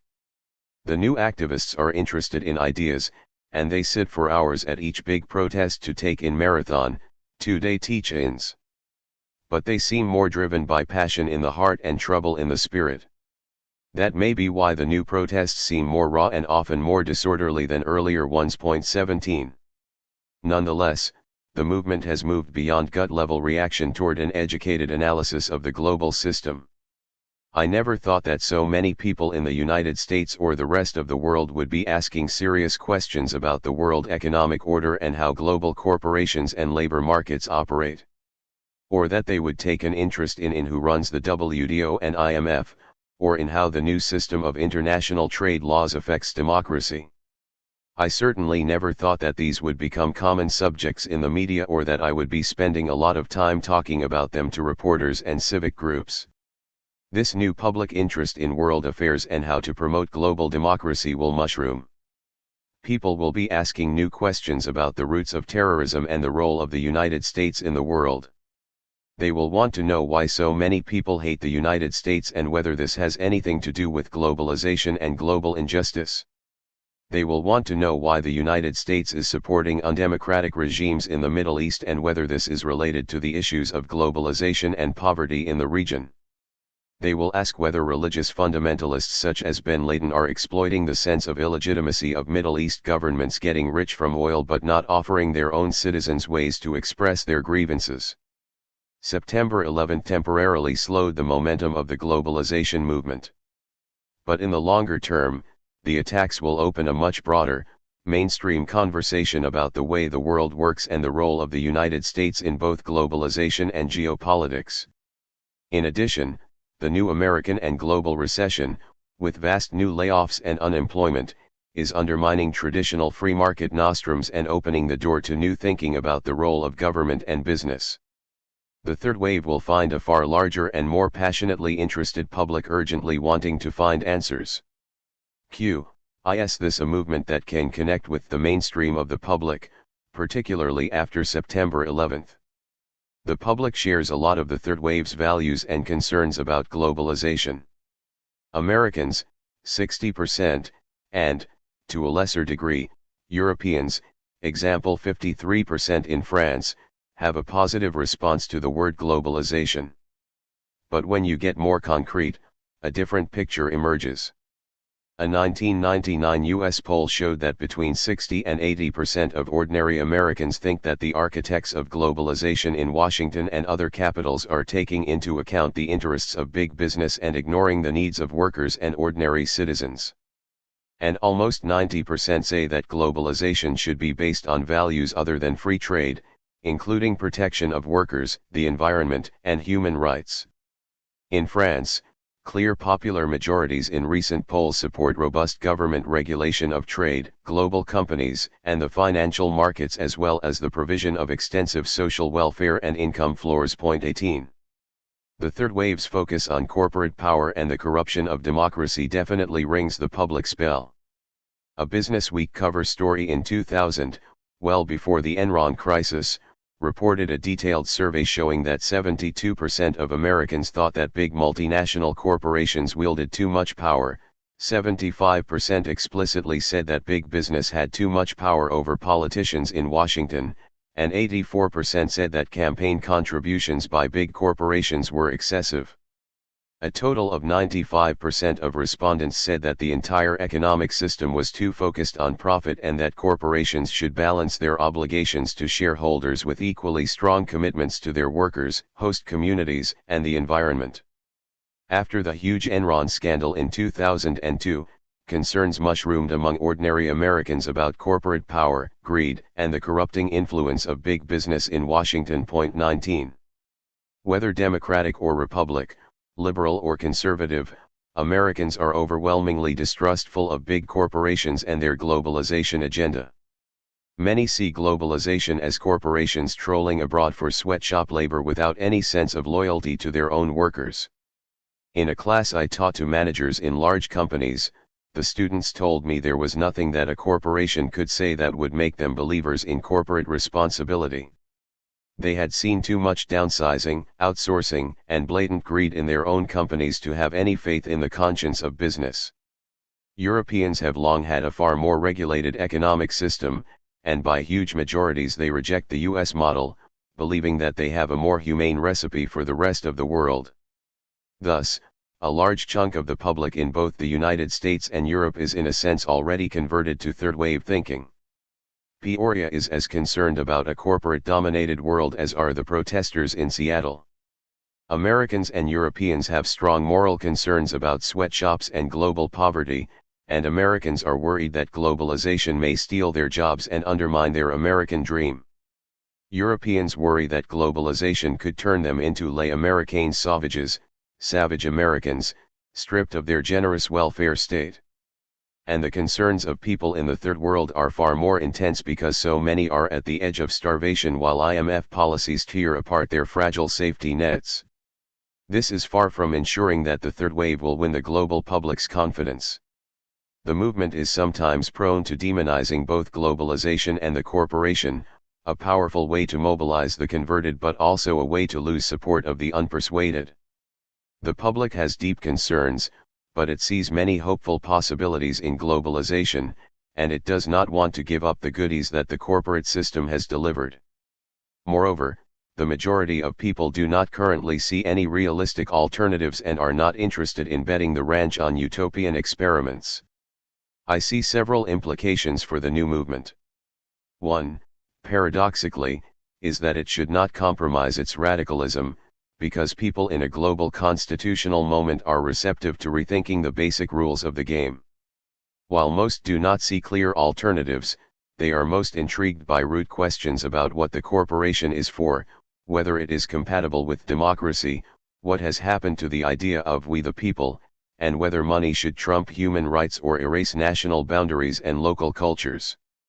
The third wave should persist in raising the most basic root questions about globalization.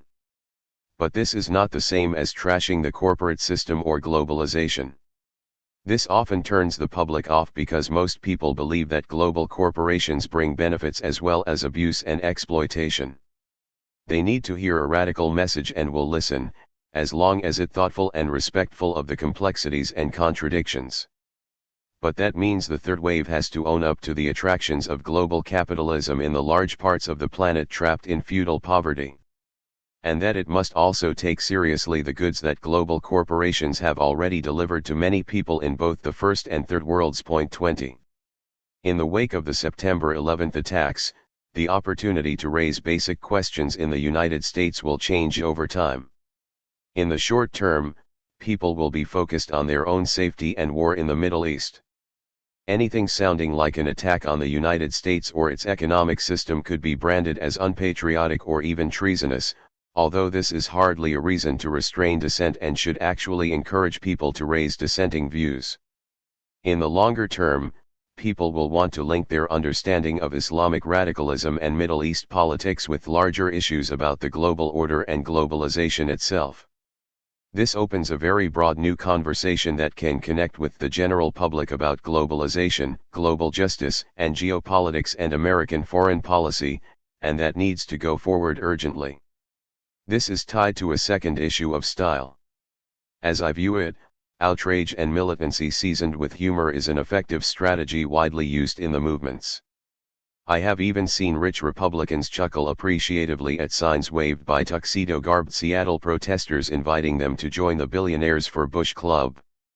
Some ask whether millionaires are eligible to join, and the humorous interchange melts defensive armor. The implications for the third wave is that it can engage a far larger part of the public by infusing its moral outrage with wit and ribald political theater. 21. A third implication is the need to be positive and explicit about concrete alternatives. The public is very pragmatic, and while it is hungry for the real story about globalization, it will not risk change without some credible options. The third wave has begun what will be a long process of thinking about a big picture alternative and has also advanced many specific proposals, from easing the debt-crushing poor nations, to taxing global speculators, to raising global labor and environmental standards. These are the kinds of practical steps that, when explained clearly, will make a difference. If the movement can show how its proposals will help the personal situation of John and Mary Q. public, both in the rich and poor nations, it will move people from their current passive cynicism into live third-wave recruits. And if it can show that its policies will play even a small role in reducing global violence, millions of people will perk up and pay attention.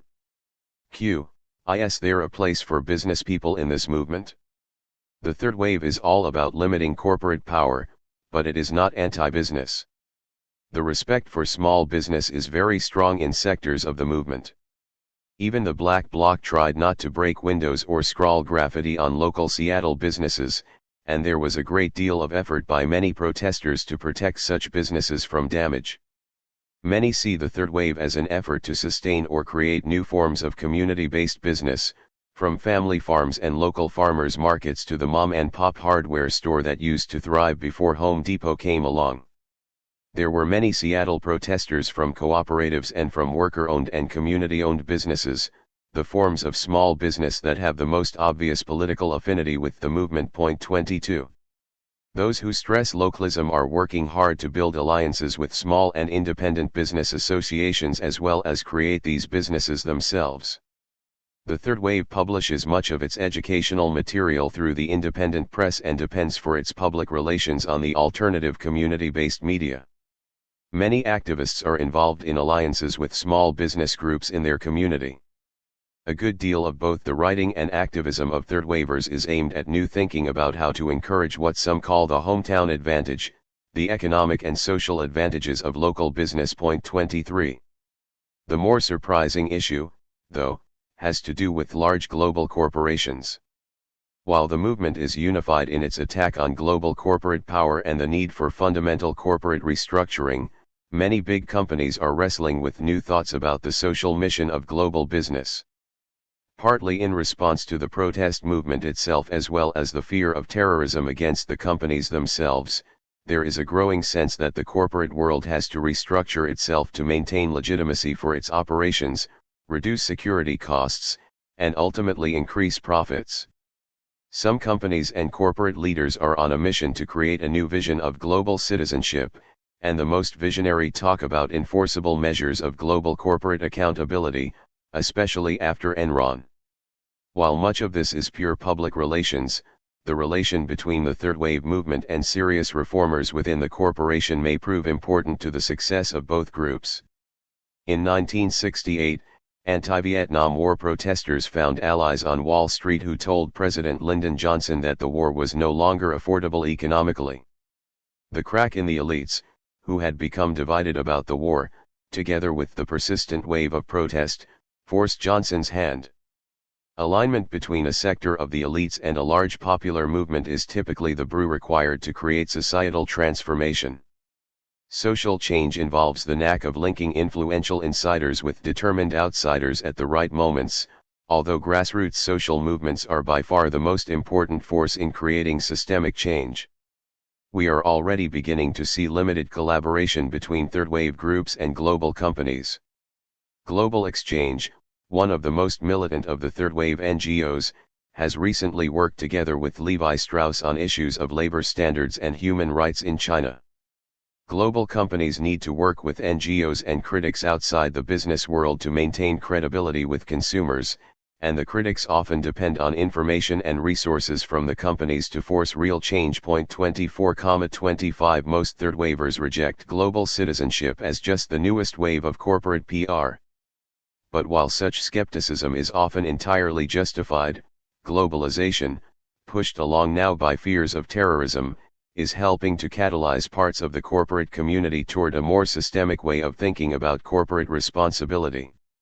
Corporate responsibility started as charity pure and simple 100 years ago when robber barons like John D. Rockefeller were being pilloried for their greed and power, and so started giving away millions in philanthropy to save their reputations and weaken the antitrust movement.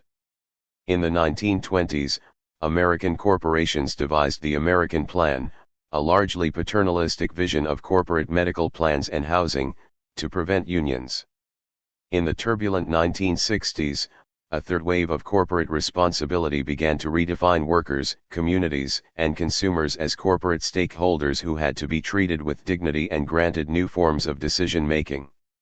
The movement toward a new stakeholder vision of business was far more important than any of the earlier social responsibility movements, because it created a new social vision of business and began to extend power to workers and the community as a core part of business strategy. But it remained a corporate-designed affair that did not aim to change the larger economic system. It also created no public accountability and was far too small-scale to impact the issues created by globalization. Nonetheless, globalization has catalyzed a new school of business thinking about global corporate accountability that is moving sectors of global business into dialogue with third-wave concerns. In Europe, influential corporate associations, as well as business visionaries such as Body Shop founders Anita and Gordon Roddick, are dialoguing with European political leaders about how global corporations can join with government and NGOs to move the Kyoto Treaty forward and create a sustainable global economy. The Fair Labor Association, FLA, the apparel partnership brokered by the Clinton White House to address sweatshop issues by the companies, labor and human rights, is only one of many new global industry-wide initiatives.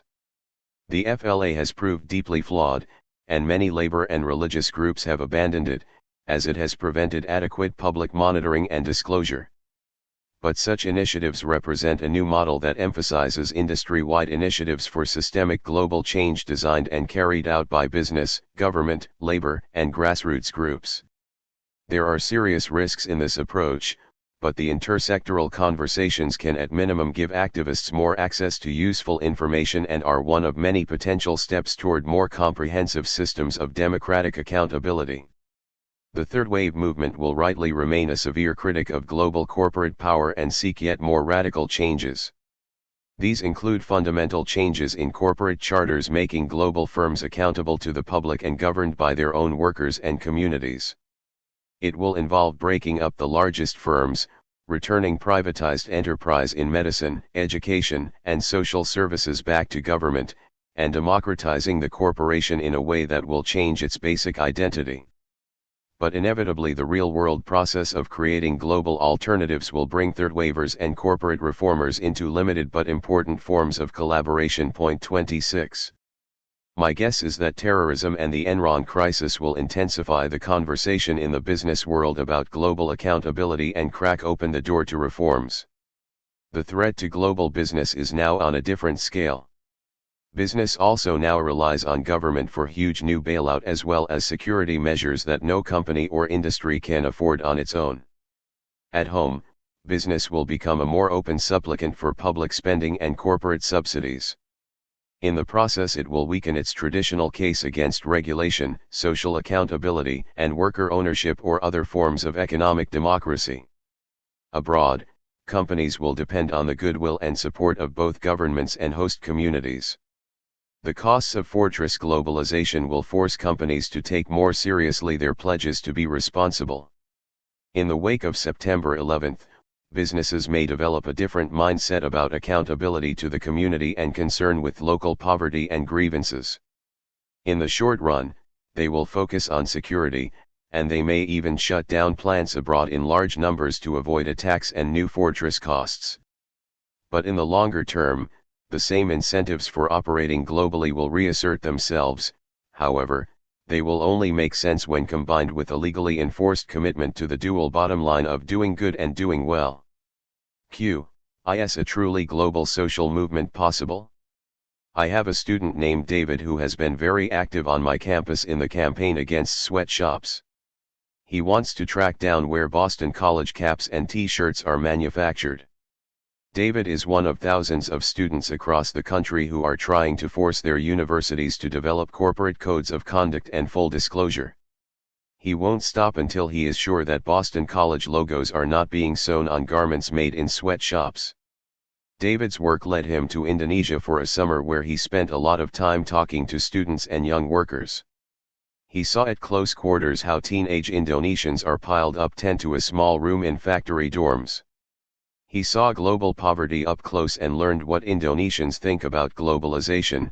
Most see it as Americanization with a strong racialized dose of white is beautiful. He also developed strong friendships with many Indonesians.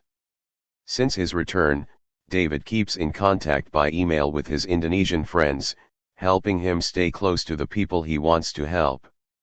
And it allows coordination between the U.S. sweatshop movement and third world labor organizers in campaigns against global giants like Nike or Walmart. Our third wave David is learning that to fight Goliath he has to imitate him and globalize in a rush. A David that is not global has no chance against a global Goliath. So the Davids are connecting with their counterparts around the world, using the same internet that Goliath has capitalized on for his own globalization agenda.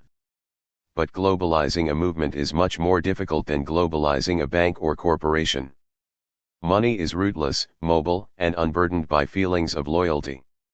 And while corporations have the money and political influence to go where they want, workers and activists can run into denied visa applications, barbed wire, or armed patrols when they try to cross national borders.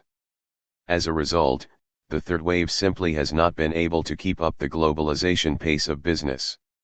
In fact, the main charge levied against the third wave is that it is not really global at all, but rather a first world movement pretending to speak in the name of the third world. Free traders argue that the third wave is really just a shotgun wedding of first world workers who want to protect their jobs and first world students who naively believe that shutting down third world sweatshops will help the workers. This is a powerful tactic to discredit the new movement and a serious charge. It falsely argues that the third world is the greatest supporter of globalization and that the global poor have the most to gain. We have already seen that many third world leaders see globalization as a new colonialism and that many of the world's poor have in fact gotten poorer. But the question of whether the third wave really speaks for the global poor is not a trivial issue. The third wave needs to take this issue very, very seriously. The Hippocratic Oath should be the first credo of the movement. Do no harm, especially to the people you are trying to help. The third wave is, in fact, overwhelmingly first world, at least if you count the people protesting on the streets of the great cities in the United States, Canada, and Europe. And this is of concern because the Davids of the first world can unwittingly mimic the imperialism of first world Goliaths and impose their own views on third world people they want to help. Moreover, there are real conflicts of interest between workers in rich and poor nations. Most obviously, a job that moves from Knoxville to Jakarta hurts the Knoxville worker and may well help the Jakarta one. Well-intended reforms that the third wave proposes could potentially eliminate desperately needed jobs in Jakarta. Point 27. The most critical thing is to develop a truly global agenda designed in large part by third world people themselves. The third world has to guide the movement because poor nations are 4/5 of the world's population, and they face emergencies of mass starvation and disease reminiscent of the 14th century European Black Plague.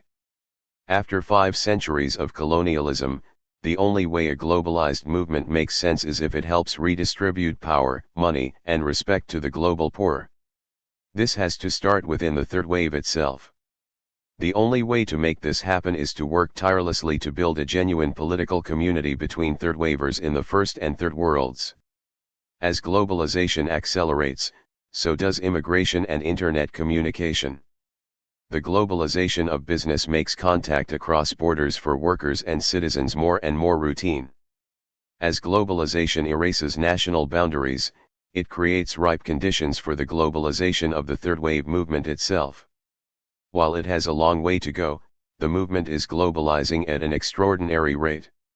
A 2001 campaign by Bangladesh human rights and union activists against thousands of sweatshops in their country began a month after the New York and Washington terrorist attacks. The Bangladeshis, with American and European financial support, traveled to El Salvador and Honduras to meet with organizers there, learn from their experience, and coordinate strategy. Then, they came to the United States to meet with students, workers, and civic groups. They are developing alliances with Latin Americans, North Americans, and Europeans. 28. This is an example of a third wave campaign led by a third world group as part of a global labor and human rights struggle. If the US Trade Office says, well, the Bangladeshis really want these sweatshops, and they do want to keep the jobs in Bangladesh, but are passionately organizing to make the factories respect international and Bangladeshi labor law, they will have to have that conversation with Bangladeshis. US activists are involved, but they are taking their lead from the Bangladeshis and not speaking for them. This not only protects them from criticism that they are misrepresenting the desires of third world people, but it also creates the foundation for dialogue in which third and first world activists come to understand each other and find genuine common ground. Such new globalized activism is emerging as the most important feature of the third wave. A group of third and first world thinkers and writers, called the International Forum on Globalization, has mounted the marathon teach-ins educating the activists at Seattle, Quebec, and other third wave protest sites. Through years of scholarly exchange, they offer an intellectual vision that is led by third world scholars such as the Filipino sociologist Walden Bello, the Indian scientist Vandana Shiva, and the Malaysian thinker Martin Kier. So the third wave is being educated increasingly by the third world itself.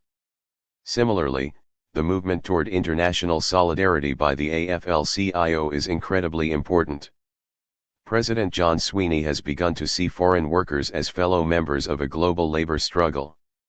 Sweeney has gone a long way in moving the labor movement away from its earlier protectionist xenophobia to the view that raising third world labor standards and organizing third world workers are key to helping American workers win their struggles.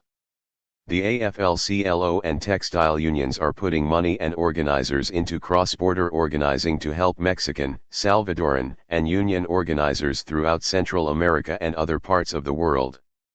Transnational unions are just emerging, but they will help make sure that the first world labor movement does not revert to its traditional protectionism and will propel third world labor organizers into leadership positions in the anti-globalization movement.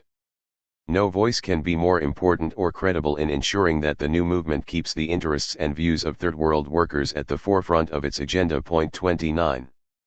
Another key way to globalize the third wave comes from expanding the movement space at home to include more immigrants and people of color. They are crucial participants in the third wave, and the movement is trying to build ties with African American, Hispanic, and other groups around trade, migration, employment, and civil rights issues. African Americans have taken their own initiatives to challenge neoliberal trade agreements with Africa, and Jesse Jackson, Jr., sponsored his own Hope for Africa Trade and Development Alternative. Moreover, the domestic movement for economic justice led by African American civil rights groups and churches is essentially a struggle against neoliberalism at home. No one knows better than African Americans how globalization and neoliberalism can undermine the fragile economy of the poor and dismantle their safety nets. U.S. minorities and immigrants are among the groups most seriously impacted by the loss of jobs overseas and government cutbacks in social spending similar to the IMF cuts devastating third world workers and poor people. The Bush administration budget is essentially a structural adjustment program, a very cold bath, for African Americans and other minorities. In the context of recession, it cuts very deep and draws unacceptable blood. Globalization starts at home, and the American third wave is increasingly joining with African Americans on domestic struggles to sustain a living wage and social safety net. And as the third wave establishes ties to immigrant groups, they can connect with immigrant networks linking people here with their native countries. Immigrants will play a crucial role in bridging first and third world communities and ensuring that the voices of people of color help guide the movement. Q. How does recession or Enron-related economic turbulence in the United States, tied to a severe global economic crisis, affect the prospects of the global justice movements? Politics is full of strange twists. President Nixon went to China. President Clinton ended the welfare state. President Bush could preside over the death of Reaganomics and the revival of a new global attitude toward markets and governments. If this were to happen, it would not be because Bush intended it. Bush is a conservative Republican and is governing by the Reagan playbook. He is cutting taxes on the rich and corporations, flooding money into the military to stimulate the economy, and squeezing spending on every social program but education. Like Reagan's, Bush's vision of government seems to be police, surveillance, and the military with huge subsidies for big business and some education spending thrown in. Reagan's rhetoric was anti-government, but his practice was to build the national security state, a blueprint that seems to guide and energize the Bush team. But U.S. recession and post-Enron financial crises, global economic turbulence, and continuing uncertainty due to war could lead the nation in unexpected directions. A tottering economy could end the blind faith in markets and create a large public constituency for government activism. This will not happen without public mobilization, but it represents a window of opportunity that global justice movements cannot ignore. The new circumstances in the U.S. economy make possible a dramatic shift in the reigning economic orthodoxy that could support a New Deal for both the United States and the world at large. Within 3 months of September 11, almost 1 million additional workers in the United States were laid off. The American economy, already going south before the terrorist attacks, raced into a full-scale recession and the Enron crisis. Forecasts for the global economy were even more dire, with countries like Argentina teetering on bankruptcy and entire regions like Sub-Saharan Africa and Central Asia in a state of near-total collapse. The shifting economic tides in the United States reflected the confluence of faltering economic fundamentals and the new uncertainties of a terrorized world. As Bush entered office, the stock market bubble burst, and the fizz of the new economy was drying up. Irrational exuberance could not power the economy forever.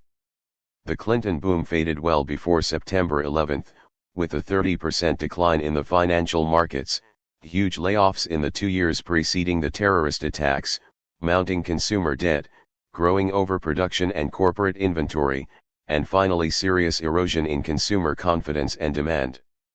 The World Trade Center attacks and the Enron crisis added severe new shocks to the U.S. system, leading even the most seasoned economic observers to hedge their bets about the future. After the attacks, airlines, insurance companies, hotels, and other major industries edged toward the brink. In aviation alone, more than 100,000 jobs were lost within 2 months. The loss of 1 million new jobs by January 2002, followed by new mounting personal and corporate bankruptcies after Enron and the 2002 market collapse, created the specter of a potentially long-lasting recession and prolonged turbulence. The Bush administration, despite its anti-government rhetoric, created a new agenda of government activism on 4 fronts.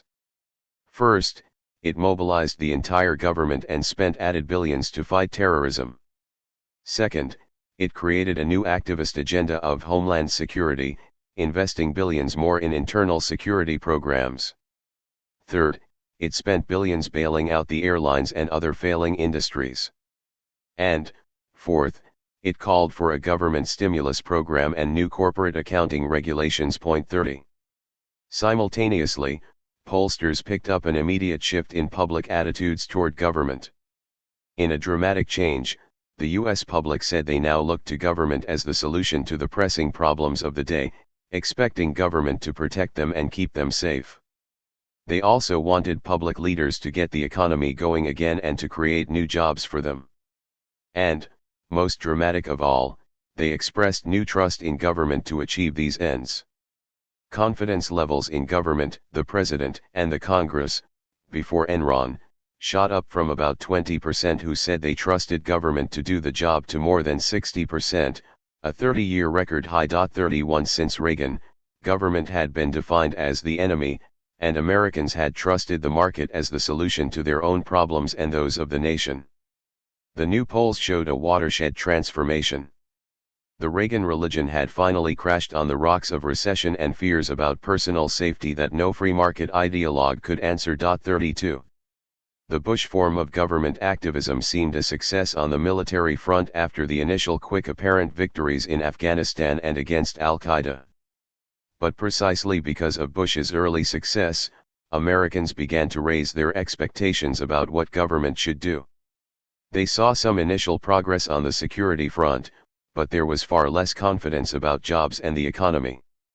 Ordinary Americans noticed that while Bush invested $20 billion to bail out the airlines, he gave not a red penny to help laid-off airline workers. They saw that Bush's idea of government stimulus was to cut corporate taxes, and increase subsidies to agribusiness, and that his idea of regulation after Enron was to preach ethics to his corporate friends. 33. The Bush administration was exposing the contradictions in the reigning free market ideology and opening up a potentially explosive window of opportunity for national and global justice activists. A conservative Republican was selectively increasing government spending and intervention in the economy, transparently showing that the markets and corporations ultimately turn to the government when the going gets tough. But the bailouts and welfare that Bush readily handed big business were not matched by a corresponding concern with workers and the poor. The free market rules applied to the people, while welfare seemed an entitlement of the rich. 34. On the trade front, the Bush administration was displaying other contradictions. Bush kept pushing free trade as the centerpiece of an anti-terrorist agenda binding nations together. But he raised protection on textiles, steel, and other U.S. products that were severely threatened by cheap imports. Again, the deeds conflicted with the free market rhetoric. 35. Such contradictions, tied to a national or global economy that remains turbulent or depressed, could blow apart the global religion of neoliberal economics. If the United States were brazenly seen to be violating its own prescriptions at home, as well as contradicting its own stated trade policy, it would discredit the constitutional ideology at the core of both the American market order and globalization itself. If the global justice movements were able to educate the public about the hypocrisy at the heart of neoliberalism, while simultaneously offering a credible alternative policy, it could have a huge impact. In a deep recession, with millions more workers laid off, Americans would eventually demand that the governments act aggressively to create jobs as well as ensure public safety. A New Deal could become politically possible for the first time in 50 years. None of this is foreordained, and much will depend on both the trajectory of the economy as well as the skill of national and global justice movements in making the case for a new way of thinking. But one thing is certain. If the conversation in the United States were to shift away from the old-time market religion to a new economic vision, it would have an instant and profound effect on the global debate. The United States has been the Messiah converting the world to the religion of free trade and free markets. If this Messiah were to become widely seen as a heretic to its own preaching, the entire ideological foundation of globalization as we know it would crumble. The challenge for the global justice movement is to advance a coherent and pragmatic new vision at the very moment that millions more Americans need jobs, health care, retirement security, and financial stability. More than one-third of Americans, even before the recession, were only a few paychecks away from bankruptcy. Should the downturn continue, and economic terror rise along with other forms, Americans will be ready to hear new ideas. At a minimum, the movement will enjoy a teachable moment, and its long-term success will depend on teaching well. Chapter 10. Global Democracy as Anti-Terrorism. I don't know how World War III will be fought, but World War IV will be fought with sticks and stones. Albert Einstein. On a recent visit to my mother, about 3 months after September 11th, we watched a lot of evening television. We clicked back and forth between CNN news channels and action films on other cable channels. On nearly every click, we saw men in military fatigues and semi-automatic machine guns going after the enemy. We sat upright as bombs exploded and buildings and people were blown sky high. Fires raged and wounded or dead people were everywhere. The interesting thing is that we could never tell right away whether we were watching the news or Hollywood dramas. Bombs and blood filled the CNN reports and the movies. The blurring of media images and life was dramatic, and the common thread was sickening violence in a world of spies, war, and terror. Even before September 11th, violence was everywhere. I wrote a book several years ago, The Wilding of America, all about violence here at home. I had to write a new edition of that book even before the Trade Tower attacks, just to record the new forms of mayhem, such as hockey fathers killing coaches, Columbine kids machine gunning fellow students, and laid-off workers shooting up their offices. 1. September 11th showed America's vulnerability to a new kind of terrifying global violence and could be a tipping point in our focus on hate and violence in the larger world. We have always known the world is a violent place, but we have felt protected. Now we know that we are vulnerable and may be becoming a leading target. This has led many Americans to think more about world affairs and the roots of terrorism. As I noted in the last chapter, this creates a major new window of opportunity for the global justice movements. A growing public interest in the roots of anti-Americanism and violence will inevitably lead to a focus on issues about power, democracy, and poverty at the center of the globalization debates, especially as they are now being played out in the Middle East. Terror and violence in general arise from widely shared grievances and hate that have become staples of both Middle East politics and the broader global landscape.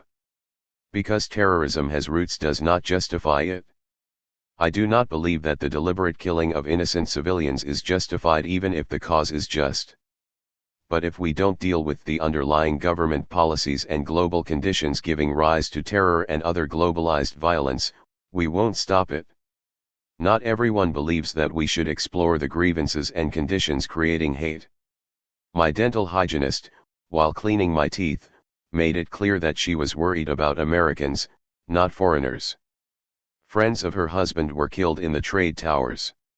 Her view was that a lot of innocent civilians in the Middle East would have to die in our war against terror, but that was inevitable and necessary. And she said she really didn't care because her loyalty was to Americans and that she would be prepared to nuke the entire Middle East if it was necessary to eliminate the terrorists.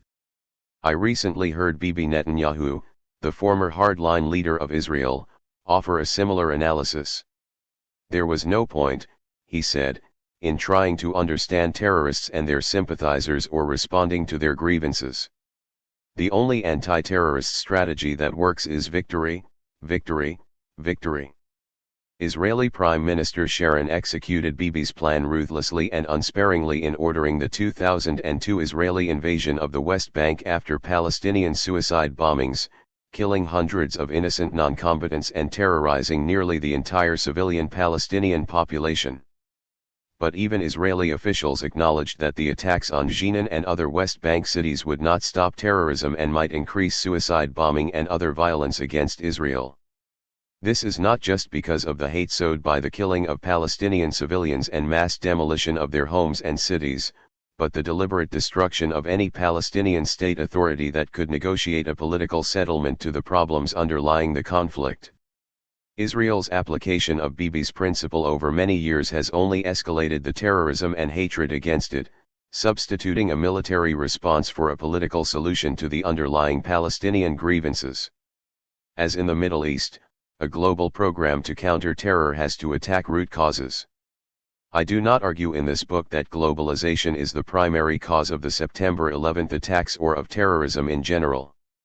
Noam Chomsky has written that as for the Bin Laden network, they have as little concern for globalization and cultural hegemony as they do for the poor and oppressed people of the Middle East who they have been severely harming for years.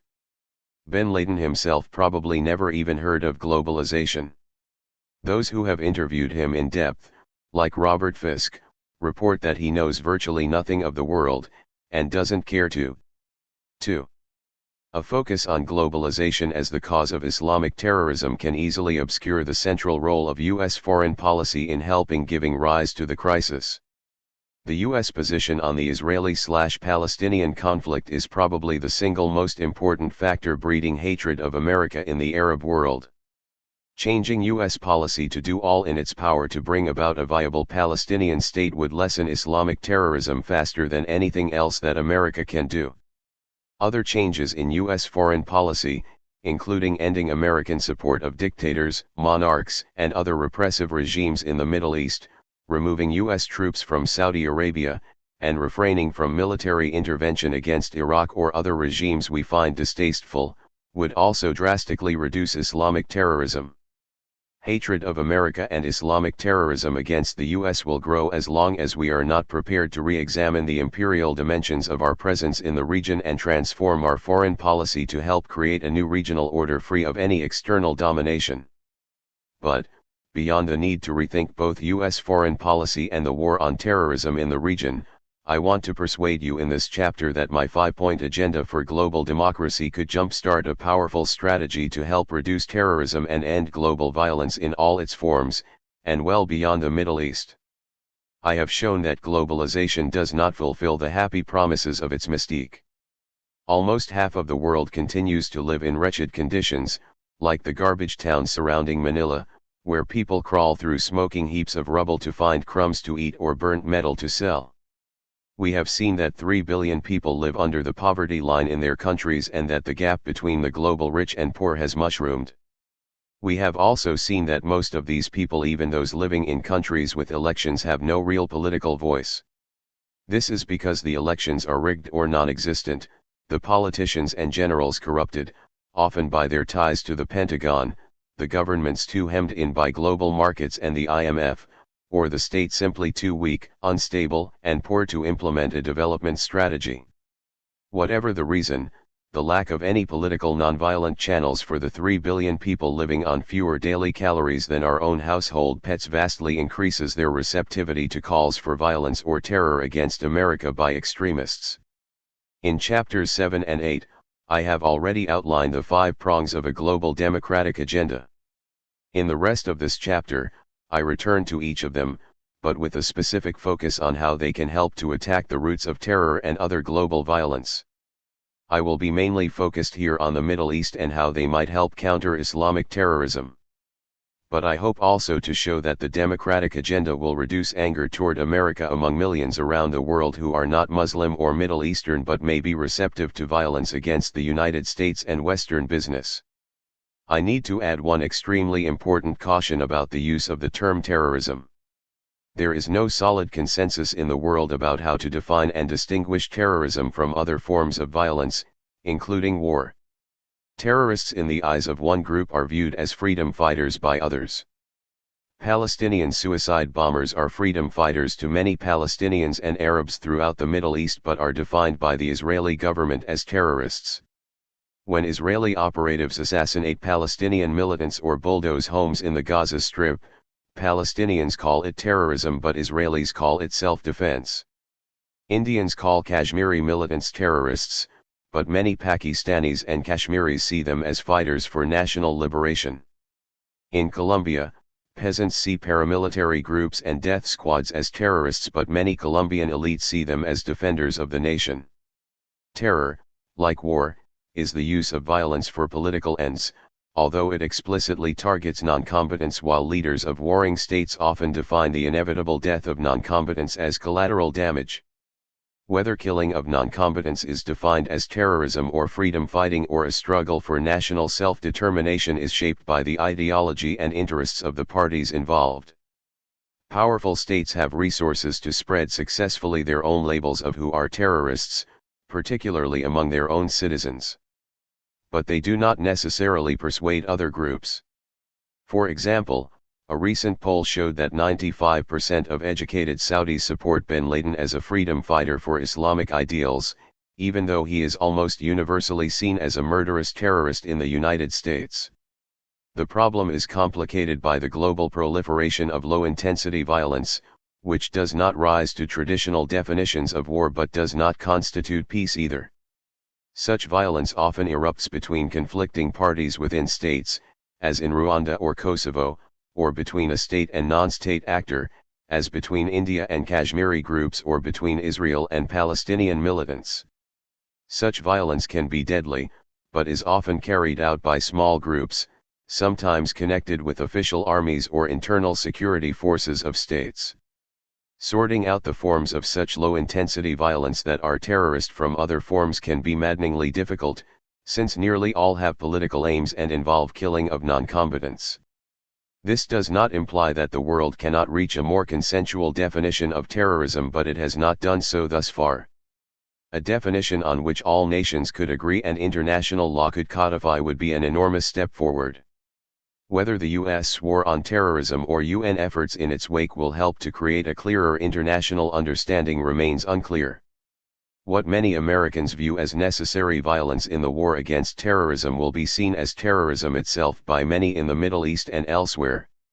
For example, should the United States intervene unilaterally to overthrow the governments of Iraq or Iran as terrorist states, such actions will almost certainly be defined as terrorist by many in the Arab world and probably in many other nations.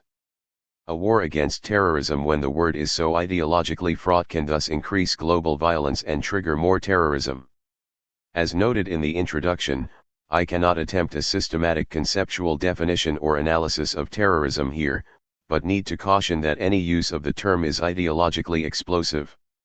Since there is no firm global agreement on what constitutes terrorism, either theoretically or in practical application, inevitably many around the world will disagree with how any particular analyst uses the word. This suggests enormous caution in using the term, and I use it with these caveats in mind.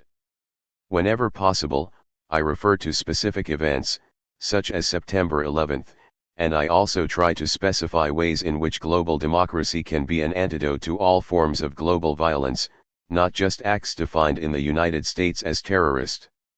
Each year in a course I teach on war, I ask undergraduate students what they think is the best way to end global violence and terror. The most popular answer is to somehow end the anarchy of the nation-state system and create a collective security order based on new models of democratic world government. They see all the problems of the UN, including the difficulties in getting countries to relinquish sovereignty over military affairs and the controlling power of the United States and other rich nations in the Security Council. They also see the limits of international law and global government in an anarchistic world without a common sense of shared values or a culture of global citizenship. But they think that we are going to need an international legal order backed by a stronger UN to create a more peaceful world. My students have a point. Global bodies operating in and around the UN that give poor nations a voice are essential to creating a more democratic community of nations and limiting the overwhelming power wielded by the United States. They know that as long as the United States dominates the world on its current scale, there will be blowback, a CIA term for the unintended consequences of the exercise of great and often exploitative power. Terror is, they believe in part, a global blowback against U.S. hyperpower. But limiting U.S. power and the creation of collective security as an anti-terror strategy is a matter I flesh out in my fifth and final point. Point 3.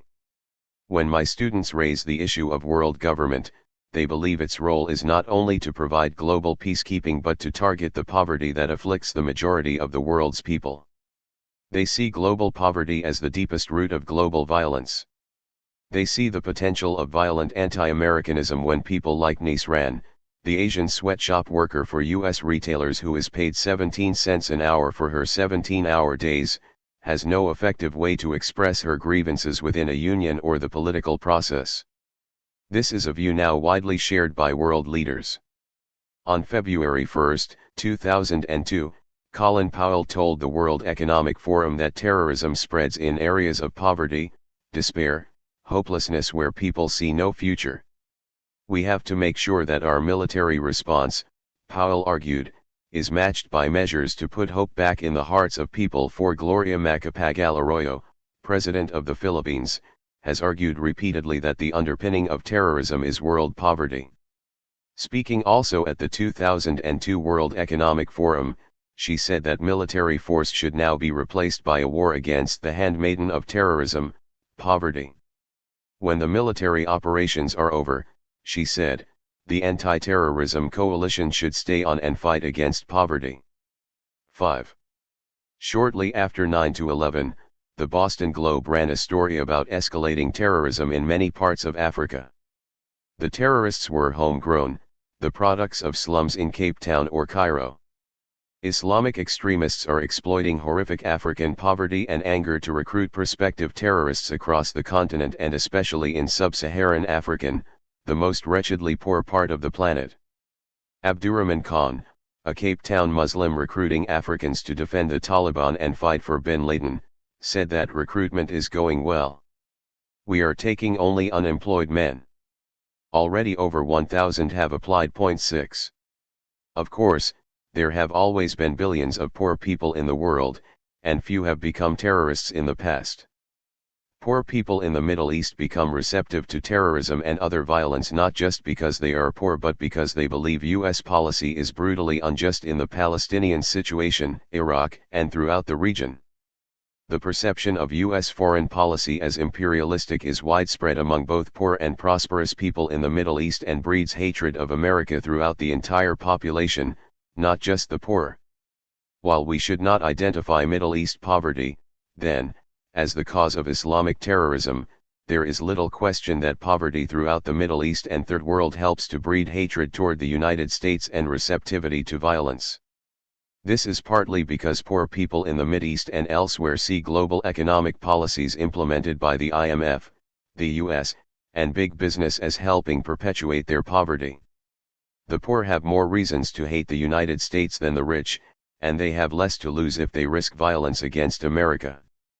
Globalization contributes to violence against the United States wherever it locks people in poverty.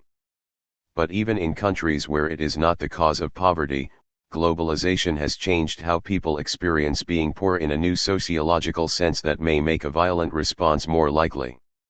Even in the poorest streets of Cairo, Karachi, Manila, and Bangkok, one finds barefoot kids crowded around television sets gawking at the mansions of the rich and famous in the Western sitcoms.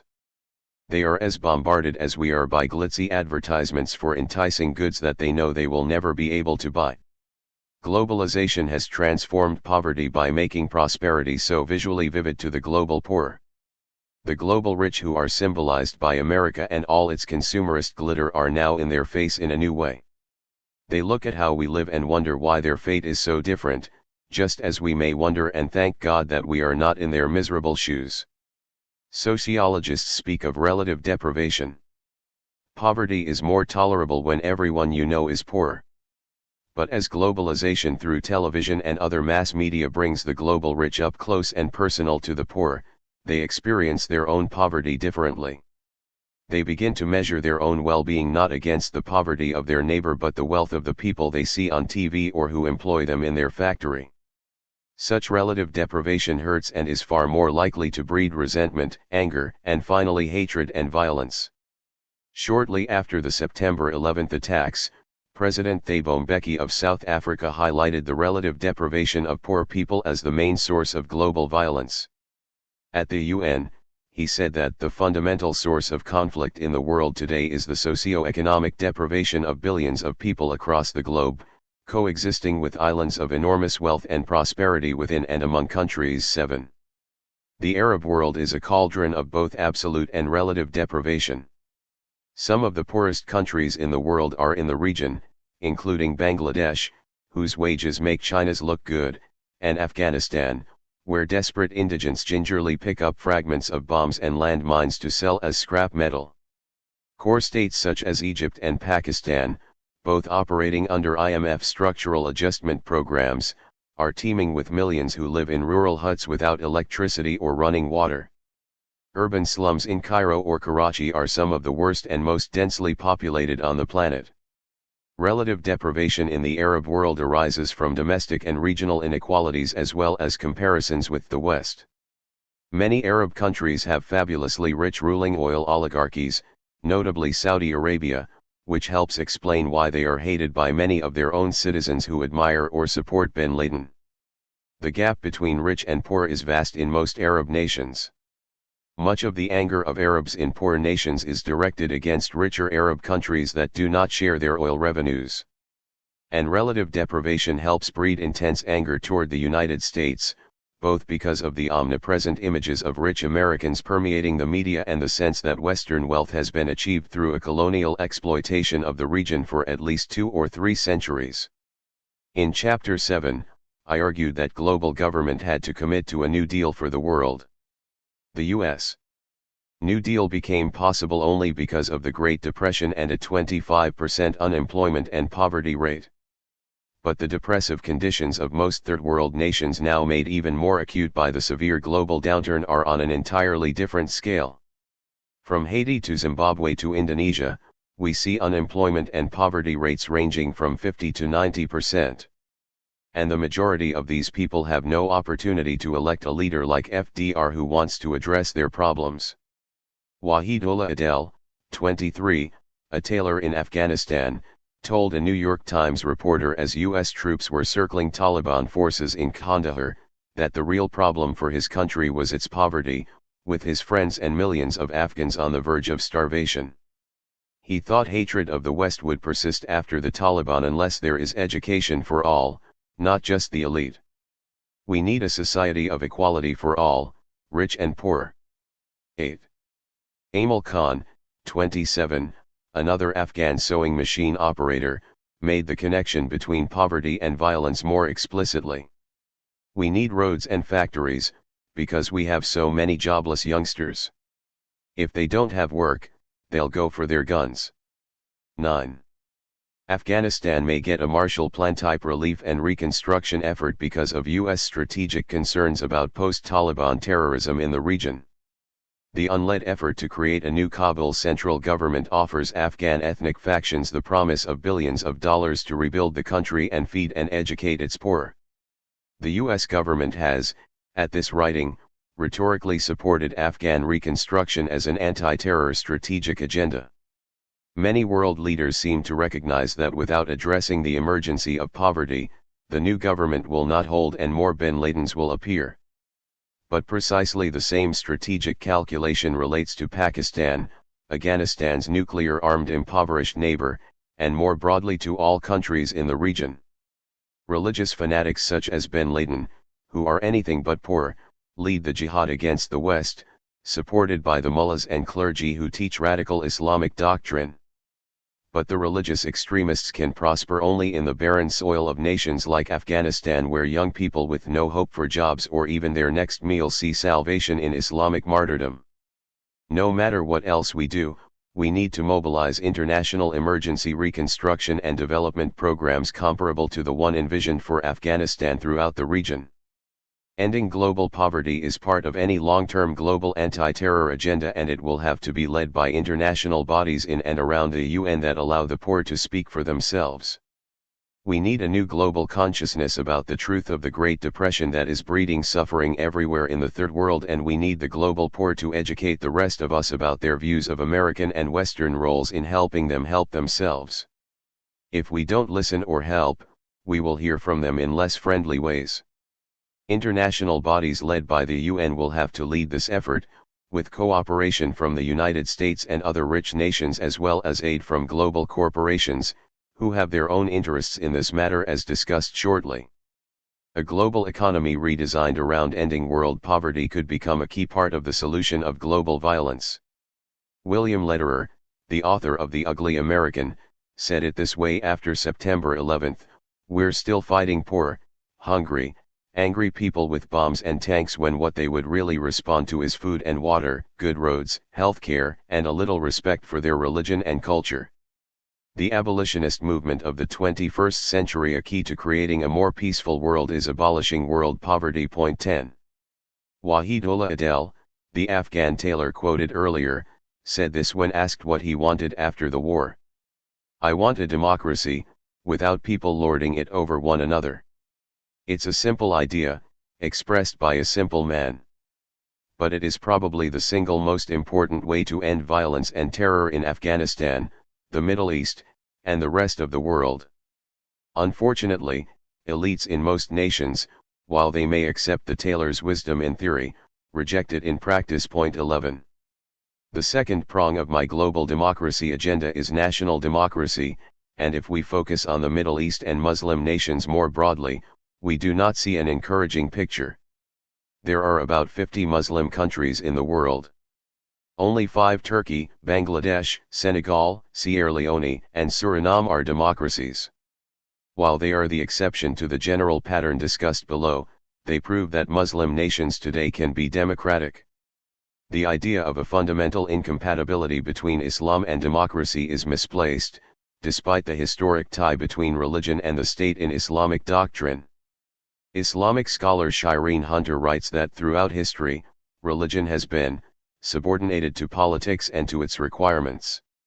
Karen Armstrong, the esteemed writer on Islam, rejects the idea that Islamic tradition and democracy are in necessary conflict. Western democracies have, themselves, not always separated church and state, and the Islamic tradition has long debated varying liberal and conservative versions of how secular the state can be. Benjamin Barber points out that Islamic ideas of ummah, community, shura, mutual consultation, and al-maslaha, public interest, are integral to the Quran and consistent with Western democratic notions of civic participation and democratic accountability of leaders. Point 12. Nonetheless, most Islamic countries are authoritarian.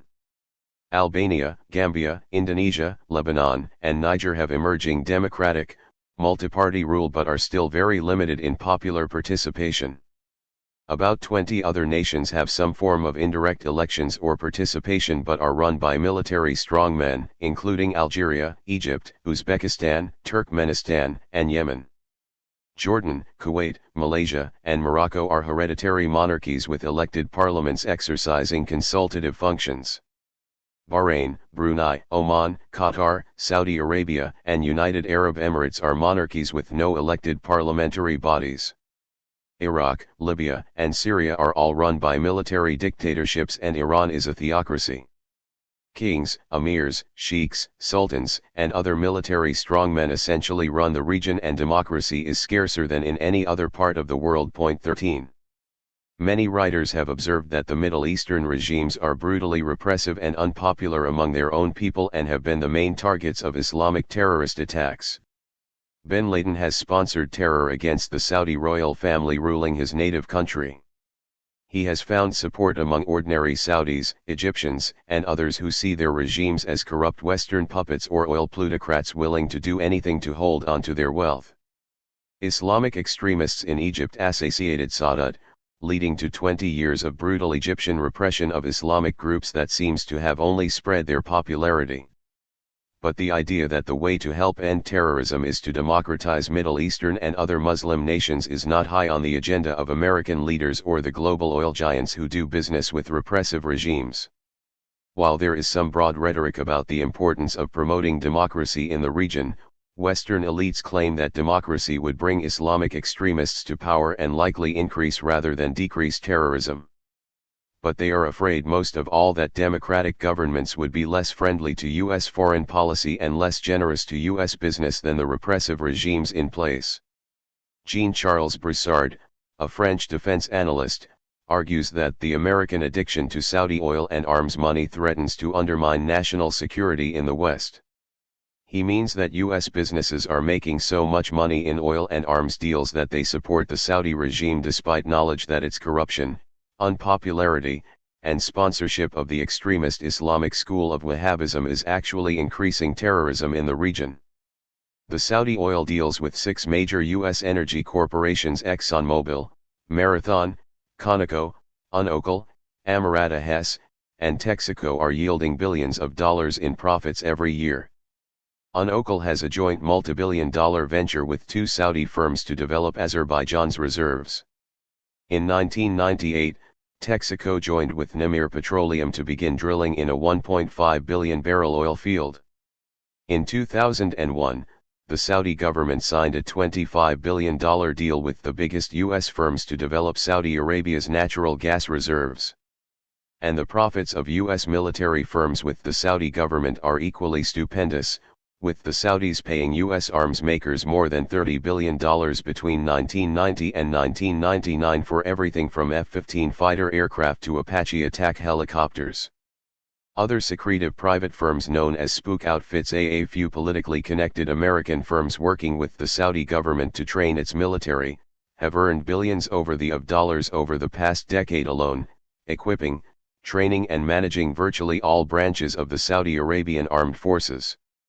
U.S. leaders support the monarchy to keep the fabulous profits coming, even though democratization would lessen the growing Arab hatred of the regime and reduce risk of terrorism throughout the Middle East. 14.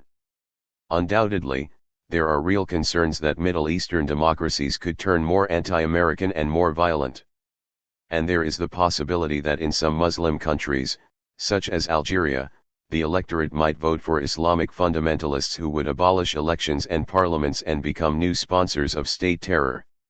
While this is a frightening scenario and part of conventional wisdom, the probabilities are higher in most nations that a more democratic Middle East is much more likely to end terrorism and other violence. This is partly because the majority of Middle Eastern peoples are not Islamic extremists.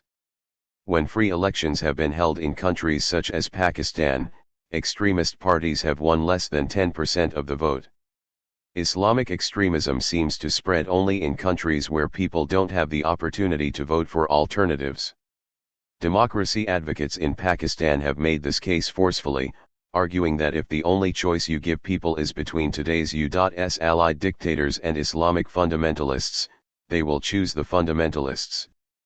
But if you give them a broader choice, they will elect more moderate Muslim parties who will help develop the nation and spend money on jobs and social services for the poor rather than on the fancy, expensive weapons bloating the current military regimes. If you are a poor Egyptian or Pakistani who has the opportunity to vote for a moderate Islamic political party that will spend public funds on food for your family, a job for you, and school for your kid, might you not want to give that party a chance? Might you not prefer that party to the dictator who spends on guns or the Islamic extremist who will spend on weapons and subject you to a new Taliban-style Department of Morals and Virtues? Thomas Friedman argues correctly that when Islam is embedded in authoritarian societies, it tends to become the vehicle of angry protest, because religion and the mosque are the only places where people can organize against autocratic leaders. And when these leaders are seen as being propped up by America, America also becomes the target of Muslim rage. Friedman notes that in democratic Islamic countries such as Bangladesh, Islamic extremism and anti-Americanism are low, while in authoritarian regimes like Pakistan and Egypt, fundamentalism and support for terrorism is mushrooming. Pakistan, he notes, is trapped in the circle of bin Ladenism, military dictatorship, poverty, and anti-modernist Islamic schools, all reinforcing each other, and they are a deadly brew, intensifying poverty and spawning violent anti-Americanism. 15. Friedman summarizes his point vividly: hello. Hello. There's a message here. It's democracy, stupid. Friedman's italics. Those who argue, Friedman continues, that we needn't press for democracy in Arab Muslim states, and can rely on repressive regimes, have it all wrong. If we cut off every other avenue for non-revolutionary social change, pressure for change will burst out anyway as Muslim rage and anti-Americanism. 16. Raja Mohan, editor of the Hindu newspaper, makes precisely the same argument for democracy as the best anti-terrorist medicine in the Middle East. He writes that if the United States wants to weaken the appeal of bin Ladenism, it needs to find role models that are succeeding as pluralistic, democratic, modernizing societies like India, which is constantly being challenged by religious extremists of all hues, and support them. In other words, the best way to diminish the appeal of Islamic fanatics is to let them compete with democratic alternatives, and the fastest way to spread their terrorist doctrine is to ban them or violently repress them through U.S. armed military oligarchies. Anti-Americanism and Islamic fundamentalism, as noted above, have spread like wildfire in Egypt, as in Pakistan, paradoxically because a U.S. armed authoritarian regime has used brutal violence to suppress the extremist movements. 17.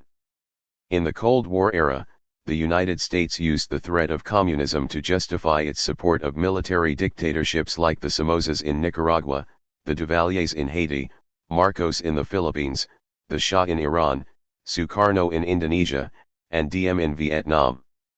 The result was almost always disastrous, spreading anti-Americanism like smallpox among the people and brewing internal revolutions, creating Islamic fundamentalist regimes in the Middle East, like that of the Ayatollah in Iran who overthrew the Shah.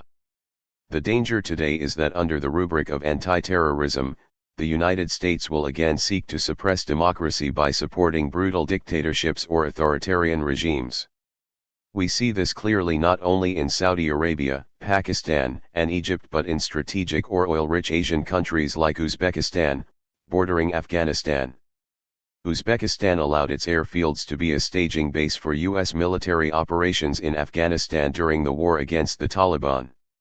The United States is giving strong new support to President Islam Karimov, who runs a brutal regime notorious for its use of torture, censorship, and repression of any opposition parties.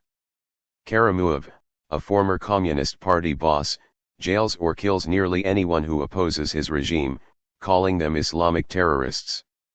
There have been significant extremist Islamic movements in his country, but Karimov applies the same brutal tactics to democratic dissidents as he does to the extremist Islamic groups.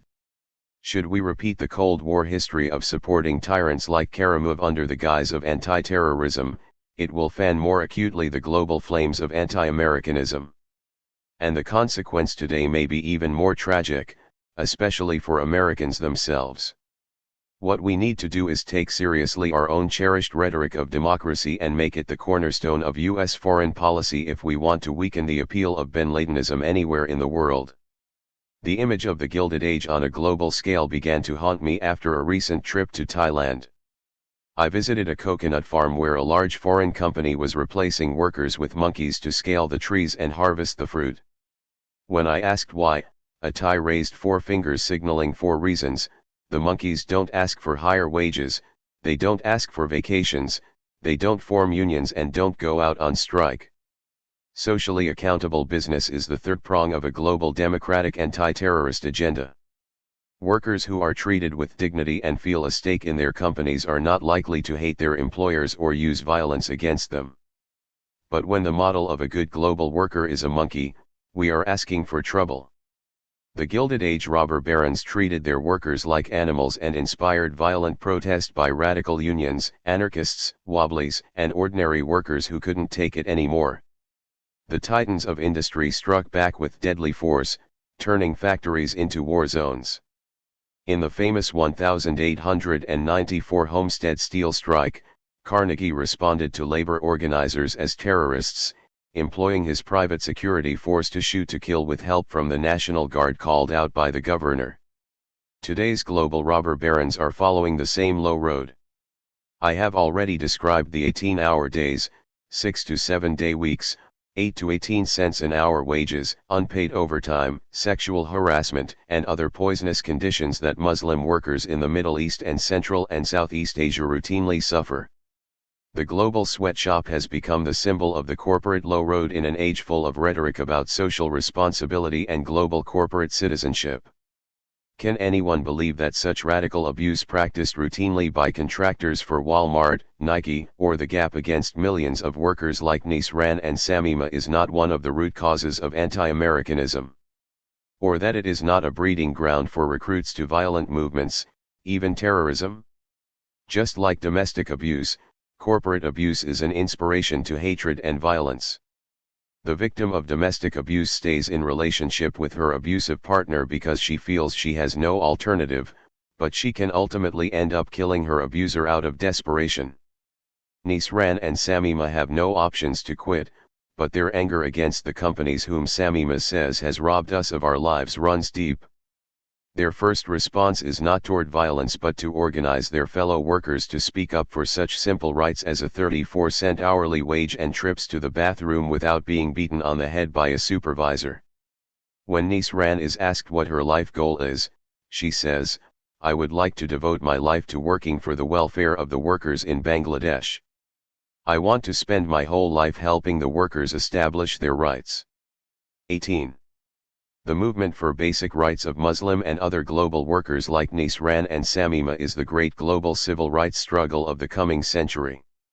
Like the civil rights movement of Afro-Americans in the United States led by Martin Luther King, it is a fundamentally nonviolent movement, full of hope and peace.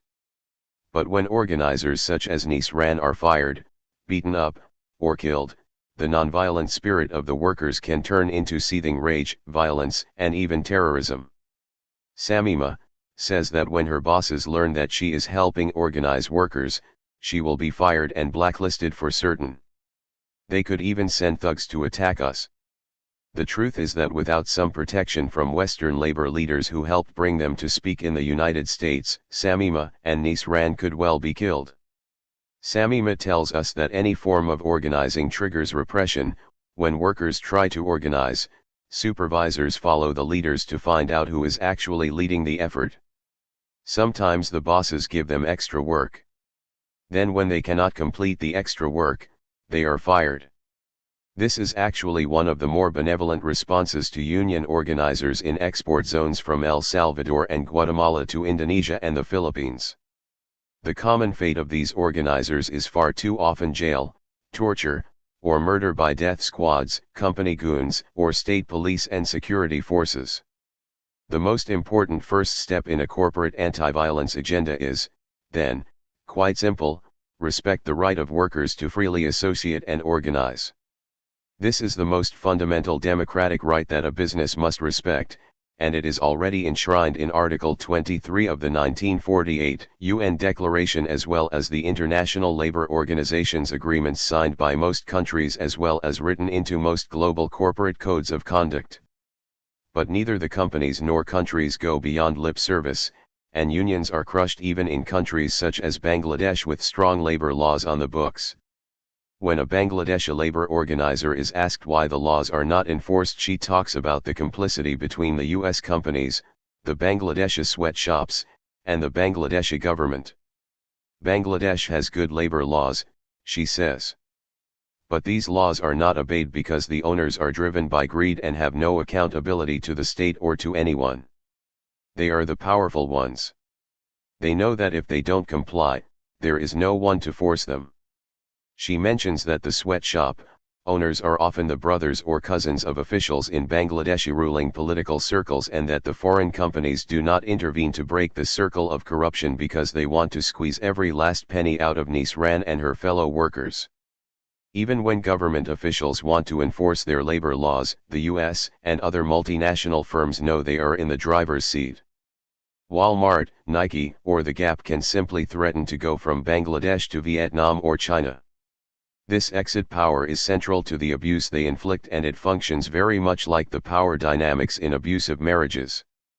Abused wives stay because they feel they cannot leave for financial or emotional reasons, and the husbands have the power to inflict the abuse because they are the ones with the exit power and they know it allows them to perpetuate the abuse without losing their marriage.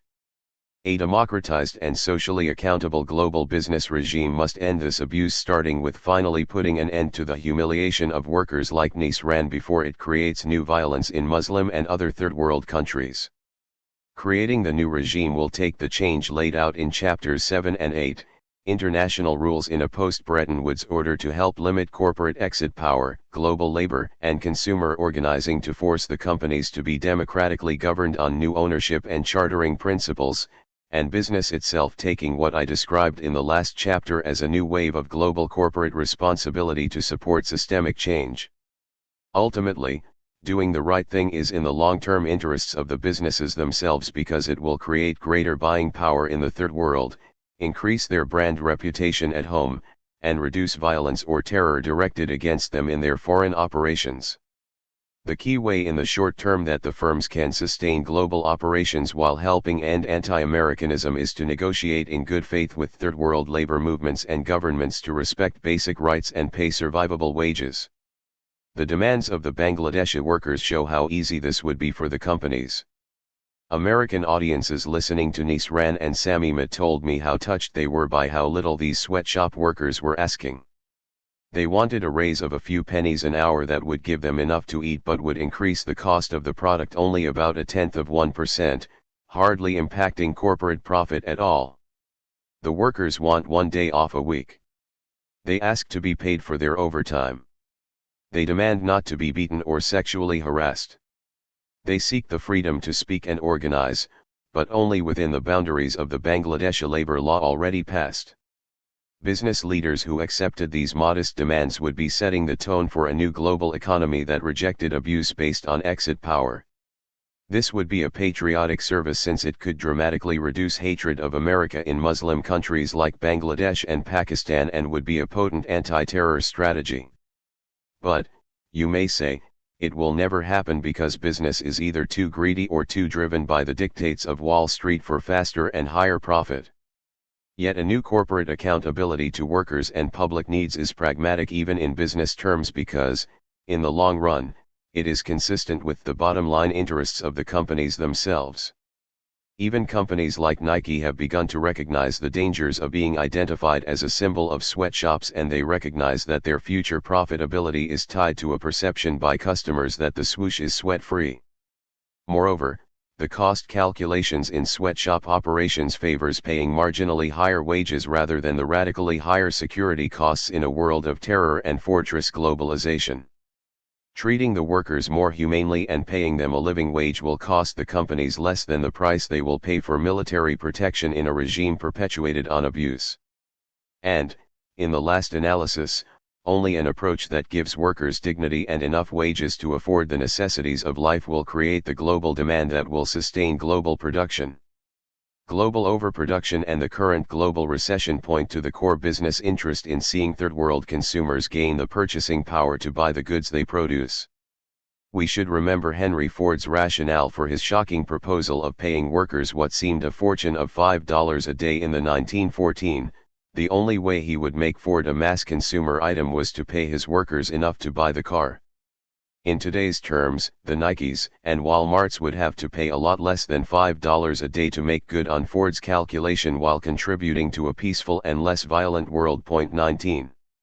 In the 1960s, the Iranian writer Jalal Ali Ahmed diagnosed what many Islam writers have now called Westixication, a cultural illness striking at the heart of the Arab world. Inventing the word garbzadgi to mean West-strickenness, he denounced Arabs who rushed for their Coca-Cola or to see the latest Hollywood film. Since the 1960s, heated discussions about Western cultural imperialism and the dangers of Westixication have permeated nearly all nations in the region and become a staple of Arab culture. Western culture comes to the Middle East courtesy of Disney, News Corp, AOL, Time Warner, and the other megamedia monopolies. Their magical appeal coexists uneasily with traditional religious sensibilities and pride in Arab cultures. Extremist movements, drawing on the broader Muslim intelligentsia critical of garbzadgi, align themselves with nationalist cultural and political anxieties fueled by globalization and widely spread throughout the population. In Chapter 7, I argued that the defense of localism, including vibrant local communities and cultural diversity, seems a driving force behind global justice or anti-globalization movements everywhere and a fourth key to both global democracy and a world free of terror. Nowhere does this seem more true than in the Middle East. In Egypt, where support for Islamic extremists runs strong, even an anti-fundamentalist government official complains that Americans come here and want us to be like them. They understand nothing of our values or our culture. And an Egyptian journalist adds, "We have a different background, a different history. Accordingly we have the right to a different future." Fatima Mernissi, a feminist Muslim writer, agrees that Western culture is the source of all trouble. The West, she says, alone decides if satellites will be used to educate Arabs or to drop bombs on them. It crushes our potentialities and invades our lives with its imported produces and televised movies that swamp the airwaves. And Sheikh Ganashi, an influential cleric, writes that the bottom line is that our societies are based on values other than those of the West. 20. The idea that the trade tower attacks reflect ultimately a cultural war between globalization and all of Islam is very popular in the West but is extremely problematic. Shireen Hunter has correctly observed that the largely unspoken and unacknowledged cause of the dichotomy between Islam and the West is the question of power. She says that the balance of power, which is heavily weighted in the West's favor, gives the West a tremendous influence over the fate of the Muslim states and peoples, and a good deal of influence on the internal politics of Muslim countries. Graham Fuller adds that the Middle East crisis is really a conflict between those who have power and those who do not, those who control the world's destiny and those who are subjects of control. A civilizational clash, he concludes, is not so much over Jesus Christ, Confucius, or the Prophet Muhammad as it is over the unequal distribution of world power, wealth and influence. The roots of anti-Americanism and terror in the Islamic world have more to do with U.S. warplanes over Iraq and military support for Israel and the unpopular Saudi royal family than they do with the spread of Coca-Cola. 21. But this does not negate the importance of the genuine cultural crisis in the Islamic world and other far-flung regions that globalization has helped create. The preservation of Islamic localism is vital to building a world free of terror.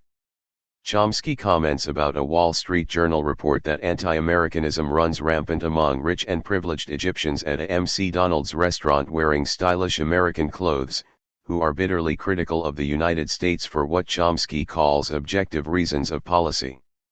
Chomsky is absolutely correct that U.S. foreign policy drives the hatred of America in these elite Arab circles and in much of the Arab street rather than any rejection of McDonald's or blue jeans. But their very embrace of jeans can be seen as part of the cultural crisis of Islam today, that struggles between pride in Islamic tradition and the seductiveness of the American lifestyle as glamorized and spread through cultural globalization. 22. Our basic values define who we are, and when any of us, whether Islamic or Western, feel that something threatens or is overwhelming our core culture, we will fight to defend who we are. Globalization has triggered a violent crisis of cultural identity not only among Egyptians and Saudis but among the French and other Europeans. Think of the anti-globalization French farmer José Bove, hardly a terrorist or fundamentalist but a very modern European, so angry at the American-led cultural assault on French culture and social democracy that when he helped block construction of a McDonald's, he instantly became a national hero. Benjamin Barber has argued that globalization or McWorld helps inspire jihad by crushing any value systems other than Western secularism, materialism, and consumerism. He notes that Hassan al-Banna, founder of the extremist Egyptian Brotherhood, assailed Westerners for importing their half-naked women into these regions, together with their liquors, their theaters, their dance halls, their amusements, their stories, their newspapers, their novels, their whims, their silly games, and their vices. Globalization's media empires, led by the likes of Rupert Murdoch and Barry Diller, Barber suggests, could bury Arab identity even where colonial empires failed. This overstates the case, but makes clear that Bin Ladenism finds fertile soil in a region that fears its young will abandon Islam entirely for what al-Banna called its wave of atheism and lewdness. 23. Samuel Huntington puts the cultural threat to Islamic peoples in stark terms. The problem for Islam is the West, he writes, a different civilization whose people are convinced of the universality of their culture and believe that their superior, if declining, power imposes on them the obligation to extend that culture throughout the world. Like Barber, Huntington sees in American-led globalization a dangerous tendency to universalize Western values and impose them on every community across the planet. Persistence in such a missionary movement, i.e., cultural globalization, will create endless new recruits for Bin Ladenism. 24. One finds a loose parallel between the Islamic fear of Westixication and the anti-globalization Seattle legions who fear rampant global commercialism and seem so fiercely committed to localism and cultural diversity. I have often asked Seattle veterans and other globalization activists what personally motivates them. A story they have told me captures the spirit of their answer and both the localist and spiritual essence of their cause.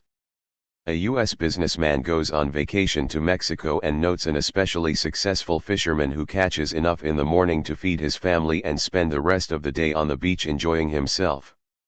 The businessman pitches an idea to the Mexican: "You and I could be rich. We should go into business together and grow this little business of yours into a multinational fishing conglomerate. We'll have to secure adequate venture capital to buy more boats, staff a crew, hire a management team, and develop an advertising scheme. Soon we'll be fishing fish from every ocean on the planet. We'll have to work all hours of the day to make it successful, but when we're 65 years old we can retire comfortably and spend the rest of our days relaxing on the beach. The fisherman responded, I already spend my days relaxing on the beach. The new activists on many continents share the fisherman's sense and perhaps of many Muslims in the Middle East that globalization is totally misaligned and that the dominance of corporate power, materialism, and greed has confused our priorities. Many activists believe that globalization's ideology of consumerism is crushing the possibility of living a spiritually rich life in America, much as some Islamists see the West dooming their own spiritually. In the United States, as the global justice activists watch their classmates turning cartwheels to get that management degree that will get them stock options in some multinational corporation, they feel sadness and revulsion. They want something different that the new world of corporate greed could close off forever. Perhaps this is why so many of them read this generation's Catcher in the Rye, the book, Tuesdays with Morrie, that was a moral allegory about Morrie Schwartz, a dying sociology professor who preached the hollowness of material ambition to Mitch Albom, a young person like themselves. A generation raised in the malls is saying life has to be more than a cash register. 25. The question, then, is whether there is any form of globalized world that can preserve Islamic traditions, local French cuisine, and vibrant local American communities rejecting values of the marketplace. Huntington's answer is that globalization will crash on its pretensions of cultural universality and that not only Islamic civilization but the Chinese, Africans, Japanese, and other great historical civilizations will all successfully resist violently if necessary Westixification. But this will happen only with the collapse or extreme weakening of economic globalization, as civilizations tend to wall themselves off from any global order to defend their way of life. Barber has a different and more hopeful answer, that localism and the creation of civil society is the only way to build a democratic global order. Democracy, he notes, is a habit of mind and a form of civic participation played out in the town square and local mosque, church, or synagogue as well as in the PTA, Kiwanis Club, or their equivalents in countries around the world. Barber believes that it will not be international law or world government but the free association of local communities in what he calls global confederalism that will create the alternative world to globalization. He envisions a world that looks something like Switzerland in its earliest confederation, a nation of almost totally autonomous local cantons that associate together for mutual gain. And he points also to the ways in which the committees of correspondence in the American Revolution brought together patriots in different U.S. colonies into a voluntary loose federation in the late 18th century. Might we not internationalize civil society today, he suggests, through local virtually associated committees of correspondence from around the entire world on the Internet? 26. Barber underestimates the importance of international law and world governments, whether the WTO or UN, that already are in formation. His confederation cannot end the global race to the bottom that helps create violence and anti-Americanism. I have already shown how that can be accomplished through other means. But by reminding us that democracy is always rooted in local participation and based on vibrant and diverse civic communities, he clarifies the essential role of localism in a democratic and peaceful global order. There can be no democracy in a world wiped clean of locality and cultural diversity, nor can there be peace in a global order that does not offer each citizen the means to participate through local community channels. It will take a politically assertive localism to tame the cultural imperialism of McWorld and the arrogance of the West's messianic vision of universalizing its own values.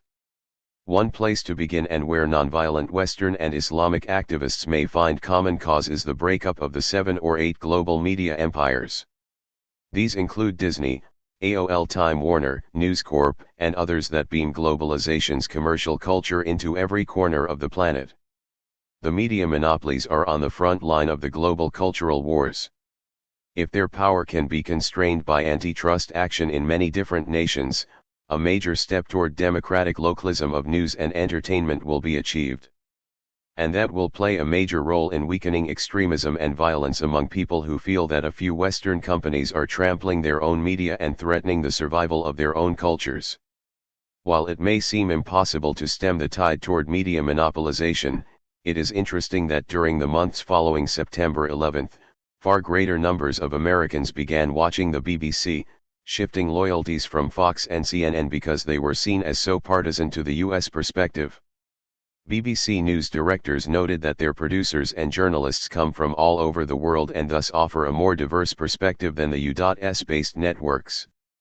The rise of Al Jazeera, the Arab cable station as a global player, also shows how the Western media may be forced to share the airwaves with media representing entirely different cultural and political perspectives.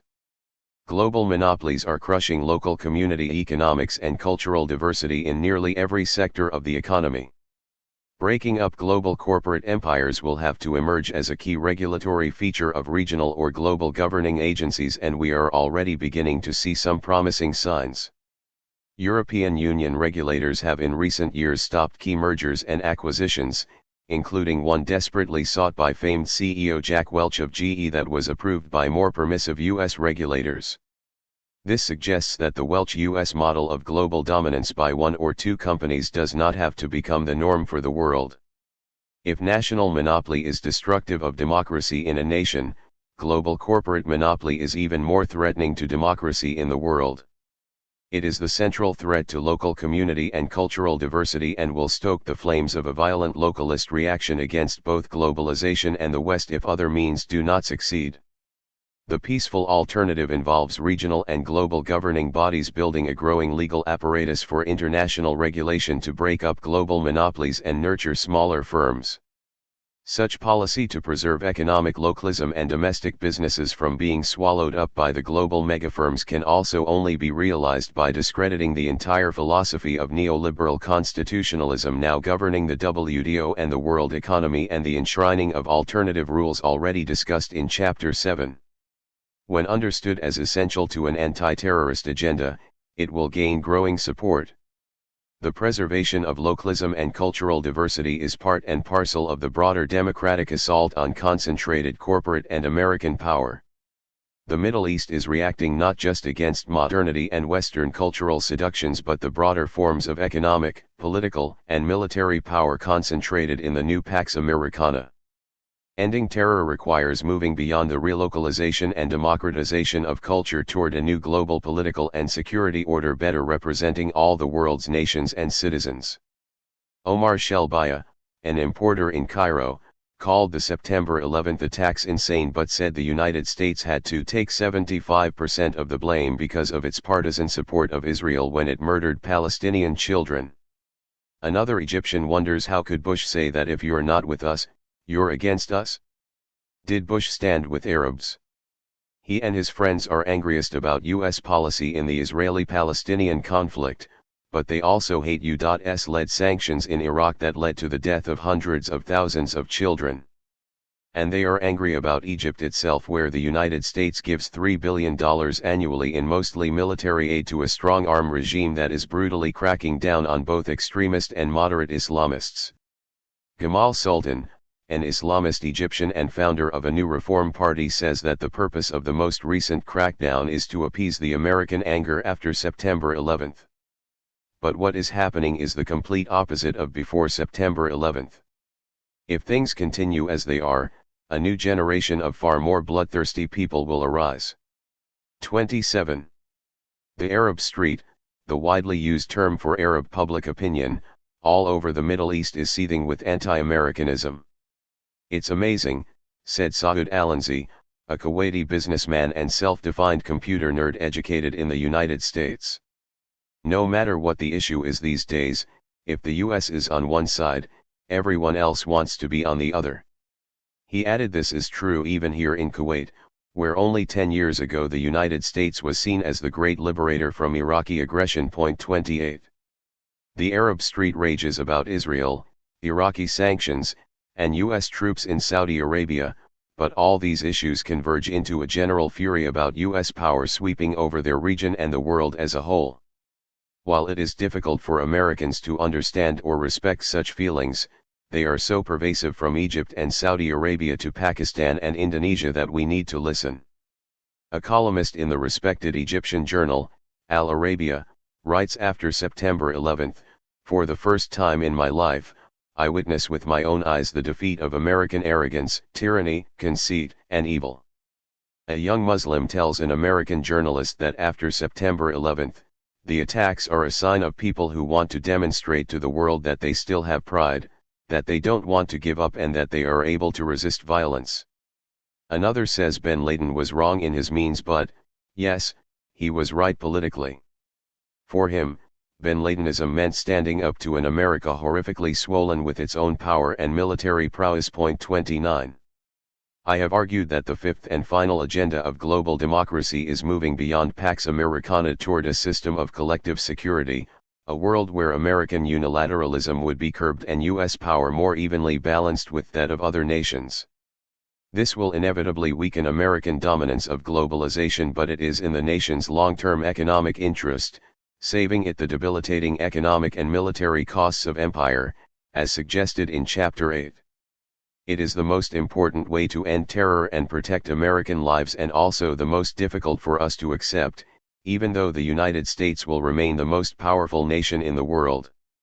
It is the only change that will finally end the anti-Americanism, not just aflame on the Arab street but spreading like gangrene around the world. After September 11, there was a great surge of sympathy for America in all parts of the world, and a rush to join the U.S. coalition against terror. But this support was tempered by almost universal concern in regions far outside the Middle East about the U.S. dominance of the globe. In France, for example, while public grieving about the trade tower attacks was deep and widespread, other conflicting feelings were evident. Alain Leforestier, a 44-year-old civil servant, is no anti-American, living near the Normandy beaches where U.S. troops helped liberate his country. But he is worried about unrestrained U.S. power and its tendency toward unilateralism. If Bush decides to drop 1,000 bombs on Kabul, he says a few weeks before the actual bombing, do we have to follow you? It is not okay to do whatever just because Bush wants to do it. The same question was being asked in 2002 about the regime change in Iraq that President Bush unilaterally pledged to carry out. 30. Le Forestier and his French compatriots echo a bit of the Arab street when he says, America is expansionist. It is everywhere. It is the strongest. McDonald's are everywhere. Then there are foreign policy issues like what happened in Chile with the military coup in 1973. He continues, now if you look at Africa and some of the other underdeveloped places and think of how they see you, how can they not want to knock you cold? And he continues self-reflectively, we, the French, have the same politics, the same capitalist economy. And we are even the ones selling them arms. We must all examine ourselves. Le Forestier is appalled by the attitude of many of his co-workers. They believe that the United States deserved what it got for paying so little attention to the misery in the world and for wielding power that helped create it. Marianne, a French political weekly, runs a banner headline typical in the French press asking how far do we go in standing with America? 31. The refrains of the Arab street spread all the way to our neighbors in the Americas. President Vicente Fox expressed unlimited support for the United States after the September 11 attacks, but the Mexican public displayed its own ambivalence.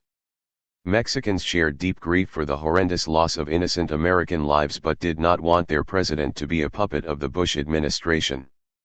Carlos Fuentes, the famed Mexican novelist, expressed the public's view when he said, "We are business partners with the United States, but in no way are we their lackeys." Felipe Arizmendi Esquivel, the Catholic bishop of San Cristobal de las Casas, had an even harsher message. He told his parishioners that the United States has generated so much violence to protect its economic interests, and now it is reaping what it has sowed. President Fox was forced to revise his earlier unconditional support, indicating that Mexico would do nothing to aid the war on terror that violated its own laws or the Pacific will of our nation. 32. Such global concern about U.S. dominance reflects the fact that the United States is by far the most powerful nation in history. Oxford historian Niall Ferguson notes that the US is vastly wealthier relative to the rest of the world than Britain ever was. In 1913, Britain's share of total world output was a shade over 8%, the equivalent figure for the United States in 1998 was just under 22%. And Ferguson, an American friend, argues that the United States is moving from informal to formal imperialism. Since 1945, he argues, the United States has been largely content to exercise power indirectly, exercising economic leverage through multinational corporations and international agencies like the International Monetary Fund, and political power through friendly indigenous regimes. Now, he argues, although it has tended to do so behind a veil of multilateralism, acting in the name of the UN or NATO, the new situation hints of a more explicit US colonialism. He finds himself quoting Rudyard Kipling on the white man's burden. He argues that the precedents set in Bosnia and Kosovo are crucial. What happened in the 1990s was that those territories became a new kind of colony, international protectorates underwritten by US military and monetary might. He sees the war on terrorism leading to US military occupations veiled by multilateral agreements and terror labels being pinned on any anti-American group, used as a basis for US military intervention and support of client states everywhere. 33. Ironically, President Bush, himself, seemed to have some intimation of the dangers of these developments before he assumed office. In his debate with presidential candidate Al Gore focusing on US foreign policy, he emphasized the need for a great power to be humble. That profoundly important emphasis on humility is the first step in the shift toward a more democratic community of nations and creation of the collective security system that will weaken anti-Americanism and terrorism. After September 11, Bush appeared to shift away from the unilateralism of the early months of his presidency.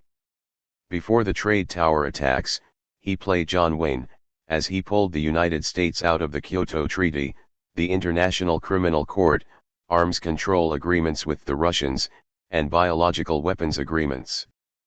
But following in his father's footsteps, he discovered after September 11 the need for a new multilateralism and a global coalition.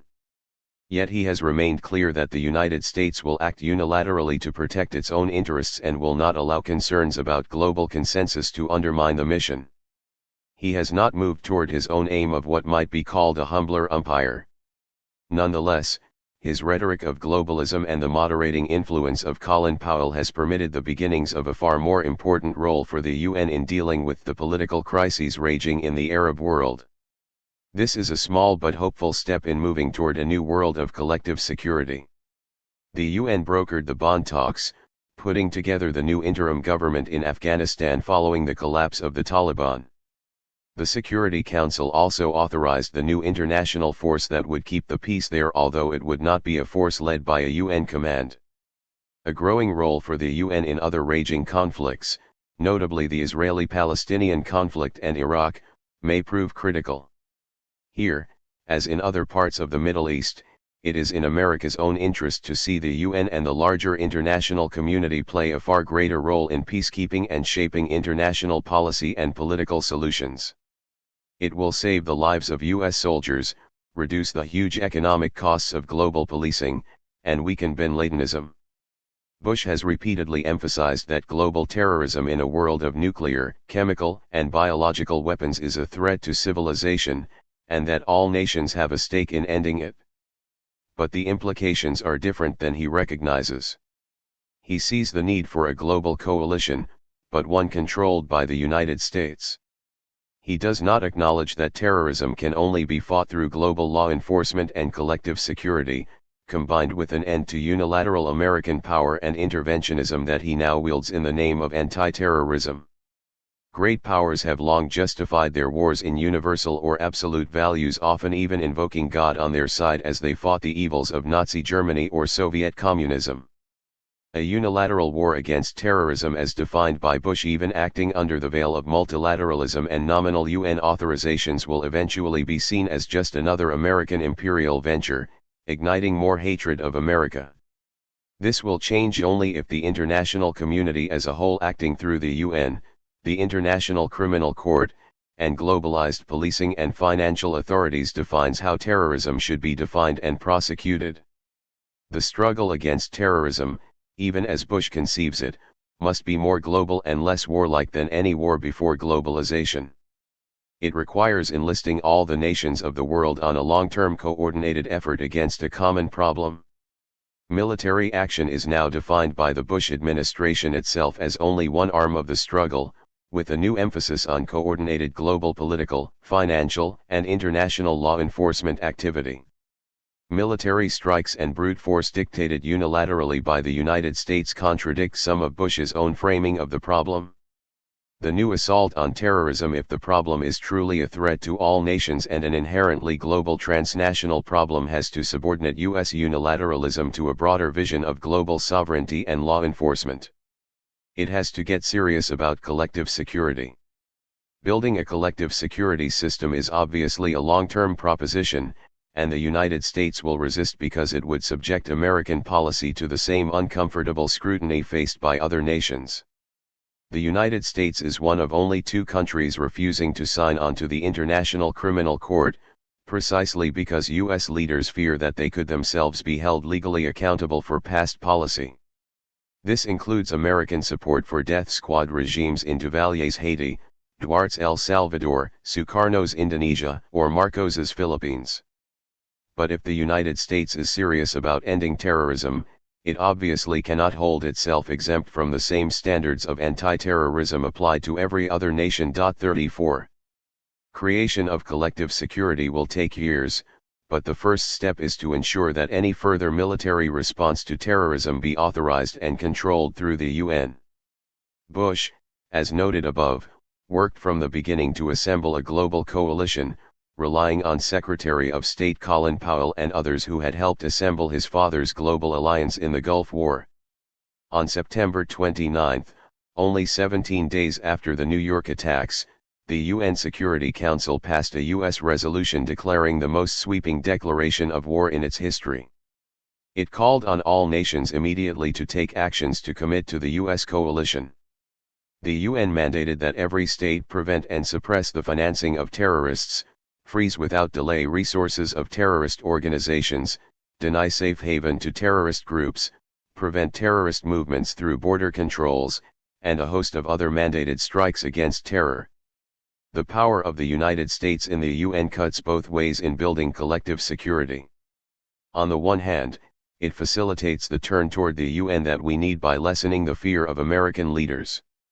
On the other hand, it drastically limits the autonomy of the UN and its capacity to create policy and institutions opposed by US officials. This should not be viewed, though, as a death knell for the UN, that could become a more authentic expression of the will of the international community in ways discussed in Chapter 7. Ironically, U.S.-led globalization has set in motion the paradoxical move toward world government and collective security necessary to end terrorism. Life is filled with unexpected consequences. In helping create a world safe for U.S. business, American leaders have laid the foundation of the new order that could eventually curb U.S. unilateralism. Happily, this change that requires an end to U.S. domination of globalization and the world at large will benefit Americans as well as the rest of the world and let us sleep more peacefully without basements stockpiled with gas masks or Cipro. Epilogue. What to do right now? When I talk to public audiences or students about the ideas in People Before Profit, many people are fired up and feel something has to be done. But doubts and questions always arise. People who are not already active in organizations or movements, and some who are, often say, "I feel overwhelmed. Changing the world is a tall order." And they ask, are there really any useful things that I can do to make a difference? Here are my thoughts about what you can start to do today if you are not already involved. I hope these proposals will offer many readers a place to begin and provide those already active with some new inspiration. 1. Be self-reflective. Reflect in a personal way about globalization. Your job, your clothes and food, your cable channel, and your investments all connect you with transnational firms and the global business order. What is your own small role in keeping the system going? Is it consistent with your values? What do you feel in your gut about the problems of globalization discussed in this book? Reflect often and deeply about your emotional reactions to what you have read here. Let your images, free associations, and feelings suggest the next step about what to do. 2. Educate yourself. Are you a captive of the globalization mystique? It will take more reading and discussion to make yourself aware of how you may buy into the myths of the age. Once you have read this book, read some related books, and get on an internet listserv about globalization. Subscribe to a magazine based abroad to get a view of how those outside the United States see it. Or listen to a European, Latin American, or Middle East cable news channel. 3. Start a study and action group. You can't change the world alone or even understand it all by yourself. I know churches and unions that have formed groups to study globalization. They read books together, bring in speakers, and create their own study guides.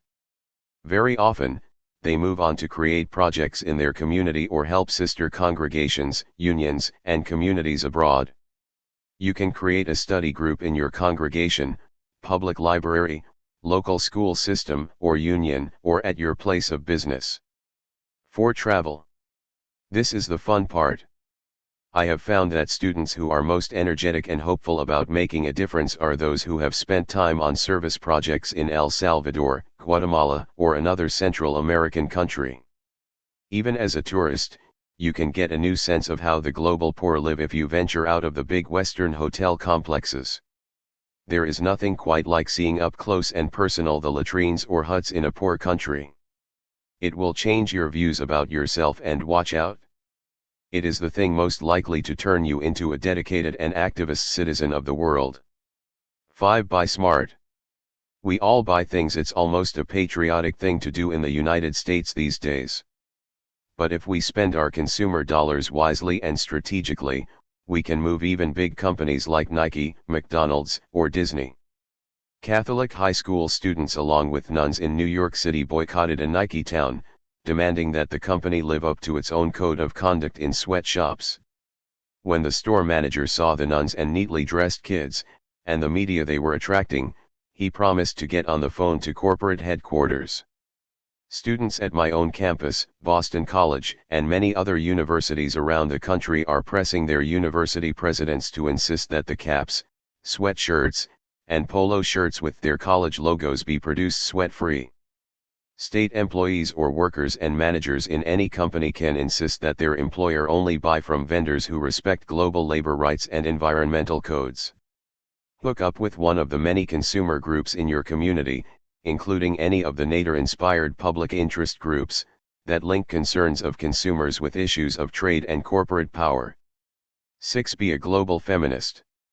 Every time you look at your shoes or skirt or polo shirt, think about the hands and faces of those who stitched it together. I hope you will call to mind the images of the young Muslim Bangladeshi workers. They are the faces of the new global workforce, female and in trouble. If you care about your own wife, sister, daughter, or mother, remember that Nisran and Samima are also someone's daughter and sister. In the age of globalization, a feminist cannot think only about affirmative action and other protections for women in the United States. Most of the world's women live in poor countries and are begging for our help, and we can take up their cause, speaking about them to everyone we know, and petitioning our own governments and foreign governments to respect and enforce their rights. If you are already involved in feminist groups or action, make sure that you expand your agenda to support Nisran and Samima. 7. Think globally, act locally. This well-known bumper sticker has real implications. Global democracy begins at home. Think long and hard about how problems in your local community, from potholes to rotten schools to layoffs, are related to the shifting tides of the global economy. And think of how social cutbacks in your community mirror the harsh neoliberal policies being imposed on neighborhoods in Argentina, Thailand, Mexico, and other poor countries. As you get together with your neighbors to get better schools or jobs in the community, keep thinking about people all over the world who are challenging the same system and working for the same goals. Then think about how you might be able to link up with them and help each other. After all, the big companies in your community are probably the same ones in their communities, and the policies dictated from Washington through the WTO and IMF are affecting all of us in similar ways. Link up with the community groups that are seeking to make connections between local and global issues. A good place to start would be the Nader-inspired network of public interest groups operating in hundreds of cities across the country on everything from healthcare and electricity to gas rates and trade policy. 8. Make change from the inside. Social change happens when protesters banging on the outside door link up with insiders who share some of their values and concerns. There is no better place to start making change than right at your workstation or in your office. Get together with some fellow workers at lunch, and talk about how globalization affects your business and your job. Together, come up with answers and an action plan for the following questions. How could your company become a leader in helping enforce its own codes of conduct and thereby increase its brand reputation and bottom line? How could it be a leader in the industry to speak up for global labor rights and environmental standards? What can you personally take on as a project that would help put your company on the high road in your community and in global markets or export zones?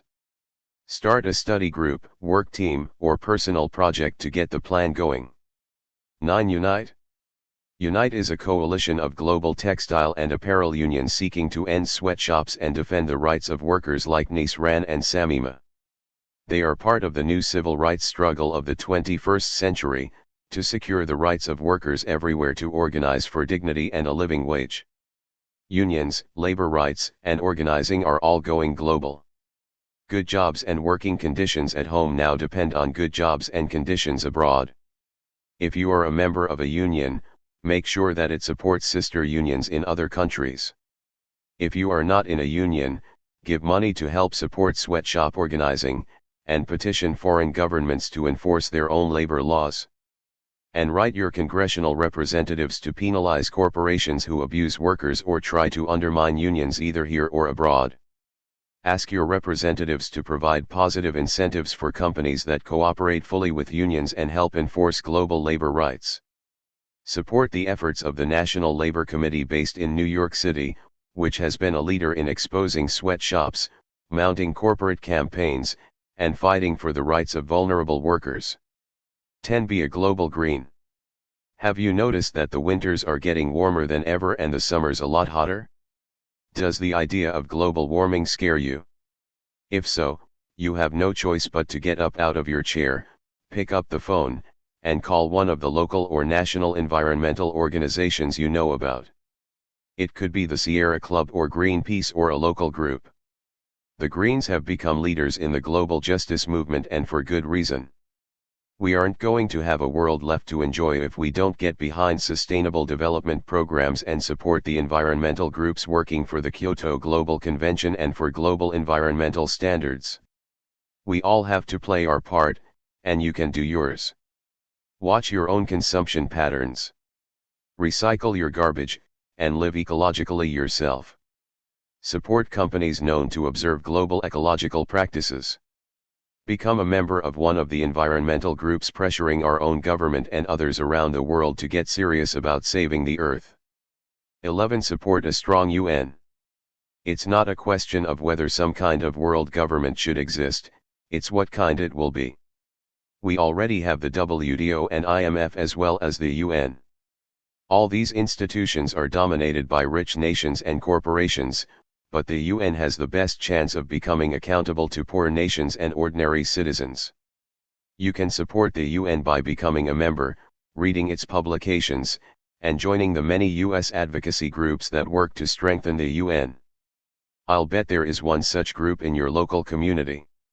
Stage community, church, or workplace events that discuss how the UN can become a true global peacemaker while also helping to enforce labor rights and environmental standards through UN conventions.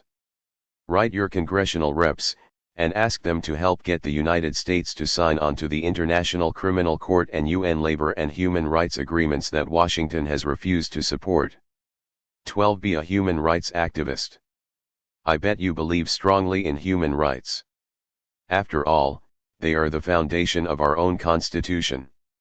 You can make yourself and Thomas Jefferson feel good simply by mailing membership dues to Amnesty International, Human Rights Watch, or other human rights organizations.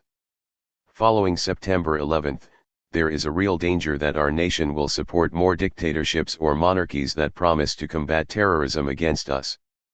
But these same nations often practice terrorism against their own people, violating their rights of free expression and association. So get on the phone to your congressional representatives and the White House, letting them know that anti-terrorism is no excuse for supporting regimes that violate human rights. This is true at home as well as overseas. We need to protect our own constitution as our government contemplates crackdowns on dissent, new military tribunals, detention policies, and wiretapping or eavesdropping of suspects and their attorneys. 13. Protest. The globalization movements are spilling out into streets all over the world.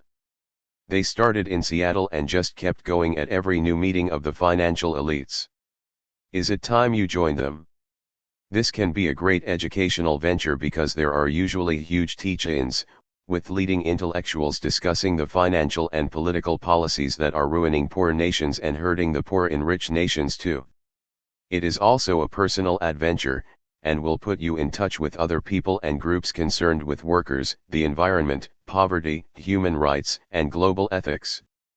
Protesting is the easiest way to express your views as a global citizen concerned with global justice and democracy.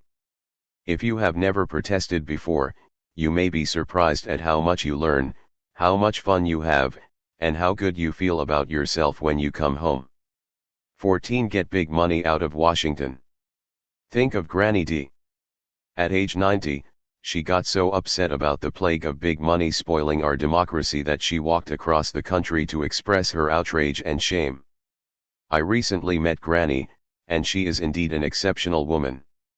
If she can walk 3,000 miles at her age, we can certainly get on the phone or in the car and link to local, state, and national groups fighting for campaign finance reform, clean elections, and control of corporate lobbyists. There are vigorous movements for clean elections in many different states as well as at the federal level, for example, Common Cause. Support candidates who pledge to support electoral and campaign finance reform, especially those who support public financing of all elections. The best way to bring democracy to the world is to make it real in the United States. In fact, this is the special opportunity and responsibility of Americans. We have dictated free market policy to the world, and if we can change our own model at home, the world will never be the same. 15. Be selective. Pick one global issue that inspires you with passion or anger or compassion. It could be AIDS in Africa, sweatshops, third world debt, WTO policy, or global warming. Read as much as you can, and sign on to relevant internet listservs and discussion groups. Join at least one organization that you respect for its educational work and activism on this issue. Commit at least a few hours a week to pitching in and helping them. Make a New Year's resolution to work on the issue for at least a year. Then, the following year, re-evaluate, and see whether you want to continue to concentrate on this issue or expand into new ones. 16. Become an abolitionist. The great abolitionist campaign of the coming century is ending global poverty. The first step is abolishing the debt that is strangling countries from Argentina to South Africa to Pakistan. Jubilee 2000, 50 years is enough, and many other organizations are trying to get the United States and other rich countries to support abolition, especially for the world's poorest nations. Abolishing the debt is the first step for survival of many poor nations. You can help by making abolition a big issue in your community, on your campus, in your place of worship, or in your business or union. As for the larger issue of global poverty, there are hundreds of groups concerned with poverty and development in the Third World, and they are sure to exist in your community. Contact groups like Oxfam International or Caritas for more information on where to start. Many local groups start by adopting a sister neighborhood in a poor country like Haiti or El Salvador, collecting money, medical supplies, or textbooks to send for use in the adopted community. 17. Take on the Iron Triangle. The policies of the WTO, the IMF, and the World Bank are a global scandal. Ordinary citizens, policymakers, and protesters are all concerned about the callousness of these institutions and their bailouts of the rich and cutbacks on the poor. Make your own voice heard in this debate. Join any of the hundreds of organizations trying to change the IMF's structural adjustment programs, boycott World Bank bonds and its massive development programs, and democratize or abolish the WTO. Get out to one of the many protests seeking to change or terminate the damaging policies of the Bretton Woods institutions. Write your congressional representative about your opposition to the current policies and these anti-democratic institutions. Get in touch with the national organization based in Washington, D.C., Public Citizen, or the San Francisco group, Global Exchange. Both have been leaders in national campaigns focused on the WTO, IMF, and World Bank. 18. Speak out against U.S. intervention and unilateralism. George W. Bush said in his campaign, during one of the presidential debates, that a great power should be more humble. We need to hold him to his words. The United States should not act as global police, and it must reject unilateral interventionism, turning instead to multilateralism and collective security led by the UN and regional forces. Criticizing U.S. foreign policy can be difficult in the wake of September 11. But as more and more people ask why people hate the United States, in the Middle East and elsewhere, you should be prepared to offer answers. You can do this by reading more about American foreign policy in publications like Z Magazine or The Nation, and by joining many of the peace groups critical of American unilateralism and seeking to build collective security. On nearly every foreign policy and military issue, from the Israeli-Palestinian question, to Colombia, to the U.S.-led sanctions against Iraq, there are many grassroots groups seeking to develop a different approach. You can find these groups easily by going onto the web and looking up listservs and chat groups on these issues. You can also go to a local university, church, or union to find people who can direct you to relevant groups. Organizations like the American Friends Service Committee have lists of groups and activities that can help you get going. Meanwhile, you can write letters to the editors about foreign policy issues you care about, and talk to all of your friends about them. 19. Close the global gap. United for a Fair Economy, UFE, is one of several important grassroots groups dedicated to public education and political activism about inequality, both at home and abroad. Based in Boston, UFE runs workshops all over the country teaching individuals how to lead popular workshops on the gap between rich and poor. The workshops are packed full of information and presented through exercises that involve all the participants. UFE also publishes a huge and entertaining set of brochures and pamphlets providing graphics and stunning visuals about inequality in the United States and the world. Members will come to your community to teach you skills in popular education, and give you ideas about how to develop your own local activism on these issues. They have a very strong group focusing on issues of globalization and what ordinary people can do about it. 20. Take democracy seriously. Find out where your congressional representatives and senators stand on trade, aid, human rights, and other global issues. Don't let the big companies be the only constituents they hear from. Let them know very clearly about your own views. In fact, pepper them with letters, emails, information, and demands. Give your time, money, and vote only to candidates or elected officials who support human rights, democracy, trade reforms, and measures to alleviate debt and global poverty. Look into alternative parties or candidates who break from the official pro-globalization positions of both the Republican and Democratic parties. 21. Bust the trust. Virtually every top 200 company from Microsoft to Nike to Philip Morris is currently the target of global grassroots campaigns challenging their monopolies, political influence, global labor practices, and even their charter or very existence. Don't stand on the sidelines. You might want to pick one company that gets you angry. Let members of your community know about abuses perpetrated by that corporation in your own community and in the larger world. Join local groups, including both labor and consumer groups, seeking to democratize the company and make it publicly accountable. Network with groups around the world through the internet who are involved in campaigns against the same company in their own communities or nations. Companies care a lot about their reputations. They will pay a lot of attention if you have done your homework and collected information that can be documented. Even big companies such as Nike and Philip Morris have begun to change their policies in response to the committed work of activists around the world. In the United States, the movement for corporate accountability is growing after Enron. Now is the time to press for radical change, including public and worker representation on the board of directors, the abolition of corporate citizenship rights and of corporate protection under the Bill of Rights, and the democratization of corporate charters. 22. Bug the media. The broadcast media are legally obliged to serve the community because they use the public airwaves. And the print media are also subject to legislation requiring that they serve the public interest. Hold them accountable. Insist that they cover critical perspectives on global issues. Demand that they show protests and debates showcasing people with alternative perspectives.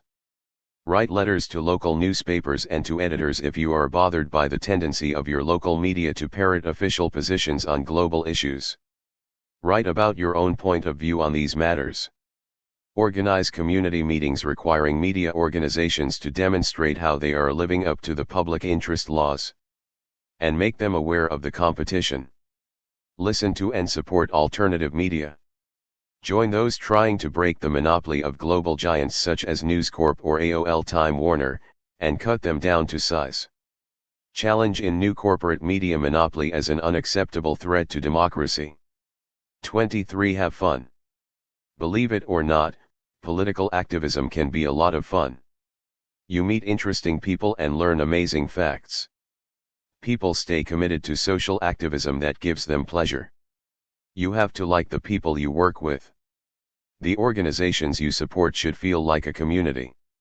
Something is wrong if you don't feel that you are learning a lot and if you are not looking forward to planning your next project. If you are burning out, give yourself space to rest, reflect, and renew. And don't feel guilty about enjoying your activism, it is your reward for your good deeds.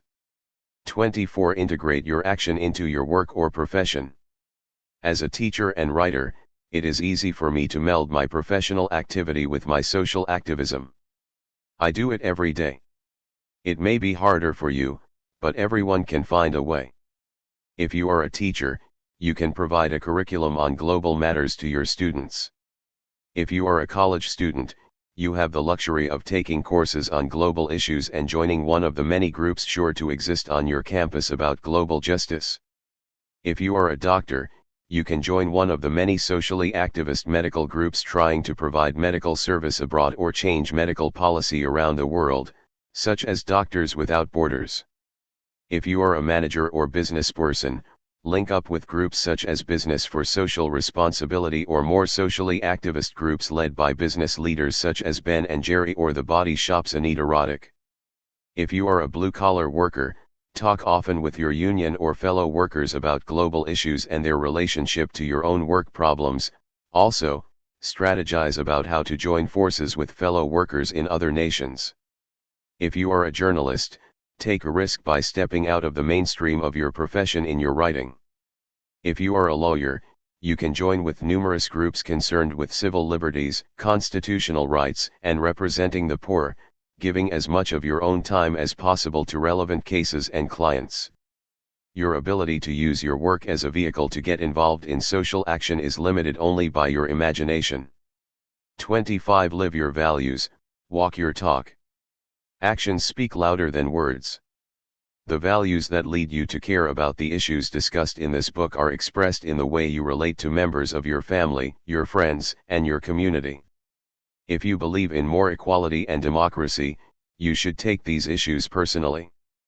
By applying them to your own behavior, you will understand the complexities more and come to recognize the things you believe in.